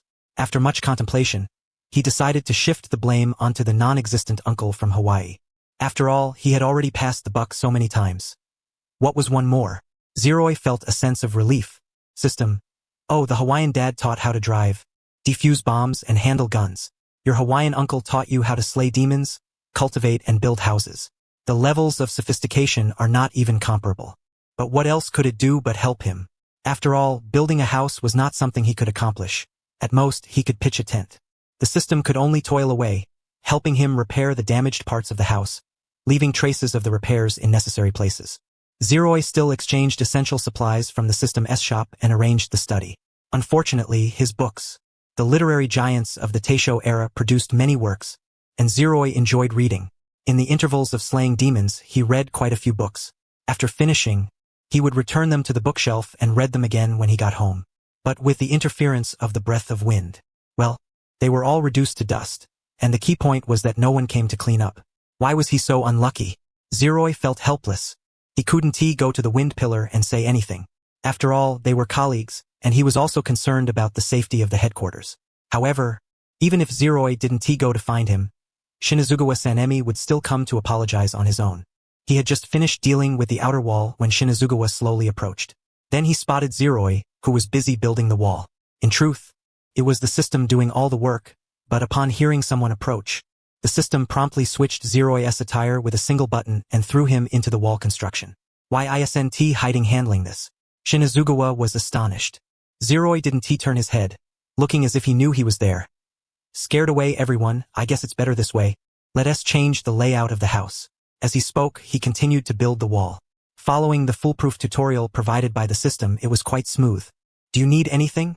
Shinazugawa paused for a moment, embarrassed, then turned his head. I'm really sorry, you already know, right? It's not surprising. The appearance of the Big Dipper indeed resembles that of a demon, and unfamiliar people may be taken aback. Zeroi sighed. I accept your apology. Shall we have dinner together tonight? It seems to be their personal habit. No conflict can't be resolved over a meal. If there is, then it would take a meal plus a beating to resolve it. Shinazugawa breathed a sigh of relief. This person is unexpectedly quite nice. He thought that, with the national grievances laid bare, he might not be easy to talk to. All right, I happen to want to discuss some demon-slaying matters with you. Shinazugawa agreed. Why aren't you leaving yet? Zeroi turned back to see him still there, puzzled, then suddenly realized. Are you unsure of where to eat? I think I've seen a pretty good restaurant nearby. Shinazugawa shook his head. No, do you need help? It must take a long time to build the wall by yourself. Zeroi declined. No need. I still plan to remodel the house myself. You may leave. I need to get back to work. Zeroi's tone was very indifferent, which made Shinazugawa feel even guiltier. But he really couldn't help with anything here. Seeing Shinazugawa leave, Zeroi ensured that there were no living beings around before letting out a long sigh of relief. He then handed the wall-building task over to the system. System, Shinazugawa looks fierce, but in reality he is quite good, right? At least he still knows to come back and apologize. The system replied in a tone as straight as a line while building the wall. He is the eldest son in his family. Before joining the Demon Slayer Corps, he had a large number of younger siblings and a domestically abusive father. His ability to care for others is at least stronger than yours. Zeroi felt as if a beam of light struck him on the head. That is true. After all these years, I've always been the one being taken care of. The only child in his family, gifted, coupled with parents who valued education. Compared to others in the Demon Slayer Corps, he practically grew up in paradise, didn't he? The information to be gathered next may become quite scarce. Zeroi suddenly frowned. The intelligence and plans concerning the upper three have nearly been finalized. Adding more stories would merely serve to embellish what is already established. The information regarding the Demon King primarily relies on the system, and Shirzue is not bold enough to approach him recklessly. This cowardly individual does not perceive any threat from Shirzue. In his eyes, Shirzue is hardly worthy of consideration. Moreover, given that many years have passed since the Neon Warring States period, while Shirzue cannot guarantee much, he is certain that the methods for self-preservation are abundant in Musen Kibutsuji's repertoire. Once, the sun-breathing of Yoriichi Tsujikuni lacked a complete version. Well, currently speaking, the activation of the Scarlet Blade and the patterns is indeed quite demanding, not to mention the transparent world. Shirzue opened the skill panel. The transparent world, his current level is sufficient, and he can activate it. Thus, he clicked without hesitation. After all, when it comes to self-preservation, his mindset is no less than that of the Demon King. Naturally, he cannot overlook anything useful. Upon activating the skill, he entered a game state. Then, is this the transparent world you mentioned? Shirzue was taken aback. The system nodded. Indeed. Isn't impressive? This transparent world enables one to see the internal structure of the human body, enhancing dynamic vision. So, how does this differ from advanced X-rays of modern times? For a moment, Shirzue was unsure whether to say that the times have changed or to acknowledge that he had forgotten he was still in the Taisho era. Perhaps he was too naive in envisioning the transparent world as something splendid. But now that it was activated, he might as well practice with it. Speaking with Sanemi Shinazugawa was surprisingly easy. Shirzue felt that he truly lived up to his title as the eldest son, as his conversation naturally inclined towards a caring demeanor. However, it was peculiar. Shirzue noticed that whenever he mentioned the water Hashira, Ju Tomioka, Sanemi would involuntarily become irritable. The water Hashira indeed does not speak much, but surely he is not that detestable. You cannot understand what he says. Shirzue remarked to Sanemi. He struggles with social interactions, often omitting the beginning and end of his statements, rendering his words the most challenging to translate. Sanemi took a bite of his rice cake. This guy must look down on everyone. I truly don't understand how he differs from us. Indeed, he is different. Primarily, in terms of lifespan, he is already considerably shorter than you. Shirzue was unaware of his own words. Moreover, he has always felt that his success in the final selection was due to his friends, which led him to believe he is unworthy of being a Hashira. Hence, he said, I am different from you. However, this mindset is fundamentally flawed. Shirzue recalled how his last battle against the upper two unexpectedly allowed Ju to unlock his patterns, causing him a headache. It was too early, truly too early. In his plans, he should have activated the patterns only during the final confrontation when absolutely necessary. Borrowing time from the heavens, is that even acceptable? What lifespan? What are you talking about? Sanemi precisely grasped the crux of the matter. Shirzue took a sip of his drink. This is not a good state. The master is aware of this matter, so do not inquire further. Do not hold it against Ju. It is not easy for him either. After all, Ju Tomioka's manner of speaking is difficult to amend, so the only option left is to cultivate those around him into translators of Ju's language. The master knows. Sanemi also ceased to dwell on this issue, instead analyzing another statement. He believes he is unworthy of being a Hashira? What nonsense! Are his achievements and abilities merely a figment of his imagination? To become a Hashira, who has slain 50 demons and decapitated 12 Kazuki, who isn't extraordinarily capable. Ju Tomioka has not been bagged up simply because of these reasons. His strength is indeed formidable, and he possesses the capital to be proud. But today, the Flame Hashira suddenly remarked that the Water Hashira believes he is unworthy of his title? Sanemi felt that, putting aside how Shirzue discerned the word inferiority from that expressionless face, Ju truly is exasperating. Who in the Demon Slayer Corps does not have a tragically grim past? Why is he the only one so self-deprecating? However, Sanemi cast a glance at Shirzue. The Flame Hashira is rarely at headquarters. The ones he is most familiar with are likely the Insect Hashira, Shinobu Kocho, and the Water Hashira, Ju Tomioka, so it is not surprising that he leans towards Ju. Shirzue turned to observe Sanemi's expression. Sanemi Shinizugawa, his past is also quite tragic, yet he does not require Shirzue's counsel. His mindset is relatively stable. Fine. He admits that he is biased towards Ju Tomioka, without reason. It is better to let this issue pass. Did you gather any information during this trip? Shirzue smiled. Just the usual, but I have formed some thoughts on how to deal with the upper one.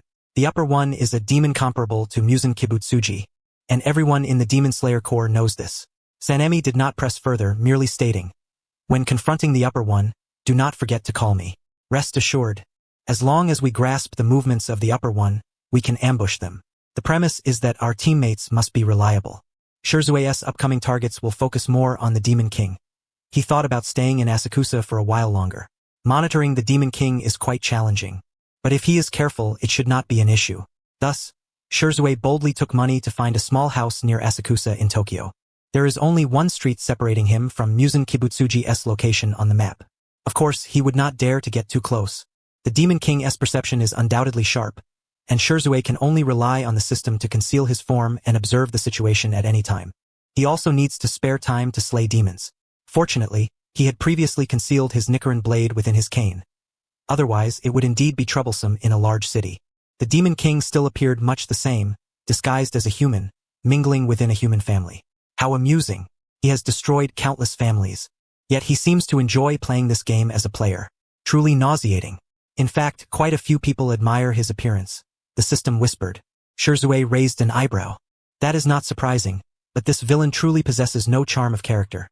Aside from that face, there is nothing else to commend. Humans are visual creatures, and it is not strange to be fond of those who are attractive. It is just a pity that, at present, his teammates are incapable of completing the achievement of defeating the Demon King. A plan gradually took shape in Shirzue's mind. Once his level is sufficiently high and he has a way to control the castle demon, he must find a good spot to lure Musen out to bask in the sun. Where to sunbathe? How about the beach? The sunlight is relatively abundant there. Any sufficiently open space will do. Shirzue gazed out the window into the distance. Controlling the castle demon. He recalled that the assistant beside Lady Tamayo had blood demon arts related to control, right? There is a way. Even while focusing on the Demon King, Shirzue still must slay demons to complete tasks. Thus, he cannot remain in Asakusa for long. The Demon Slayer Corps is not numerous. Often, one person bears the burden of 10, and at times accidental encounters with the 12 Kazuki lead to numerous casualties. Hashira-level swordsmen are considered high-level combatants. While busy, they generally do not intervene unless the situation is extremely dire. In this regard, Ju Tomioka, who frequently runs around slaying demons, truly is the conscience of the Demon Slayer Corps. Oh, perhaps he can be considered as such. However, Musen Kibutsuji's speed in creating demons is indeed astonishing. Shirzue has questioned more than once whether he has a pipeline delivering his blood directly to countless households. However, it now appears that this thing has brought quite a bit of joy to my wife, daughter, and the players involved in the game. How peculiar. A villain, lacking any ambition to conquer the world or alter its dynamics, has spent a millennium making no progress, all for the sake of seeking a flower. Yet, paradoxically, he possesses formidable strength. This is truly perplexing. It has been a full year and a half since Shizuroi settled in Asakusa. During this time, he must also relay messages to the master at any moment, all while being wary of being discovered by Musen Kibutsuji. The difficulty is evident. The master has instructed him to exercise utmost caution. Indeed, he must be careful, for he wouldn't even know how he met his demise otherwise. Shizuroi has resided in Asakusa for quite some time, missing several Hashira meetings, and he truly wonders if his colleagues are feeling disgruntled. His intelligence reports are typically timely, so there should be no issues, right? Surely, no one would harbor dissatisfaction. During this period, he is also logged off to check the forums and monitor Tanjiro Kamido's training status, as well as the condition of his sister, Nezuko. So far, there is nothing to worry about. He will address Nezuko's transformation back to humanity once he becomes a full-fledged member. Currently, Shizuroi lies in bed. It is daytime, yet he has no desire to go out and work today. Instead, he wishes to indulge in idleness. As a diligent salaryman, this is the first time he has embraced such laziness so unapologetically. After all, he still needs to contemplate the new forms of the breath of the phoenix. This is truly a headache. Among the 5 forms represented, there is also a Honghu, and he is uncertain how to utilize it. Within the 5 forms, the Honghu seems to be the most elusive to comprehend. After all, the other forms possess their own abilities, while the Honghu primarily symbolizes lofty aspirations. Quite abstract. Why not go out and find a demon to spark some inspiration? You haven't tried the cross-judgment yet, have you? The system suggested. Cross-judgment, indeed. If he could integrate the cross-judgment into his sword techniques, might it yield surprising results? Although the inspiration struck, Shizuroi still did not wish to rise today. Player? Noticing Shizuroi's prolonged silence, the system tentatively called out again. Open the simulation battlefield for me. I don't want to move. Shizuroi was more direct. The system complied. What a straightforward declaration of laziness. What else could he do? He was grateful that Shizuroi was merely a player.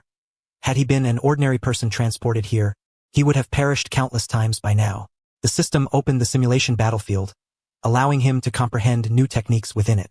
He understood Shizuroi's abilities. It wouldn't be long before he could devise a form on his own. For instance, right now, the system was suddenly astonished. As is well known, when utilizing breathing techniques to execute sword skills, strange phenomena manifest around the user, referred to as special effects in modern parlance. Shizuroi's special effects typically involve divine birds swirling around him, such as the Qinghuan accompanying him when his sword transforms into a blue bird, or energy manifesting as wings following him, and the blazing Zhuke flying around him, flames inscribed upon his sword. Each color represents one of the 5 forms. And now, the white color represents the Honghu. The white flames danced around Shizuroi's swordplay, suffusing the entire space. Amidst the flames, a cross star suddenly emerged. The system was taken aback. Cross-judgment, as the name implies, is a divine law with the cross star as its adjudicator, delivering divine punishment. Just the introduction alone conveys how formidable it is. However, due to level restrictions, it cannot be fully unleashed, so best to refrain from using this skill against Musen to avoid complications. Moreover, Shizuroi was unaware of, and the system did not specifically remind him, that this skill has an exceptionally long cooldown and consumes a substantial amount of energy. However, the first-time use benefits from a cooldown reduction, which is why the system did not intervene when Shizuroi previously wished to attempt it. This time, he was also untroubled within the simulation space. Unexpectedly, Shizuroi comprehended a new sword technique that could integrate cross-judgment. The white flames, akin to the morning star in the sky, encircled the immense cross adjudicator. Even as an artificial intelligence, the system could sense the tremendous power contained within. Yet, ultimately, it is still a skill constrained by level and physical limitations. Shizuroi is undoubtedly a genius, but he cannot fully harness this power. Soon, the flames extinguished, and the cross star vanished. The sword in Shizuroi's hand ignited with white flames, the brilliance so intense it was blinding. The attached flames burned at an extremely high temperature, likely rivaling the heat of the crimson blade, making it capable of countering a demon's regeneration. However, for some reason, Shizuroi hesitated to unleash his sword energy upon the opponent before him. He stared at the sword, flames igniting in his eyes. What is wrong? The color of the flames holds significance. Shizuroi murmured. The system felt a jolt of nerves, then quickly relaxed. This was not the first time, so it chose to trust in science. Indeed, trusting in science may not work for others, but players must believe in science. The sun can kill demons, and the primary components of sunlight are ultraviolet, infrared, and visible light, with ultraviolet being the manifestation of the highest flame temperature. A thought suddenly sparked in Shizuroi's mind. Ultraviolet. It seems there are now more methods to deal with the Demon King. The system mused. Has science ultimately triumphed over the breath of the sun? Meanwhile, Muzan, engaged in a game with human players, felt a chill run down his back. How to create a device for ultraviolet rays. Perhaps he should consult university professors after logging off next time. There surely exist simple ultraviolet devices available. Shizuroi firmly resolved. The sword in his hand lightly thrust forward. The sword energy instantly depleted his opponent's health bar. Wow, the technique that makes the health bar vanish. Let's log out. Shizuroi raked his fingers through his hair. The system assisted him in exiting the simulation battlefield. Player, what is the name of your new sword technique? The system needed to record the skill. Honghu rounding the sun. One must admit Shizuroi has a knack for naming. While not exactly elegant, at least he did not concoct a name that evoked despair in the system. After all, among the many worlds the system has witnessed, it has encountered plenty of atrocious names, each more refreshingly unconventional than the last. Honghu rounding the sun? Though the connection to his technique remains unclear, the name is pleasing nonetheless. Shizuroi yawned. Yesterday, Tengen Yuzui sent a message. It seems the master is preparing to leave the headquarters to discuss a matter elsewhere. The fact that the master is personally going suggests it is no trivial issue. Moreover, the master's departure is significant. But fortunately, this gentle lord is not venturing out alone. At least he knows to bring a Hashira as a bodyguard. After all, one must guard against not only demons but also humans. Accompanying him is the wind Hashira, Sanemi Shinazugawa. His intimidating visage certainly suits the role of a bodyguard, possessing a deterrent effect far surpassing that of other Hashira. Tengen's messaging also serves to prepare the Hashira swordsmen. Should the master be ambushed, they can respond with utmost swiftness. In order to facilitate a smoother transition of responsibilities when the new head takes office following his unfortunate incident, it is also necessary. Yose's son is only about 5 or 6 years old this year. Shizuri closed her eyes. With the formidable abilities of the Wind Pillar, coupled with the Demon Slayer core commendable secrecy in their operations, he was not particularly concerned about the head's safety. Unless Kibutsuji Muzan became aware of this matter and either ordered the Upper Moons to take action or intervened himself, or one of the wandering Upper Moons happened to cross paths with the head's carriage. However, the chances of that happening are quite slim, so there is no need for concern. Shizuri comfortably planned to take a nap. Player, may I ask if you know a certain saying? The system suddenly spoke, its tone peculiar. Shizuri felt a hint of confusion. What saying? Geniuses are, to some extent, harbingers of misfortune. This was because their joking remarks often manifested into reality, and mostly in unfavorable ways. Who said that? I did. The system replied with conviction. I will keep an eye on Kibutsuji Muzan. The movements of the Upper Moons should not escape his notice. Shizuri did not entirely agree with the system's assertion, yet she still absorbed the information. Indeed, it was wise for her to remain vigilant. After all, the head was the backbone of the Demon Slayer Corps. Anyone could encounter misfortune, but the head must not. Nonetheless, Shizuri would not become overly anxious. After all, it was broad daylight, and no demons would appear, especially with the Tsujikuni family's ability to foresee crises, making it unlikely for danger to arise. Although the Tsujikuni family can predict danger to the fullest extent, their foresight is not infallible. In the past, the first of the Upper Moons, in a bid to pledge loyalty to Kibutsuji Muzan, personally severed the head of the head. The system reminded Shizuri that even the ability to avert danger did not equate to being invincible. Did not Kokushibo fail to escape when he betrayed? Fortunately, the children of his family were born with wisdom early on, stabilizing the situation in a timely manner. Otherwise, the Demon Slayer Corps would have been extinguished long ago during the Sengoku period. Shizuri replied nonchalantly. Indeed, if the betrayal originates from within, it is indeed more terrifying, especially since Lord Head has always placed great trust in his swordsmen. As she spoke, Shizuri felt something amiss. Wait a moment. A betrayal from within? Suddenly, a nerve in Shizuri's mind tightened. Kibutsuji Muzan, it seemed, could peer into a person's memories by transforming them into demons, right? Although the likelihood was slim, what if he had recently gone mad and turned a swordsman of the Demon Slayer core into a demon, thereby extracting their memories? Or perhaps a swordsman, unable to resist the temptation of immortality, had succumbed to becoming a demon? It might be mere paranoia, but it was prudent to remain cautious. Only then did Shizuri activate the listening device directed at the Demon King to eavesdrop on his conversations. Why did you ask why it was not always turned on? That would be absurd. Why would she want to listen to Kibutsuji Musen play games with his wife and children? Or hear him rant angrily at his subordinates? Now, however, with the device activated, paying attention to Musen's words could prove invaluable. Fengming. The nap was no longer an option. Shizuri needed to remain alert regarding Musen's movements, ready to react immediately should anything occur. First, she summoned the Tengu Crow to stand by. If there was any disturbance, she would send it out to deliver a message. The Tengu Crow flew to her windowsill.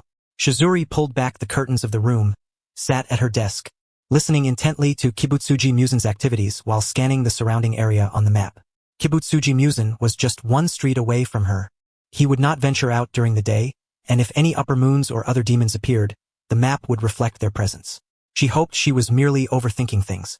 Shizuri's hand brushed over the map, her gaze fixed on Kibutsuji Musen's location. The destination of the head was a considerable distance from the headquarters, and even by carriage, it would take 2 days to travel.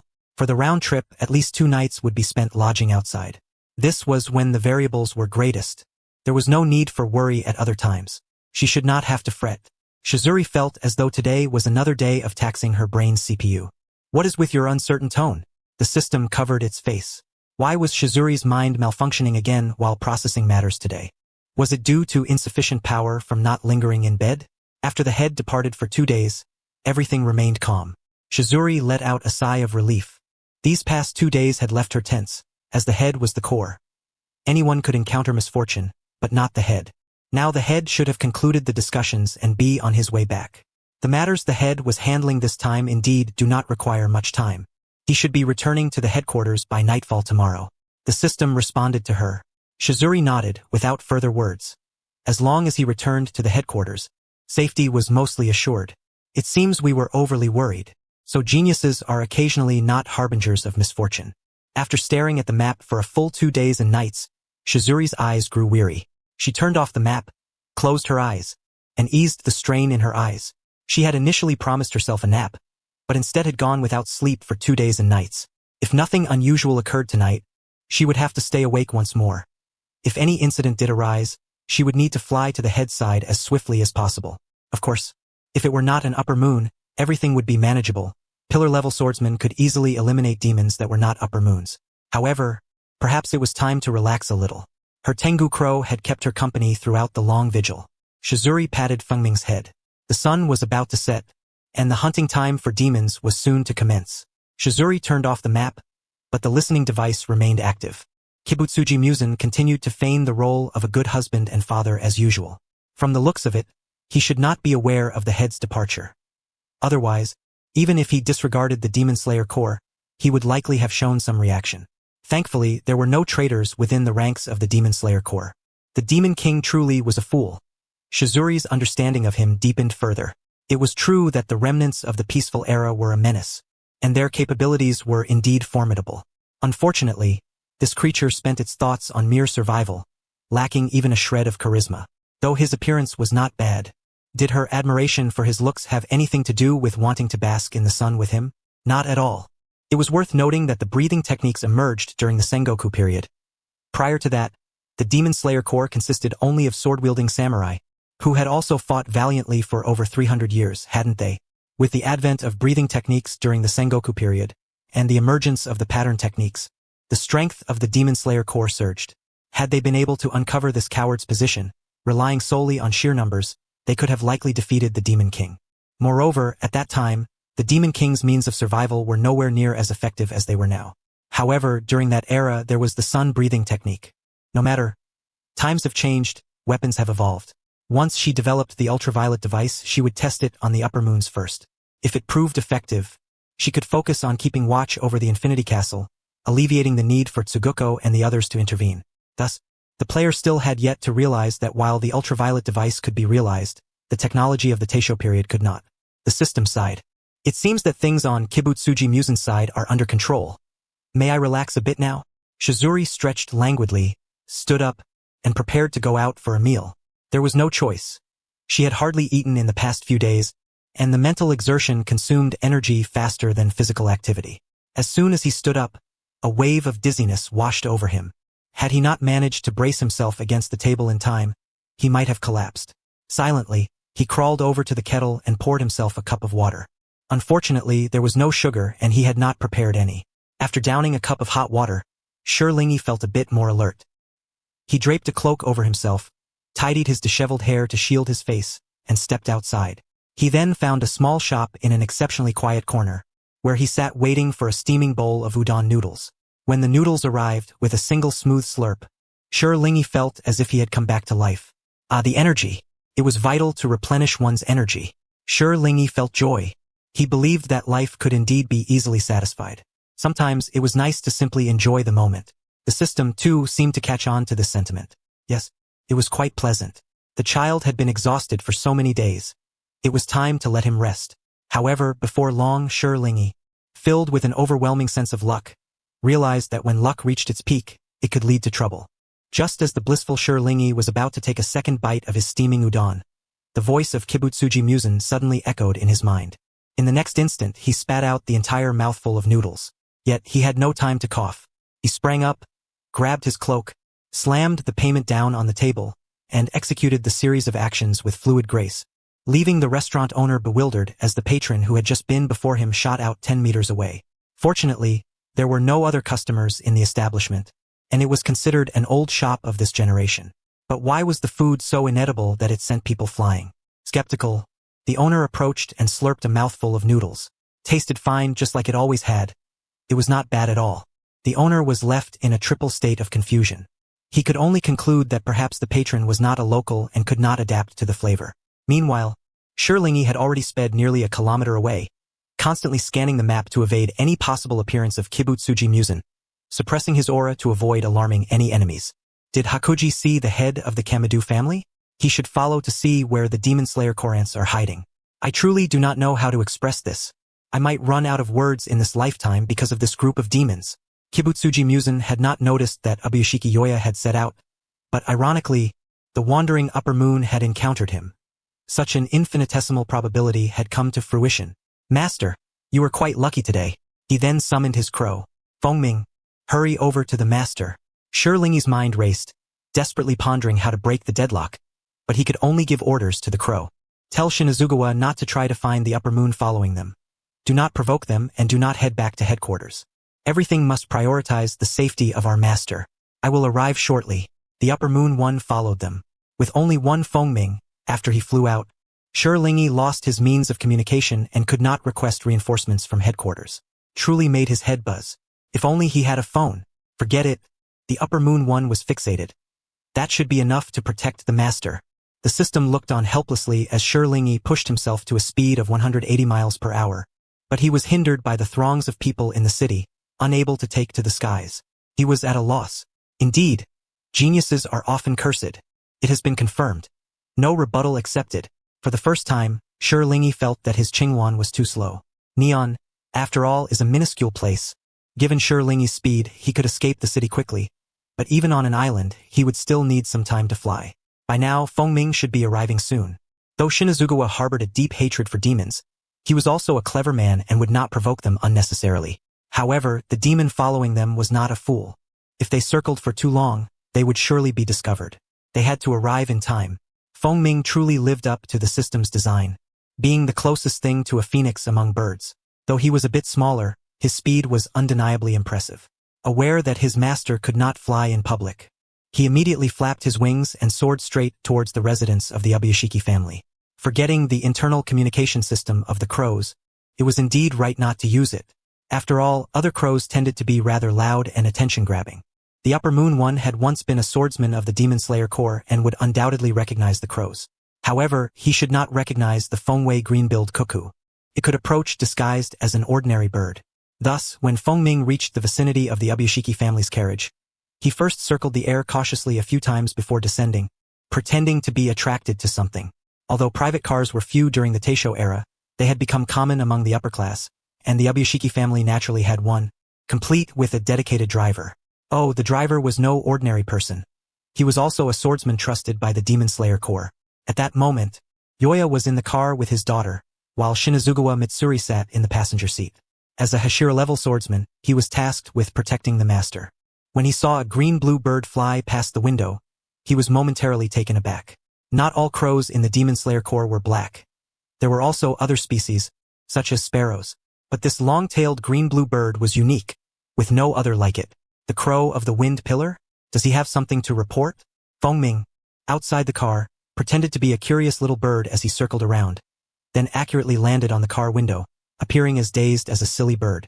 Surely this would dispel any suspicions from the demon, Fengming thought. Shinazugawa was puzzled. Is that Fengming? Yoya smiled slightly, but his heart sank suddenly. Shirlingi's crows generally appeared during the day, delivering messages before leaving. Now they had shown up. Mitsuri, let him in, take a detour, and do not return directly. Yoya was astute. He almost immediately sensed something was amiss and instructed the driver to take a longer route. Shinazugawa Mitsuri also rolled down the window. Then Fengming rolled in, quickly flapping his wings and raising his head. There's an upper moon. An upper moon. Upper moon 1. Upper moon 1. Do not return to headquarters. Do not provoke. Prioritize the safety of our master. I'm coming. I'm coming. The atmosphere suddenly grew tense. A long string of exclamation marks and the tone of the crow were enough to convey the shock and fear that the wind pillar felt upon receiving this news. He even failed to notice that his tone carried an order. Shinazugawa reacted swiftly, grabbing Fengming and throwing him out the window, then shutting it. This was to indicate that he was merely a child afraid of birds, and that this bird had startled him. It was not a crow from the Demon Slayer Corps. Fengming cooperatively played along, pretending to be dazed as he circled a few times before swiftly changing direction and flying away. He needed to find reinforcements, and they must be Hashira level. By coincidence, the nearest one was the youngest, Taketu Michiru. Fengming was unaware of the relationship between the Mist Hashira and Upper Moon 1. He had to seek out the Mist Hashira for assistance. Then the crows communicated internally to gather the Hashira from various locations. However, everything remained uncertain until the reinforcements arrived. The driver maintained a calm demeanor, driving steadily, though beads of sweat had begun to form on his forehead. Shinazugawa gripped his sword tightly. Do not worry, my master. I will risk my life to ensure your safety. Shinazugawa felt a surge of fighting spirit, but he was well aware. Yose's expression darkened. He could hardly tolerate such reckless behavior from his swordsman, who disregarded his own safety. I am not irreplaceable, Shimi. Mind your safety. His Hirozai had grown up. Compared to when he became the head of the family at the tender age of 4, Hirozai had now had ample time to mature. So, dear master, do you even remember that your son is still not yet in double digits? The Lord is looking out for them. Yet, when it comes to protecting the master, Nishikawa pays no heed to the Lord's words. The Upper Moon 1 in the intelligence of the Flame Hashira is equivalent to the Demon King, and were it not for the blood restrictions imposed by the Demon King, he might have already become one himself. Moreover, he was once a swordsman, capable of utilizing the breathing techniques. The Flame Hashira once stated that the technique employed by the sword demon is the strongest breathing technique after the sun breathing, possibly rivaling the sun breathing itself. After all these years, Kokushibo must have honed his skills even further. Without using Kaneo Tsuyuri to incite him, Shitoi couldn't think of a solution. He was still struggling to fly while conserving his energy, and his mind had to remain sharp. Who was closest to them? The Mist Hashira, his contemporary, that genius afflicted with amnesia. Notably, he was a descendant of the Upper Moon 1. This was even more concerning. He, Taketo Muchiro, Nishikawa Shimi, and the 3 Hashira leaving the Upper Moon 1 was absolutely impossible, but protecting the master until dawn was definitely feasible. If all else failed, he would resort to provoking Kaneo Tsuyuri. The player isn't afraid he might actually chop you up in a fit of rage. The system was utterly speechless. Don't be a coward. This guy doesn't even know what he is thinking, let alone how he compares to Kaneo Tsuyuri. One was born to inherit a family, while the other was born to slay the Demon King. They were not even on the same wavelength. How long will it take for the Mist Hashira to reach there? The system quickly scanned. 20 minutes.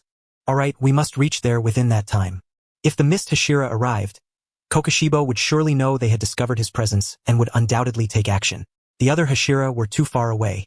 Whether they could provide support depended on fate. Qinghuan flapped its wings, accelerating, and flew towards the distance like a shooting star. Takedo Muchiro, the Mist Hashira, a genius swordsman who had developed amnesia yet became a Hashira within 2 months of wielding a blade. He found it difficult to remember anything, but he distinctly remembered the Master S family. Upon hearing about the Master S ambush, he ran faster than anyone else. The other Hashira also began to gather after receiving the news from the crow, but they would likely not arrive until dawn. After all, Shitoi was relying on flying. Fortunately, Shitoi's timely message allowed them some leeway to move around and buy time. However, soon enough that delay would no longer be effective, for Kokushibo had already taken notice. After all, he was not foolish. The vehicle suddenly began to take detours, which was entirely inconsistent with the safety standards of the Demon Slayer Corps Master. The moment he realized this, Yose sensed something. Stop the car. Continuing to circle around would be impolite. No, it is meaningless now, for a figure had already stood in their path. It was a tall silhouette with long black hair tied in a high ponytail, dressed in a purple snake-patterned kimono and black hakama. If it were not for the overwhelming aura of a demon, Nishikawa could hardly believe it was a demon. However, as he looked up under the moonlight, Nishikawa immediately became convinced that he was indeed facing a demon. What normal person has 6 eyes on their face? As for the tale of the upper moon one possessing 6 eyes, it was something their reckless flame Hashira had carelessly stumbled upon while venturing into Musen's lair, coming back half dead and recounting it to them. At that time, Shitoi had gestured at his own face like a child, indicating that one pair of eyes was on the forehead and another on the cheeks. While the intimidation factor was considerable, it was surprisingly quite appealing. Forgive these rough men who slay demons, for they had completely failed to grasp what the flame Hashira meant by a demon with 6 beautiful eyes. Upon seeing it today, it became clear. Despite having 6 eyes, if one were to mentally erase the top and bottom pairs, he wasn't actually bad-looking at all. Wait, what was he thinking? Nishikawa quickly pulled his thoughts back. Regardless of the appearance, this was the Upper Moon One. The Upper Moon One who could rival the Demon King. Shitoi had mentioned that when encountering an Upper Moon demon, it was best to avoid it if possible, or at the very least to stall until reinforcements arrived. Nishikawa leapt from the vehicle, gripping the hilt of his sword. However, to protect the master, he naturally had to confront the enemy directly. He could not be certain whether he could match the imposing presence before him, but he was determined to protect the master. You are the Upper Moon One. The Kenroji family never produced individuals who were cowardly and afraid of death. Faced with the terrifying Upper Moon One opposite him, as the master of the Demon Slayer Corps, there was no reason for Yose to retreat. Yose stepped out of the vehicle and faced the Upper Moon One from a distance. Kenjuro, head of the Kenroji family. Kokushibo's tone remained unchanged, making those who listened feel particularly anxious. It had already been so long. You have cleverly concealed yourselves. It was truly distressing to hear. Yose, as expected of the master, patiently listened to the entirety. May I ask when you began to follow us? His tone was very polite, indeed quite courteous, and also rather swift. At nightfall when I was discovered was that crow. Also at Tsujikuni? That green bird was indeed at Tsujikuni. Compared to that, Kokushibo was genuinely curious. He could be certain there were no birds around him at the time, and that bird had come from the direction of the city. How could a swordsman far away in the town know he was following them? Yet, after pondering for a long time, Kokushibo ultimately abandoned the deep thought. Regardless of whether he found the headquarters of the Demon Slayer Corps, he would slay the Kenroji family head here today. Kokushibo slowly drew his sword. Master, be careful. Nishikawa's vision blurred, and Kokushibo charged forward with his blade drawn. He immediately went on the defensive. First form of wind breathing. Dust whirlwind slash. The two clashed. However, Nishikawa was violently shaken by the force of his opponent, causing blood to flow from his mouth and nose as he was sent flying. This is bad. The Upper Moon One's strength is too overwhelming. Nishikawa had never anticipated that he would not even be able to withstand a single move from him. Yet, he must protect the master. The human spirit has always been invincible. Even if he was gravely injured, so what? With sheer determination, Nishikawa could rise again. He utilized his scarce blood to keep Kokushibo at bay while simultaneously shielding Yose. Fortunately, Kokushibo, intrigued by the current capabilities of the Demon Slayer Corps, did not truly go all out. Otherwise, Nishikawa would not have been able to withstand even a single attack. Exhausted from his techniques, Nishikawa continued to evade until he saw a blue light appear on the horizon, flying towards them like a meteor. Finally, a smile broke across Nishikawa's face. Master, there is no need to worry. Nishikawa was covered in wounds, his face smeared with blood, yet he smiled with remarkable ease. The flame Hashira had arrived. Time Zero E soared through the air at a speed far exceeding that of running. As he spotted the carriage from afar, he transformed his Qingluan into wings and dove toward the demon with utmost haste. He observed Muzan Kibutsuji lifting his blade against the swordsman standing before him. The demon slayer core swordsmen remained resolutely in front of their master, showing no sign of retreat despite the fear that gripped him. The master's expression was calm, while his daughter, Nichika, tugged at his robes, her demeanor as composed as his. Members of the Kenroji family were all this brave. They had to hurry, or it would all be over. Time Zero E could not afford to stage a sneak attack. After all, in the face of overwhelming power, any maneuver or ambush would be tantamount to delivering oneself to death. It would be better to boldly unleash his killing intent and charge straight down. Even if he couldn't defeat the demon, at least he could provide his teammates with an opportunity to flank. Muzan sensed the murderous intent descending from above and immediately turned to block the aerial thrust with his blade. The downward attack, harnessing the force of gravity, was immensely powerful. Even Muzan felt a tremor in his hand. His 6 eyes widened slightly. This swordsman is remarkable. Unfortunately, it was not a slash, and his strength was relatively insufficient. Otherwise, given the force of this thunderous descent, he might not have been able to block it so easily. However, he never anticipated that this swordsman had no intention of confronting him head-on. As the initial strike missed, the sword quickly slid along his blade, changing direction in the briefest of distances, and pierced into his neck.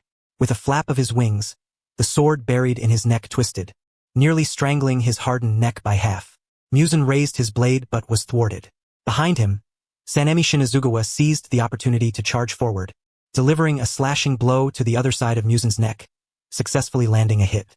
This method had previously failed when battling Doma alongside the water Hashira. It had failed again. There was no helping it. The gap in levels was too vast. Time Zero E grimaced at the sight of the demon's head marked LV 998. Although one should avoid combat with a higher-level opponent, it was unbearable to be treated like a bank for their economic gains. Even though Sanemi's wind-breathing attacks were extremely potent, they could not compensate for the overwhelming level disparity. Time Zero E was clever. Seeing that the head could not be severed, he swiftly withdrew his sword, igniting it with flames to unleash a sword wave. Muzan frowned. He had never seen this technique before. Sanemi was a moment slower to react, but he realized the danger and quickly pulled out his blade, causing a spray of blood.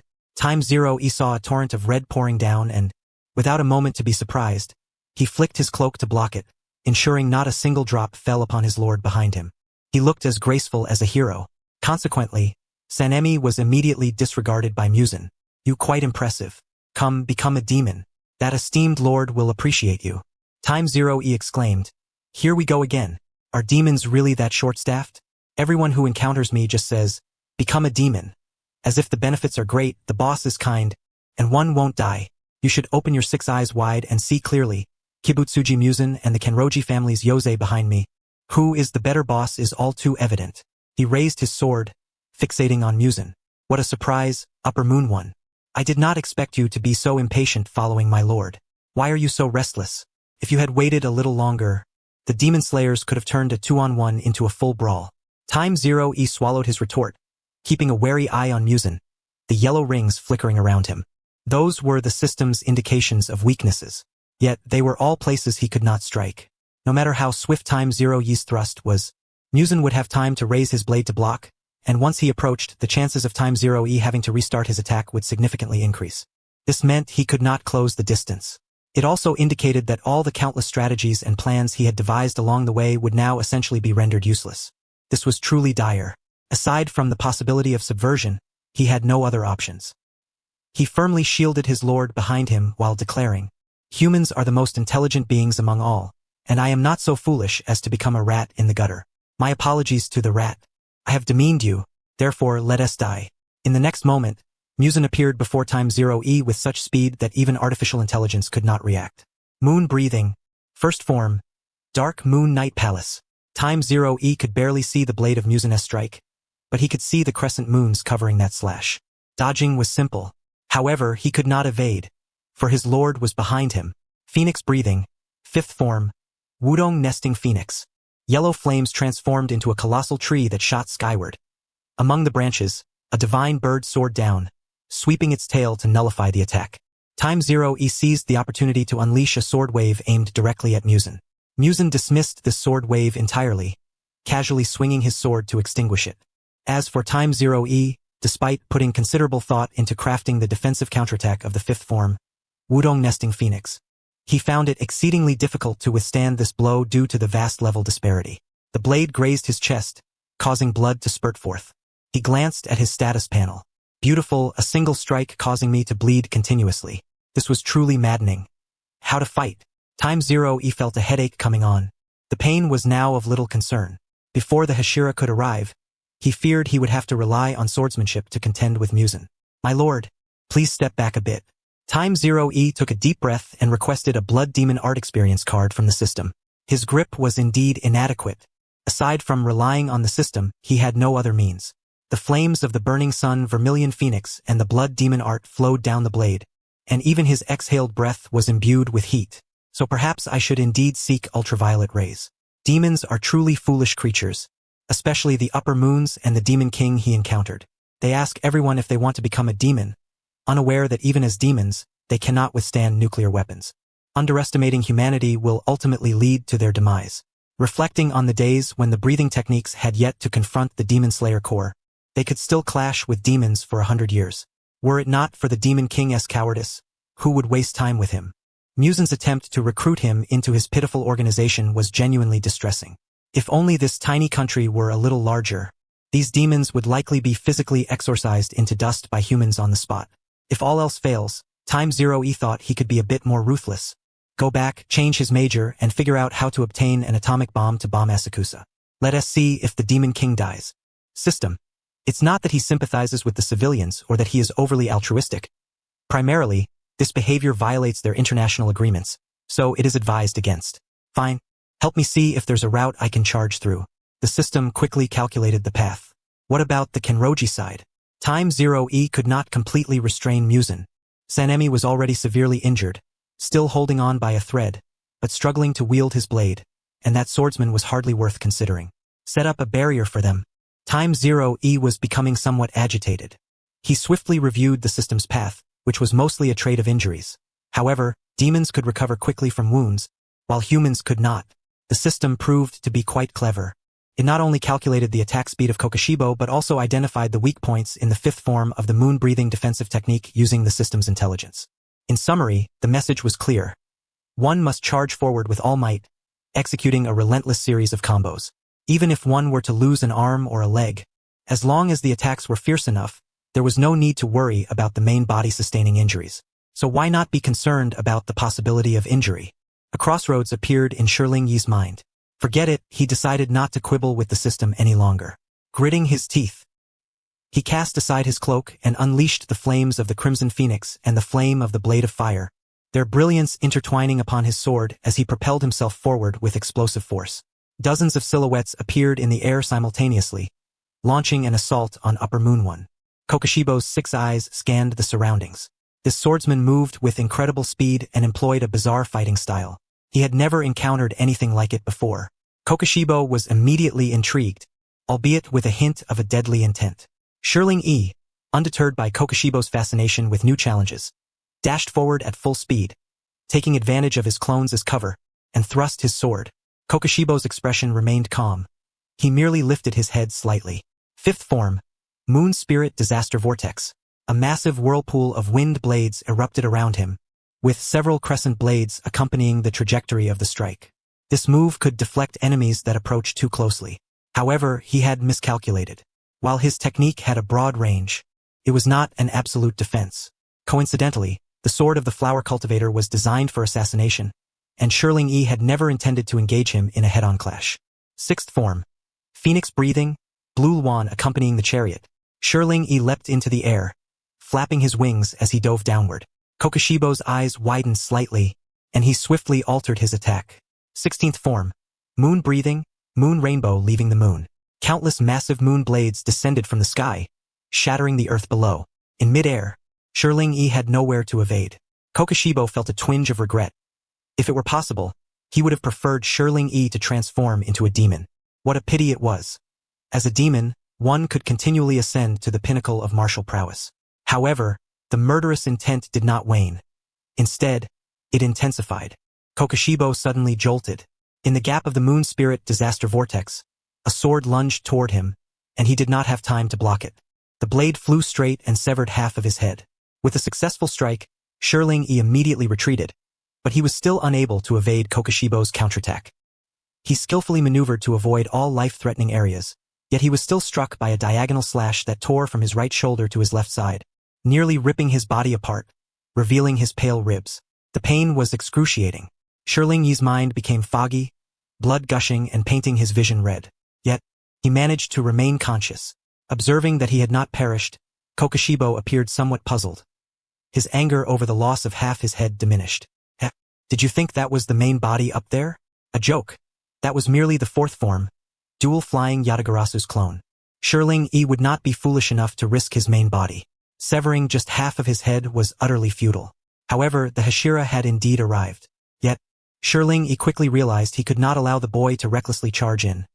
Otherwise, he might become mere fodder for Kokushibo. Thus, he hastily transmitted a message, instructing the Hashira to wait for the right moment before rushing in for the kill. Takatu Michiru indeed seized the opportunity. Second form, mist breathing, eightfold mist.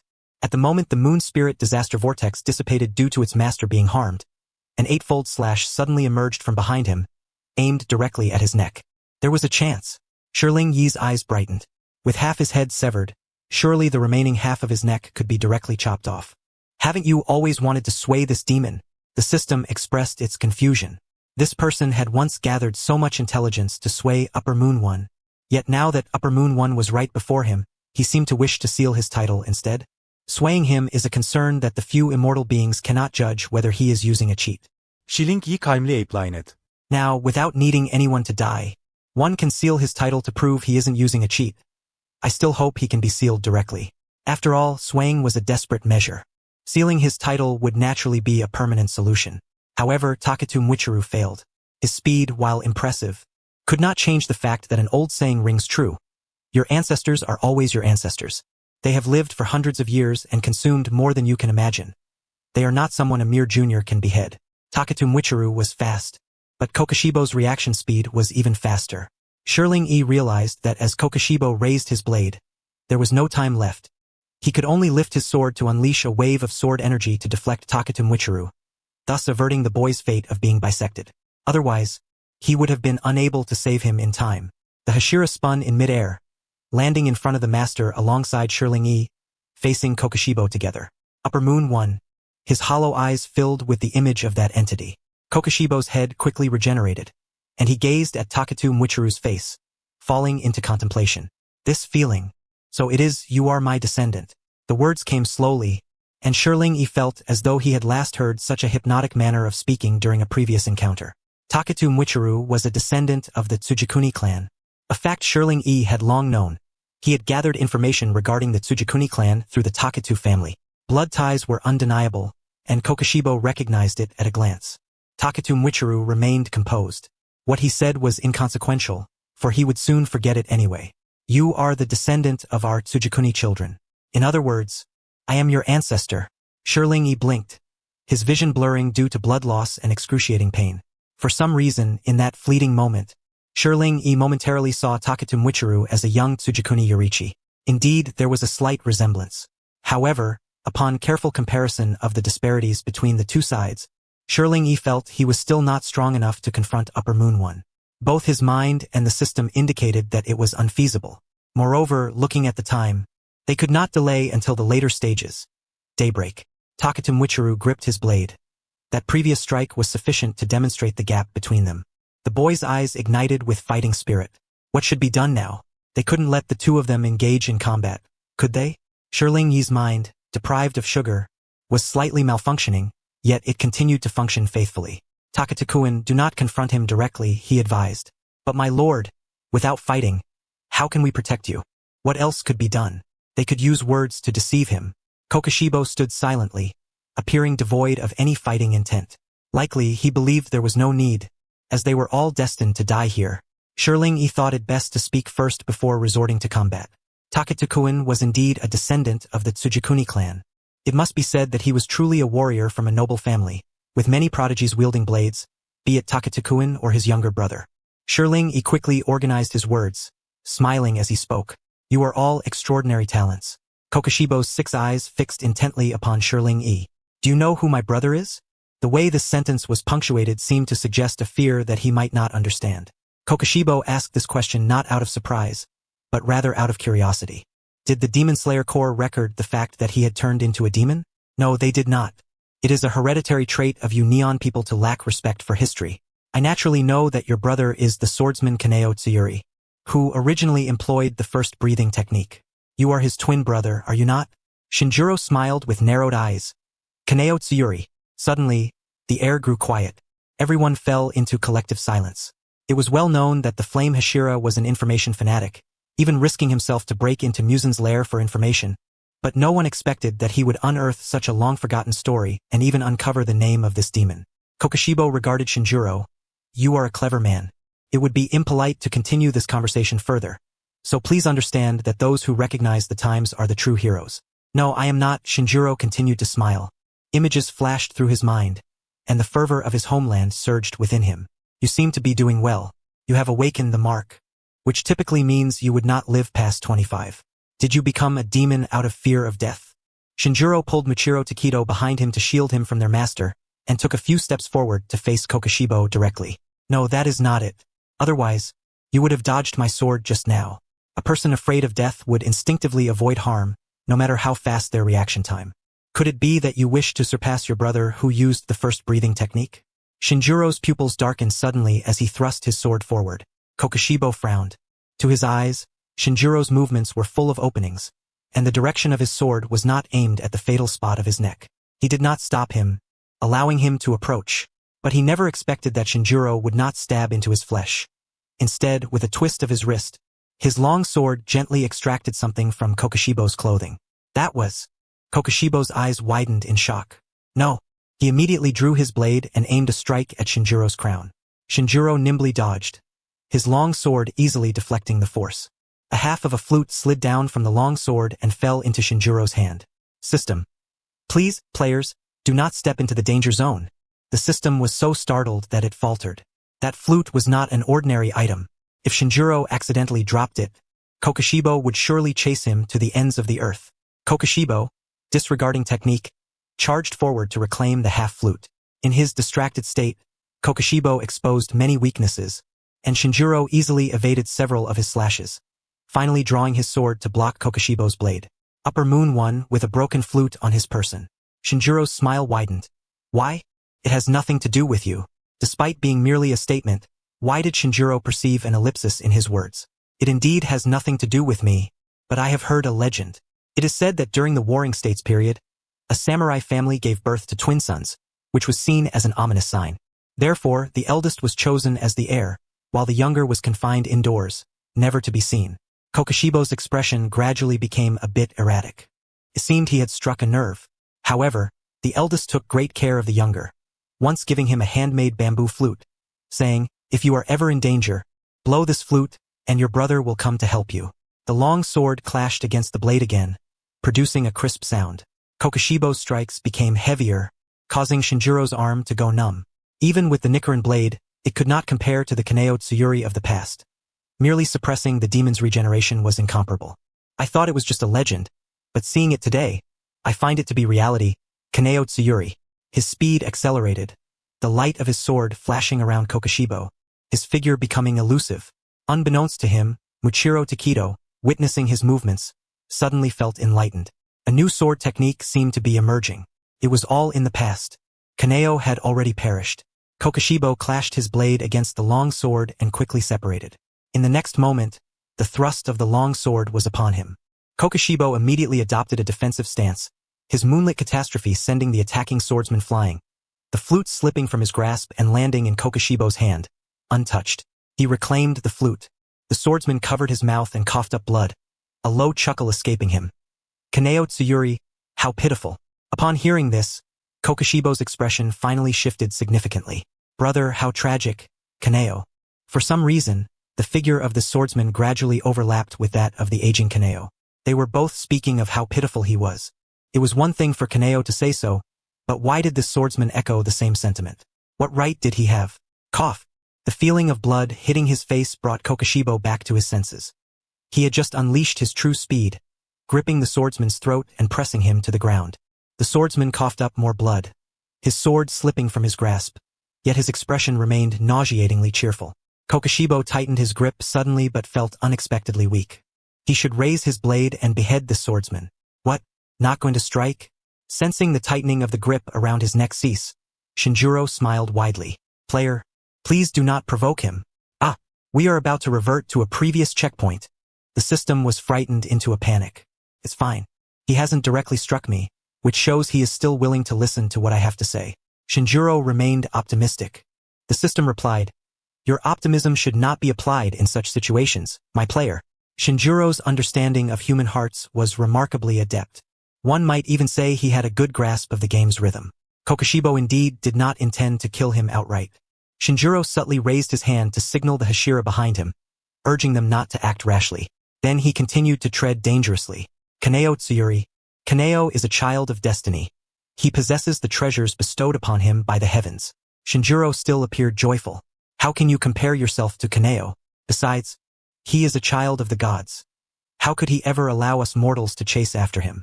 He is the divine child sent from above, meant to slay the demon king. You are merely the heir of a family, idly comparing yourself to him. It's not even on the same wavelength. These few sentences successfully elevated Kokushibo's anger to new heights, and with a sweep of his blade, he pierced Shinjiro's abdomen. He had not struck his heart or head, indicating that he allowed him to continue speaking. System. No, I have been subtly influencing his mind from behind the scenes, preventing you from dying before achieving your goals. Kaneo Tsuyuri, you love your brother, but you refuse to admit it or confront it. You deceive yourself into thinking that becoming a demon is to defeat Kaneo, yet he, now aged, can still defeat you in your youthful prime. Do you know why? Because you have become a demon. He was born to slay demons, so he can naturally kill you. However, it seems we are truly about to revert to a previous checkpoint. Then Shinjiro, as always, used his strength to tell him that reverting was impossible. At most, he could log off and take a break. In the eyes of Kokushibo, a murderous intent had already arisen. He drew his sword, aiming it at the swordsman's neck. Yet the swordsman continued to speak. Kagaya Ubuyashiki, if you still insist on wanting to surpass Yorichi Tsujikuni, I can offer you a path. The reason Yorichi is so powerful is that his birth was driven by a profound purpose. If you can complete what he left unfinished, you could be considered to have defeated him. Kokushibo was momentarily taken aback. Yorichi, unfinished business. What could it be? Shizuku, I knew he wouldn't be able to think of Musen Kibutsuji right away, but that was fine. Just a hint would suffice. Do not hesitate. Pursue Musen. Aren't you afraid of the backlash? The system was a bit worried. What if Kokushibo realized he was being provoked and instead of pursuing Musen, he turned around and decapitated Shizuku? Do not fret. Even if he does not chase after Musen, Kokushibo will not harm me. His obsession with Yorichi may not be as strong as it seemed, but he was certainly eager to attempt to surpass Yorichi. He met the gaze of the six eyes without a trace of fear. Then, the scene before him became a bit blurry. Alright, there are just too many of those demonic eyes. I truly cannot take them all in. The disparity in levels was evident. What he was experiencing now was akin to the state he found himself in when he was outmatched. How long had it been? Some swordsmen spend their entire lives without ever encountering the 12 Kazuki, yet he had casually encountered a whole array of them, including the Demon King. He kindly pointed Kokushibo towards a way to defeat Yorichi, only to be met with Kokushibo stabbing through his shoulder blade, causing him immense pain that nearly drove him to madness. Ah, I've said all I needed to say, what now? Shizuku, I gazed at the blade so close to him. With just a slight twist of the wrist, his head could fall to the ground, and he would have to restart. Will you not make a move? At this point, why are you still provoking him? He had used up a lifetime's worth of screams on this unpredictable player. Kokushibo furrowed his brow tightly. Shizuku, I continued to speak nonchalantly. Kagaya Ubuyashiki, what is it? In the midst of the silence, Kokushibo withdrew his blade. Even if you say this, I must take the head of the master today. Ah, it seems that was all for naught. Shizuku, I chuckled softly. Then let us continue our battle. There is an old saying in my country. Those who are willing to risk their lives are far more terrifying than demons. The bold fear the reckless, and the reckless fear those who are willing to throw their lives away. Once a person becomes reckless, they become a madman. Shizuku, I was unsure how much of his words Kokushibo had absorbed. However, if Kokushibo still harbored the relentless desire to kill the master, he was unbothered by letting him see what it meant to fight without regard for his life. Enduring the pain, Shizuku I forcefully yanked the blade out, performing a flip to spring up and retreat 4 or 5 meters, creating distance to prepare for battle. Then he saw Kokushibo sheath his sword, casting a contemplative glance in his direction before turning to leave. He was really leaving? Shizuku I blinked. Good. Hurry and leave. As he watched Kokushibo truly vanish, his figure completely gone and the map scan failing to reveal anything, Shizuku I finally let out a long sigh of relief. With the tension finally released, his mind began to feel hazy. What was his current state? Loss of blood, low blood sugar, and serious injuries. Wonderful. Now he felt dizzy, and the wound itself was not all that painful. For him, this dazed feeling was quite unsettling. Before he could collapse, the swordsman who had been driving and the barely functioning Mitsuri Kenroji rushed over to support him. Muchiro Takedo and the master also approached him. Rei, do not fall asleep. Shinobu, stay awake. Breathe. It seemed they were calling his name. Mitsuri, I'm not dying. Stop shouting. So, was this a symptom of severe hypoglycemia? No. This is due to excessive blood loss. Hurry and treat yourself or you will have to restart. Hearing the system still had the presence of mind to joke with him, it seemed the situation was not too dire. Shizuku I had long since figured out the system's nature and was not afraid at all. Do you want to look down at your wound? We can joke around, but we shouldn't be too grim, player. The system was at a loss for words regarding this blindly optimistic player, looking at what state he had become. That single slash had almost cleaved Shizuku I in two. Alright, let us see how much longer the insect Hashira will take to arrive. At this point, there was no one who could save his life but the insect Hashira. It had to be said, Shizuku I's words were indeed rare. In just a few sentences, he had managed to persuade Upper Moon One to leave. Even the life of Yoshiya Abuyashiki was spared. The system speculated that, barring any accidents, Musen Kibutsuji would soon face the wrath of the moon breathing after the sun breathing's attack, and the sun god Nikkari, which Tanjiro Kamado had mastered, represented the possibility of Musen receiving a mixed barrage from both the sun and moon. What was that saying? Sun breathing, moon breathing, causing the Demon King to struggle for breath. Well then, perhaps suffocating him would be a good idea. Log out, log out. It seems you won't die after all. Shizuku I remained blindly optimistic. The system silently opened his panel, suddenly recalling several very important matters. Speaking of which, did the player have any comments on Upper Moon One's swordsmanship? Shizuku I mentally replied. I couldn't see anything. What could I comment on? His speed is truly incredible. An overwhelming speed. Even with his mind and the system calculating the attack paths together, it was difficult to guarantee a victory against him. There was simply no other way but to resort to subversion. After all, dynamic vision was not this absurd. Wait a minute. Dynamic vision. Shizuku I and the system suddenly came to a realization. Hadn't he just activated the clear world skill? How could he forget it so quickly? Shizuku I felt that his low blood sugar had caused his mind to become exceptionally chaotic, and the malfunction was glaringly obvious. With such a powerful weapon at his disposal, he had chosen to rely on the unreliable system to calculate the paths. System. I heard that. After prolonged mental exertion, it was indeed necessary to replenish sugar. The consequences of not eating properly for 2 days were manifesting. How embarrassing. At that moment, Shizuku I truly fainted from anger. After today's chaos, Shizuku I had no choice but to log out to rest. After all, once the Butterfly Mansion provided rescue, he would still have to endure pain for at least a day. It was better to log out and take a few days to sleep off his gaming identity, and only return gradually when he felt better to continue using his brain. Thus, once he logged out, he hurried home to search for the manga without hesitation. Upon flipping through, he realized he had indeed missed quite a bit. Tanjiro Kamado had been training for a long time in the Mist Hashira's domain, and he was working hard. Nezuko was still asleep. Shizuku I thought it was quite fortunate that sleeping could replace food. If he could just sleep and feel full, he could save a lot of money. How enviable. Meanwhile, his mentor, the former water Hashira Sakanji Urokadaki, was currently instructing him to cleave a large spherical rock. With a sword. Was this even real? If using the upper breathing technique, it should not be a problem. However, in the manga, Shurei saw 2 children he was concerned about, Kaneo Tsuyuri and Zenitsu Agatsuma. Shurei recognized them as the names that appeared most frequently when Yoya Abuyashiki told him stories about Ju Tomioka. Yoya had informed him that Ju Tomioka's mental state had always been poor, often plagued by feelings of inferiority and guilt. This was due in part to the death of his sister, who had sacrificed herself to protect him when they were young, and also because his friend Kaneo had died during the final selection. Thus, he felt it would have been better if he had been the one to die. He had always believed he was unworthy of being a Hashira because he had not passed the final selection. Although the master had spoken to him several times, it had little effect. Shirei had even read numerous psychology books on the matter. A genius may learn quickly, but learning did not equate to being able to practice as a psychologist. So, had Kaneo and Zenitsu's souls returned to Mount Sagiri after their deaths? Had Ju Tomioka never seen them? Was it because not many had returned that he hadn't encountered them? When logging out, the system was not in his mind, and he could not ask any questions. The manga was entirely from Tanjiro's perspective, making it impossible to gather more information. However, one thing was certain. Ju Tomioka's emotional turmoil was currently at Mount Sagiri, though he had never seen it. Would it be possible to meet them?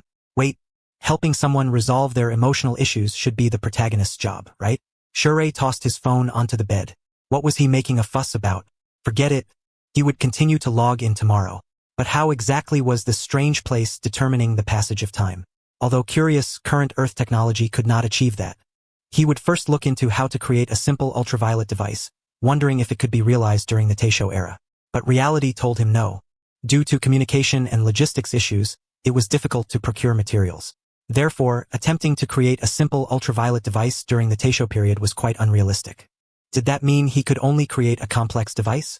What a hassle. Why was battling at level 999 so troublesome? In truth, it didn't have to be so exhausting, but the game's task required him to keep some who should not die alive, and he was unclear on the situation, leaving him with no other idea but to ensure all living people within his line of sight survived. The messages on the forum were likely blocked by that company, as he could only see a bunch of couples and received no useful information. That company was ruthless. Shirei sighed, preparing to close his eyes for a moment's rest before heading for dinner. Then someone from the research institute called again. Dr. Shur, we have a bit of a problem here. Shirei patiently listened to the issue and provided an answer, then lazily said, don't call me doctor. I don't hold that degree. Exams were such a hassle. He wouldn't take them. Writing papers was troublesome. He wouldn't write them. The person on the other end hesitated. You should really consider taking one. Your knowledge is deserving of that degree. Wait until I finish this busy period. There were always people urging him to get a degree, thinking he didn't know the reason. It was nothing more than hoping he could guide some projects and then say nice things once they succeeded. Did it really matter if he was called doctor or professor? As long as he had the ability, good wine needs no bush, he thought lazily. Lost in thought, he fell asleep. It wasn't until evening that his mother called him to get up for dinner. He also brought up the idea of buying a house for his parents in the capital, a thought he had been mulling over for a long time. Assuming all went well, he would have to work in the capital after completing the game tasks here, making it easier to look after his parents. His father knocked on his head as he had done when he was young. Look at whose parents have left their homeland? Don't worry about us. We prefer it here. We have good friends to gossip and play mahjong with, a market to buy groceries, parks to stroll in, and we can play chess with the old folks and dance in the square. Can anywhere else compare? Absolutely not. And how old are you? Other kids your age aren't as mature as you. His mother placed a pair of chopsticks with food in front of him. Eat slowly. Don't choke. Shirei never expected that after spending half his life as someone else's child, hearing his parents talk about other children would be them criticizing him for being too mature. Real parents, how wonderful. The phrase suddenly popped into his mind. Shirei thought of the world in the game. What about the people there? Their lives, which should have been peaceful, were completely destroyed by the emergence of demons. They could have lived in tranquility. He needed to finish the game quickly, allowing them to return to their peaceful days. As the game pod opened and closed, Shirei blinked his eyes, finding himself lying in the Butterfly Mansion's infirmary. Outside, wisteria flowers bloomed. The sunlight was just right. The injuries on his body no longer hurt. This character must have been asleep for a while. He wondered how the company arranged the time, but since he no longer felt pain, it must have been at least 1 or 2 weeks. Shirei didn't want to lie there any longer. Once he confirmed he could breathe independently, he removed the oxygen tube, donned his clothes, and walked to the window to look outside. The last time he had fought against the Upper Moon One, he had managed to verbally drive him away. The betrayal could be considered a small success. If he had the chance to meet him again in the future, Shirei would subtly drop more hints. Perhaps it would lead to complete success. How long did I sleep? Shirei asked the system, which had been silent. Not long. The game character has only been 2 months. The system seemed a bit regretful. Without this person, he had actually been doing quite well. Really, no one was crushing his intelligence or looking down on his reaction speed. Shirei was taken aback. 2 months? He had thought it was at most half a month. It made sense. His body had nearly been cleaved in two and had lost so much blood. Before passing out, he had also been hypoglycemic. It was a miracle he hadn't died. No wonder he felt so empty in his stomach after waking up. It turned out he hadn't eaten for 2 months. Should he go out to find something to eat? He was truly hungry. Now you should be able to eat something, but I suggest you find Shinobu first. Lest she sees you gone and then you really are gone. Shure contemplated the doctor, who was at the top of the food chain, and felt a chill down his back, deciding to find Shinobu himself. Following medical advice starts with me. System. I must say, your arbitrary actions do not adhere to medical advice. Shure ignored this. Now that he was feeling better, he should be allowed to go out for a meal. The Butterfly Mansion, being the Demon Slayer Core Hospital, was not large, so finding Shinobu wouldn't be difficult. He could just ask those 3 girls with bean-shaped eyes. Apologies for the interruption. Shure had never paid much attention to the 3 little girls, so he didn't know their names. To be precise, he did know, but unfortunately, he couldn't match them to their names.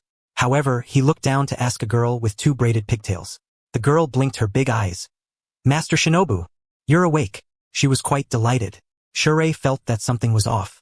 Indeed, the very next moment, the little girl cheerfully remarked, Lord Kibutsuji said you might never wake up again. I thank you all for not removing my oxygen tube due to my waste of medical resources, Shirzue thought. Though part of the Demon Slayer Corps, at least the master treats the swordsman well. The system calmly informed him that the Kamadu family was not short on funds and could afford to care for a vegetative patient. Moreover, you have not become a vegetative patient. Where is Miss Kocho? I wish to find her. Very well, I shall take you to her. The little girl led him to where Shinobu Kocho was busy preparing medicine before leaving. Ah, I forgot to ask her name, but that is of no consequence. I can inquire again next time, or simply have the system remember it. Miss Kocho. Shinobu Kocho greeted him with her usual gentle smile. Mr. Shirzue, you have awakened. She walked over and pulled out a chair for him. When you were brought here, we all thought you would not last. How could I die without vanquishing the demons? Shirzue casually remarked, then turned to Shinobu Kocho, may I go out to eat? Although he had eaten after logging off, this game character was truly famished at that moment. I'm afraid that's not possible, Shinobu gently opposed. Your stomach cannot yet handle too much indigestible food. We will prepare a hospital meal for you. In essence, it meant he could eat but not outside. Understood, just 2 more days will suffice. Shirzue recalled the previous battle. Is Mitsuri all right?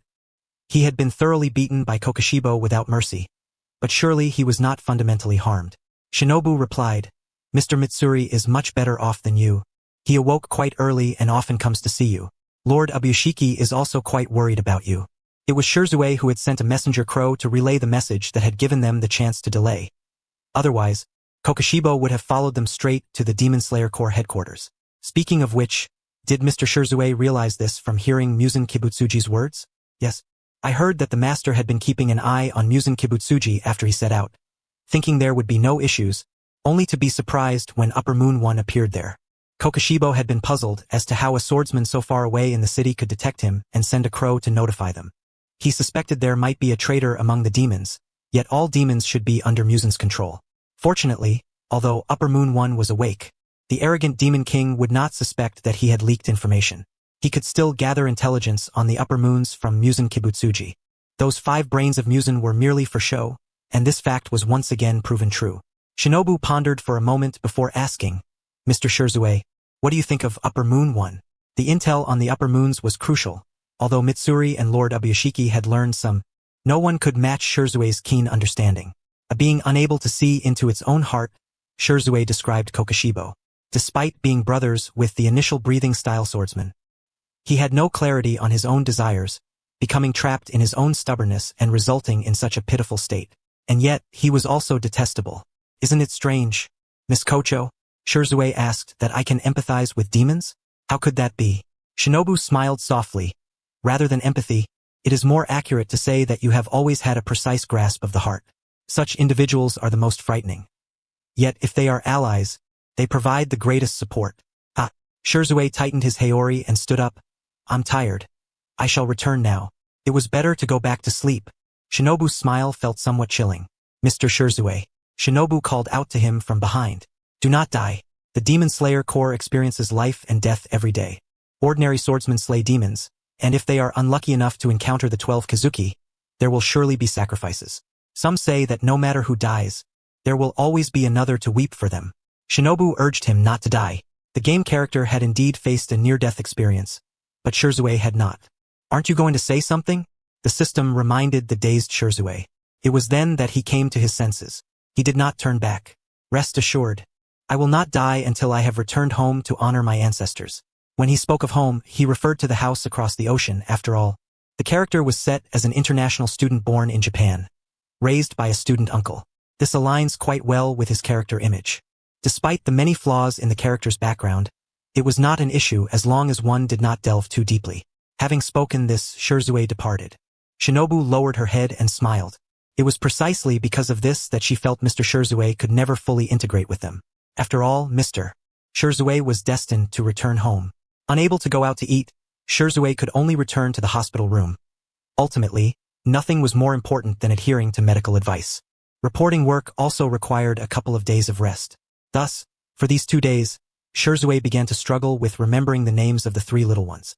When the nurse from the butterfly mansion, Aoi Kanzaki, came to deliver his meal, Shirzue took the opportunity to ask about the names of those 3 little ones and how to remember them. The one with the pink butterfly ribbon and shoulder-length hair is Kyo, the one with the blue butterfly ribbon is Sumi, and the one with braids is Naho. Aoi Kanzaki explained. The pink ribbon, the blue ribbon, and the one with braids, these features were quite distinct. Mainly, as soon as he laid eyes on those little bean-like eyes, Shirzue began to suffer from face blindness.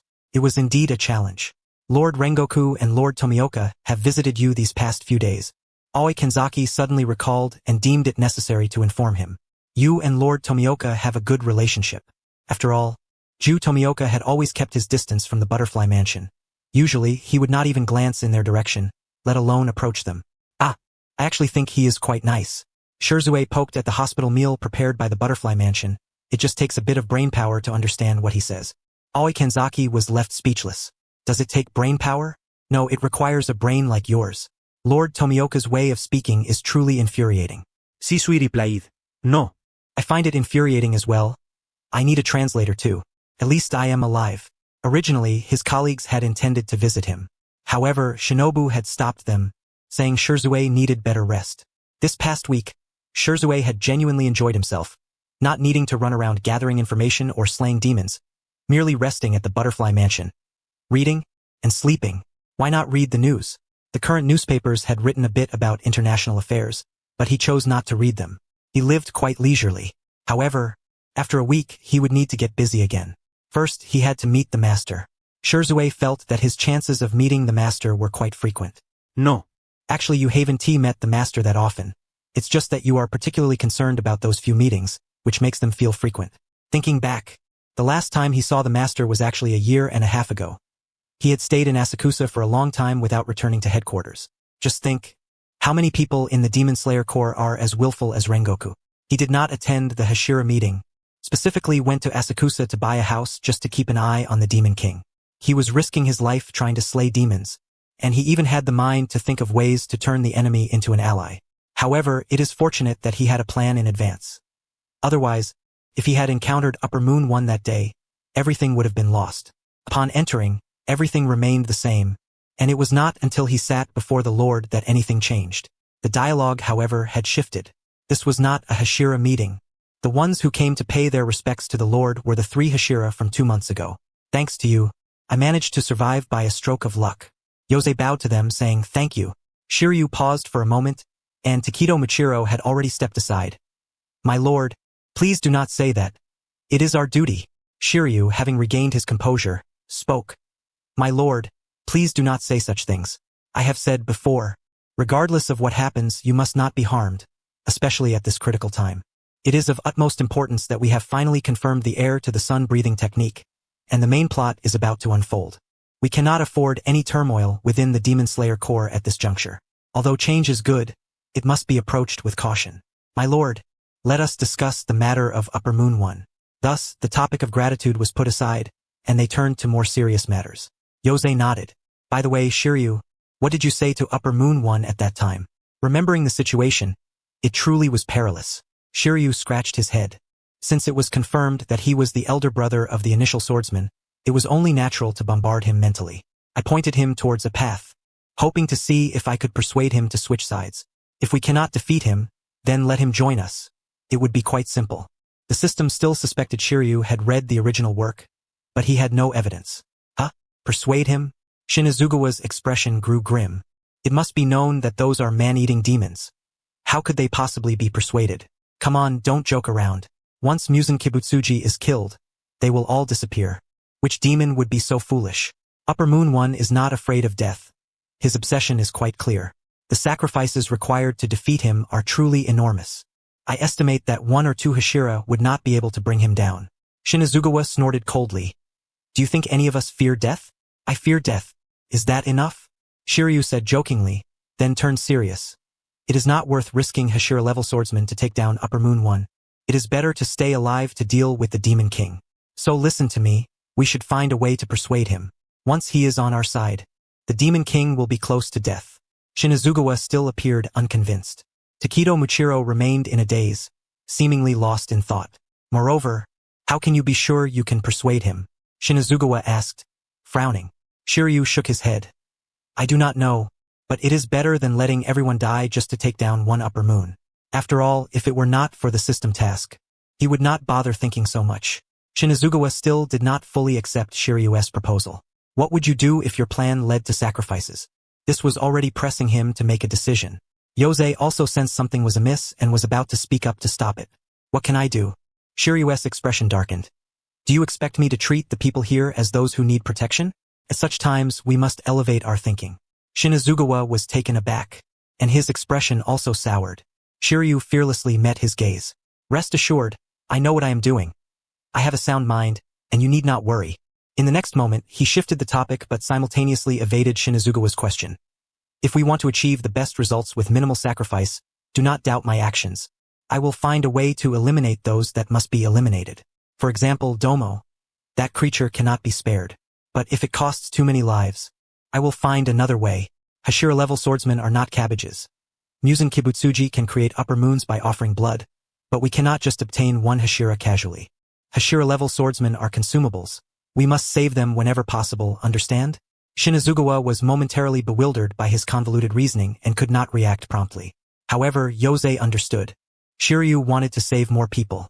Compared to greater sacrifices, Yosei hoped to preserve the lives of these children.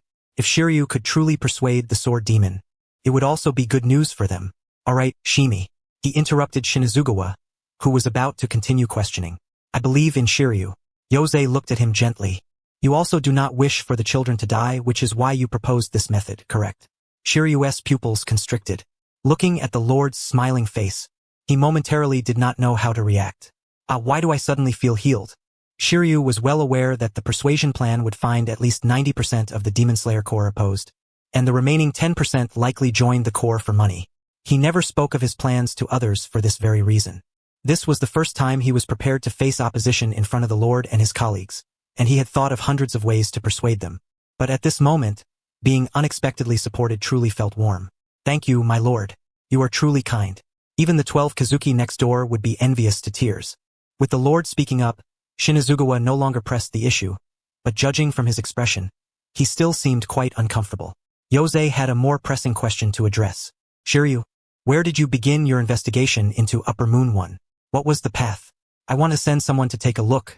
Perhaps there will be other discoveries. Shiryu did not hide it. From the Takedo family.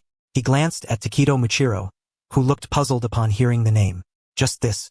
Shiryu asked the Lord's daughter for a piece of paper and meticulously drew out his intelligence-gathering route. Starting from the ruins of the Takedo family, it almost made a large loop around half of Neon, including several deep mountains and forests. The key was that all the demons in that area had been thoroughly cleared by Shiryu. Looking at this simple map, Shiryu felt a sense of accomplishment. The others maintained their original expressions. There was really no way to express more.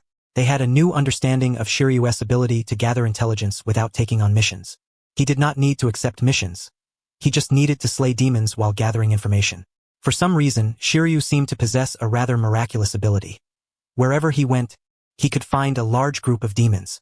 I heard that, before the fall of the Takedo clan, there was a branch that left the main family and then put in some effort to conduct a genealogical investigation, which led them to the Takedo family. Then they ran around following the system and unlocked the first, second, and third chapters of the plot. The Lord had no issues sending people to investigate further. The more information, the better. Takedo Muchiro blinked. Are there no clues about his memories? He felt a bit disappointed. Shiryu caught a glimpse of this child appearing somewhat downcast, which puzzled him. Tokit-kun. It's nothing. Takedo Muchiro returned to his usual inorganic demeanor, continuing to gaze blankly at the tea leaves in his cup. By the way, the system mentioned to me that Takedo Muchiro used to have a twin brother. Twins? Later, his brother was attacked by a demon and perished. Due to the shock and his severe injuries, Muchiro Takedo developed amnesia. He struggles to remember things and is said to have quite a sharp tongue, though his usual reticence means few people notice it. Is he disheartened by his memory loss? Is he particularly busy these days?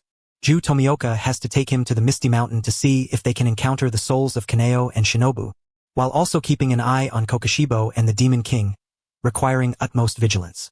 Why does he concern himself with so much during his leisure? The system responds. Because you are soft-hearted. He truly is soft-hearted.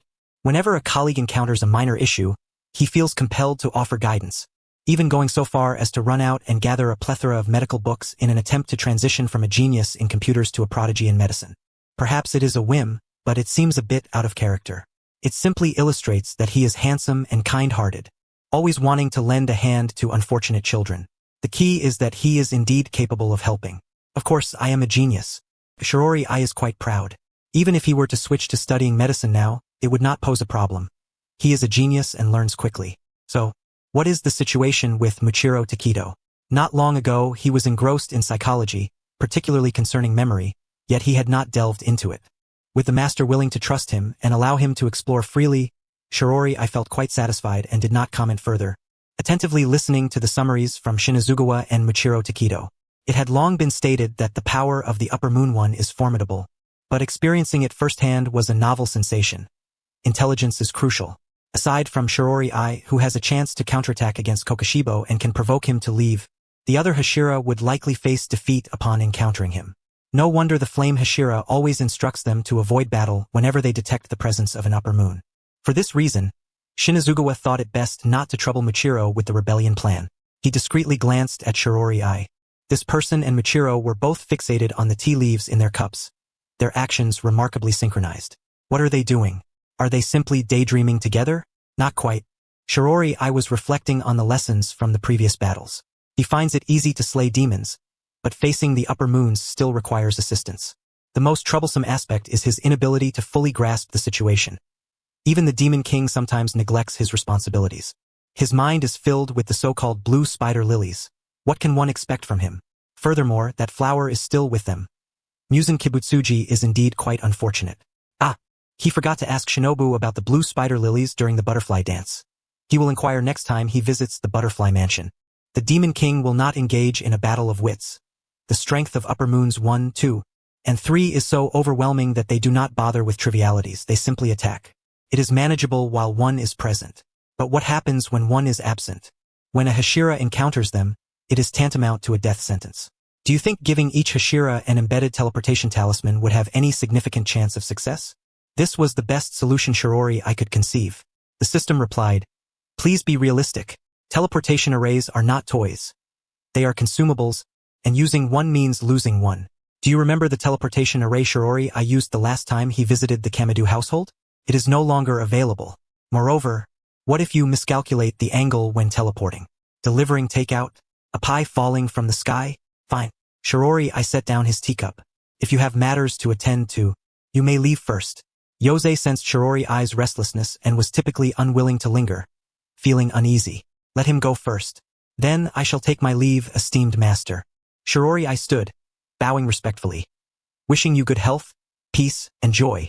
He had other matters to attend to and departed. Upon leaving the main residence, Shirori I lowered his gaze to the checklist generated by the system. This daily task list was compiled by Shirori I himself to prevent forgetting anything. What was he to do next? Alright, he needed to check on the stone Hashira. The last time he was on a mission with the water Hashira, they encountered a little girl who was once taken in by the stone Hashira. That girl had given them a letter, hoping they would deliver it to Kamiyu Horin. After completing the demon-slaying task, Shirori I planned to gather intelligence and instructed Ju Tomioka to take the letter back, emphasizing repeatedly that he must read the letter to the stone Hashira word for word, without leaving any part unfinished. It was not a matter of distrust towards his colleagues, but rather due to the Water Hashira's abysmal communication skills. If he were not careful, what was meant to resolve misunderstandings could easily escalate into enmity. To prevent further misunderstandings with the Water Hashira, he decided it was best to check in. The residence of the Stone Hashira, Kamiyu Horin, was located deep within a bamboo grove, the closest to the main residence, placing a heavy responsibility on the guards. This was Shirori Ai's first visit. He had never been to any of his colleagues' homes, having only visited the Butterfly Mansion. It was unavoidable as he had always been wandering outside. Once the plot unfolds, he would explore the vicinity of his colleagues' homes. With some luck, he might even get a meal out of it. Then, beneath the waterfall, Shirori Ai spotted the Stone Hashira washing under the cascading water. He looked up in disbelief. The drop, the velocity, the water crashing down on him. Surely it must not feel pleasant. Is that the Flame Hashira? Kamiyu Horin sensed someone approaching, stood, and stepped out. You are visiting me for the first time. I had intended to seek you out. Kamiyu Horin was aware that Shirori Ai and Ju had battled against Upper Moon 1. While he was curious about the power of Upper Moon 1, he patiently waited for Shirori Ai to meet with the master first. He did not expect Shirori Ai to arrive here first. It might seem odd to come uninvited, but I wanted to inquire if Ju conveyed the matter to you in its entirety. I hope there were no misunderstandings due to poorly organized language.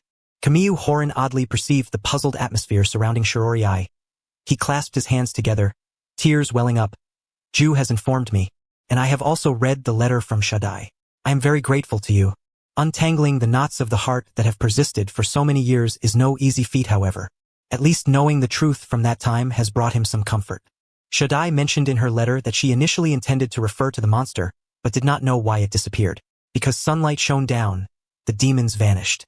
In the ensuing chaos, she could not express herself until she recovered and went to find him, only to discover he was no longer there. Shirori Ai and Ju had sought them out. Shaddai felt that these two might know Kamiyu-sensei, which is why she entrusted the letter to them. Perhaps it was due to the system's influence. The children initially wanted to rush out to find someone and tools to assist you. Shirori Ai pondered for a moment and continued to ramble. I visited the temple where you once resided. Although it is now in ruins, some traces still exist. Restoring the events of the past should not be difficult. Kamiyu Horin recognized that this colleague was clever, but he never anticipated he could be this astute. So much time has passed that he himself was close to forgetting where that temple was located. It is remarkable that one can still find it after all this time. Is that so? Thank you, but it is already in the past. Kamiyu Horin clasped his hands together. Namu Amida Butsu, may they rest in peace. He is quite a good person, especially to the children. In the end, Shirori Ai said, true-born evildoers are indeed rare. I understand that you may find it difficult to accept. It was a fact back then, and they held great respect for you. Shizuroi, with tears streaming down his face yet a smile gracing his lips, reassured, do not worry. I will adjust. As for the events of that year. He paused momentarily.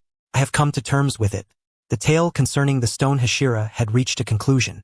After leaving the Stone Hashira's residence, Shizuroi crossed off the task listed on his checklist. The next endeavor was to assess the state of the protagonist and, incidentally, to see if the protagonist's sister could return to humanity.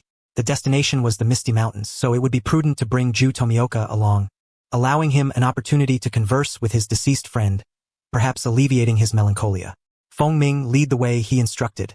Feng Wei Lu, the cuckoo, called out and soared high into the sky, with Shizuroi following closely behind, swiftly arriving outside the Water Hashira's abode. The scenery was quite pleasing. Perhaps it was due to the protective aura of the bamboo forest, as it seemed that there was always a patch of bamboo surrounding the residences of the Hashira. Except for his own, which was perched atop a mountain, there were trees but no bamboo. Shizuroi had visited the Water Hashira's residence before, but that time had been hurried, leaving him little opportunity to take in the surroundings. Ju Tomioka was stationed at headquarters, recently tasked with guarding duties, thus he would not need to venture out. The industrious Water Hashira was indeed at headquarters, marking this as a significant event, second only to the presence of the Flame Hashira. Feng Ming flew over the wall and called out twice. Ju Tomioka's crow, Kanekuro, soon took flight, joining Feng Ming atop the wall. Then the gate swung open. Ju, I need to speak with you. After a prolonged moment of silence, Shizuroi maintained his smile and was the first to speak. The stillness lingered. Ju Tomioka stood at the entrance, gazing at him with an unwavering calmness, compelling Shizuroi to avert his eyes to the translator device. What is it? The device displayed those words. What else could Shizuroi do? He could only respond. It wasn't as if they could sit there in silence, staring at the sky. I heard from the master that you recommended the child from the Kamadu family to go to the Misty Mountains, correct? Shizuroi broached the subject. I heard there is a sister who has turned into a demon. I wish to see. Ju Tomioka regarded him earnestly. Why are you interested in that girl? First, I saved those few individuals, so I have some concern. Secondly, the surname Kamadu has crossed my path during my intelligence investigations, and I wish to ascertain whether it pertains to the person I suspect. Moreover, this is not a secret. If that girl has not consumed human flesh, I can revert her back to humanity. Revert her to humanity? Ju Tomioka had never heard of someone being capable of transforming a demon back into a human. Yet, it seemed the Flame Hashira faced no issues in that regard. After all, the Flame Hashira's abilities were widely recognized as boundless. Ju Tomioka, momentarily taken aback, regained his composure, shifting his focus to another matter. What connection does Tanjiro have? Let us discuss it as we walk. Ju Tomioka found it difficult to refuse, especially since this matter involved his junior disciple. It would be improper to decline. The journey to the Misty Mountains would not take them long. However, the traps on the Misty Mountains were truly numerous. Shizuroi tilted his head to evade two arrows that came hurtling towards him, as expected of a training master. Indeed, he trains his disciples rigorously. Yet, at this moment, if they did not exert effort, encountering demons in the future would surpass mere diligence. Outside a small cabin on the mountain, several children were busy at work. Those children were Mr. Windbell. Kamadu Takeo was the first to spot him, and Ju Tomioka, excitedly rushing over. He still remembered this kind person who had gifted them the Windbell and saved them. Having received a good person card, Shizuroi had completely forgotten about this child. There was a depiction in the manga. He had exchanged a few words with this family when he rescued them, yet Shizuroi had forgotten. Furthermore, why did they call him Mr. Windbell? He turned to Ju Tomioka. Ju Tomioka appeared just as puzzled. He has called you that from the beginning. Perhaps it is due to the Windbell you gave to their family. Shizuroi recalled this detail. Oh, where's your brother? I should first check on Tanjiro. So you remember the protagonist, right? The system chimed in his mind. Shizuroi then provided real proof that he not only remembered Tanjiro. My brother has gone to participate in the final selection. Speaking of this matter, Kamadu Takeo exhibited a hint of displeasure. I wanted to practice and help my brother, but he would not agree. It was quite normal for him to refuse. Had it been Shizuroi, he would have done the same. And what of your sister? Shizuroi continued to smile. Is she well, sister? The boy's demeanor immediately shifted to vigilance. My sister has not eaten anyone. Brother said to be careful. Someone might harm her, but Nezuko's sister has not eaten people. They need to protect her. I know. It is precisely because she has not consumed human flesh that I have come. Shizuroi raised his gaze to the elderly man standing at the door of the wooden cabin, wearing a Tengu mask. If she truly has not eaten anyone, I can revert her back to humanity. This is the Master's requirement. Ju Tomioka bowed to his teacher, Master Urokadaki. Urokadaki Sakanji patted his shoulder and turned to Shizuroi. It was his first time encountering this Hashira, known as the Information Maniac. In the Demon Slayer Corps, a relatively small and incredibly busy organization, few thought to gather intelligence, which was one of the reasons the Flame Hashira, despite being frequently absent from headquarters, always drew attention. The other reason, of course, was his past victories over Upper Moons, with his contributions evident in recent battles. For some reason, hearing him claim he could revert demons back to humanity felt oddly unsurprising. After receiving permission, Shizuroi and Ju Tomioka entered Urokadaki Sakanji's cabin, where they beheld a still-sleeping Kamadu Nezuko. Shizuroi crouched beside her, checking her pulse. He could glean nothing substantial, but at least he was putting on a show for appearances. If we were to use Phoenix Fire now, could we revert her back to humanity? The system opposed this notion. Not advisable. She currently lacks consciousness, and using special tools may easily lead to her demise. After all, a lack of awareness could very likely prove fatal. This was about reverting her back to humanity, not incinerating her, so it would be best to wait until she regained her self-awareness. Shizuroi sighed. Without self-awareness, it was better not to revert her back just yet.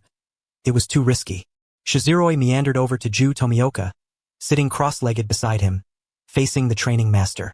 Ju Tomioka had just spoken with Urokadaki Sakanji about Tanjiro's current status. Urokadaki Sakanji stated that Tanjiro had successfully split the rock, hence he had permitted him to participate in the final selection. Upon mentioning the final selection, Ju Tomioka's expression darkened. Shizuroi glanced at him.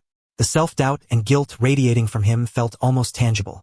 Perhaps it would be best for him to finish asking his questions first. Master Urokadaki, I have some questions I wish to pose. Shizuroi quietly retrieved a small notebook. This was what he typically used to record information during his investigations. Ask away. Urokadaki Sakanji replied with a serious tone. To set the stage, Shizuroi first inquired about Tanjiro's breathing technique training speed, receiving commendation from Master Urokadaki. Upon learning of Tanjiro's rapid progress, I found myself puzzled. Suddenly, Kenroji Mitsuri recalled a question. That child mentioned 2 deceased children when he left this morning. Oh, that's not surprising. In our country, there is a legend that if a person's obsession is strong enough after death, they will return to the place they were closest to. Shiroi, while scribbling on paper, seemingly casually remarked, perhaps your disciple has returned to the Fog Mountain, but usually does not appear. He must have seen Tanjiro recently, which prompted him to offer guidance. At this moment, we cannot discuss science any further. Science is a rather enigmatic matter, you see? If we go to Tanjiro's training location now, we should be able to see him, right? After all. Where did Tomioka go? A gust of wind arose. Ju Tomioka had already flown far away, his Haori billowing behind him. Is he in such a hurry? Kenroji Mitsuri was unaware that Shiroi's comment was intentional. He was merely explaining his disciple's situation. Ju, that child, has a good relationship with his seniors, so it is natural for him to be anxious. I understand. I have more questions to ask, Mr. Kenroji. Shiroi turned a page in his notebook and pulled out a piece of paper. Have you seen this? On the paper, Shiroi had sketched a simple drawing of the Nichiren flower earrings worn by Kagaya Ubuyashiki. Kenroji Mitsuri recognized it immediately. Tanjiro wears these earrings, but I wonder if they are the same as the ones you mentioned. Shiroi set the paper down. I can confirm it now. I could have confirmed it long ago, but I still need to explain this to them without revealing the existence of the system. I must find some evidence to prove it. Thank you, Mr. Kenroji. Shiroi glanced out the window. Do you mind if I stay here for the night? The instructor nodded. Kenroji Mitsuri did not understand what Shiroi had confirmed, but he did not inquire further. This person's information has always been classified within the Demon Slayer Corps. Does Tanjiro harbor some secrets? Or does that flower earring symbolize something? But what does it matter? Tanjiro is his disciple and that is enough. By the way, did you see that large pile of souls on the back mountain? Kaneo will meet them. The system suddenly chimed in monotonously. Rest assured they will meet. Not everyone believes that concealment is the best protection. Sometimes, revealing a bit is the best approach. Especially in cases where an individual's mental state is close to collapse. Concealment is the last thing to consider. Shiroi, you might as well give up your qualifications as a psychologist. To untie the bell, one must find the bell ringer. Just wait for the key person to guide them. Shiroi felt relieved, quietly lifting his tea cup to observe the rustling outside. His mind began to wander restlessly to Infinity Castle. I must admit, Shiroi felt a twinge of desire. The system sensed that Shiroi had not been sufficiently punished the last time and was contemplating visiting Infinity Castle again to provoke himself. Fortunately, Shiroi merely thought about it but did not voice any intention to go. However, he began to ponder when, how, and where he could move Infinity Castle to invite Muzan for a sunbath. You'd better consider this after you have sealed half of the upper moons. I know. That is certain. Otherwise, if you are halfway through moving it and a bunch of upper moons rush in to beat you up, that would truly be a headache. Moreover, the last time he entered Infinity Castle, he had calculated the frequency of changes. Finding the central figure, Neikime, would not be difficult. When could the final battle commence? Tell me, how can I complete the final boss dungeon without anyone dying? Having faced Muzan Kibutsuji once, he fully understood the terror of the Demon King. He could not attempt the dungeon himself, for he was not Kagaya Ubuyashiki. However, for others, even pillar-level swordsmen, attempting this dungeon now would be tantamount to seeking death. Why not resurrect Kagaya Ubuyashiki? I believe you can accomplish this. System. We must believe in science. Understood. Schrodinger's science, right? Both existing and non-existing. Ju Tomioka arrived at the back mountain. Once upon a time, he too had cleaved the rock here and ventured with Kaneo to the final selection. He was exceedingly familiar with this place. Here there was a large rock. He ran to the rock and paused. Amidst the ethereal mist, he saw a figure wearing a fox mask. Tears suddenly welled up in his eyes. Kaneo, the scarred fox mask and the flesh-pink hair. It was indeed his dear friend, Kaneo. After his death, he truly returned to Fog Mountain. Kaneo was quite shocked by Ju's sudden approach. He did not hide his form but appeared directly before Ju Tomioka. Ju, don't cry. That's not very manly. Kaneo had initially intended to speak calmly, but upon seeing Ju begin to shed tears, he immediately panicked, his words tumbling over one another. In any case, just stop crying. I'm sorry, Kaneo. If only I had been stronger back then, if only. Ju Tomioka could not stop, tears flowing more fiercely than the rock pillars. If only I had died instead, you could have become the water Hashira and I. Then, a crisp sound of a slap echoed. How familiar. I told you. If you say something like, if only it was you who died one more time, I will cut ties with you. Ju raised his head. Kaneo's eyes were filled with exasperation, yet he still saw the regret in his friend's gaze. Kaneo, I'm sorry. I shouldn't have left you alone. Kaneo's tears also began to flow. The two spoke on the back mountain, and as they conversed, they both broke down in tears. Shiroi silently cut off the live broadcast before him. Indeed, a psychologist was not suitable for him. It should be a professional who resolves these matters. He did not seek for Ju to completely recover and become sunny. He only wished for him not to falter in the final battle. Tanjiro would take 7 days to reach Fujikase Mountain. Strangely, the system mentioned that there was an aberrant demon atop Fujikase Mountain, which had consumed many people over the past 50 years. How come he did not see it during his last visit? Because this creature harbors an extraordinary hatred for Kinroji Mitsuri. It will devour all those who wear fox masks. When the Demon Slayer Corps goes in to investigate, it hides to avoid detection. Moreover, the demons atop Fujikase Mountain were all weak, so they naturally did not pay much attention. The system provided him with various information regarding the aberrant demon while explaining how many people this demon had consumed over the years. Shiroi frowned. Is it still there? Is that disgusting creature still around? Not to mention, it was not his intention to become a demon. However, fixating on killing Kinroji Mitsuri's disciple while believing itself justified was utterly repulsive. It was so disgusting he felt like vomiting. Kaneo and Shinobu had both perished at the hands of this vile demon. If Ju were to learn of this, he would undoubtedly rush in for revenge. Thus, it was essential to ascertain whether that creature still existed. If all goes well, Tanjiro is currently battling it. The protagonist's halo. No, I do not understand. Shiroi was speechless. Do not attribute everything to the protagonist's halo. The protagonist himself is indeed quite diligent. At most, he simply makes use of a few more cheats than others. Otherwise, wouldn't Kaneo Tsuyuri resemble a protagonist even more? It feels as if the heavens have directly placed the responsibility of killing Muzan Kibutsuji on you while I am tasked with granting you the advantages to do so. After tonight, we will return to headquarters with the Water Hashira, and then continue our journey of gathering intelligence together to slay demons. When Ju Tomioka returned, his expression remained stoic, yet his eyes were red. Shinobu Kocho pretended not to notice. To indicate that he truly was oblivious, he deliberately extinguished a lamp. Ju Tomioka, puzzled, wondered why the light was off. Such darkness was not good for the eyes. Shinobu glanced at the translator beside him, and then silently turned off the last lamp as well. It's nothing.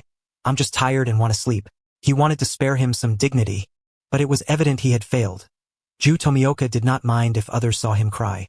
Perhaps it was better to create an escape for himself. Ju Tomioka looked out at the sky, which had just turned dark.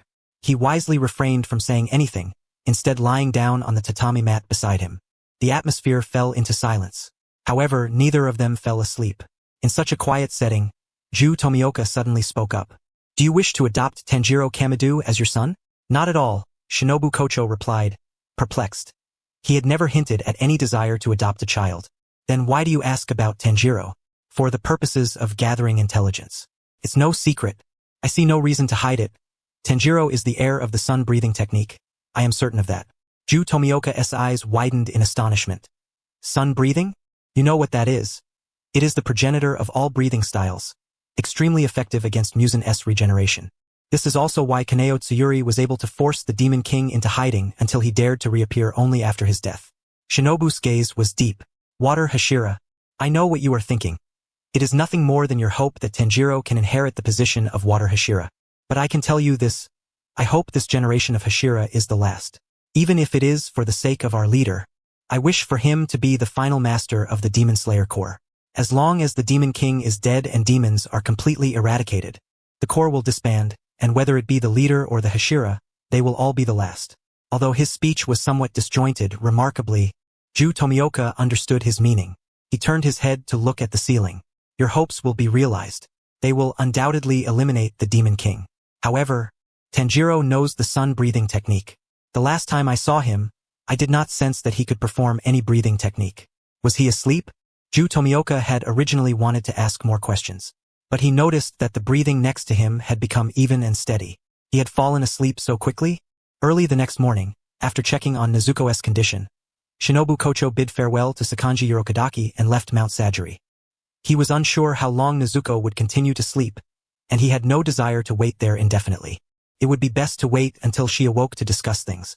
Shinobu returned to headquarters to gather some belongings, such as a change of clothes, and to remind Annabella not to cause any more trouble. Unbeknownst to him, after he left, Tanjiro had passed the selection and returned to Mount Sajiri, just as Nezuko finally awakened. However, he had already gathered his things and continued to explore the area. Yet, exploring also required some skill. First of all, he could not approach the vicinity of the Demon King, as he would certainly be aware of the demon slayers around him. There was no need to seek out the Upper Moons 1, 2, or 3. As for Upper Moon 4, the System S information was quite sufficient, perhaps due to the absence of the lanterns. The system indicated that Upper Moon 6 was relatively easy to deal with, though the geographical location was rather troublesome. The Flower District. The Red Light District, a place for indulgence. He felt his cheeks flush. Although he wanted to gain some experience points, he truly felt embarrassed to go. It seems your intelligence gathering has hit a bottleneck. The system remarked gleefully. Indeed, Shinobu looked up at the sky. Tanjiro has already joined the Demon Slayer Corps. I can go see him. Since he is the protagonist you speak of, he must be quite the magnet for demons. Isn't that a common trait of protagonists? When there are bombs, he is next to the bombs. When there are robbers, he is near the robbers. Wherever danger lies, there he is. Now that there are demons, it is evident he will attract demons. Perhaps he might even attract the Demon King. From a certain perspective, you are not wrong. Tanjiro does indeed attract demons, but he does not attract the Demon King, for the Demon King has a bit of PTSD regarding his earrings. For the time being, he would not personally seek trouble with him, so you need not focus on Tanjiro just yet. However, it seems we have nothing else to do. After all, the intelligence had reached a bottleneck. So where could they go now? To slay demons? Continuously slaying demons without uncovering any backstory would quickly become tiresome. How about writing a book? But he simply lacked the patience for that. Shinobu stared at the map before him, sighed heavily, and as usual selected a route, then hurriedly set off to grind for experience. He truly did not understand how Musen Kibutsuji managed to make all of Neon filled with demons. He even suspected the rise of militarism was somehow related to Musen, yet it didn't seem plausible. That coward would never allow his subordinates to gather without permission. How boring. Clearly, the Demon King possessed no charm whatsoever. Do you think if we conjured an illusion of Kaneo Tsuyuri, we could scare him to death right there? The most likely outcome is that you would be chased to your death. With a swift stroke, he severed a demon's head, and Shinobu chuckled. It was indeed a valid point. After all, Kaneo Tsuyuri had been dead for a long time. While Shinobu was frantically grinding for experience and attempting to extract information from every nook and cranny of the demons, Tanjiro had successfully passed the examination. He felt a sense of loss, for none of the demons on Mount Fujikase knew the method to revert to humanity. Upon returning to Mount Sajiri, he found that his sister Nezuko had already awakened. This provided him with some comfort. His younger siblings rushed out to greet him and embraced him tightly.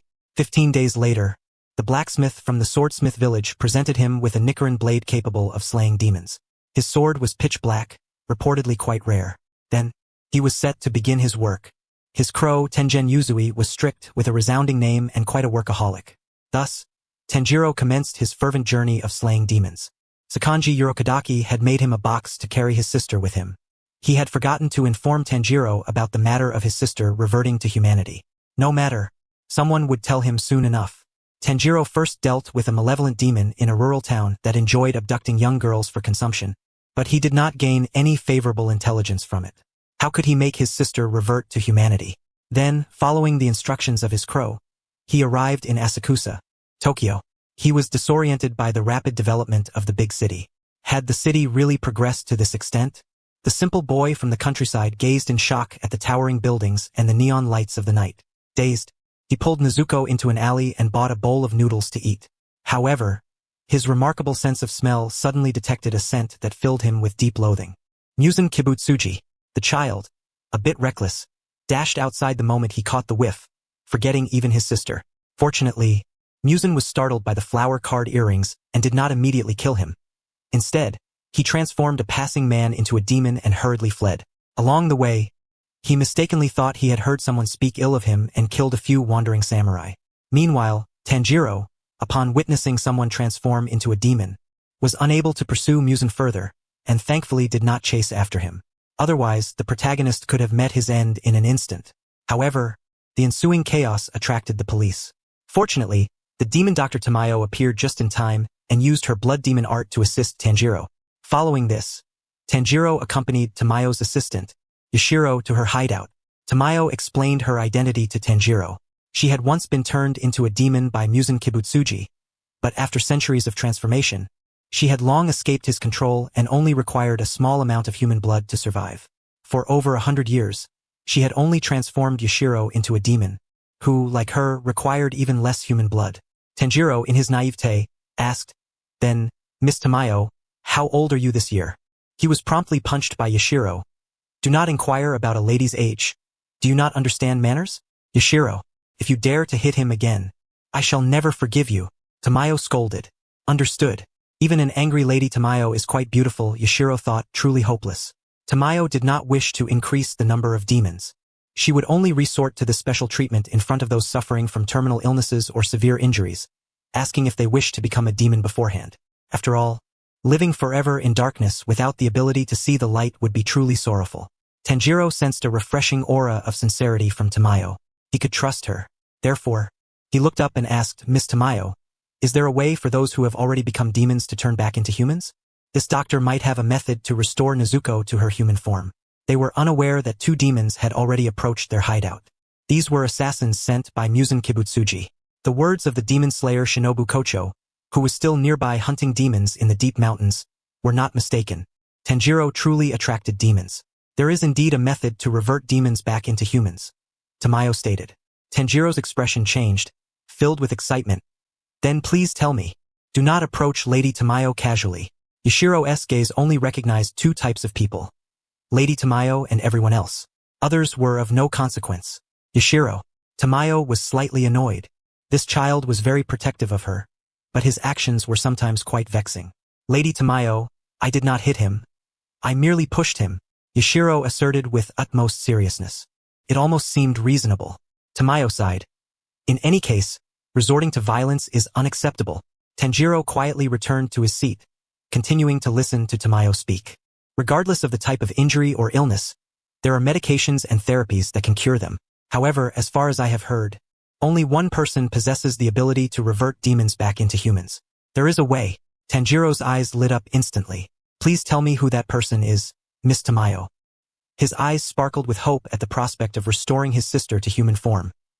He was determined to seek out this person, even if they were a demon themselves. "You should indeed be able to meet that person, who is..." Before Tamayo could finish her sentence, Yashiro suddenly looked out of the window. "A demon has invaded here." As the surrounding barriers were shattered, Yashiro sensed it immediately and swiftly positioned himself to protect Tamayo, while Tanjiro hurriedly embraced Nezuko. A small sphere crashed around the house for a while before bouncing out. Merely throwing a handball had destroyed the entire house, creating quite a commotion. Simultaneously, in the nearby forest, the demon slayer Shinobu Kocho, searching for demons and information, heard the ruckus. "What is that sound? Such a loud noise?" The system displayed a map for him. Shinobu glanced over. As expected of the main perspective of the manga, the system even marked Tanjiro and Nezuko's names, along with Tamayo and Yashiro. How did they all end up together? Since it was the main perspective of the manga, there was no need to worry. Even if Tanjiro died, he would not perish. Otherwise, the author would be in trouble. Wait, Nezuko has awakened? Shinobu realized, noticing Nezuko's name on the map. In that case, she could be reverted back to human form, Shinobu said to the system. However, the system opposed this at that moment. "I suggest holding off for now. Let's wait until Nezuko's blood demon art is revealed before making plans." "Blood demon art? Are you suggesting Nezuko should consume people? Are you joking with me?" The system shook its head. "Nezuko is special. Her blood demon art is crucial. If you do not wish to increase the game's difficulty, wait until her abilities manifest before proceeding." Nezuko's blood demon art? Although this system sometimes led him astray, it was often quite reliable. Perhaps I should trust it this time. What is the situation of the battle over there? With Nezuko, Tamayo, and Yashiro, and without the 12 Kazuki. The demon's abilities are slightly stronger but still far from being able to kill them, so there is no need for concern. Of course, he was not worried, given that it was the main perspective of the manga. Nonetheless, he still felt compelled to check. Perhaps there was information to be gained. However, by the time Shinobu dashed through the woods and reached the house, the battle had already concluded. Quite swiftly, too. Shinobu hid among the bushes and observed. The demon Dr. Tamayo, who had treated him last time, was crouched down, drawing blood from a fallen demon. There was the scent of blood demon art in the air. It was Tamayo's daylight demon fragrance, which likely induced the demons to reveal Muzan Kibutsuji's name. The demon king is quite the coward. It seems he is indeed unnecessary. It might be best to leave for now, especially if Nezuko cannot yet be turned back into a human. At the moment of turning around, Shinobu suddenly considered something. Even if Nezuko can use her blood demon art, how could she possibly retain her demon powers after reverting back to human? Isn't that contradictory? Please trust the players, we have our own arrangements. Fine, I can imagine what your arrangements entail.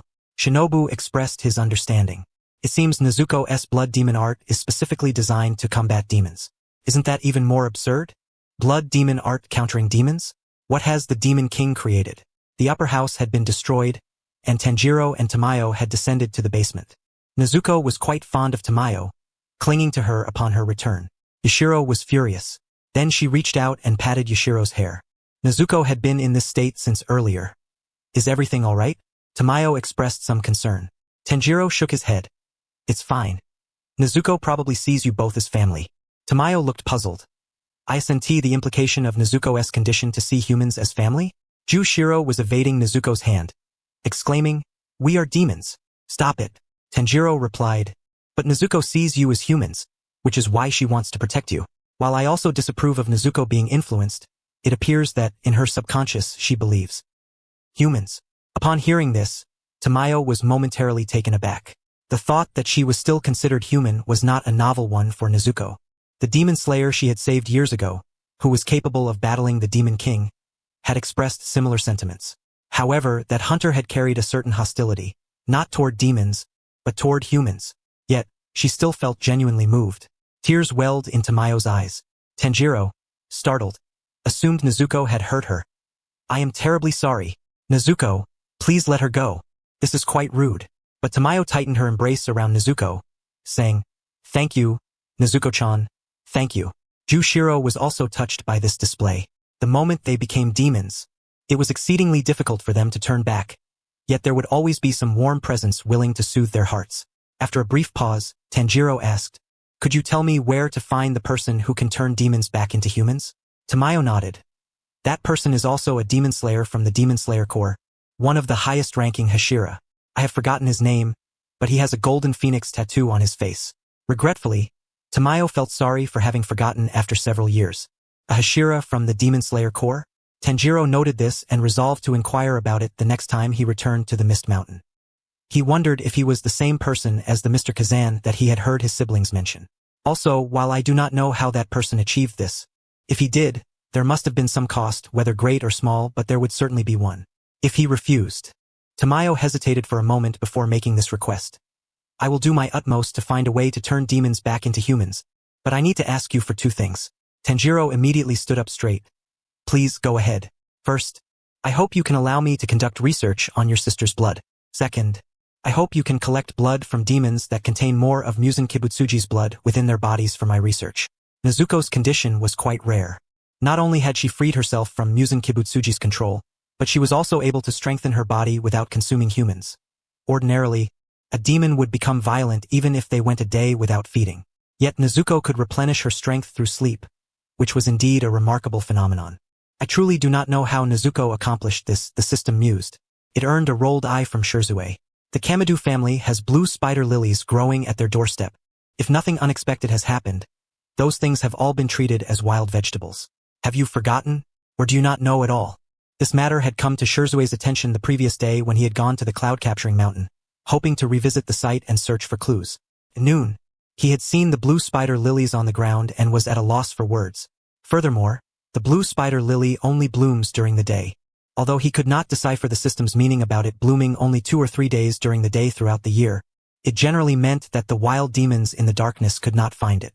Thus, this plant was not rare. Rather, it was simply undetectable to demons. Therefore, he seriously suspected that Nezuko had consumed blue spider lilies, whether as wild vegetables or snacks. In summary, the herb that Muzan Kibutsuji had searched for 1,000 years was, in Shirzue's eyes, no different from wild vegetables. At most, it resembled the wild vegetable known as the moonflower. His cane struck the ground, producing a rhythmic tapping sound. Shirzue calculated the time, randomly found a stone by the roadside, and sat down to check his level. It was far from 999, so distant that he could not see the end. This is quite a headache. I used to play games solo. Although he understood that defeating bosses in this independent world required a team, he still felt unwilling. Players should consider items. Shirzue opened the store and began scrolling through the available items. He filtered out living area items and only looked at combat-related ones, browsing through them. The system remained silent, allowing him to pass the time there. After all, the demons within a 10-mile radius had been cleared out for experience points. The pace at which demons appeared was astonishing. Even NPCs refreshed faster than this. The Demon King worked hard. The system could not help but feel a sense of respect. Although it did not come personally, the speed of reproduction was no slow matter. Stop thinking about those trivial matters and explain this instead. Shirzue's finger stopped on an exchange skill on the page. The system looked over. Although it was called a skill, it was actually a formation. The Rising Sun formation, as the name implies, emits a powerful impact of sunlight from below, making it a nemesis of demons. In simpler terms, it is akin to a small-scale nuclear fusion combined with ultraviolet rays, which is a relatively scientific explanation. After all, sunlight completely counters demons. However, it was troublesome. Inscribing the formation consumed a great deal of energy, and once the formation's patterns were engraved, it could only be activated for a brief moment. If the demon were fast enough, it could evade the impact, unless the Rising Sun formation's range was sufficient to prevent the demon from escaping in time. Gazing at the attributes provided by the system, Shirzue fell into deep thought, ultimately arriving at a conclusion. It was a useful item and could be exchanged for preparation. Thus, Shirzue redeemed the Rising Sun formation and then resumed his aimless drifting, keeping an eye on Tanjiro's movements. He learned that Tanjiro had made 2 new friends. Although both had somewhat problematic personalities, as the eldest son, Tanjiro was able to accommodate them well. Was this the legendary eldest son energy? Zenitsu Agatsuma was a disciple of the former Thunder Hashira, and the system's intelligence indicated that this person always spoke the most cowardly words while engaging in the fiercest battles. Though he only knew the first form of thunder breathing, he had mastered it to perfection. This could be seen in his last battle. Shirzue barely had time to express his disbelief at his surname before the system arranged an immersive viewing experience for him. Shirzue witnessed Zenitsu Agatsuma going to save someone with Tanjiro, only to be frightened into unconsciousness by a passerby demon. Huh? He fainted in front of a demon? Before Shirzue could express his astonishment, he saw Zenitsu suddenly rise, his demeanor shifting, drawing his sword, and executing the first form of thunder breathing, decapitating the passerby demon at a speed nearly imperceptible to the naked eye. Shirzue was taken aback. Wait, this. He stiffly turned his head to look around. There was no Conan, no tranquilizer, no hypnosis. The child Zenitsu was protecting was indeed just an ordinary person. This should fall within the realm of psychology. He could understand the principle behind it. Player, could you please stop considering logical issues? Isn't it better for us to happily slay demons? Alright, yes. Shirzue carelessly dismissed, clearing the chaotic thoughts from his mind before turning to look at another child Tanjiro recognized. A boy wearing a boar's head? Why is this child wearing a boar's head? The boy's name was Inosuke Hashibara, the system remarked. This child has some connection to Doma. Shirzue was taken aback. That surely must be the upper rank 2 who is destined to be banned? Do you have a grudge? The grudge against his mother. The system replied succinctly. If he remembered correctly, Doma had a deep-seated enmity with both Shinobu Kocho and others. Doma, look at the good deeds you have done. The entire world is your enemy. You are the finest support, single-handedly raising everyone's hatred toward demons to new heights. Even the Demon King was moved to tears. Inosuke Hashibara's personality was exceedingly uninhibited, having grown up in the mountains without anyone to teach him reason. The only thing he enjoyed was competing in strength with the animals of the forest. His common sense was severely lacking. However, he was indeed a genius, having developed the beast-breathing technique on his own without any guidance, and he possessed an extraordinary immunity to toxins. One question, according to you, since he was raised by wild boars in the mountains, how can he speak? The system explained, There are indeed modern cases of wild beasts raising humans, the most famous being the wolf girl. But the wolf girl never learned to communicate like a human, nor did she integrate into human society. Shirziro-e did not linger on this question. The friends that Tanjiro knew were all quite powerful. So what had they encountered this time? What level of demon was it? The system pulled up the battlefield information. It is a former member of the 12 Kazuki, Hiyori, whose blood demon art is very similar to that of the drum demon. It controls the transformation of the house through the sound of drums. This demon was once a writer whose work was never recognized and was often trampled upon. One day he could no longer bear it and killed his senior, completely discarding human ethics. Trampled upon? This is how society is. At any time, if one does not find a way to improve oneself, one can only be trampled upon. Shirziro-e casually remarked, showing no interest in this demon's backstory. Instead, he was intrigued by its blood demon art, which was quite similar to that of the drum demon. Although the range of this blood demon art was far inferior to that of the drum demon, it was still worth studying. Shirziro-e took out a small notebook, continued to write and draw, sketching out Hiyori's demon house, then studied the patterns between the house's transformations and the drum sounds based on the system's recordings. Then, Shirziro-e noticed several Demon Slayer Corps members passing by. He paid them no mind. Conversely, those swordsmen found him somewhat peculiar. Who is that? Is he also someone who received a mission? He doesn't seem like it. Wait, isn't that a Hashira? The uniform of a Hashira-level swordsman differed from that of ordinary swordsmen, with golden buttons making them easily recognizable. Shirziro-e ignored their conversation, focusing solely on the small notebook before him. The range of the drum demon's blood demon art was vast, capable of altering space and even gravity with the plucking of a biwa. In comparison, Hiyori's blood demon art was practically insignificant. No wonder he could become Musen's close attendant. The passing swordsman greeted him, but Shirziro-e kept his eyes on the notebook, raising his hand to wave. No need to mind me. Carry on with your business. Be careful on the way. They must have come here to accept a mission. Whatever the task was, they could handle it without worrying about him. Understood. The swordsman hurriedly ran off. As Shirziro-e continued to observe the screen, he casually inquired, "What are they going to do?" The system was also focused on the drum demon's house, not paying attention to the situation over there. It seems there is a demon over there. The demon slayers went to investigate. Shirziro-e was speechless. Of course, he knew there was a demon over there. He wanted to ask what kind of demon it was. Was it one of the 12 Kazuki? If not, then he would not concern himself. The system opened a map and scanned the area. How strange. The system suddenly expressed confusion. What? There are indeed demons on that mountain, and not just one. But isn't it common for demons not to congregate? Why is this? Ah, I remember now. That place, isn't it Nadagumo Mountain? Nadagumo Mountain, the territory of lower rank 5 among the 12 Kazuki. This was indeed a region of the 12 Kazuki, which piqued Shirziro-e's interest slightly.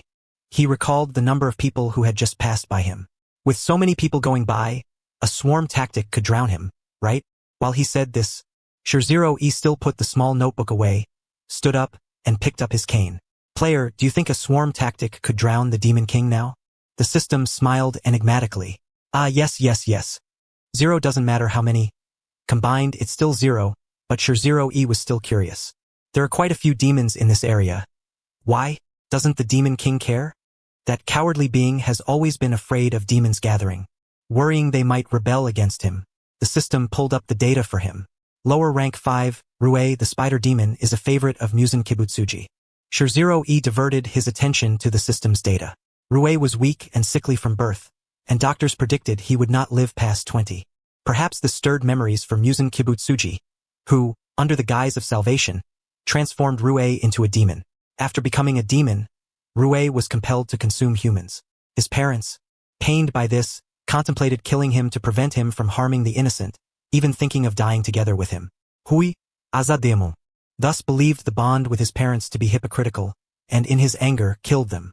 Then, spurred on by Musen, he relinquished his humanity and became one of the 12 Kazuki. Although demons cannot congregate, under Musen's tacit approval, he established the spider family on Nadagumo Mountain, seeking familial bonds. However, as he maintained his family through fear, this family was inherently hypocritical. Musen Kibutsuji, who would have thought he would so indulge a child like this? Bonds, those invisible and intangible things that can only be realized through insight, were understood in our country as far back as the Han Dynasty. Shirziro-e simirket inderisyon. Even now, still clinging to bonds and nitpicking words, It was evident that one who lacks love would hold on tightly to such notions. If one sees clearly enough, even if reluctant, letting go can be done with great grace. Easier said than done. The system's tone also carried a note of mockery, seemingly ridiculing Shirzero Yi's naivety. It said, Shirzero Yi, you have lived a life too good. Naturally, you cannot understand how precious bonds are to some people. People always desire what they lack. When they lack love, they will cling tightly to even the slightest hint of it. Many do not understand why so many people are so extreme for love, friendship, or familial ties. That is because they have never possessed it yet suddenly feel its beauty. Letting go gracefully? Let's assume, when you truly encounter something beautiful that you have never had, can you still let go gracefully? This child is a genius. However, he truly has a tendency to speak too grandly. Shiroi came to a halt, lifting his cane to tap against the ground, possessing something beautiful that he had never owned before. He felt a deep sense of contentment, never believing he lacked anything, and it was difficult for him to imagine such a feeling. So, young ones do not always think those people are foolish. From an observer's perspective, they indeed seemed foolish, clinging to something impossible, even harmful to themselves, yet if one truly empathized, no one could truly remain so nonchalant. Shiroi chuckled softly. That is also true. He raised his cane and continued towards the Tan Spider Mountain. Since it was the 12th demon moon, it was worth a visit. If he could obtain some blood, he might be able to exploit a system bug to acquire the Phoenix Flame. System. I heard that. Recalling the few individuals who had greeted him earlier, Shiroi inquired once more, how many people are heading to Tan Spider Mountain? The system paused for a moment. Information is scarce. News is difficult to transmit from within, but there are probably around 20 to 30 people. Were there really too many trapped in there? Shiroi looked up at the sky. It had completely darkened. He needed to hurry. Otherwise, by the time he arrived, everyone would be dead. Shiroi yawned. With so many people trapped inside, why hasn't the headquarters reacted? Since they were all part of the Spider Clan, it was evident they had been on that mountain for quite some time. The Demon Slayer Corps could not possibly be completely unaware. The Demon Slayer Corps, dealing with demons, only raises their attention when there are large-scale deaths. After all, many people died every day. If only the lower ranks came to the Spider Mountain to deliver supplies, it would not be taken seriously. It's quite troublesome. This highlighted the importance of communication. So why aren't you hurrying up? If he didn't get there soon, everyone would perish. Shiroi sighed. There was still quite a distance to Tan Spider Mountain. He raised his hand, letting his sword fly from its sheath. The azure bird of the land S-form accompanied him. The sword transformed into a blue bird, and Shiroi nimbly leapt onto its back, soaring directly towards Tan Spider Mountain. Tan Spider Mountain, he had to admit, was indeed a place of eerie terror.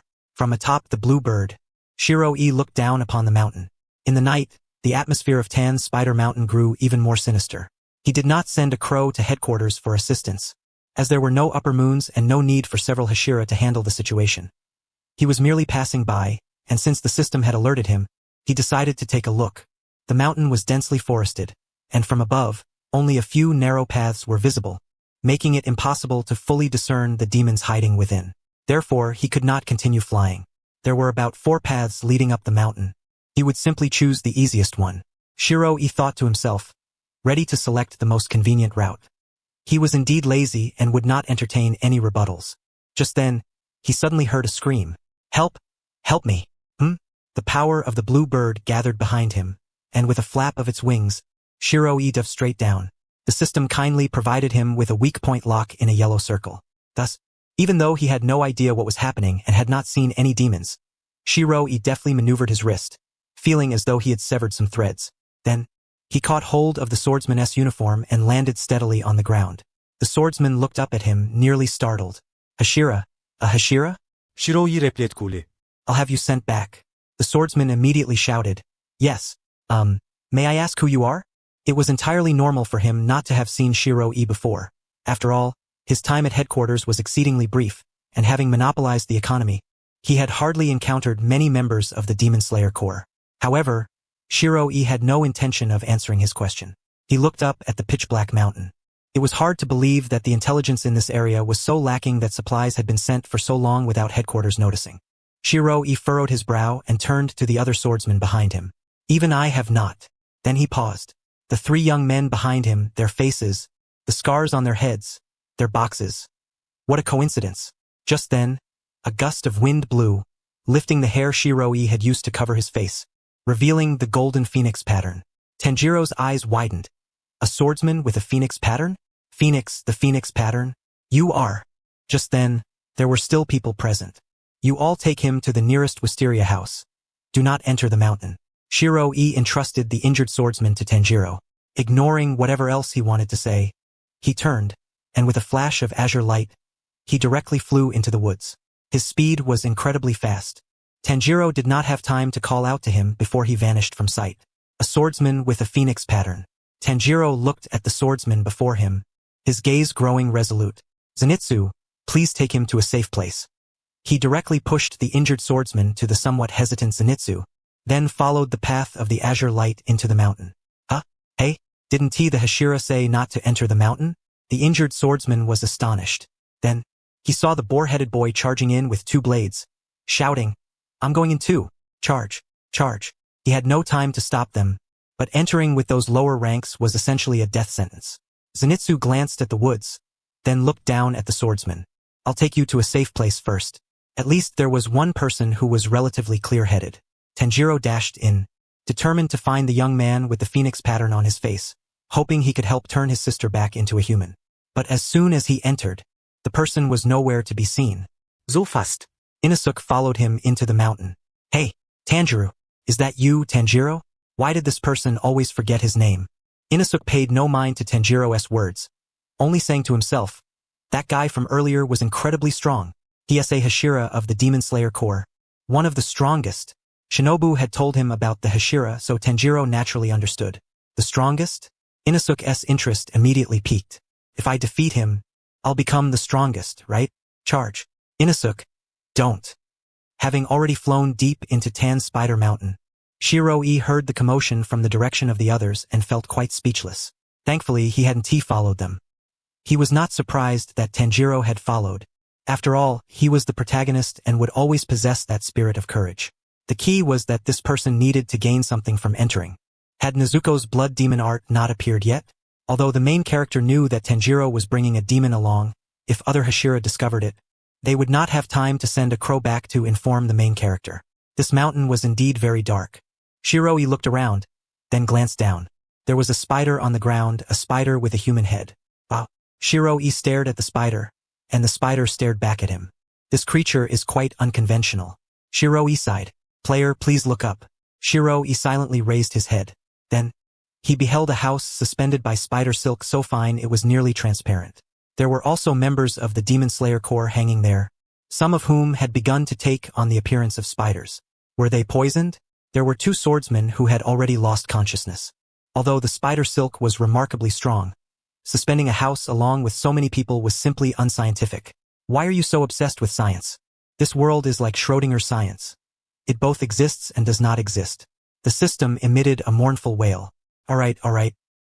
He admitted that the earlier visual shock had been too intense, and he had merely shifted his attention for a moment. Thus, this scene was indeed the work of malevolent spirits. Player, please look down at your hands and promptly exchange for an antidote.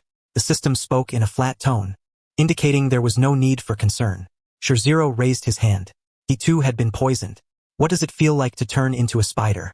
Shirziro suddenly felt curious. Hair loss. The system continued in its unvarnished manner. Shirziro, huh? He glanced down at the heads of the spider-like beings at his feet, and indeed, there were only a few strands of hair left on them. He could not imagine what he would look like with hair loss. Therefore, he silently exchanged the antidote from the system and applied it to himself, quietly waiting for the toxin to leave his body. In the midst of the silence, Shirziro heard a movement above him. He looked up. From the entrance of that unconventional house, a spider descended, sporting a human head, and notably, it wasn't bald. The spider smiled quite cutely, but since it was upside down, Shirziro couldn't appreciate its beauty. You've already lost, the demon brother said with a smile. Look at this clock. Do you understand? When the hands of the clock reach this point, you too will join the ranks of spiders. Before he could finish, he was taken aback, for he saw purple-black venom dripping drop by drop from Shizero's hand. The young man with black hair wore a smile. Then, from the staff in his hand, he drew his sword. The spider demon had not finished speaking and had no time to unleash any techniques. Shirziro interrupted him. Vermilion bird. He could not even be bothered to call out the full name of the technique. With a casual raise of his hand, the sword energy transformed into a fiery red vermilion bird, soaring rapidly towards the demon in midair. With a long cry, the demon's head fell to the ground. Shirziro reverted the sword back to its staff form, his expression remaining calm. Is that all? The system indicated that it understood the importance of level suppression. Understood. Not knowing what to do next, Shirziro looked up at the sky. The moon was very round. What had he initially come here for? It seemed he wanted to save his teammates, but now he felt it unnecessary. This mountain was too vast, and running was exhausting. Although the perspective shifted rapidly, he had indeed been here for a while. Has anyone from headquarters come over? As Shirziro worked to bring down the swordsmen hanging above and administered the antidote to them one by one, he inquired about the current situation from the system. Yes, the insect pillar, Shinobu Kocho, and the water pillar, Ju Tomioka, are both acquaintances. The system scanned the map and replied. Shirziro yawned. Slaying demons in the dead of night was truly a test of one's mentality. His mind was fatigued and needed a good rest. Speaking of which, he should take this opportunity to ask about the two children from the Kamadu family. As he continued deeper into the mountain, he organized the questions he wanted to ask. What exactly is Nezuko's blood demon art? The system detected that Nezuko's blood demon art had already manifested, and Tanjiro was likely facing off against the lower rank 5, so there was no need to beat around the bush. Exploding blood art. It allows the user to control their own blood to explode, integrating attack, healing, and control.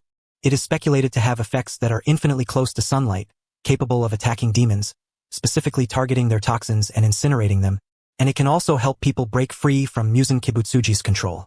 In simple terms, her blood demon art is effective against demons. So it really is effective against demons? Although Shirziro had initially speculated in a joking manner, he truly did not expect Nezuko's blood demon art to be effective against demons. That fool at level 999 really created her, didn't he? Digging his own grave. System. Why do you keep calling him level 999? That level 999 probably never imagined that in a fit of whimsy he would attack a household, create a demon, and end up creating one that counters his own kind. Has heaven finally woken up to the fact that Yorichi Tsujikuni is already dead and needs someone else to deal with the Demon King? The bushes rustled nearby, and the surroundings were eerily quiet. There was indeed a slight creepiness to it. Shirziro opened the map, placing it beside him to float, keeping an eye on the red dots in the mountain and the coordinates of his allies. Has Tanjiro encountered the lower rank 5? The coordinates of the human and demon overlapped, indicating that they had indeed begun to fight. He wondered what kind of power the protagonist would unleash when faced with a demon whose strength far exceeded his own. On the other sides, there were two friendly coordinates moving about. One was approaching a powerful demon, while the other was busy rescuing the swordsman trapped here. That was likely Ju Tomioka and Shinobu Kocho. After all, there were too many coordinates for the minor characters, so Shirziro instructed the system to filter them out. However, for some reason, there was a golden dot on the map that could not be filtered out. Shirziro was curious. He had tried many methods, yet it simply could not be obscured. This golden dot was indeed quite conspicuous, and even looking at it made him feel that his luck had improved. What is that? Which pillar or strong individual is that? Being excluded from the minor character option by the system should indicate that it was also a relatively powerful one. The system poked its non-existent head to look at the mark Shirziro mentioned and suddenly realized. Oh, that Esmeralda. Is there such a pillar or demon? That south the road pillar. Ha! System, do you want to listen to what you are saying? Shirziro believed that although he did not often return to headquarters, he was quite familiar with the pillars of the Demon Slayer Corps. When did a road pillar emerge? In some people's words, it also refers to the strongest passerby. The system continued to explain. A sweeping monk? Shirziro could only think of that descriptor. Could there really be some powerful figure he was unaware of? Not having read the original work made it easy to fall into misconceptions.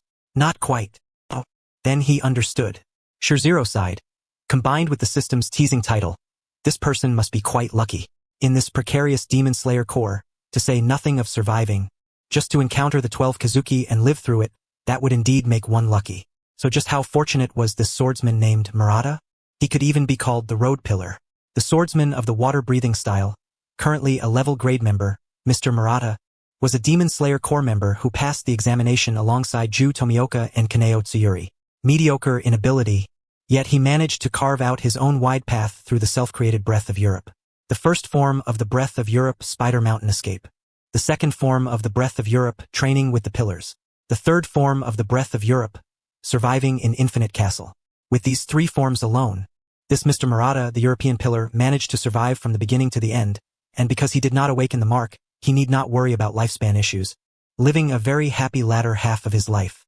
After reading the system's worshipful information, Shirling E sighed.